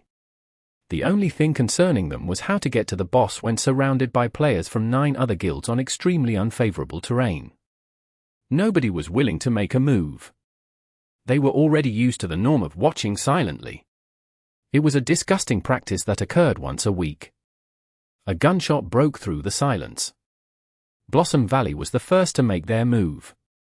Or rather, Dazzling Spring from Blossom Valley. It was also a scene that people had become used to in the past 2 weeks. Dazzling Spring's unprecedented skill allowed him to approach the boss directly, unlike the other players. Dazzling Spring leapt onto the bridge. Gunshots rang out, accompanied by zipping bullets and flying hand grenades. The North Bridge Mage was already on the move. He was another boss that was very exquisite about the aggro's direction. There was also an extra condition to establishing his aggro, the person standing on the North Bridge. As long as somebody stood on the bridge, he would be a target for the North Bridge Mage's wrath. The longer a player stayed on the bridge, the higher the aggro value would be. It would be impossible to snatch the attention of the boss away from beyond the bridge. The deciding factor of pulling the North Bridge Mage aggro was the amount of time one spent on the bridge.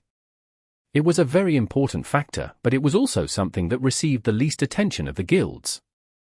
To fight for an extended period of time on the North Bridge was not an easy feat. Simply passing the bridge required a very high amount of skill, not to mention fighting on it. With so many contenders, fighting on the North Bridge would only result in countless players falling into the water below. The situation completely changed with the presence of Dazzling Spring. Zhong Jiala was a god. He could ensure his own safety on the bridge without plummeting into the water. For the past 2 weeks, he was the first target of the North Bridge Mage aggro. Because on the North Bridge, time decides aggro. Chapter 594. The Lost Initiative. Dazzling Spring was the first to move. A scene like this was nothing new. This incident wasn't exclusive to the North Bridge Mage. Blossom Valley had actively competed for bosses for quite some time, and Dazzling Spring was the one who had always taken the initiative to start the boss fights. With such an expert in their midst, they were not afraid of anybody going after them. They seized the initiative easily. With 2 weeks of experience, the big guilds were already used to it. The moment they saw Dazzling Spring move, countless players reacted with anger. Their target was not the boss, but rather Dazzling Spring, who was the first to jump onto the bridge. To be able to secure the boss in the countless boss battles, it was the perfect group aggro attraction. The many large guilds gathered around shared the same hatred towards Dazzling Spring. As long as that person was there, the boss would be secured by Blossom Valley again. Tyrannical Ambition was the only guild that held back. Jiangyu was actually more agitated than the rest, but without unrivaled super hottie, he didn't dare to make a move. Dazzling Spring stood at the top of North Bridge without worry, dodging attacks from all directions without much effort. The river was wide. One could see the former glory of the North Bridge that connected both banks of the river, just by observing its battered frame. Dazzling Spring stood at the highest point of the bridge, avoiding attacks from the melee classes. The remaining mid-ranged classes couldn't even reach Dazzling Spring once he reached the center of the bridge. If they stepped forward further, they would be on the North Bridge. Once they were on the North Bridge, they would trigger the aggro of the North Bridge Mage. Even though the North Bridge Mage aggro was currently focused on Dazzling Spring, a boss with such special aggro mechanics would usually have volatile aggro. Even when his attacks were focused on Dazzling Spring, he would still launch surprise attacks towards other players based on the amount of time they had spent on the North Bridge. Players were already able to grasp the strategy after a long time of studying the boss's behavior. Under normal circumstances, the players would usually move in and out of the North Bridge to reset the time aggro, but an expert like Dazzling Spring totally ignored the aggro. He hopped left and right, continuously dealing damage to the North Bridge Mage while taking the time to harass players from the other guilds. With the height that he was at, he had the advantage. The bullets shot by him and the grenades thrown by him would eventually drop to the ground, wouldn't they? Before the players could attack Dazzling Spring, they already suffered from his counterattack. With a surge in his APM, various types of grenades showered down like rain. A Spitfire's grenades would do more than just create explosions. They had a lot more uses. With his 100 Blossom style, the North Bridge was lit up with explosions that consumed several players at once. When the visual effects faded away, there were visibly less players left standing. Could he take out so many players with just a single combo? It was obviously impossible. But you had to also take note of the players left standing. They were all from Blossom Valley. They had acted according to Dazzling Spring's attacks, rampaging within the visual distraction created. They were immune to Dazzling Spring's attacks anyways. There were no allies among the 10 guilds. The players from Blossom Valley hid in the visual distractions created by Dazzling Spring, while creating the same visual distraction wherever they went. They performed the 100 Blossom style as a team. The visual effects expanded non-stop, swallowing everything in its path. Within moments, the players from Blossom Valley had taken control of the North Bridge. The North Bridge mage was busy attacking Dazzling Spring with his spells. The bosses couldn't be distinguished using conventional means. Despite using the combat style of a witch, the boss didn't fly around on a broom like a witch usually would. He instead flew around with only his magical staff. There was, however, still a limit to his flying duration. The North Bridge mage landed on a vantage point and threw fireballs at Dazzling Spring. Dazzling Spring leapt into the air, dodging each and every one of the boss's attack. With his superior geographical advantage, he looked down on the battlefield with a bird's-eye view. The players of Blossom Valley had already rushed towards the boss and began to attack. The players from the big guilds coughed up blood. Wasn't this a reenactment of last week's battle? They knew clearly what would happen if they dared to charge onto the scene. Dazzling Spring would immediately shower them with attacks. They didn't doubt Dazzling Spring's capability in suppressing the area. His 100 Blossom style was designed to mess up his opponent's vision. The ability to see was the most important aspect in a place such as the North Bridge. If one lost one's vision, combat would be impossible. The person might even fall into the river by mistake. The only difference with last week was that the players from the big guilds were actually on the offensive. However, they were cleared away by Dazzling Spring's counterattacks with the cooperation of Blossom Valley's players. "We shouldn't have even let him get on the bridge," a player shouted, tears streaming down his cheeks as he looked 45 degrees upwards at Dazzling Spring. "Everyone, be careful, we must get there no matter what," another player shouted, but none of them moved. The players from the big guild stood outside the bridge, looking left and right. At this time, they were hoping that somebody else would step forward and act as cannon fodder. Of course, who would be so dumb as to voluntarily serve as cannon fodder? Obviously no one would. Which was why they could do nothing but stand aside and watch. The players from the large guilds were bleeding in their hearts. Jiangyu was especially worried, and he immediately sent a message to Unrivaled Super Hottie and urged him to move faster. "Aren't I already here?" Unrivaled Super Hottie replied. Jiangyu looked around and spotted a group of players walking towards him along the riverbank. When they were close, Jiangyu noticed that Unrivaled Super Hottie was really there, but he wasn't alone. He brought along the team that he was in with him. A normal team in one of their branch guilds couldn't even clear a dungeon properly. Against a wild boss, not to mention competing with players from other guilds, even if there were no other outside factors, they might not even be able to handle the boss. Why did he lead all those people here? Jiangyu was confused, and he could hear Unrivaled Super Hottie's voice among the approaching players. "Look, the one throwing fireballs from the top of the bridge. That's the boss, North Bridge Mage Mauler." "Oh." The players in his team shouted in amazement. Even though there were not noobs in the heavenly domain, wild bosses were something that not everybody had the chance to encounter. It was an entirely new experience for them. That person that is dodging the fireballs non-stop seems to be the boss aggro target. Oh, he seems to be a Spitfire. He has a very big advantage in controlling the entire field from that position. He can use the special geographical condition of the bridge to stop hostile players from getting onto the bridge. Unrivaled Super Hottie continued. "But he has to deal with the boss. It must be hard," a player pointed out. "Of course, look, there are other players trying to get onto the North Bridge," Unrivaled Super Hottie pointed out.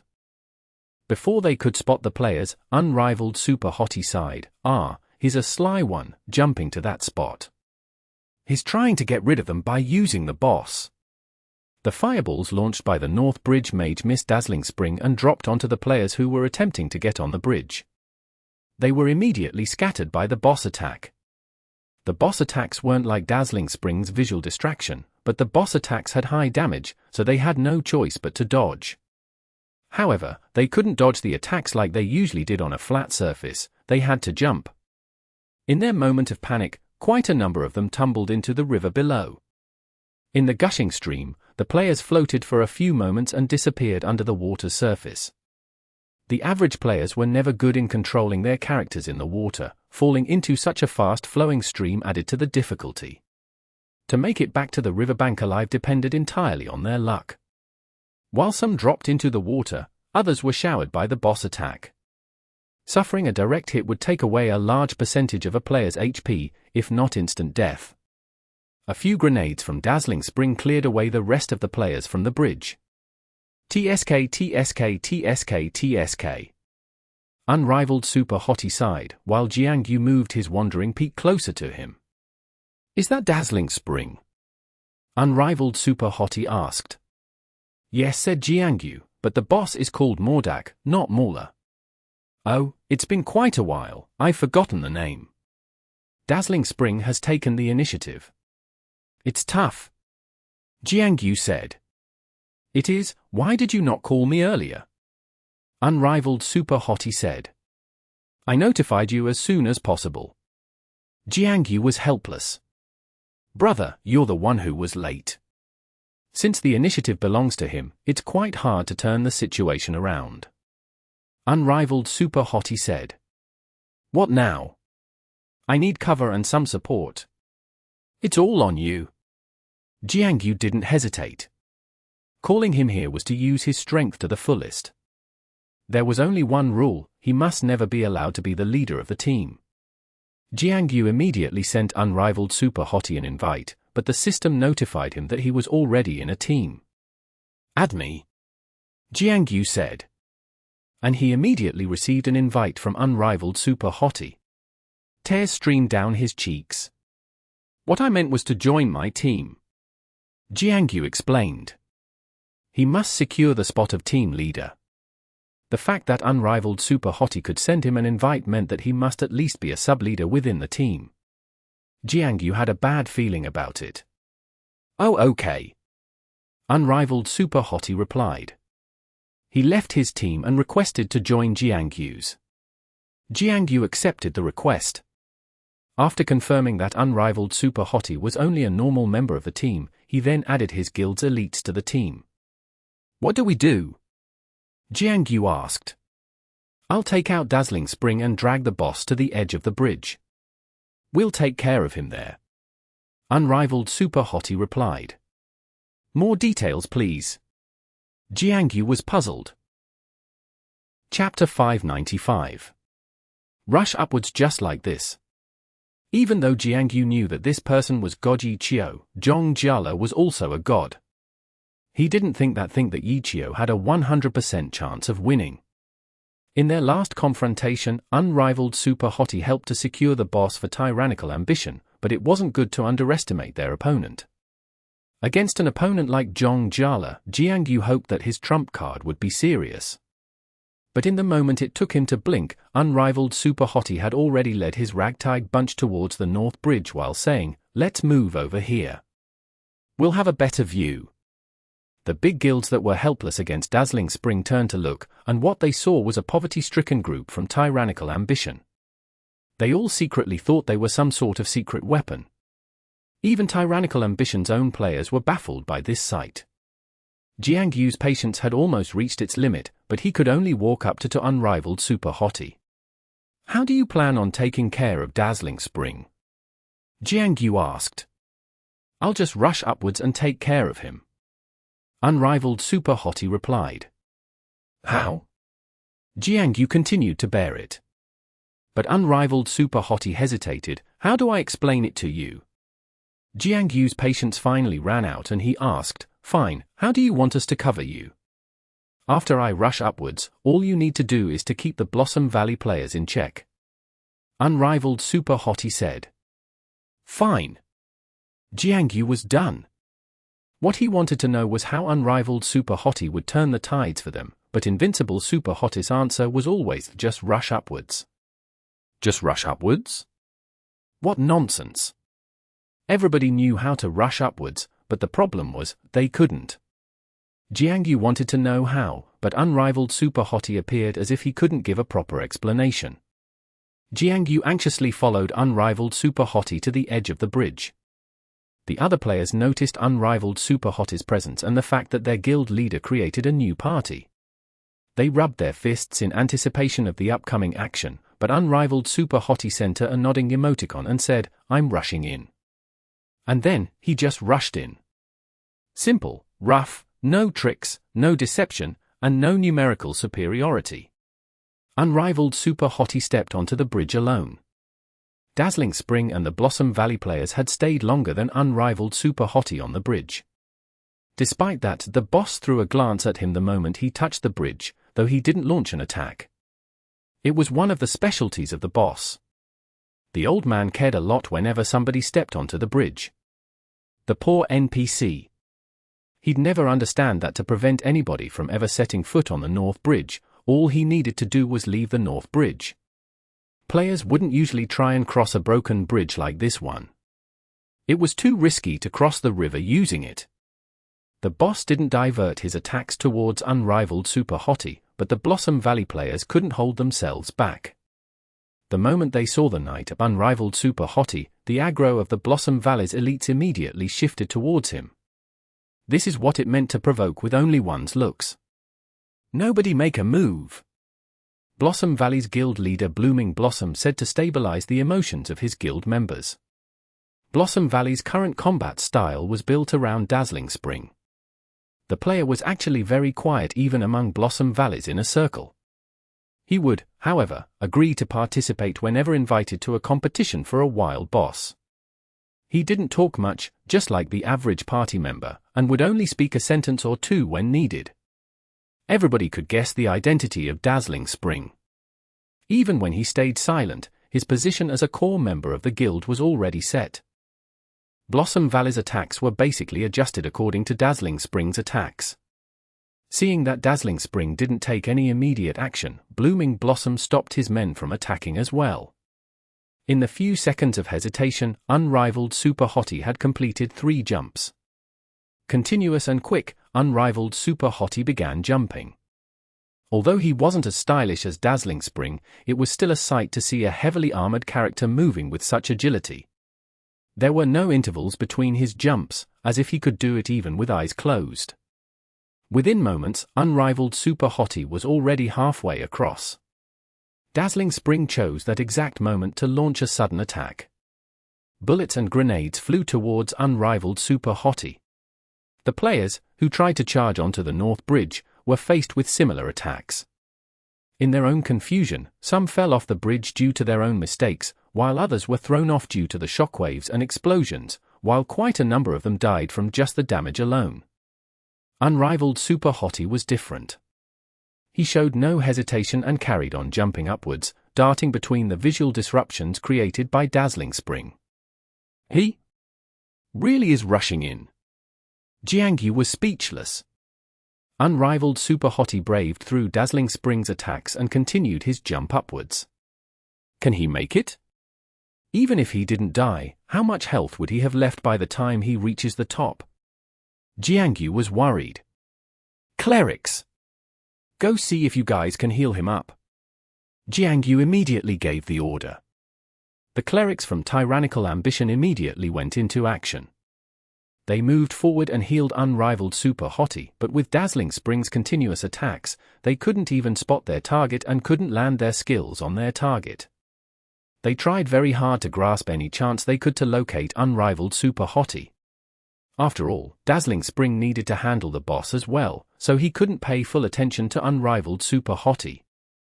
The advantage in numbers had finally been made obvious at that moment. Even though most clerics failed to grasp an opportunity to heal him, but with their sheer numbers, some of them eventually got lucky. Unrivaled Super Hottie's health was maintained just like that. But as Unrivaled Super Hottie reached a new height, he had moved out of range of the cleric's healing skills. Some of the clerics moved forward in a desperate attempt to catch up with Unrivaled Super Hottie and set foot on the North Bridge. The boss viewed every living soul who dared to set foot on the North Bridge as the same. He glared coldly at them one by one. Dazzling Spring, on the other hand, didn't share the boss's sentiment. When Unrivaled Super Hottie set foot on the bridge, he ignored him, but the moment the other players were on the bridge, Dazzling Spring stopped his harassment towards Unrivaled Super Hottie and began bombarding the players with his attacks. 2 clerics fell into the river instantly. Their fates unknown. Dazzling Spring didn't hold back against other players. But did he hold back against Unrivaled Super Hottie? The crowd soon realized that he did not. They realized that it was a trap. If getting closer to Dazzling Spring was Unrivaled Super Hottie's objective, he had already closed 2/3 of the distance, but right after he hit the 2/3 mark, he lost his support from the clerics. The remaining 1/3 of the journey would be one where Dazzling Spring could take care of Unrivaled Super Hottie with his advantage in range. He could even cooperate with the Blossom Valley players to deal with Unrivaled Super Hottie. He didn't attack Unrivaled Super Hottie because he knew that the guy was good, hence he set up a trap for him. With Unrivaled Super Hottie's current awkward position, maybe Dazzling Spring would make a move? The problem was that Dazzling Spring didn't allow Unrivaled Super Hottie to freely move around. He kept on harassing him. But Dazzling Spring's next wave of attack showed the players that they were wrong. To deal with an opponent who was on an entirely different level, one must also use some unconventional methods. The 100 Blossoms style, that was enough to suppress the average player, was just showing an opening when used on Unrivaled Super Hottie. Totally ignoring him would be too obvious. His intention of seemingly eliminating Unrivaled Super Hottie earlier on was the real trap. The moment Unrivaled Super Hottie placed himself in this awkward position where he couldn't move forward and could no longer retreat, that was exactly the best time to go all out. Dazzling Spring had been waiting for that exact moment for a long time. He had even secretly made preparations. Unrivaled Super Hottie's position was exposed to him, that was at the top of the bridge and the Blossom Valley players below. Those who could hit Unrivaled Super Hottie had already launched their attacks. Unrivaled Super Hottie immediately began to show caution. The landing spots around him were all covered by Blossom Valley players. Even the bystanders were beginning to feel despair for Unrivaled Super Hottie, but he was still jumping. Jumping forward and upwards. He was still rushing upwards. Jiang Yu had a strange feeling in his heart after observing the scene. The pro-god, who he supposedly hated the most, was currently the one who he respected the most. Always moving forward, never giving up. Jiang Yu believed that the captain of Tyrannical ambition, Han Wenqing, would have done the same. But such a method would bring more harm than good in certain times. This was exactly what was happening to Unrivaled Super Hottie. If he wanted to move forward, he would need to bear the brunt of the attack. Firm defense. Spell reflection. Shield wall. Night defensive skills were used one after the other in perfect rhythm as Unrivaled Super Hottie continued his rush upwards. The night players on scene were already worshipping him. It still wasn't enough though. The opponent's attacks weren't that easy to deal with. Even though Unrivaled Super Hottie was persistent, if he couldn't escape his opponent's attacks, his health would eventually hit 0. Who asked you to show off? Jiang Yu was depressed. He classified Unrivaled Super Hottie's actions as showing off. He couldn't accept the fact that the person he hated the most was so similar to their captain Han Wenqing. At that unexpected moment, a white light showered Unrivaled Super Hottie. It was a cleric's heal. Chapter 596. The Sneaky Cleric. Heals were instant cast, and the more it healed, the longer the cooldown and the higher the aggro gained. Even in PvP, high aggro generation couldn't be overlooked. Even though players weren't bound to aggro like NPCs were, this type of aggro generating skills were still hated by players. The skill that had been cast on Unrivaled Super Hottie was an ultimate heal, Holy Heal. The amount of HP healed was enormous. The timing of the skill could be known by the Tyrannical ambition elites that were in the same party as Unrivaled Super Hottie. They clearly saw that Unrivaled Super Hottie's HP had just been about to reach 0, but then Holy Heal was cast. One could only imagine the amount of aggro generated by the skill. The Blossom Valley players had given it their all to attack Unrivaled Super Hottie. At that point, they were just counting down until Unrivaled Super Hottie would die, but suddenly a holy heal came out. Clerics didn't have to be ferocious, nor did they have many ways to deal damage, but performing well at these crucial moments could cause their opponents to cough blood. The psychological damage was immeasurable. Who was it? It was the question in everybody's head. They began looking around, trying to find the caster of the heal. They found out very soon. On the North Bridge, a cleric was standing on top of a broken railing a few units above the ground. He had his arms extended with a cross in his hands, as if waiting for the cooldown to be over so that he could cast another spell. He appeared to be paying attention to where his feet were, as if afraid to fall down. This wiped out any semblance of style and made him look dirty. And then everybody could see the 2 rows of words above his head.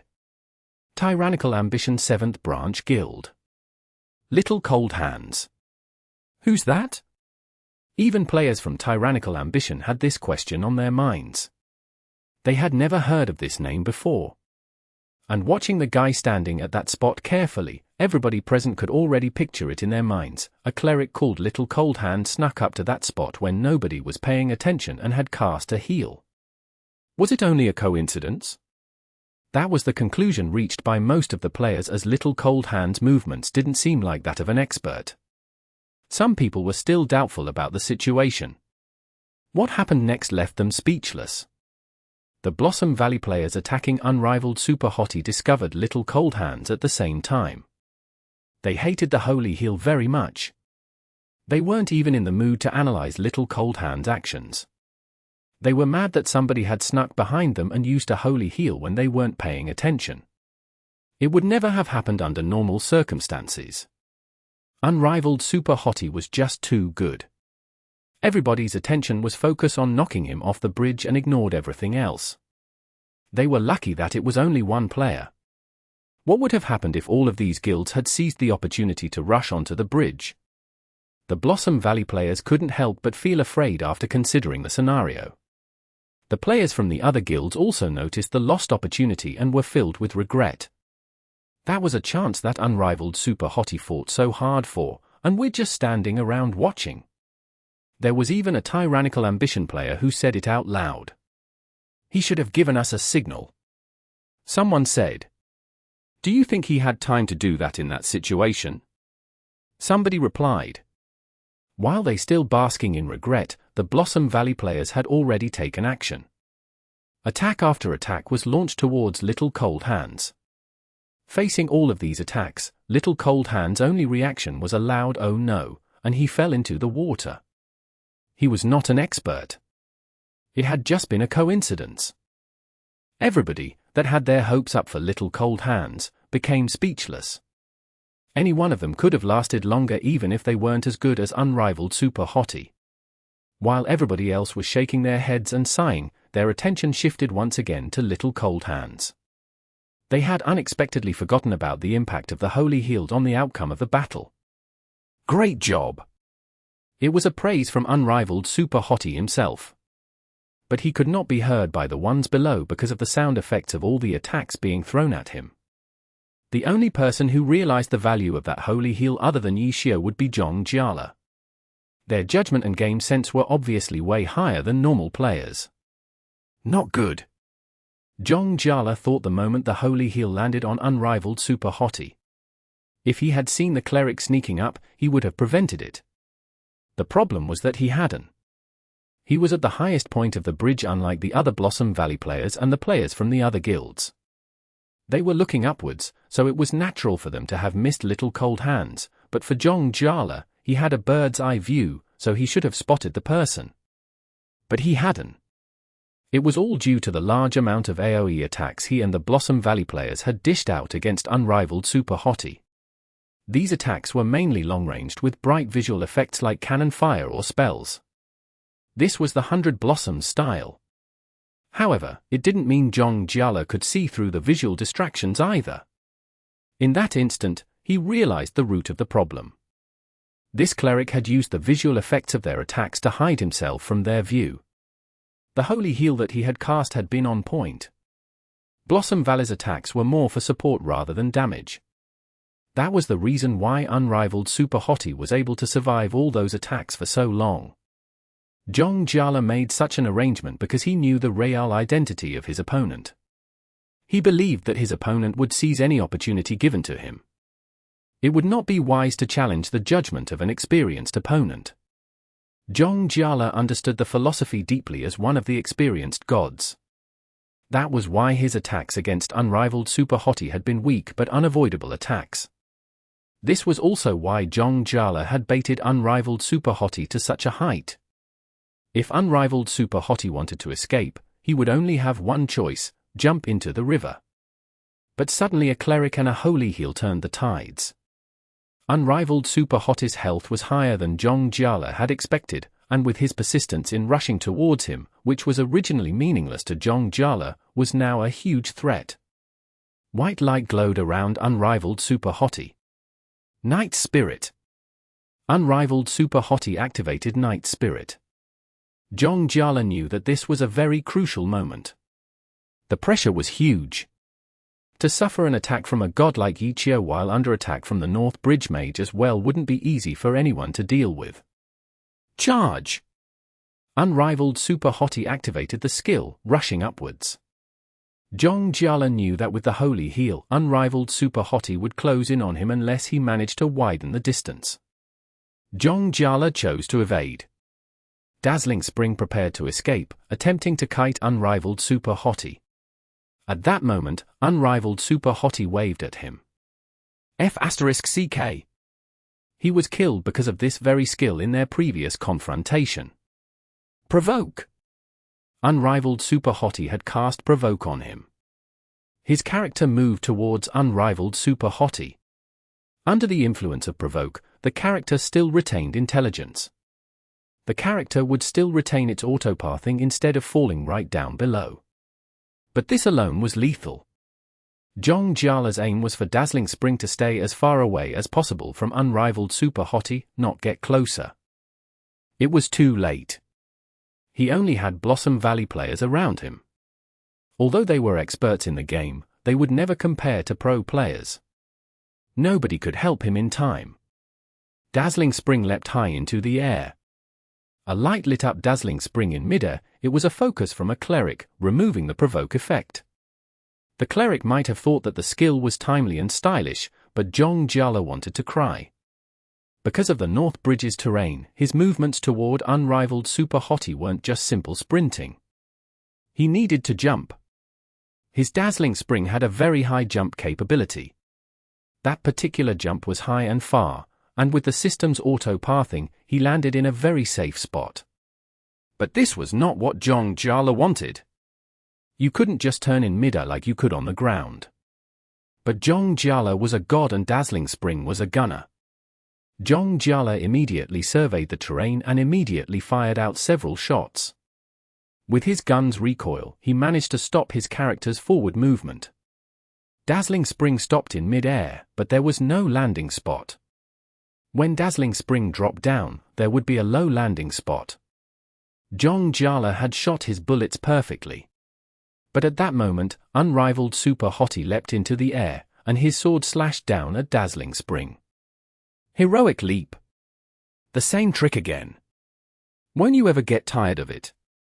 Zhong Jiala coughed out blood. Chapter 597. I'll be leaving first because I've got stuff to do. Unrivaled Super Hottie crashed down with Heroic Leap. Compared to the free-falling Dazzling Spring, who knew how much faster he dropped, it would be too late even if Zhong Jiala wanted to dodge. He could only curse a few times. Truthfully, he might have anticipated that this would happen, but the instant he jumped after being provoked, he already knew that the situation was very bad. It was true that as god, he had the capability to dispel the taunt and switch directions in midair, but unfortunately, his opponent was also a god. His opponent wouldn't be surprised that he could do it. In other words, when his opponent used Provoke, his opponent had already prepared to counter his next actions. The Knight's sword smashed into Dazzling Spring's body. The displacement induced by the attack made it so that he missed his original landing spot, causing Dazzling Spring to continue to fall. Zhong Jiala hastily looked for a possible landing spot, but Unrivaled Super Hottie unexpectedly continued to pressure him, following him downwards. This guy! Zhong Jiala was already aware that Yi Qiu wasn't thinking about landing anywhere after hitting him down from his high point. Right now, Yi Qiu was planning on dragging him into the water. As a result, everyone just watched as Unrivaled Super Hottie struck Dazzling Spring with a heroic leap and then dropped rapidly. Unrivaled Super Hottie still had Night Spirit activated. A streak of white light followed behind him like a shooting star. Dazzling Spring tried to escape from his predicament by attacking a few times, which just added to the splendor of the shooting star. However, his efforts were in vain. The two fell straight into the water, leaving behind a trace of their trajectory as well as a splash that hit the Blossom Valley players on the bridge. Everyone was dumbfounded. Most of the players were still thinking about the stealthy heal by Little Cold Hands, who had quickly been hit into the water by the enemy. Who would have thought that those two experts would suddenly fall into the water together? The river was vast and extremely deep at the center. When the two experts hit the water, they were immediately swept away by the current like all the other players. The players still hadn't registered what had just happened and stared dumbly at the fast-flowing currents beneath the bridge until a huge fireball suddenly exploded on the bridge.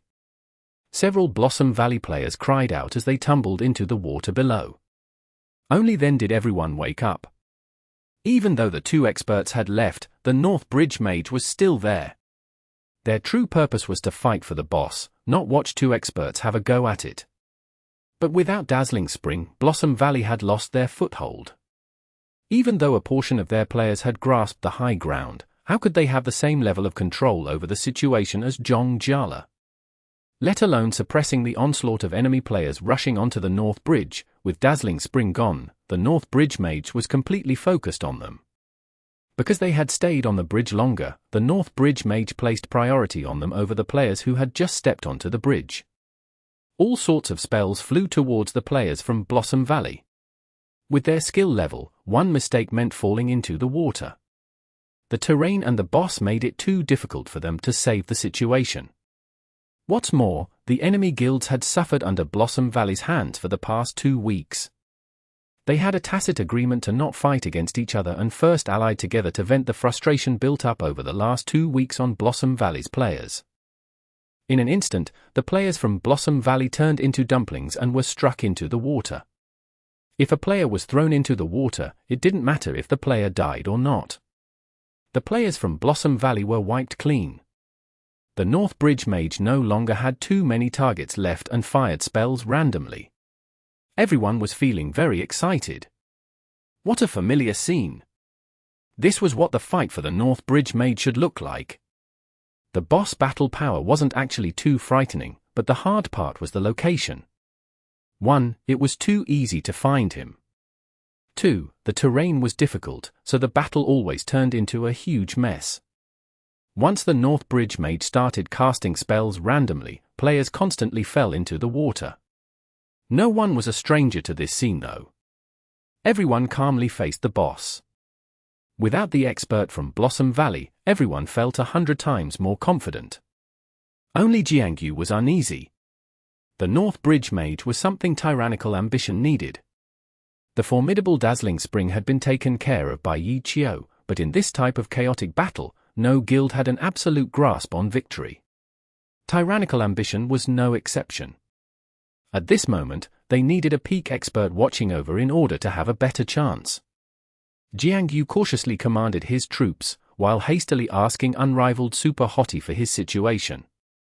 He hoped that Unrivaled Super Hottie hadn't died and hopefully landed nearby, so that he could hurry up and return. This wasn't impossible. In Glory, every character automatically knew how to swim, so they usually wouldn't drown. However, once a player fell into the water, the current was too rapid, making it difficult for them to figure out their position in the water. If they couldn't find the surface to replenish their air supply, wouldn't they suffocate? In addition, there were all sorts of rocks in the water, which would deal damage if collided into. The faster the current, the more damage the rocks dealt. Characters who fell into the water didn't have much health to begin with. Before they could drink any potions, the rocks would kill them. Yi Qiu was a god though, so Jiangyu felt like he wouldn't die because of these reasons. Normal players would panic and be unable to figure out their position, but a god shouldn't have that problem, right? As a result, Jiangyu expected unrivaled Super Hottie to have reached shore already. But then again, Dazzling Spring wasn't a simple character either. He probably wouldn't die in the river so easily either. If he came back to the battle, that would be troublesome too. Perhaps the two got out of the water at the same time and were fighting right now. Who knew how many situations Jiangyu had thought of already? Unrivaled Super Hottie soon returned a message. Jiangyu hastily looked at it and coughed a mouthful of blood. I have stuff to do, so I'll be leaving first. Good luck. What was this? What the F***ck was this? What do you mean you have stuff to do, so you'll be leaving first?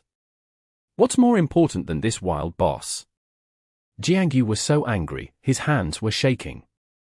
He replied, the boss is such an important matter. You can't just leave like that. Brother, I'm still busy forming a new team. I don't have the time to keep playing with you. Unrivaled Super Hottie answered back, making Jiangyu feel like his soul had parted with his body. This guy wasn't even trying to hide his identity anymore. If a spy revealed himself, it meant he had already completed his mission, so he didn't care anymore, but the problem was that they knew his identity as a spy before, so why did he feel hurt after seeing his "I'm actually a spy" personality? In this type of situation, he should be saying, I already knew you were a spy. It should have been a beautiful moment, so even though he knew, why couldn't he say it? If I return, I won't be there to help you fight for the boss, but rather to take the boss for myself. Are you sure you want me to come back? Unrivaled Super Hottie followed up. See you later. Jiangyu decided. See you later. I don't want to see you ever again. Jiangyu changed his words. Ha ha ha, laughing face. Unrivaled Super Hottie laughed and added a laughing emoji. Tears streaked down Jiangyu's face. Okay, there's no point in placing any hope on him any longer. I should hurry up and lead my troops seriously. I have to win this boss with my own effort. Now that there were extraordinary experts causing chaos, it was up to each guild's strength. They still had a chance. So at this moment, Jiangyu heard a firm voice coming from the other end of the North Bridge. Hold your positions. You have to hold your position. Protect the Cleric and send the Cleric forward. I'm gonna go up with an aerial fire. You're still not going up and you dare call yourself an expert. There doesn't need to be anyone over there. Thieves, just place a few traps. Don't just rush in there. Go around. Be a bit more dirtier and despicable, okay? Dude, you're an assassin. Why are you charging forward like you're a knight? Over there. Over there is over there. The F***king enemies understand, but you don't understand? Give coordinates? If I give coordinates, the enemies will also hear, and it looks to me like the enemies respond faster than you dim-witted fools. You idiot. If you fall into the water, you're dead. TSK TSK TSK. Who was this guy? His firm voice carried an unbelievable amount of confidence. All of the players gathered here were the elite experts of each guild and the top players of the heavenly domain. Even Jiangyu wouldn't have such confidence when talking to his troops. Just who was this guy? Jiangyu looked towards that direction, but he couldn't identify the speaker. However, the other end of the North Bridge was gradually became more and more stable. The guild that had grasped the upper hand was Samsara. Was it because of that person's leading? Another unknown expert? Jiangyu's heart palpitated. He had a bad premonition. It felt like this fight for the boss would be another wasted effort. Not far from the North Bridge, on the surface of the river, a huge tree trunk was floating on top. A wave rose up. There seemed to be someone inside. The instant the wave rose, a character suddenly jumped out and turned 180 degrees, landing on the tree trunk. When he landed, he held a gun in one hand and a grenade in the other hand. His gaze stared at the incoming wave. It was Dazzling Spring. 1 second, 2 seconds, 3 seconds. Zhong Jiala didn't loosen his guard. He knew that a certain someone wouldn't die in the water like that. As he was swept along with the current, he hadn't been able to find a suitable place to stand until now. There was no way that guy would be unable to get out of the current. Right when he was thinking this, an abnormal movement came from the wave. Zhong Jiala immediately noticed it. He focused and a knight burst out of the water. He held a sword in his hand and landed majestically on the tree trunk. The same thing again. Zhong Jiala saw Heroic leap and shouted angrily. He fired his gun and threw his grenade at him. What are you talking about? If I didn't use it, how else was I supposed to get up here? The knight said as he landed. Chapter 598. The Heart of a Champion. Zhong Jiala was slightly startled, but he quickly understood what had happened. Knights were a heavy armor class, so they were affected by weight, which meant that their ability to jump couldn't compare with leather armor classes like Spitfires. Moreover, Zhong Jiala intentionally picked equipment that would increase Dazzling Spring's jump ability. It was easy for Dazzling Spring to jump from the water current onto the tree trunk. However, if one were a knight, like Unrivaled Super Hottie, it would have been impossible to achieve this act with a simple jump. As a result, a heroic leap had to be used in order to jump out of the water and land on the tree trunk. Even though Zhong Jiala already understood all of this, the attack had still come out. However, it was impossible for the knockback from a Spitfire's attack to knock back a knight, who was descending from a heroic leap. Unrivaled Super Hottie used his shield to defend himself when the attack hit, guaranteeing his position on the tree trunk. Zhong Jiala didn't want Dazzling Spring to be shaken into the water, so he jumped away the moment the heroic leap descended. He pulled his gun out and fired another bullet, using aerial fire to cross the river and back onto land. Not bad, not bad. Yishio praised him as if he were a rookie. At the same time, Unrivaled Super Hottie walked along the tree trunk and back onto the river bank. Zhong Jiala was still taking precautions. The muzzle of Dazzling Spring's gun never left Unrivaled Super Hottie's body from beginning to end. Enough, enough. Put the gun away. We're done. Yishio spoke. What are you trying to do? Zhong Jiala was a little melancholy. Testing your skill. Yishio said. You would have died. Zhong Jiala was speechless for a while before continuing. If not for that cleric. That holy heal was quite brilliant, wasn't it? Yishio spoke. If it was just a coincidence, then let it be, but if that was intentional, then it was indeed very brilliant. Who is that person? Zhong Jiala asked. A player from Tyrannical Ambition. Yishio said. Player? Only a player? Just a normal player. Zhong Jiala didn't really believe it. To take advantage of the visual effects distraction to conceal his movements and to use Holy Heal at the pivotal moment, all of the observational skills and judgment required was reflected in those series of actions were practically at a pro player's level. This person turned out to actually be a normal player. Exactly. Yishio said. What a talent. Zhong Jiala spoke. Agreed. Yishio said. Wait, all at once. Zhong Jiala suddenly thought of something. You got this crappy knight account and infiltrated Tyrannical Ambition just to find such a cleric. I don't have any other choice left. The standards for you gods are too high. Plus, you all lack foresight. I was left with no option but to unearth talented people from among the crowd. If I wanted to look for clerics, wouldn't it be best to start looking from Tyrannical Ambition? Yishio spoke. Zhong Jiala expressed his agreement. This was like how there were more battle mags in Excellent Dynasty and more Spitfires in Blossom Valley. This effect was entirely because of the gods. Fans worshipped a god because of that god's class. Fans supported teams because they worshipped these gods. Then in the game, they would strive to join their favorite team's guild. As for Tyrannical Ambition, their team Tyranny possessed two gods, Han Wenqing and Zhong Xinjie, so among their guild members, the ratio for the classes of Striker and Cleric were relatively high, so their Strikers and Clerics were generally better than those of other guilds. To find a skilled Cleric, it would be quite logical to start from Tyrannical Ambition. So you got this knight because the knight is a tank class and, in a dungeon group, there's no other class that knows a cleric better than a tank. And you finally found a cleric using this method. Zhong Jiala said. That's right. Yishio said. How long did you spend? Zhong Jiala asked. A little over 2 weeks. Yishio spoke. Not bad. Your luck is quite good. Zhong Jiala said. Ha ha ha, you want to talk with me about luck? Yishio spoke. Zhong Jiala turned gloomy. With the nickname of unluckiest god in the league, luck was indeed his ultimate weakness. Where is that guy?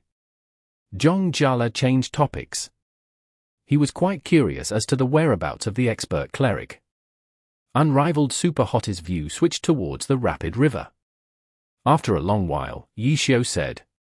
He probably drowned. Cough, what?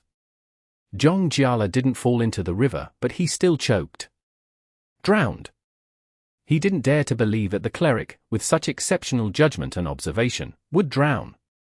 Zhong Jiala felt that it was more likely for Yishio and him to drown on this tree trunk. Hey, if he really was exceptional in every aspect with absolutely no weaknesses, then how would I be able to uncover him? He would have been discovered long ago and taken to who knows where by someone else much earlier on. Yishio said.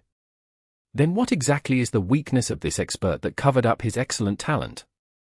Zhong Jiala said. According to my initial observations, he has good judgment and a good grasp of time. However, his mechanics are fairly ordinary. He also reacts slowly in complicated situations. Yishio spoke. Zhong Jiala thought for a while before he expressed his agreement towards the circumstances that he understood so far. Such a weakness wouldn't have affected his earlier play. However, if he's in a dungeon team, it really does cover up his strengths, but are you really sure that his performance wasn't just a coincidence? I'm sure, especially after that last performance. Yishio said. Did you just use me as your lab rat? Zhong Jiala said. Look at how you're phrasing it. Yishio said. I was just using you to test how qualified he was. As for you, why are you helping Blossom Valley so much with these bosses? What are you doing? Are you repenting? Yishio joked. Yup. Zhong Jiala unexpectedly expressed his agreement. You? I owe them. Zhong Jiala sounded a bit pitiful. When Yishio heard him speak in such way, he was startled. You're not planning on returning to Team 100 Blossoms? Zhong Jiala didn't reply, but had basically answered without replying. If he planned on returning, then there was nothing to be embarrassed about by answering. It was precisely because he wasn't planning on returning that he couldn't say the answer aloud. He used to be Team 100 Blossoms captain and ace player. His lack of responsibility in his retirement process already drew a lot of criticism. If he returned and didn't choose his previous team under the hopeful eyes of Team 100 Blossoms fans, Yishio could easily imagine what sort of condemnation Zhong Jiala would have to face from the public. But if he would rather bear such pressure, which team would he end up choosing? Yishio predicted that the answer wasn't so simple. From the current look of Zhong Jiala's expression of regret, he wouldn't return to Team 100 Blossoms, not because he was feeling embarrassed from his sudden retirement, but because after already letting down Team 100 Blossoms once, he was going to abandon the team again. What was it for? Of course it was the championship victory that he had sought but failed to get for all these years. This time, for the sake of the championship, Zhong Jiala would spare no expense and would gamble everything he had. One could imagine how much hope and expectation he was filled with this time. For that championship victory, even if he received it, it would be filled with controversy. Perhaps even the radiance of winning the championship wouldn't cover his actions of abandoning Team 100 Blossoms twice. Did his recent interaction with Zhong Jiala make the decision even more painful? Yishio didn't think so. This was because in Yishio's eyes, the emotions that he had triggered were mostly memories of the past, which would make him feel unsubmissive and unwilling to leave. As someone who needed to start over again, Yishio couldn't give Zhong Jiala much hope. He didn't have anything that would make him gamble everything. When he asked Zhong Jiala to join him, Yishio could only say it in a half-joking manner. After all, Zhong Jiala was different from Wei Chen. If he wanted to come back from retirement, even Yi Xiao felt that he wouldn't need to explain anything if he wanted to return to Team 100 Blossoms. But now, Zhong Jiala was obviously making a bold decision. Yi Xiao couldn't imagine Zhong Jiala cooperating with him. His reason was explained above. His team didn't have the weight to give Zhong Jiala a reason to make such a sacrifice. Yi Xiao believed that there would only be one thing that could make Zhong Jiala make such a vital decision, and that would be the championships. Of course, there was no such team that would win the championships immediately after he joined, but the team would have to be one where Zhong Jiala could see boundless potential. This team would definitely not be like Yi Xiao's, where he had to run around in the guilds of the online game to choose if there were any people with talents left unnoticed. This team would definitely let a person see the cover and immediately think the championship was theirs. Which one would it be? Tiny Herb? Blue Rain? Tyranny? Or would it be Samsara? Misty Rain? Void? Or even the current Excellent Era? With a god like Zhong Jiala, suddenly joining any of these teams would make anyone feel that the team was abnormally strong, so Yi Xiao, at this time, really couldn't guess which team it would be. Zhong Jiala obviously wouldn't tell him either. A figure like him joining would normally involve a team-swapping storm. To even allow Yi Xiao to know that he would come out of retirement but wouldn't return to 100 Blossoms was already a very hot piece of gossip for the news. Just by leaking this piece of news would be enough to have the media pursue and argue until the competition season ended. Good luck, Yi Xiao wholeheartedly blessed him. For the sake of the championships, Zhong Jiala could even make such a decision. Although he was currently a little ashamed to face it, Yi Xiao believed that he would overcome this mentality. This was because the heart of a champion should never be viewed lightly. This wasn't to show off, but for glory. The glory that hung high in every pro gamer's hearts and eyes. The glory that had been commented as addictive by Yi Xiao. I must have good luck. Zhong Jiala didn't return the blessing to Yi Xiao, but instead carried on Yi Xiao's words and gave himself an additional blessing halo again. Okay, I will continue fighting for the boss. Zhong Jiala's spirit was raised. The people from Blossom Valley have probably been wiped out. Yi Xiao spoke. He now understood why Zhong Jiala was currently madly helping Blossom Valley to fight. Perhaps it was to take away some of the guilt left in his heart, or maybe because it was to use whatever method he had left to do something for 100 Blossoms. Yi Xiao didn't need to ask which the actual reason was. It doesn't matter. After a player dies, they can immediately return. This is one part of the game that I like over the competitive scene. Zhong Jiala said. Then I hope you succeed. Yi Xiao said. How about you? You won't come back. Me? I've already reached my goal. I will let the boss be for now. Yi Xiao said. Oh. Then I will also need to bless for your wish to be fulfilled. I hope that fellow will completely meet your requirements and also not despise you as a god from Excellent Era. Ha ha ha. Zhong Jiala said such, while his dazzling spring had already turned around and sprinted back toward the North Bridge. Chapter 599. Proceed with care. He did all this just to find a cleric. Chen Gui had only just learned Yi Xiao's goal in infiltrating Tyrannical ambition. After she moved over to hear the conversation between the two gods, she realized how everything came together. However, the issue Zhong Jiala brought up before he left was indeed a problem. How could they get a person they had just met to enter their own team? While Chen Gui was still thinking about this issue, she suddenly found Yi Xiao looking at her. What are you looking at? Chen Gui asked. You should deal with this matter. Yi Xiao said. What matter? Chen Gui asked. The matter of getting that cleric to join our guild. Yi Xiao said. What? Why me? I don't even know that person. Chen Gui said. Does it matter whether you know that person or not? Just say that you admire his abilities and you just so happen to be recruiting for a team, so you would like to ask if he's interested. Yi Xiao said. Is it that simple? Chen Gui was uncertain. Otherwise? Yi Xiao asked in reply. Chenghua thought about it. True, if anyone wanted to invite a person to join them, wouldn't they just directly ask them? Chenghua gave a guess and felt like the possibility of success was quite high. This was because a normal player yearned to be a pro. As long as you didn't pop out and say something weird like, "Hey bro, your bones are marvelous. Did you know that there's some sort of spiritual aura spurting out from your ID?" Otherwise, most players would be interested in something like joining a team. Okay then. I'll try to get in touch with him. Chenghua agreed. She was always active in helping with things that were related to the formation of the team. There was no reason for her to be making excuses when there was something for her to do. Boss Chen wasn't that reserved. "What's that person's ID?" Chenghua asked as she logged onto her Heavenly Domain account. "Little Cold Hands." Yishio spoke. Chenghua had been watching from the side, so didn't actually notice Little Cold Hands. She only knew that he was able to use Holy Heal at such a crucial time to turn the tables. Then after that, Yishio followed up by controlling Unrivaled Super Hottie to knock Zhong Jiala's Dazzling Spring into the water.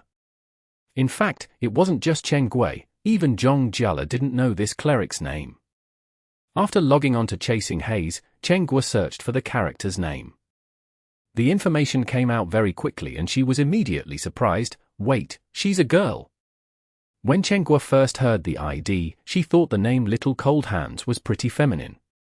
Now that the character appeared, it was actually a female avatar. Ahem, Yishio coughed with a strange expression. This cleric doesn't happen to be a male playing as a female, right? Chenghua noticed the oddity. You've got incredible foresight. Yishio said. What sort of person is he?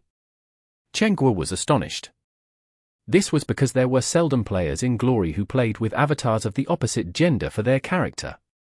After all, Glory's voice communication was a part of the game, so it was the universal method of communication. It wouldn't be pleasing to one's eyes nor ears when a character had a beautiful and charming name, while they constantly spoke out in a rugged, masculine voice. Nothing really. Apparently, the account was given to him and he was just too lazy to care about the gender, so he just played with it. Yishio said. Oh. Chenghua replied. Seldom does not represent none at all. In the end, there were many male players who played female characters and the same went for Glory. The reasons were strange and unimaginable, but a reason like playing on a given account was pretty rational and reasonable. Never mind, I don't discriminate against those types of players. Chenghua said while she was already preparing to add him as a friend. Hang on. What are you planning on doing? Yishio asked. Add him as a friend and invite him join our group. Chenghua said. Add him as a friend and just say, yo bro, I've been admiring your strength for a long time, would you like to form a team with me? Yishio asked. Chenghua stared blankly. True, if she added him as a friend, how would she start the conversation? Little Cold Hands wasn't a pro player. If she just added him as a friend from out of the blue and directly asked him to join, it would feel like stopping someone on the street and say, hey bro, your bones are marvelous or whatever. She would most likely be treated as a scammer. For now, you need to actually get in touch with him and show that you've seen his talents. Then, you can naturally recruit him, right? Yishio said on the side. Chenghua looked at Yishio. She suddenly felt that, if she directly added that person as a friend and tried to recruit him immediately, he probably wouldn't buy into their trickery. Only if she did what Yishio told her could that person be convinced. True, for no particular reason at all, Chenghua suddenly had a feeling of tricking. Say, why don't you do it? Chenghua felt that Yishio had other reasons for making her go alone. Ahem, aren't I doing this to avoid arousing suspicion? See, Zhong Jiala even said it before he left, to be aware that he might despise my identity. If I just went and directly said, I'm Yishio. Come with me. What if I only end up being spit in the face? Therefore, it's better if you do it. Yishio said. Wouldn't he still have to interact with you afterwards anyways? Chenghua said. Yes, but just say that I also happen to be roped in on the side of the road. Yishio said. What nonsense. Chen Guo threw her mouse. She felt that Yishio just threw aside something nonsensical for her to do. Well, he is a fan of tyranny. With my identity and background, we can't be careless in handling this matter. Yishio said. Tyrannical ambition. He doesn't have to be a tyranny fan, right? Chen Guo said. I said so because I have a certain level of understanding towards him. Yishio said. To what degree do you know him? Chen Guo asked. Well, he's a tyranny fan. He's an hardcore fan of Zhong Xinjie. Yishio said. Apparently. Apparently.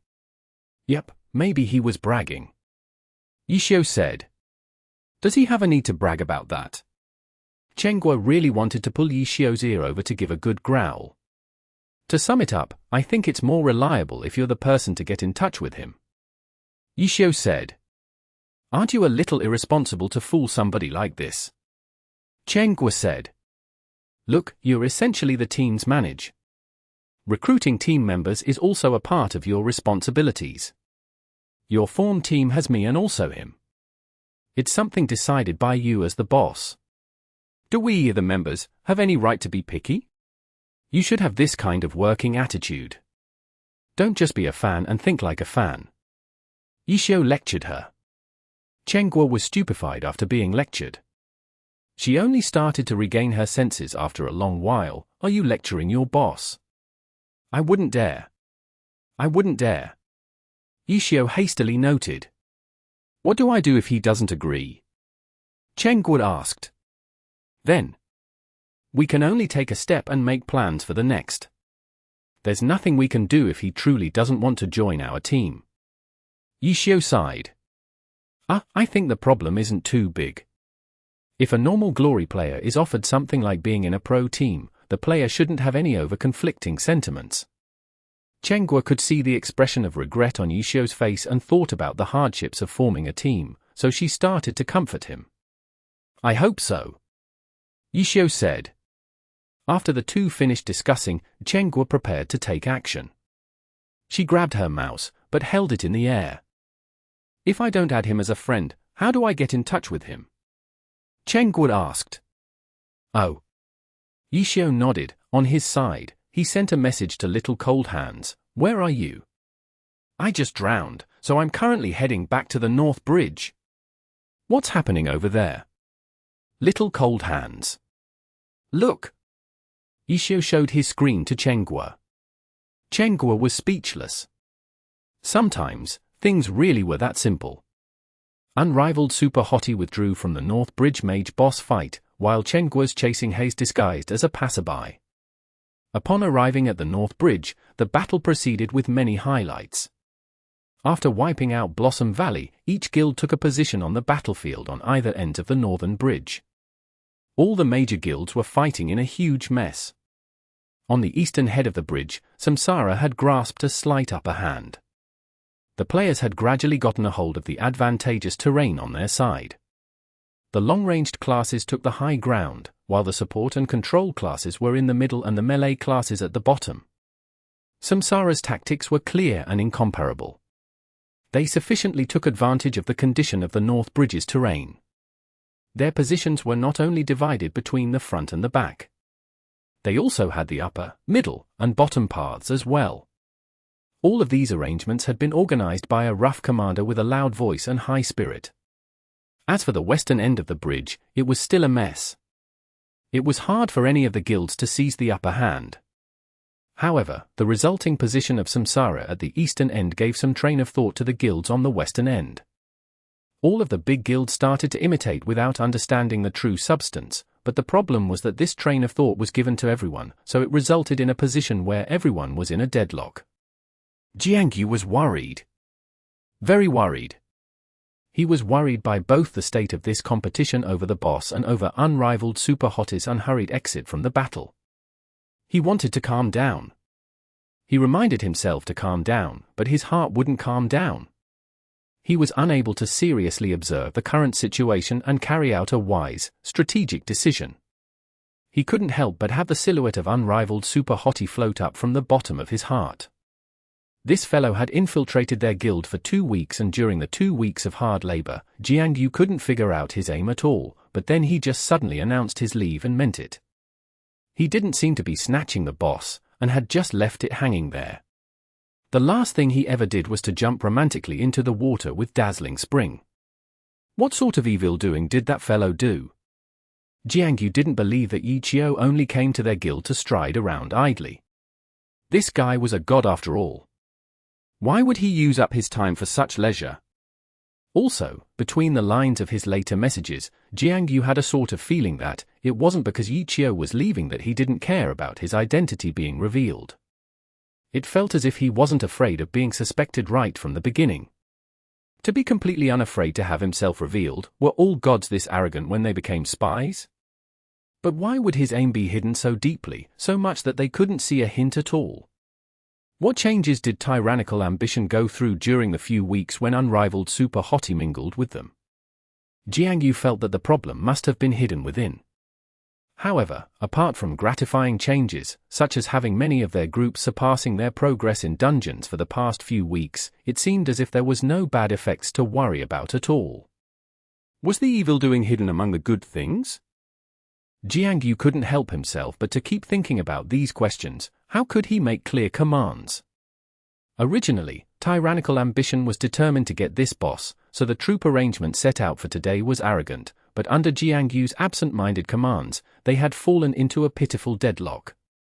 When they were pushed to the point where they had no alternatives left, a shadow suddenly joined the fight and started a massacre. That person came in an unstoppable manner as if he didn't care about the guilds at all. The shadow opened up a path through the crowd. Some died, while some remained alive, but he was already gone.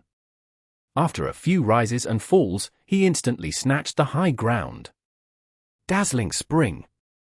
His back. Chapter 600. First Contact. No one thought that Dazzling Spring would return so quickly and massacre in such a tyrannical manner. He killed his way through the crowd. Once he seized the high ground, he began blasting away once more. At this moment, there were no other players from Blossom Valley on the North Bridge apart from himself. Dazzling Spring didn't have any helpers this time. Even though it was like this, his killing made Jiang Yu's group want to jump into the river one after another. Dazzling Spring didn't wait for them to respond as he climbed higher and higher. On the other hand, they had been fighting hard for so long, yet they still hadn't been able to seize any high points. Dazzling Spring strolled along alone and seized, under their gaze, the most beautiful spot on the bridge. Jiang Yu and the other guild leaders all had one thought in mind: why did this B** choose our end of the bridge and not the other end?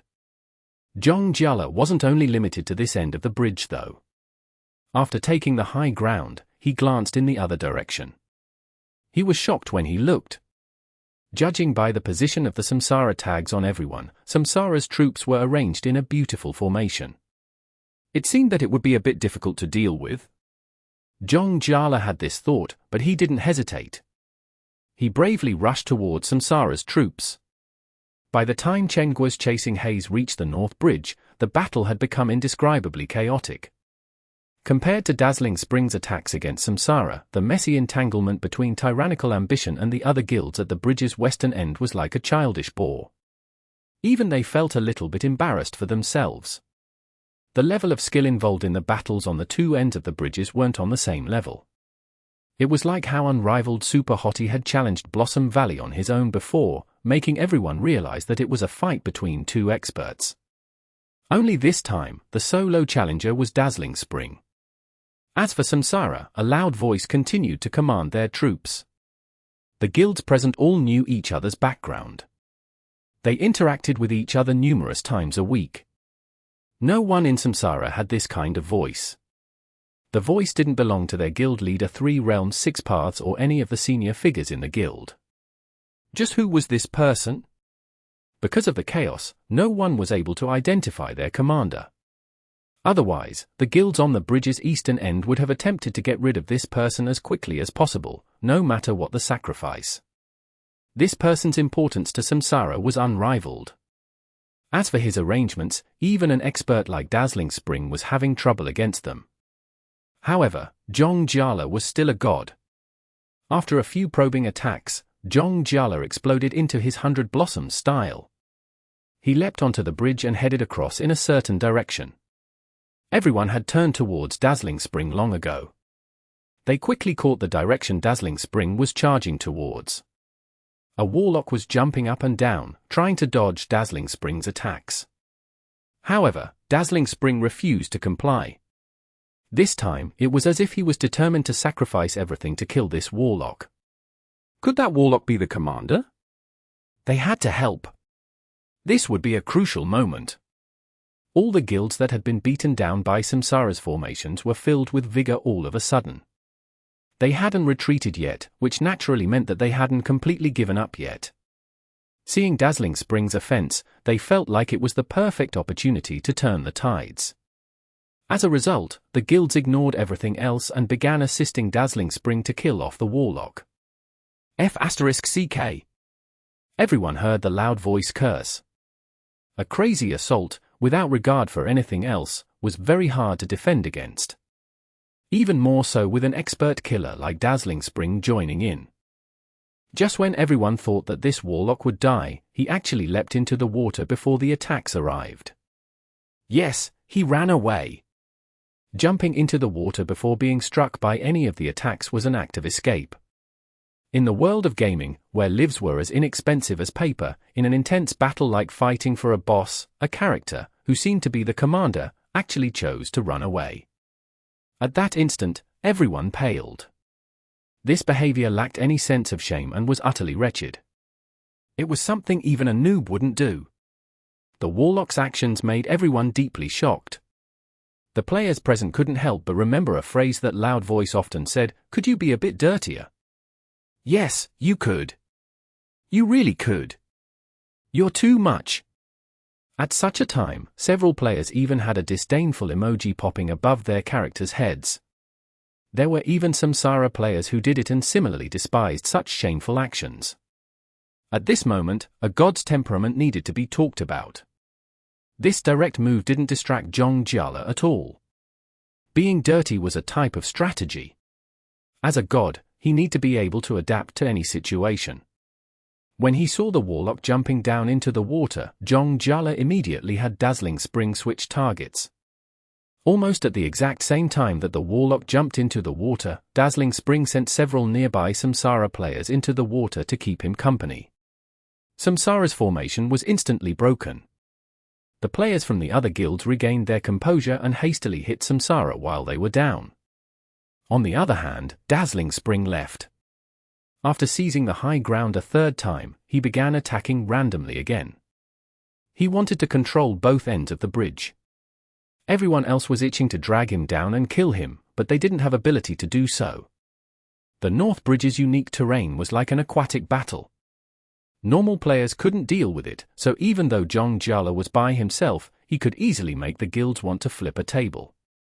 When Chenggua's chasing haze arrived, she missed the utterly wretched escape into the water. She didn't care much about the fight for the boss. Her only mission was to search for the ID Little Cold Hands.